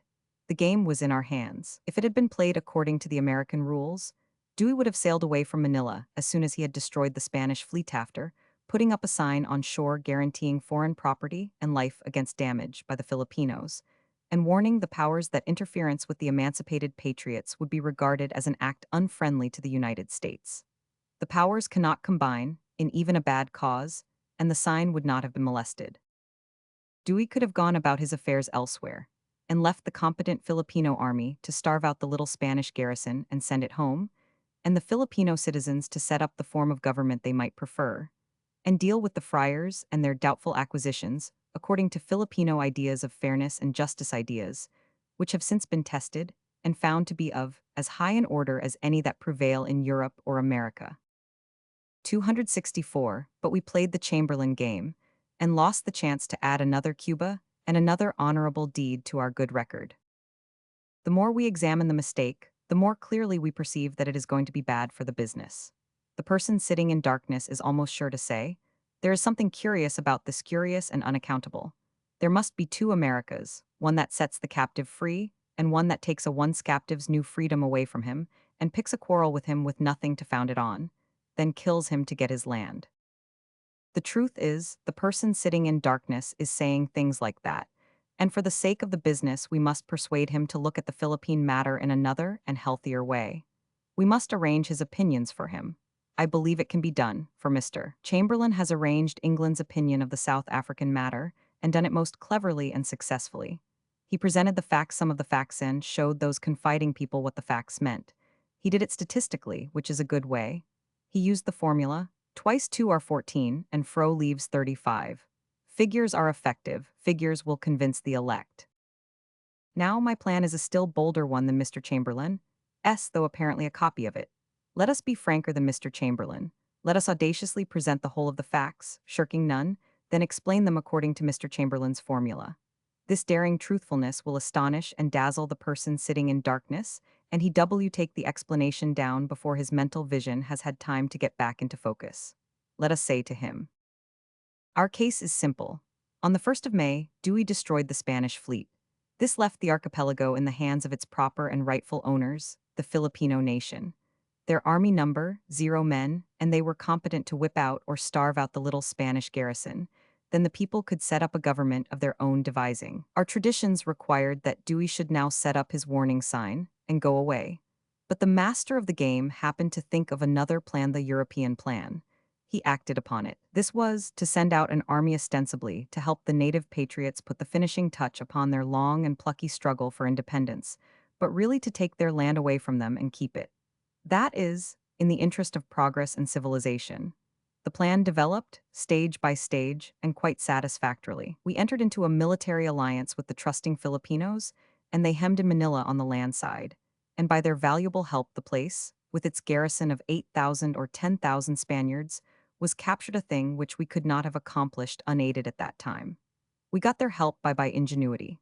We knew they were fighting for their independence, and that they had been at it for 2 years. We knew they supposed that we also were fighting in their worthy cause, just as we had helped the Cubans fight for Cuban independence, and we allowed them to go on thinking so. Manila was ours, and we could get along without them. Then we showed our hand. Of course, they were surprised. That was natural. Surprised and disappointed and grieved. To them it looked un-American, uncharacteristic, foreign to our established traditions. And this was natural, too, for we were only playing the American game in public and private. It was the European. It was neatly done, very neatly, and it bewildered them. They could not understand it, for we had been so friendly, so affectionate, even with those simple-minded patriots. We, our own selves, had brought back out of exile their leader, their hero, their hope, their Washington Aguinaldo, brought him in a warship in high honor under the sacred shelter and hospitality of the flag, brought him back and restored him to his people, and got their moving and eloquent gratitude for it. Yes, we had been so friendly to them, and had heartened them up in so many ways. We had lent them guns and ammunition, advised with them, exchanged pleasant courtesies with them, placed our sick and wounded in their kindly care, entrusted our Spanish prisoners to their humane and honest hands, fought shoulder to shoulder with them against the common enemy, our own phrase, praised their courage, praised their gallantry, praised their mercifulness, praised their fine and honorable conduct, borrowed their trenches, borrowed strong positions which they had previously captured from the Spaniards, petted them, lied to them officially proclaiming that our land and naval forces came to give them their freedom, and displaced 267. The bad Spanish government fooled them, used them until we needed them no longer, then derided the sucked orange and threw it away. We kept the positions which we had beguiled them of. By and by, we moved a force forward and overlapped patriot ground. A clever thought, for we needed trouble, and this would produce it. A Filipino soldier, crossing the ground, where no one had a right to forbid him, was shot by our sentry. The badgered patriots resented this with arms, without waiting to know whether Aguinaldo, who was absent, would approve or not. Aguinaldo did not approve, but that availed nothing. What we wanted, in the interest of progress and civilization, was the archipelago, unencumbered by patriots struggling for independence. And war was what we needed. We clinched our opportunity. It is Mr. Chamberlain's case over again, at least in its motive and intention, and we played the game as adroitly as he played it himself. At this point in our frank statement of fact to the person sitting in darkness, we should throw in a little trade taffy about the blessings of civilization for a change, and for the refreshment of his spirit then, go on with our tale. We and the patriots having captured Manila, Spain's ownership of the archipelago, and her sovereignty over it were at an end, obliterated, annihilated, not a rag or shred of either remaining behind. It was then that we conceived the divinely humorous idea of buying both of these specters from Spain. It is quite safe to confess this to the person sitting in darkness, since neither he nor any other 268 sane person will believe it. In buying those ghosts for 20 millions, we also contracted to take care of the friars and their accumulations. I think we also agreed to propagate leprosy and smallpox, but as to this there is doubt. But it is not important. Persons afflicted with the friars do not mind other diseases. With our treaty ratified, Manila subdued, and our ghosts secured, we had no further use for Aguinaldo and the owners of the archipelago. We forced a war, and we have been hunting America's guest and ally through the woods and swamps ever since. At this point in the tale, it will be well to boast a little of our war work and our heroisms in the field, so as to make our performance look as fine as England's in South Africa. But I believe it will not be best to emphasize this too much. We must be cautious. Of course, we must read the war telegrams to the person, in order to keep up our frankness. But we can throw an air of humorousness over them, and that will modify their grim eloquence a little, and their rather indiscreet exhibitions of gory exultation. Before reading to him the following display heads of the dispatches of November 18, 1900, it will be well to practice on them in private first, so as to get the right tang of lightness and gaiety into them. Administration weary of protracted hostilities. Real war ahead for Filipino. Rebels will show no mercy. Kitchener's plan adopted. Kitchener knows how to handle disagreeable people who are fighting for their homes and their liberties, and we must let on that we are merely imitating Kitchener and have no national interest in the matter, further than to get ourselves admired by the great family of nations, in which august company, our master of the game, has bought a place for us in the back row. Of course, we must not venture to ignore our General MacArthur's report so. Why do they keep on printing those embarrassing things? We must drop them trippingly from the tongue and take the chances. During the last 10 months, our losses have been 268 killed and wounded. Filipino loss, 3,227 killed and wounded. We must stand ready to grab the person sitting in darkness, for he will swoon away at this confession, saying, "Good God, those niggers spare their wounded, and the Americans massacre theirs." We must bring him to and coax him and coddle him, and assure him that the ways of Providence are best, and that it would not become us to find fault with them. And then, to show him that we are only imitators, not originators, we must read the following passage from the letter of an American soldier, lad in the Philippines to his mother, published in Public Opinion of Decorah, Iowa, describing the finish of a victorious battle. 270, we never left one alive. If one was wounded, we would run our bayonets through him. Having now laid all the historical facts before the person sitting in darkness, we should bring him to again and explain them to him. We should say to him, "They look doubtful, but in reality they are not. There have been lies, yes, but they were told in a good cause. We have been treacherous, but that was only in order that real good might come out of apparent evil. True, we have crushed a deceived and confiding people. We have turned against the weak and the friendless who trusted us. We have stamped out a just and intelligent and well-ordered republic. We have stabbed an ally in the back and slapped the face of a guest. We have bought a shadow from an enemy that hadn't it to sell. We have robbed a trusting friend of his land and his liberty. We have invited our clean young men to shoulder a discredited musket and do bandits. Work under a flag which bandits have been accustomed to fear, not to follow. We have debauched America's honor and blackened her face before the world, but each detail was for the best. We know this. The head of every state and sovereignty in Christendom, and percent of every legislative body in Christendom, including our Congress and our 50 state legislatures, are members not only of the Church, but also of the blessings of civilization. Trust, this world-girdling accumulation of trained morals, high principles, and justice cannot do an unright thing, 271 an unfair thing, an ungenerous thing, an unclean thing. It knows what it is about. Give yourself no uneasiness, it is all right. Now then, that will convince the person. You will see. It will restore the business. Also, it will elect the master of the game to the vacant place in the trinity of our national gods, and there on their high thrones the three will sit, age after age, in the people's sight, each bearing the emblem of his service. Washington, the sword of the liberator. Lincoln, the slave's broken chains. The master, the chains repaired. It will give the business a splendid new start, you will see. Everything is prosperous. Now, everything is just as we should wish it. We have got the archipelago, and we shall never give it up. Also, we have every reason to hope that we shall have an opportunity before very long to slip out of our congressional contract with Cuba and give her something better in the place of it. It is a rich country, and many of us are already beginning to see that the contract was a sentimental mistake. But now right now is the best time to do some profitable rehabilitating work that will set us up and make us comfortable and discourage gossip. We cannot conceal from ourselves that, privately, we are a little troubled about our uniform. It is one of our prides. It is acquainted with honor.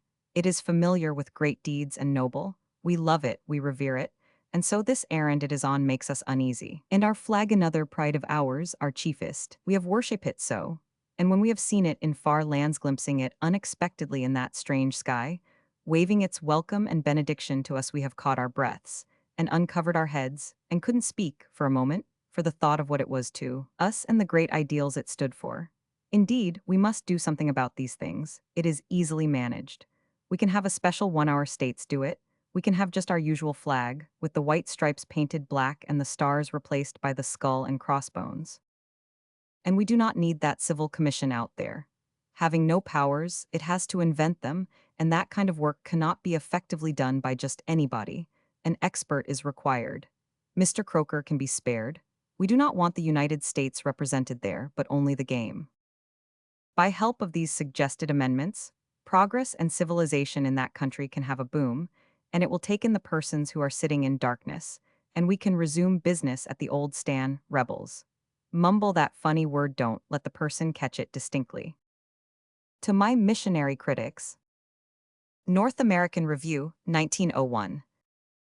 I have received many newspaper cuttings, also letters from several clergymen, also a note from the Rev. Dr. Judson Smith, corresponding secretary of the American Board of Foreign Missions, all of a like tenor, all saying, substantially, what is said in the cutting here copied. An apology due from Mr. Clemens. The evidence of the past day or two should induce Mark Twain to make for the Amen corner and formulate a prompt apology for his scathing attack on the Rev. Dr. Ament, the veteran Chinese missionary.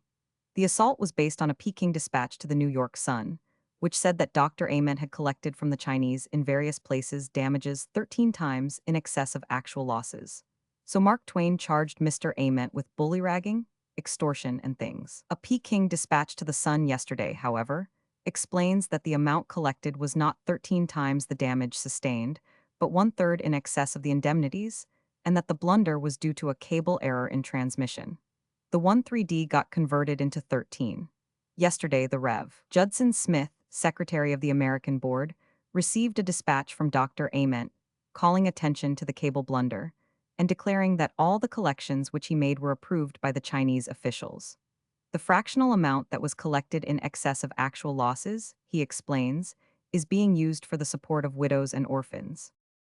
So collapses completely and convulsively Mark Twain's sensational and ugly bombardment of a missionary, whose character and services should have exempted him from such an assault. 274 from the charge, the underpinning has been knocked out. To Dr. Ament, Mr. Clemens has done an injustice which is gross but unintentional. If Mark Twain is the man we take him to be, he won't be long in filing a retraction, plus an apology. I have no prejudice against apologies. I trust I shall never withhold one when it is due. I trust I shall never even have a disposition to do so. These letters and newspaper paragraphs are entitled to my best attention, respect for their writers, and for the humane feeling which has prompted their utterances requires this of me. It may be barely possible that, if these requests for an apology had reached me before the 20th of February, I might have had a sort of qualified chance to apologize. But on that day appeared the 2 little cablegrams referred to in the newspaper cutting, copied above, one from the Rev. Dr. Smith to the Rev. Dr. Ament, the other from Dr. Ament to Dr. Smith, and my small chance died then. In my opinion, these cablegrams ought to have been suppressed, for it seems clear that they give Dr. Ament's case entirely away. Still, that is only an opinion and may be a mistake. It will be best to examine the case from the beginning, by the light of the documents connected with it. Exhibit A. This is a dispatch from Mr. Chamberlain, chief of the Sun's correspondence staff in Peking. It appeared in the Sun last Christmas Eve, and in referring to it hereafter I will call it the CE dispatch for short. The Rev. Mr. Ament, of the American Board of Foreign Missions, has returned from a trip which he made for the purpose of collecting indemnities for damages done by boxers. Everywhere he went, he compelled the Chinese to pay. He says that all his native Christians are now provided for. He had 700 of them under his charge, and 300 were killed. He has collect tales for each of these murders, and has compelled full payment for all the property belonging to Christians that was destroyed. He also assessed fines amounting to 13 times the amount of the indemnity. This money will be used for the propagation of the gospel. Mr. Ament declares that the compensation he has collected is moderate when compared with the amount secured by the Catholics, who demand, in addition to money, head for head. They collect 500 taels for each murder of a Catholic. In the Wenqiu country, 680 Catholics were killed, and for this the European Catholics here demand 0 strings of cash and heads. In the course of a conversation, Mr. Ament referred to the attitude of the missionaries toward the Chinese. He said, "I deny emphatically that the missionaries are vindictive, that they generally looted, or that they have done anything since the siege that the circumstances did not demand. I criticize the Americans. The soft hand of the Americans is not as good as the mailed fist of the Germans. If you deal with the Chinese with a soft hand, they will take advantage of it." In an article addressed to the person sitting in darkness, published in the North American Review for February, I made some comments upon this CE dispatch. In an open letter to me, from the Rev. Dr. Smith, published in the Tribune of February 15th, doubt is cast upon the authenticity of the dispatch. Up to the 20th of February, this doubt was an important factor in the case. Dr. Ament's brief cablegram, 276 published on that date, took the importance all out of it. In the open letter, Dr. Smith quotes this passage from a letter from Dr. Ament, dated November 13th. The italics are mine. "This time I propose to settle affairs without the aid of soldiers or legations." This cannot mean two things, but only one, that, previously, he had collected by armed force. Also, in the open letter, Dr. Smith quotes some praises of Dr. Ament and the Rev. Mr. Tewkesbury, furnished by the Rev. Dr. Sheffield, and says, "Dr. Sheffield is not accustomed to speak thus of thieves, or extortioners, or braggarts." What can he mean by those vigorous expressions? Can he mean that the first two would be applicable to a missionary who should collect from B, with the aid of soldiers, indemnities possibly due by A, and upon occasion go out looting? Exhibit B. Testimony of George Lynch, endorsed as entirely trustworthy by the Tribune and the Herald, war correspondent in the Cuban and South African wars, and in the march upon Peking for the rescue of the legations. The italics are mine. When the soldiers were prohibited from looting, no such prohibition seemed to operate with the missionaries. For instance, the Rev. Mr. Tewkesbury held a great sale of looted goods, which lasted several days. A day or two after the relief, when looking for a place to sleep in, I met the Rev. Mr. Ament, of the American Board of Foreign 277 Missions. He told me he was going to take possession of the house of a wealthy Chinaman who was an old enemy of his, as he had interfered much in the past with his missionary labors in Peking. A couple of days afterwards he did so, and held a great sale of his enemy's effects. I bought a sable cloak at it for $125 and a couple of statues of Buddha. As the stock became depleted, it was replenished by the efforts of his converts, who were ransacking the houses in the neighborhood. New York Herald, February 18th. It is Dr. Smith, not I, who has suggested that persons who act in this way are thieves and extortioners. Exhibit 100. Sir Robert Hart, in the Fortnightly Review for January, 1901. This witness has been for many years the most prominent and important Englishman in China, and bears an irreproachable reputation for moderation, fairness, and truth-speaking. Enclosing a description of the revolting scenes which followed the occupation of Peking, when the Christian armies, with the proud exception of the American soldiery, let us be thankful for that, gave themselves up to a ruthless orgy of robbery and spoliation, he says, the italics are mine. And even some missionaries took such a leading part in spoiling the Egyptians for the greater glory of God that a bystander was heard to say, "For a century to come, Chinese converts will consider looting and vengeance Christian virtues." It is Dr. Smith, not I, who has suggested that persons who act in this way are thieves and extortioners. According to Mr. Lynch and Mr. Martin, another war correspondent, Dr. Ament helped to spoil several of those Egyptians. Mr. Martin took 278 photograph of the scene. It was reproduced in the Herald. I have it. Exhibit 500. In a brief reply to Dr. Smith's open letter to me, I said this in the Tribune. I am italicizing several words for a purpose. Whenever he, Dr. Smith, can produce from the Rev. Mr. Ament an assertion that the Sun's character-blasting dispatch was not authorized by him. And whenever Dr. Smith can buttress Mr. Ament's disclaimer with a confession from Mr. Chamberlain, the head of the Laffin News Service in China, that that dispatch was a false invention and unauthorized, the case against Mr. Ament will fall at once to the ground. Exhibit E. Brief cablegrams, referred to above, which passed between Dr. Smith and Dr. Ament and were published on February 20th. Ament P. King, reported December 24 you're collecting 13 times actual losses, using for propagating the gospel. Are these statements true? Cable specific answer. Smith. Statement untrue. Collect 3 for church expenses, additional actual damages, now supporting widows and orphans. Publication 13 times blunder cable. All collections received approval Chinese officials, who are urging further settlement same line. Ament. Only 2 questions are asked. Specific answers required, no perilous wanderings among the other details of the unhappy dispatch desired. Exhibit F. Letter from Dr. Smith to me, dated March 8th. The italics are mine, they tag inaccuracies of statement. Permit me to call your attention to the marked paragraphs in the enclosed papers, and to ask you to note their relation to the 2 conditions named in your letter to the New York Tribune of February 15th. The first is Dr. Ament's denial of the truth of the dispatch in the New York Sun of December 24th, on which your criticisms of him in the North American Review of February were founded. The second is a correction by the Sun's special correspondent in Peking of the dispatch, printed in the Sun of December 24th. Since, as you state in your letter to the Tribune, the case against Mr. Ament would fall to the ground if Mr. Ament denied the truth of the Sun's first dispatch, and if the Sun's news agency in Peking also declared that dispatch false, and these 2 conditions have thus been fulfilled, I am sure that upon having these facts brought to your attention, you will gladly withdraw the criticisms that were founded on a cable blunder. I think Dr. Smith ought to read me more carefully, then he would not make so many mistakes. Within the narrow space of 2 paragraphs, totaling 11 lines, he has scored 9 departures from fact out of a possible 9.5. Now, is that parliamentary? I do not treat him like that. Whenever I quote him, I am particular not to do him the least wrong, or make him say anything he did not say.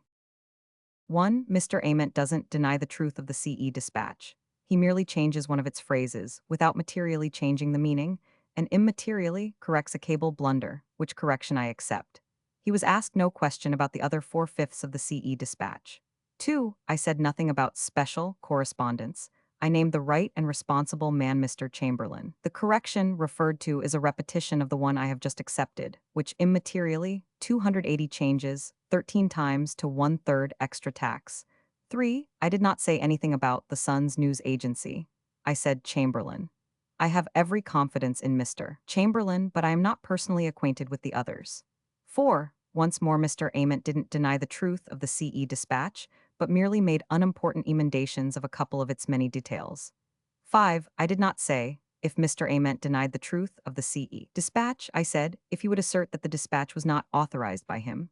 For example, I did not suppose that the charge that the Catholic missionaries want Chinamen beheaded was true, but I did want to know if Dr. Ament personally authorized that statement and the others, as coming from his lips.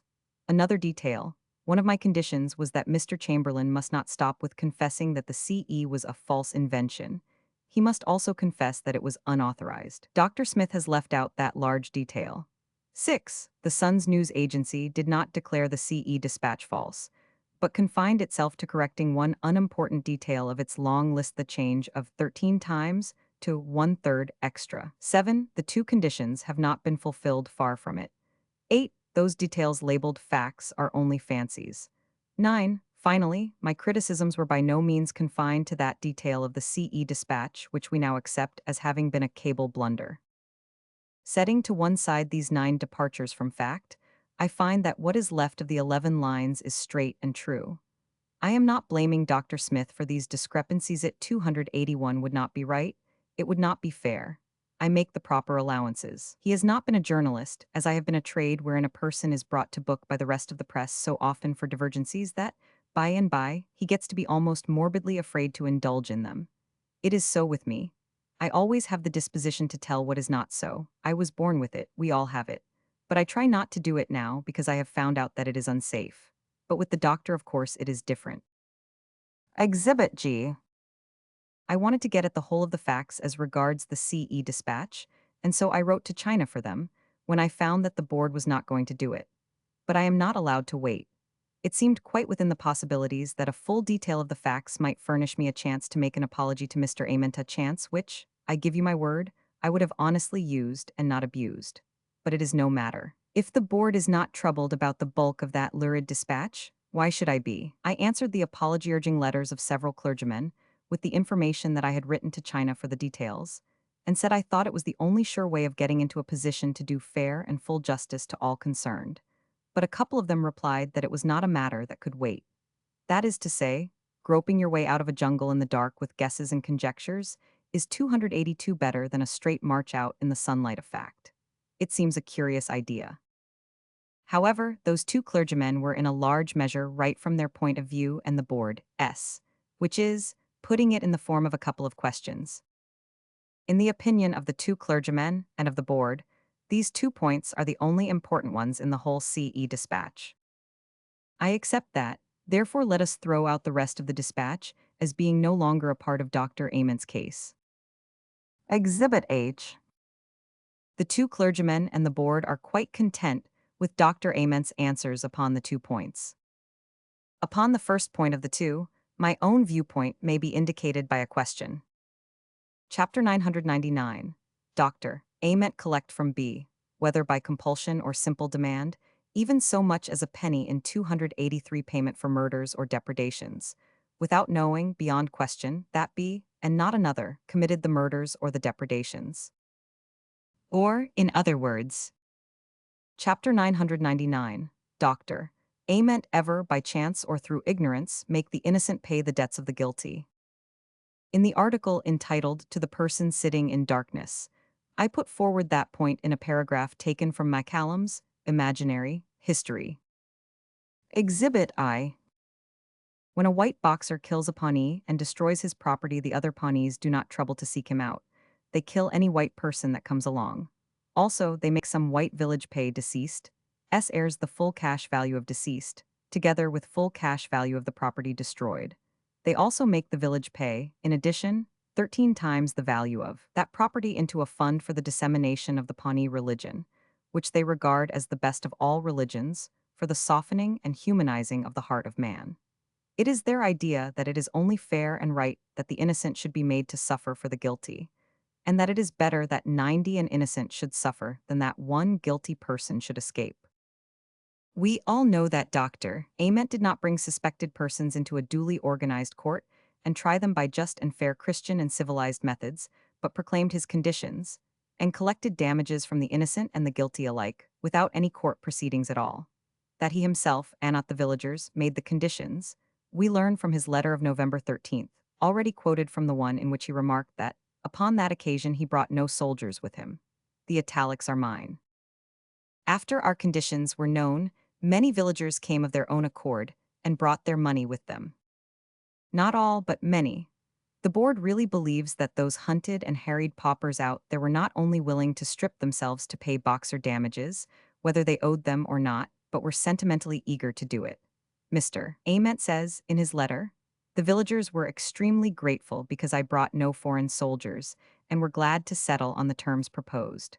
Some of those people know more about theology than they do about human nature. I do not remember encountering even a Christian who was glad to pay money he did not owe, and as for a Chinaman doing it, why, dear me, the thing is unthinkable.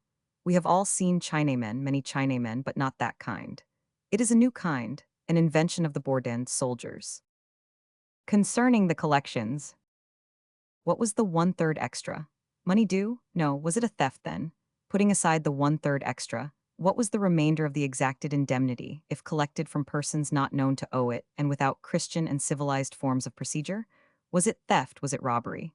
In America it would be that. In Christian Europe it 285 would be that. I have great confidence in Dr. Smith's judgment concerning this detail, and he calls it theft and extortion even in China, for he was talking about the 13 times at the time that he gave it that strong name. It is his idea that, when you make guilty and innocent villagers pay the appraised damages, and then make them pay 13 times that, besides, The 13 stand for theft and extortion. Then what does one-third extra stand for? Will he give that one-third a name? Is it modified theft and extortion? Is that it? The girl who was rebuked for having borne an illegitimate child excused herself by saying, "But it is such a little one." When the 13 times extra was alleged, it stood for theft and extortion in Dr. Smith's eyes, and he was shocked. But when Dr. Ament showed that he had taken only a third extra, instead of 13-fold, Dr. Smith was relieved, content, happy. I declare I cannot imagine why. That editor quoted at the head of this article was happy about it, too. I cannot think why. He thought I ought to make for the Amen corner and formulate a prompt apology. To whom, and for what, it is too deep for me. To Dr. Smith, the 13-fold extra, clearly 286, stood for theft and extortion, and he was right, distinctly right, indisputably right. He manifestly thinks that when it got scaled away down to a mere one-third, a little thing like that was something other than theft and extortion. Why? Only the board knows. I will try to explain this difficult problem so that the board can get an idea of it. If a pauper owes me $1, and I catch him unprotected and make him pay me $14, 13 of it is theft and extortion. If I make him pay only $1.33 and a third cents, the 33 and a third cents are theft and extortion just the same. I will put it in another way, still simpler. If a man owes me one dog, any kind of a dog, the breed is of no consequence and I but let it go, the board would never understand it. It can't understand these involved and difficult things. But if the board could understand, then I could furnish some more instruction, which is this. The one-third, obtained by theft and extortion, is tainted money and cannot be purified even by defraying church expenses and supporting widows and orphans with it.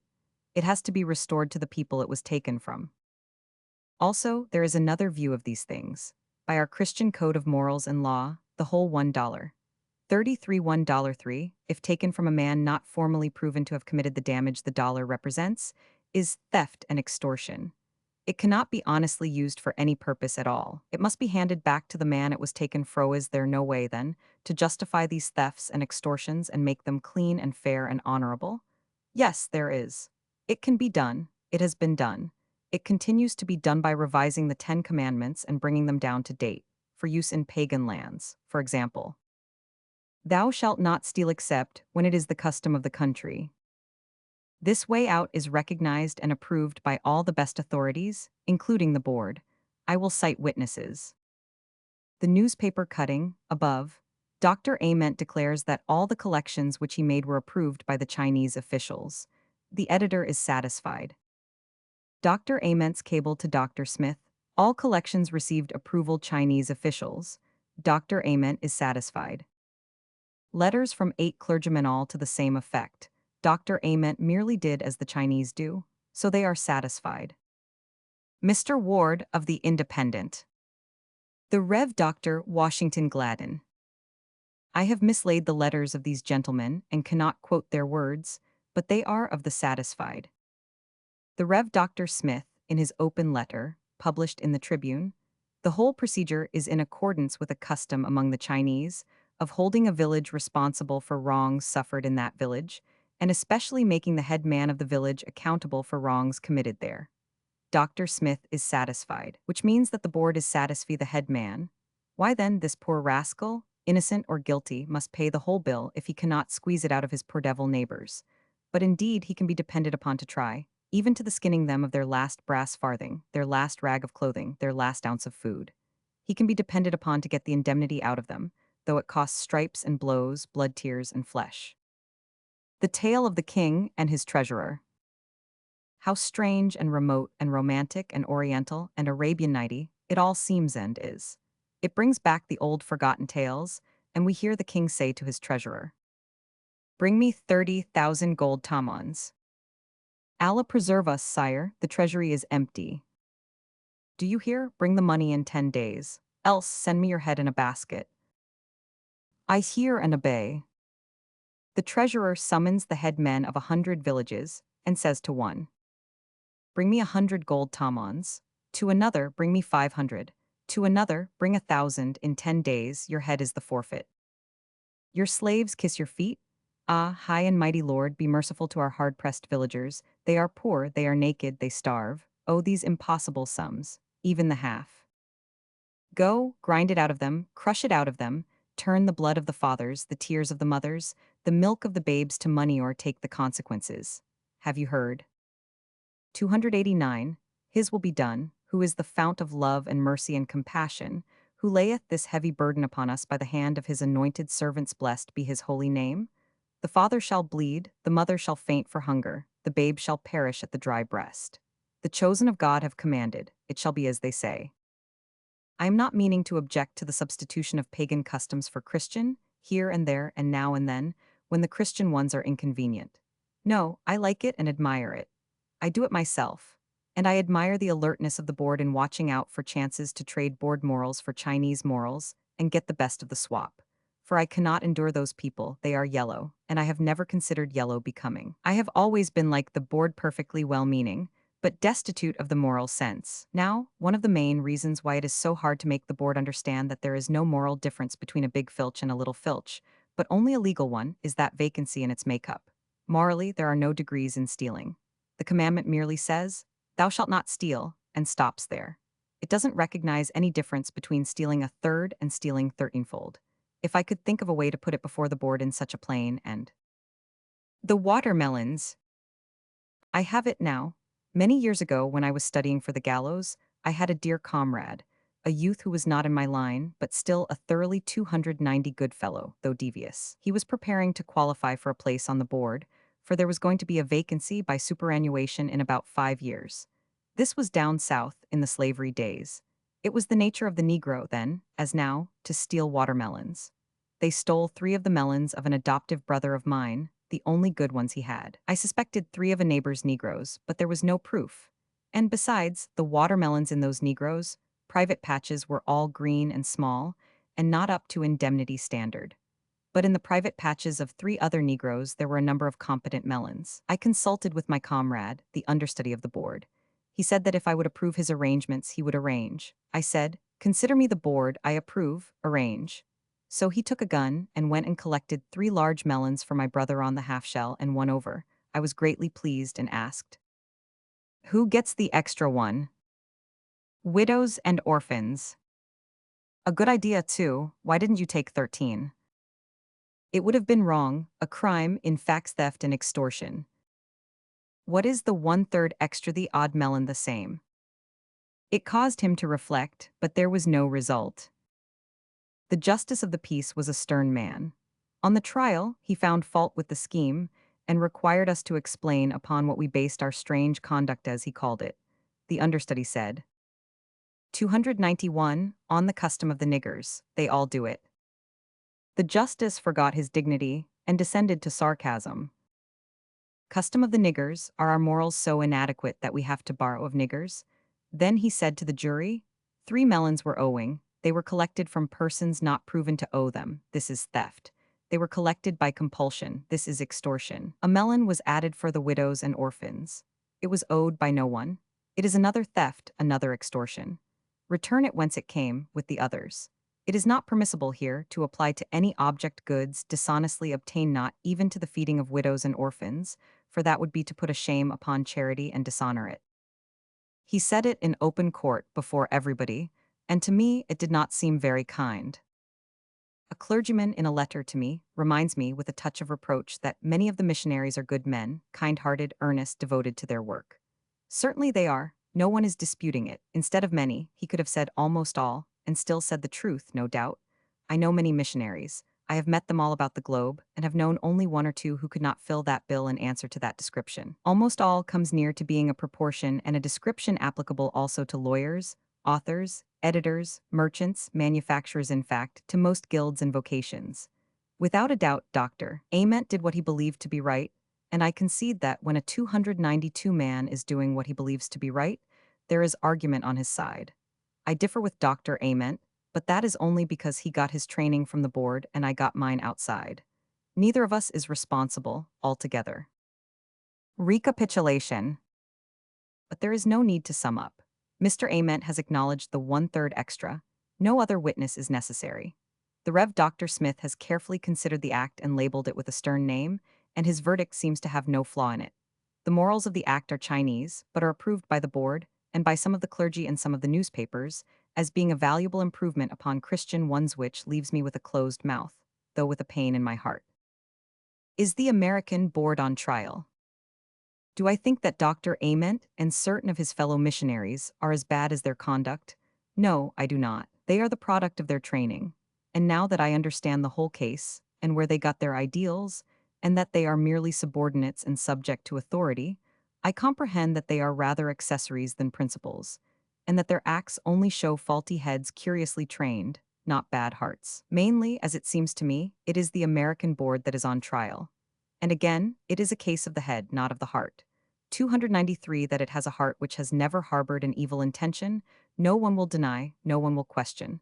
The board's history can silence any challenge on that score.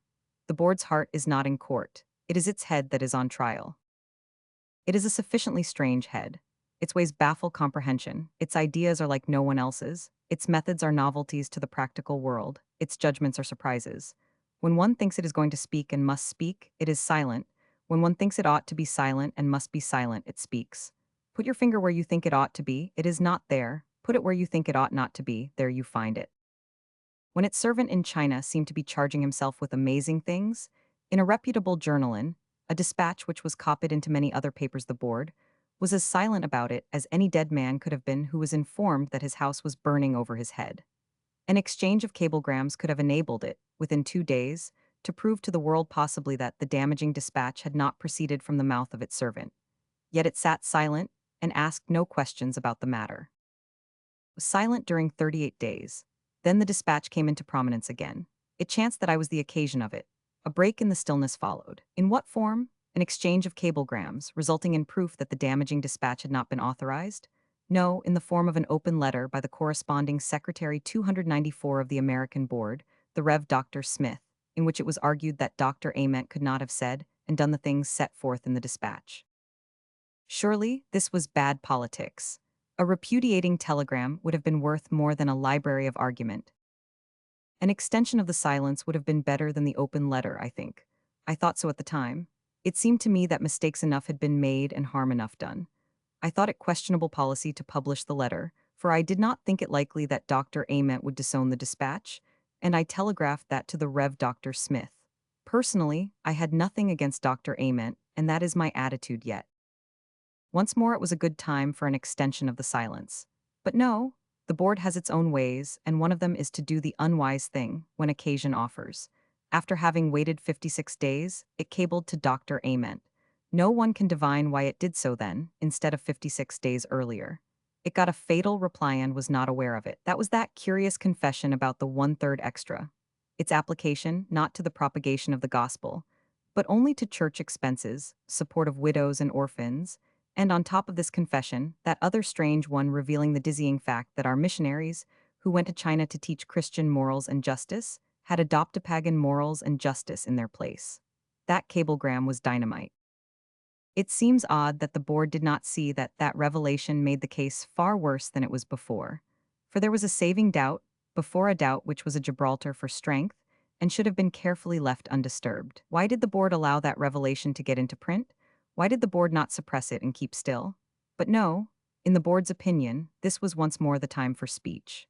Hence Dr. Smith's latest letter to me, suggesting that I speak also a letter which is a good enough letter, barring its 9 defects, but is another evidence that the board's head is not as good as its heart.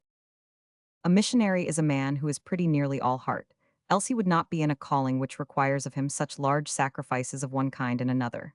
He is made up of faith, zeal, courage, sentiment, emotion, enthusiasm, and so he is a mixture of poet, devotee, and knight-errant. He exiles himself from home and friends, and the scenes and associations that are dearest to him, patiently endures discomforts, privations, discouragements, goes with good pluck into dangers which he knows may cost him his life, and when he must suffer death, willingly makes that supreme sacrifice for his cause.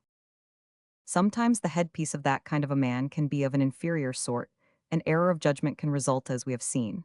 Then, for his protection, as it seems to me, he ought to have at his back a board able to know a blunder when it sees one, and prompt to bring him back upon his right course when he strays from it.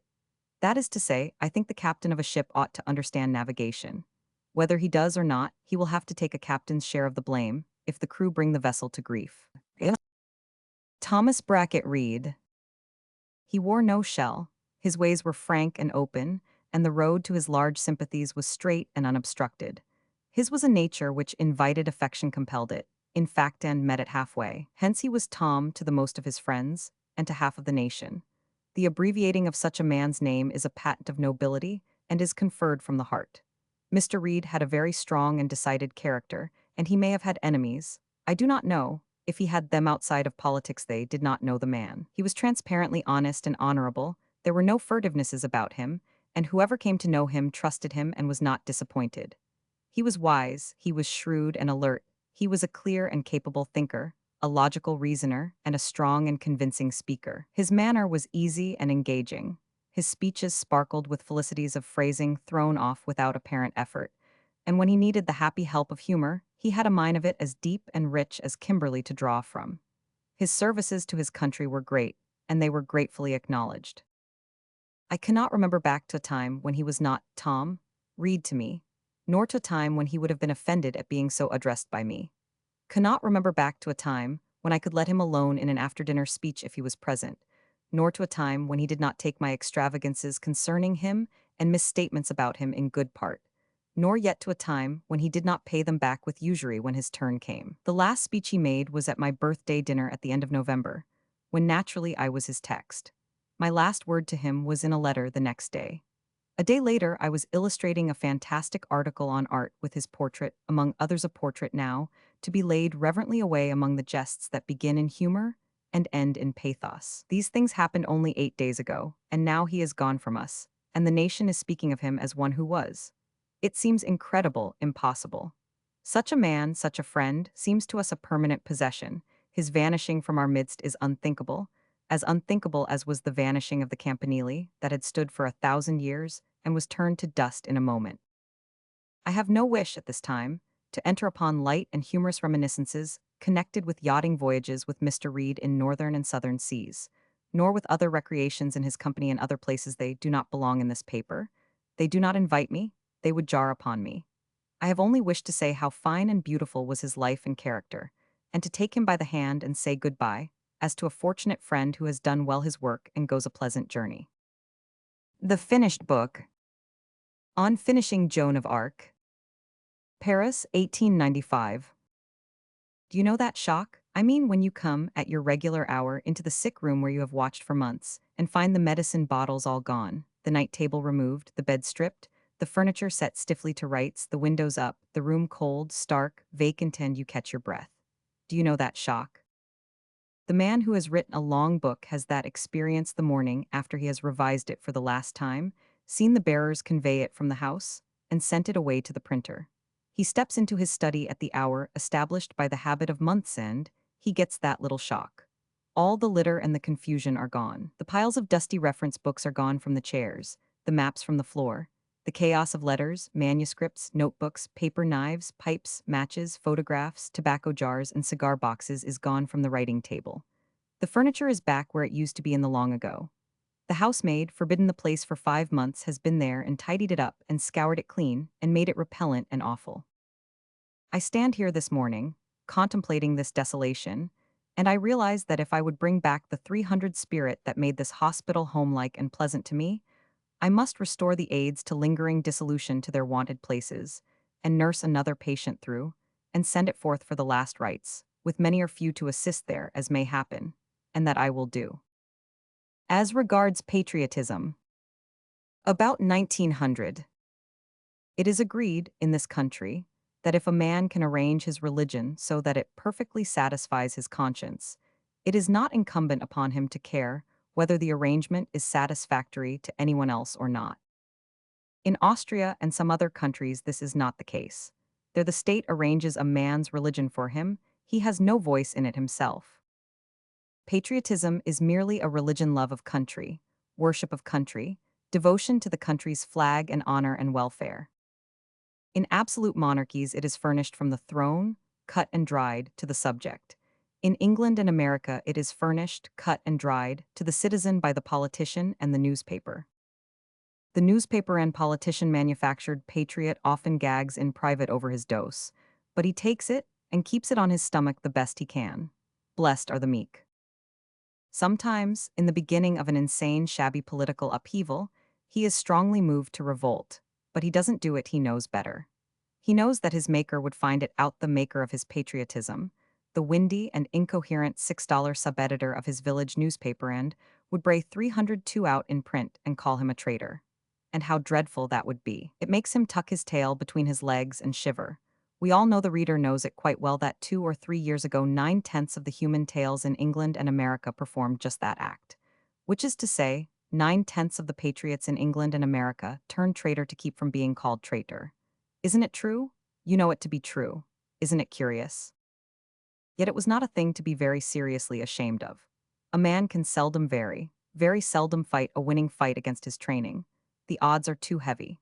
For many a year, perhaps always, the training of the two nations had been dead against independence in political thought, persistently inhospitable toward patriotism manufactured on a man's own premises, patriotism reasoned out in the man's own head, and fire assayed and tested and proved in his own conscience. The resulting patriotism was a shop-worn product procured at second hand. The patriot did not know just how or when or where he got his opinions, neither did he care, so long as he was with what seemed the majority, which was the main thing, the safe thing, the comfortable thing. Does the reader believe he knows 3 men who have actual reasons for their pattern of patriotism and can furnish them? Let him not examine, unless he wants to be disappointed. He will be likely to find that his men got their patriotism at the public trough and had no hand in its preparation themselves. 303 Training does wonderful things. It moved the people of this country to oppose the Mexican War, then moved them to fall in with what they supposed was the opinion of the majority. Patriotism is the customary patriotism and go down there and fight. Before the Civil War, it made the North indifferent to slavery and friendly to the slave interest.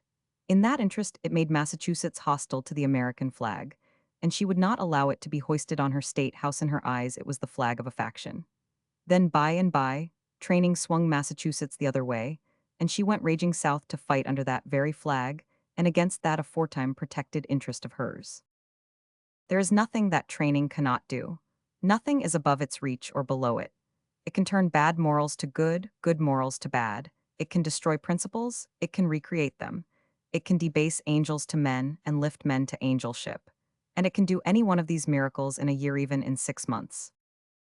Then men can be trained to manufacture their own patriotism.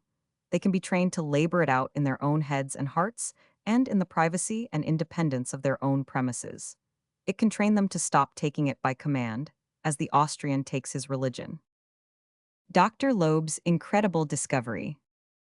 Experts in biology will be apt to receive with some skepticism the announcement of Dr. Jacques Loeb of the University of California as to the creation of life by chemical agencies.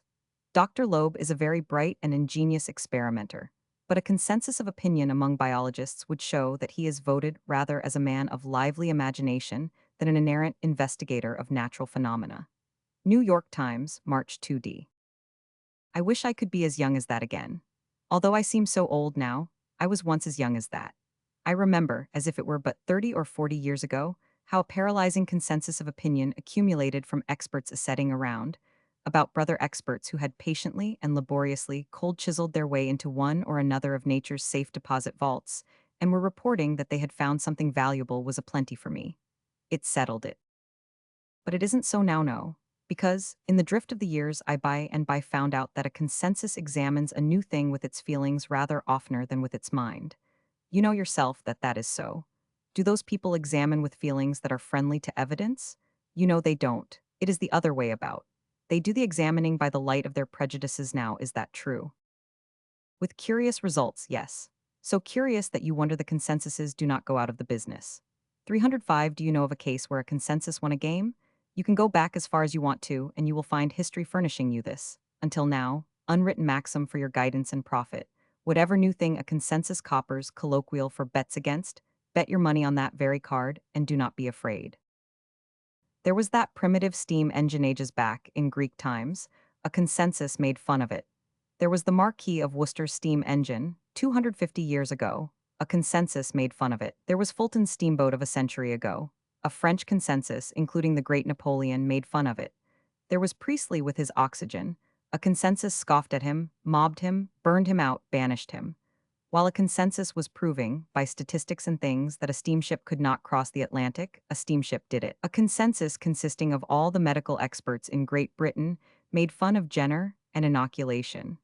A consensus consisting of all the medical experts in France made fun of the stethoscope. A consensus of all the medical experts in Germany made fun of that young doctor, his name, forgotten by all but doctors now, revered now by doctors alone, who discovered and abolished the cause of that awful disease, puerperal fever, made fun of him, reviled him, hunted him, persecuted him, broke his heart, killed him. Electric telegraph, Atlantic cable, telephone, all toys, and of no practical value verdict of the consensuses. Geology, paleontology, evolution all brushed into space by a consensus of theological experts, comprising 306 all the preachers in Christendom, assisted by the Duke of Argyll, and at first the other scientists. And do look at Pasteur and his majestic honor roll of prodigious benefactions. Damned each and every one of them in its turn by frenzied and ferocious consensuses of medical and chemical experts comprising, for years, every member of the tribe in Europe, damned without even a casual look at what he was doing, and he pathetically imploring them to come and take at least one little look before making the damnation eternal. They short his life by their malignities and persecutions, and thus robbed the world of the further and priceless services of a man who along certain lines and within certain limits had done more for the human race than any other one man in all its long history. A man whom it had taken the expert brotherhood 10,000 years to produce, and whose mate and match the brotherhood may possibly not be able to bring forth and assassinate in another 10,000. The preacher has an old and tough reputation for bullheaded and unreasoning hostility to new light. Why, he is not in it with the doctor, nor perhaps with some of the other breeds of experts that sit around and get up the consensuses and squelch the new things as fast as they come from the hands of the plotters, the searchers, the inspired dreamers, the pastors that come bearing pearls to scatter in the consensus sty. This is warm work. It puts my temperature up to 106 and raises my pulse to the limit. It always works just so when the red rag of a consensus jumps 307 my fence and starts across my pasture. I have been a consensus more than once myself, and I know the business and its vicissitudes. I am a compositor expert, of old and seasoned experience. 19 years ago, I delivered the final and for good verdict that the linotype would never be able to earn its own living, nor anyone else's. It takes 14 acres of ground now to accommodate its factories in England. 35 years ago, I was an expert precious metal quartz miner.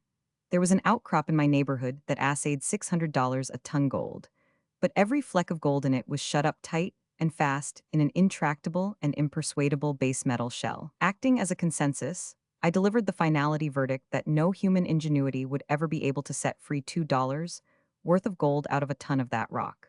The fact is, I did not foresee the cyanide process. Indeed, I have been a consensus ever so many times since I reached maturity and approached the age of discretion, but I call to mind no instance in which I won out. These sorrows have made me suspicious of consensuses. Do you know I tremble and the goose flesh rises on my skin every time I encounter one now?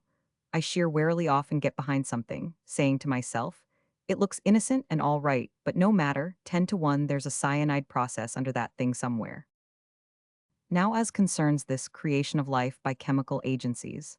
Reader, take my advice, don't you copper it. I don't say bet on it, no, I only say, don't you copper it. As you see, there is a consensus out 308 against it. If you find that you can't control your passions, if you feel that you have got to copper something and can't help it, copper the consensus. It is the safest way, all history confirms it. If you are young, you will, of course, have to put up on one side or the other, for you will not be able to restrain yourself. But as for me, I am old, and I am going to wait for a new deal. P.S. In the same number of the Times, Dr. Funk says, man may be as badly fooled by believing too little as by believing too much. The hard-headed skeptic Thomas was the only disciple who was cheated. Is that the right and rational way to look at it? I will not be sure, for my memory is faulty, but it has always been my impression that Thomas was the only one who made an examination and proved a fact, while the others were accepting, or discounting, the fact on trust like any other consensus. If that is so, doubting Thomas removed a doubt which must otherwise have confused and troubled the world until now, including Dr. Funk. It seems to me that we owe that hard-headed or sound-headed witness something more than a slur.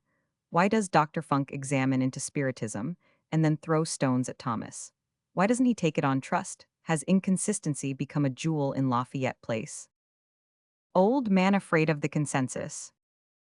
Extract from Adam's diary. Then there was a consensus about it. It was the very first one.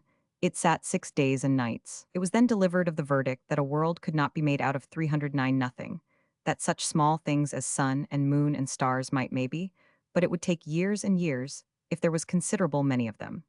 Then the consensus got up and looked out of the window, and there was the whole outfit spinning and sparkling in space. You never saw such a disappointed lot. His, Adamai, Mark, the dervish and the offensive. Stranger. The dervish, I will say again, and yet again and still again, that a good deed. The offensive stranger, peace and, O man of narrow vision, there is no such thing as a good deed. The dervish, O shameless blasphemy. The offensive stranger, and no such thing as an evil deed. There are good impulses, there are evil impulses, and that is all. Half of the results of a good intention are evil, half the results of an evil intention are good. No man can command the results, nor allot them. The dervish, and so the offensive stranger, and so you shall praise men for their good intentions, and not blame them for the evils resulting. You shall blame men for their evil intentions, and not praise them for the good resulting. The dervish, O maniac, will you say? The offensive stranger, listen to the law. From every impulse, whether good or evil, flow two streams, the one carries health, the other carries poison. From the beginning of time, this law has not changed, to the end of time it will not change. The dervish, if I should strike thee dead in anger. 311. The offensive stranger. Or kill me with a drug which you hoped would give me new life and strength. The dervish, very well, go on. The offensive stranger, in either case the results would be the same. Age-long misery of mind for you an evil result. Peace, repose, the end of sorrow for me a good result. 3 hearts that hold me dear would break. 3 pauper cousins of the third removed would get my riches and rejoice. You would go to prison and your friends would grieve, but your humble apprentice priest would step into your shoes and your fat, sleek life and be happy. And are these all the goods and all the evils that would flow from the well-intended or ill-intended act that cut short my life? O thoughtless one, O purblind creature? The good and evil results that flow from any act, even the smallest, breed on, century after century, forever and ever, creeping by inches around the globe, affecting all its coming and going populations until the end of time, until the final cataclysm. The dervish, then, there being no such thing as a good deed. The offensive stranger, don't I tell you there are good intentions and evil ones and they're an end?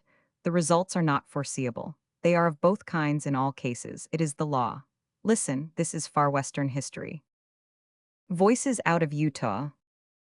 1. The white chief to his people. This wide plain was a desert.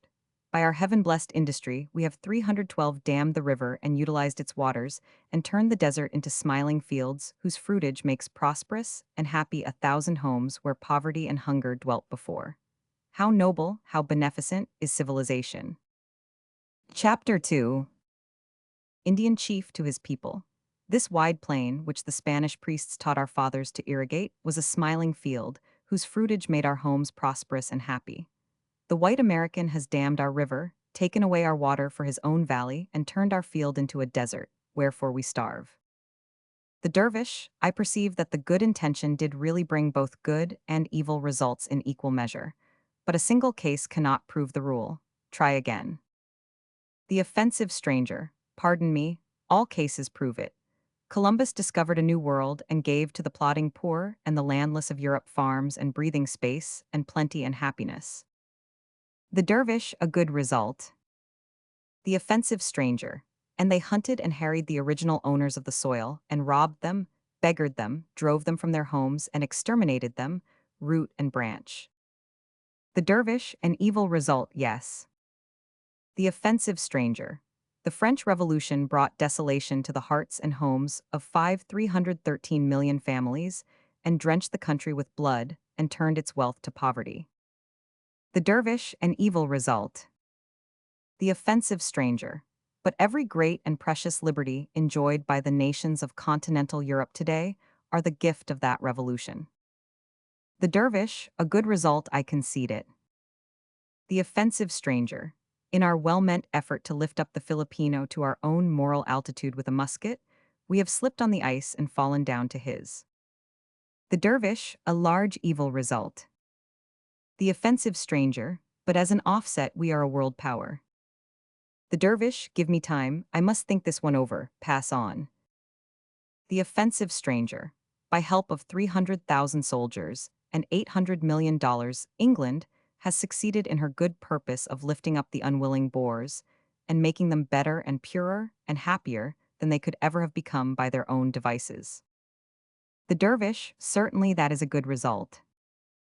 The offensive stranger, but there are only 11 Boers left now. The dervish, it has the appearance of an evil result, but I will think it over before I decide. The offensive stranger, take yet one more instance. With the best intentions, the missionary has been laboring in China for 80 years. The dervish, the evil result is 314, the offensive stranger, that nearly 100,000 Chinamen have acquired our civilization. The dervish, and the good result is the offensive stranger, that by the compassion of God 400 millions have escaped it. Instructions in art. With illustrations by the author. The great trouble about painting a whole gallery of portraits at the same time is that the housemaid comes and dusts, and does not put them back the way they were before. And so when the public flock to the studio and wish to know which is Howells and which is Depew and so on, you have to dissemble, and it is very embarrassing at first. Still, you know they are there, and this knowledge presently gives you more or less confidence, and you say sternly, "This is Howells," and watch the visitor's eye. If you see doubt there, you correct yourself and try another. In time you find one that will satisfy, and then you feel relief and joy, but you have suffered much in the meantime.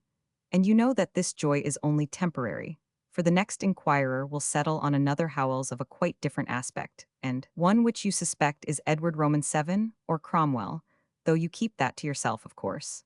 It is much better to label a portrait when you first paint it, then there is no uncertainty in your mind, and you can get bets out of the visitor and win them. I believe I have had the most trouble with a portrait which I painted in installments, the head on one canvas and the bust on another. The head on one canvas. The housemaid stood the bust up sideways, and now I don't know which way it goes. Some authorities think it belongs with the breastpin at the top, under the man's chin. Others think it belongs the reverse way, on account of the collar. One of these saying, a person can wear a breastpin on his stomach if he wants to, but he can't wear his collar anywhere he darn pleases. There is a certain amount of sense in that view of it. Still, there is no way to determine the matter for certain. When you join the installments, with the pin under the chin, that seems to be right. Then when you reverse it and bring the collar under the chin, it seems as right as ever. Whichever way you fix it, the lines come together snug and convincing, and either way you do it, the portrait's face looks equally surprised and rejoiced, and as if it wouldn't be satisfied to have it anyway but just that one. In fact, even if you take the bust away altogether, the face seems surprised and happy just the same. I have never seen an expression before, which no vicissitudes could alter. I wish I could remember who it is. It looks a little like Washington, but I do not think it can be Washington, because he had as many ears on one 317 side as the other. You can always tell Washington by that. He was very particular about his ears, and about having them arranged the same old way all the time. And the bust on another. By and by I shall get out of these confusions, and then it will be plain sailing. But first off, the confusions were natural and not to be avoided. My reputation came very suddenly and tumultuously when I published my own portrait, and it turned my head a little, for indeed there was never anything like it. In a single day I got orders from 62 people not to paint their portraits, some of them the most distinguished persons in the country, the president, the cabinet, authors, governors, admirals, candidates for office on the weak side, almost everybody that was anybody. And it would really have turned the head of nearly any beginner to get so much notice and have it come with such a frenzy of cordiality. But I am growing calm and settling down to business, now, and pretty soon I shall cease to be flurried, and then, when I do a portrait I shave quite at myself, and able on the instant to tell it from the others and pick it out when wanted. I am living a new and exalted life of late. It steeps me in a sacred rapture to see a portrait develop and take soul under my hand. First, I throw off a study, just a mere study, a few apparently random lines, and to look at it, you would hardly ever suspect who it was going to be. Even I cannot tell myself. Take this picture, for instance. First you think a Tess Dante, next you think a Tess Emerson, then you think a Tess Wayne MacVeagh. Yet it isn't any of them, it's the beginnings of Depew. First you think it's Dante, next you think it's 319 Emerson, then you think it's Wayne MacVeagh. Yet it isn't any of them, it's the beginnings of Depew. Now you wouldn't believe Depew could be devolved out of that. Yet the minute it is finished here you have him to the life, and you say yourself, if that is Depew it isn't anybody. Some would have painted him speaking, but he isn't always speaking, he has to stop and think sometimes. That is a genre picture, as we say in the trade, and differs from the encaustic and other schools in various ways, mainly technical, which you wouldn't understand if I should explain them to you, but you will get the idea as I go along, and little by little you will learn all that is valuable about art without knowing how it happened, and without any sense of strain or effort, and then you will know what school a picture belongs to, just at a glance, and whether it is an animal picture or a landscape. It is then that the joy of life will begin for you. When you come to examine my portraits of Mr. Joe Jefferson and the rest, your eye will have become measurably educated by that time, and you will recognize at once that no two of them are alike. I will close the present chapter with an example of the nude, for your instruction. This creation is different from any of the other works. The others are from real life, but this is an example of still life, so called because it is a portrayal of a fancy only, a thing which has no actual and active existence. The purpose of a still life picture is to concrete to the eye the spiritual, the intangible, a 320 something which we feel, but cannot see with the fleshy vision such as joy, sorrow, resentment, and so on. This is best achieved by the employment of that treatment, which we call the impressionist, in the trade. The present example is an impressionist picture, done in distemper, with a chiaroscuro motif modified by monochromatic technique, so as to secure tenderness of feeling and spirituality of expression. At a first glance it would seem to be a Botticelli, but it is not that. It is only a humble imitation of that great master of longness and slimness and lymphulness. That thing in the right hand is not a skillet, it is a tambourine. The work is imagined from Greek story, and represents Proserpine or Persepolis, or one of those other Bacchantes doing the solemnities of welcome before the altar of Isis, upon the arrival of the Anuashiplote of Athenian youths in the island of Minos, to be sacrificed in appeasement of the Dordonian Cyclops. The portrait reproduces Mr. Joseph Jefferson, the common friend of the human race. The figure symbolizes solemn joy. It is severely Greek, therefore does not call details of drapery or other factitious helps to its aid, but depends wholly upon grace of action and symmetry of contour for its effects. It is intended to be viewed from the south or southeast, and I think that that is best. 322, for while it expresses more and larger joy when viewed from the east or the north, the features of the face are too much foreshortened and wormy when viewed from that point. That thing in the right hand is not a skillet, it is a tambourine. Either Mr. Howells or Mr. Laffin. I cannot tell which because the label is lost. This creation will be exhibited at the Paris Salon in June and will compete for the Prix de Rome.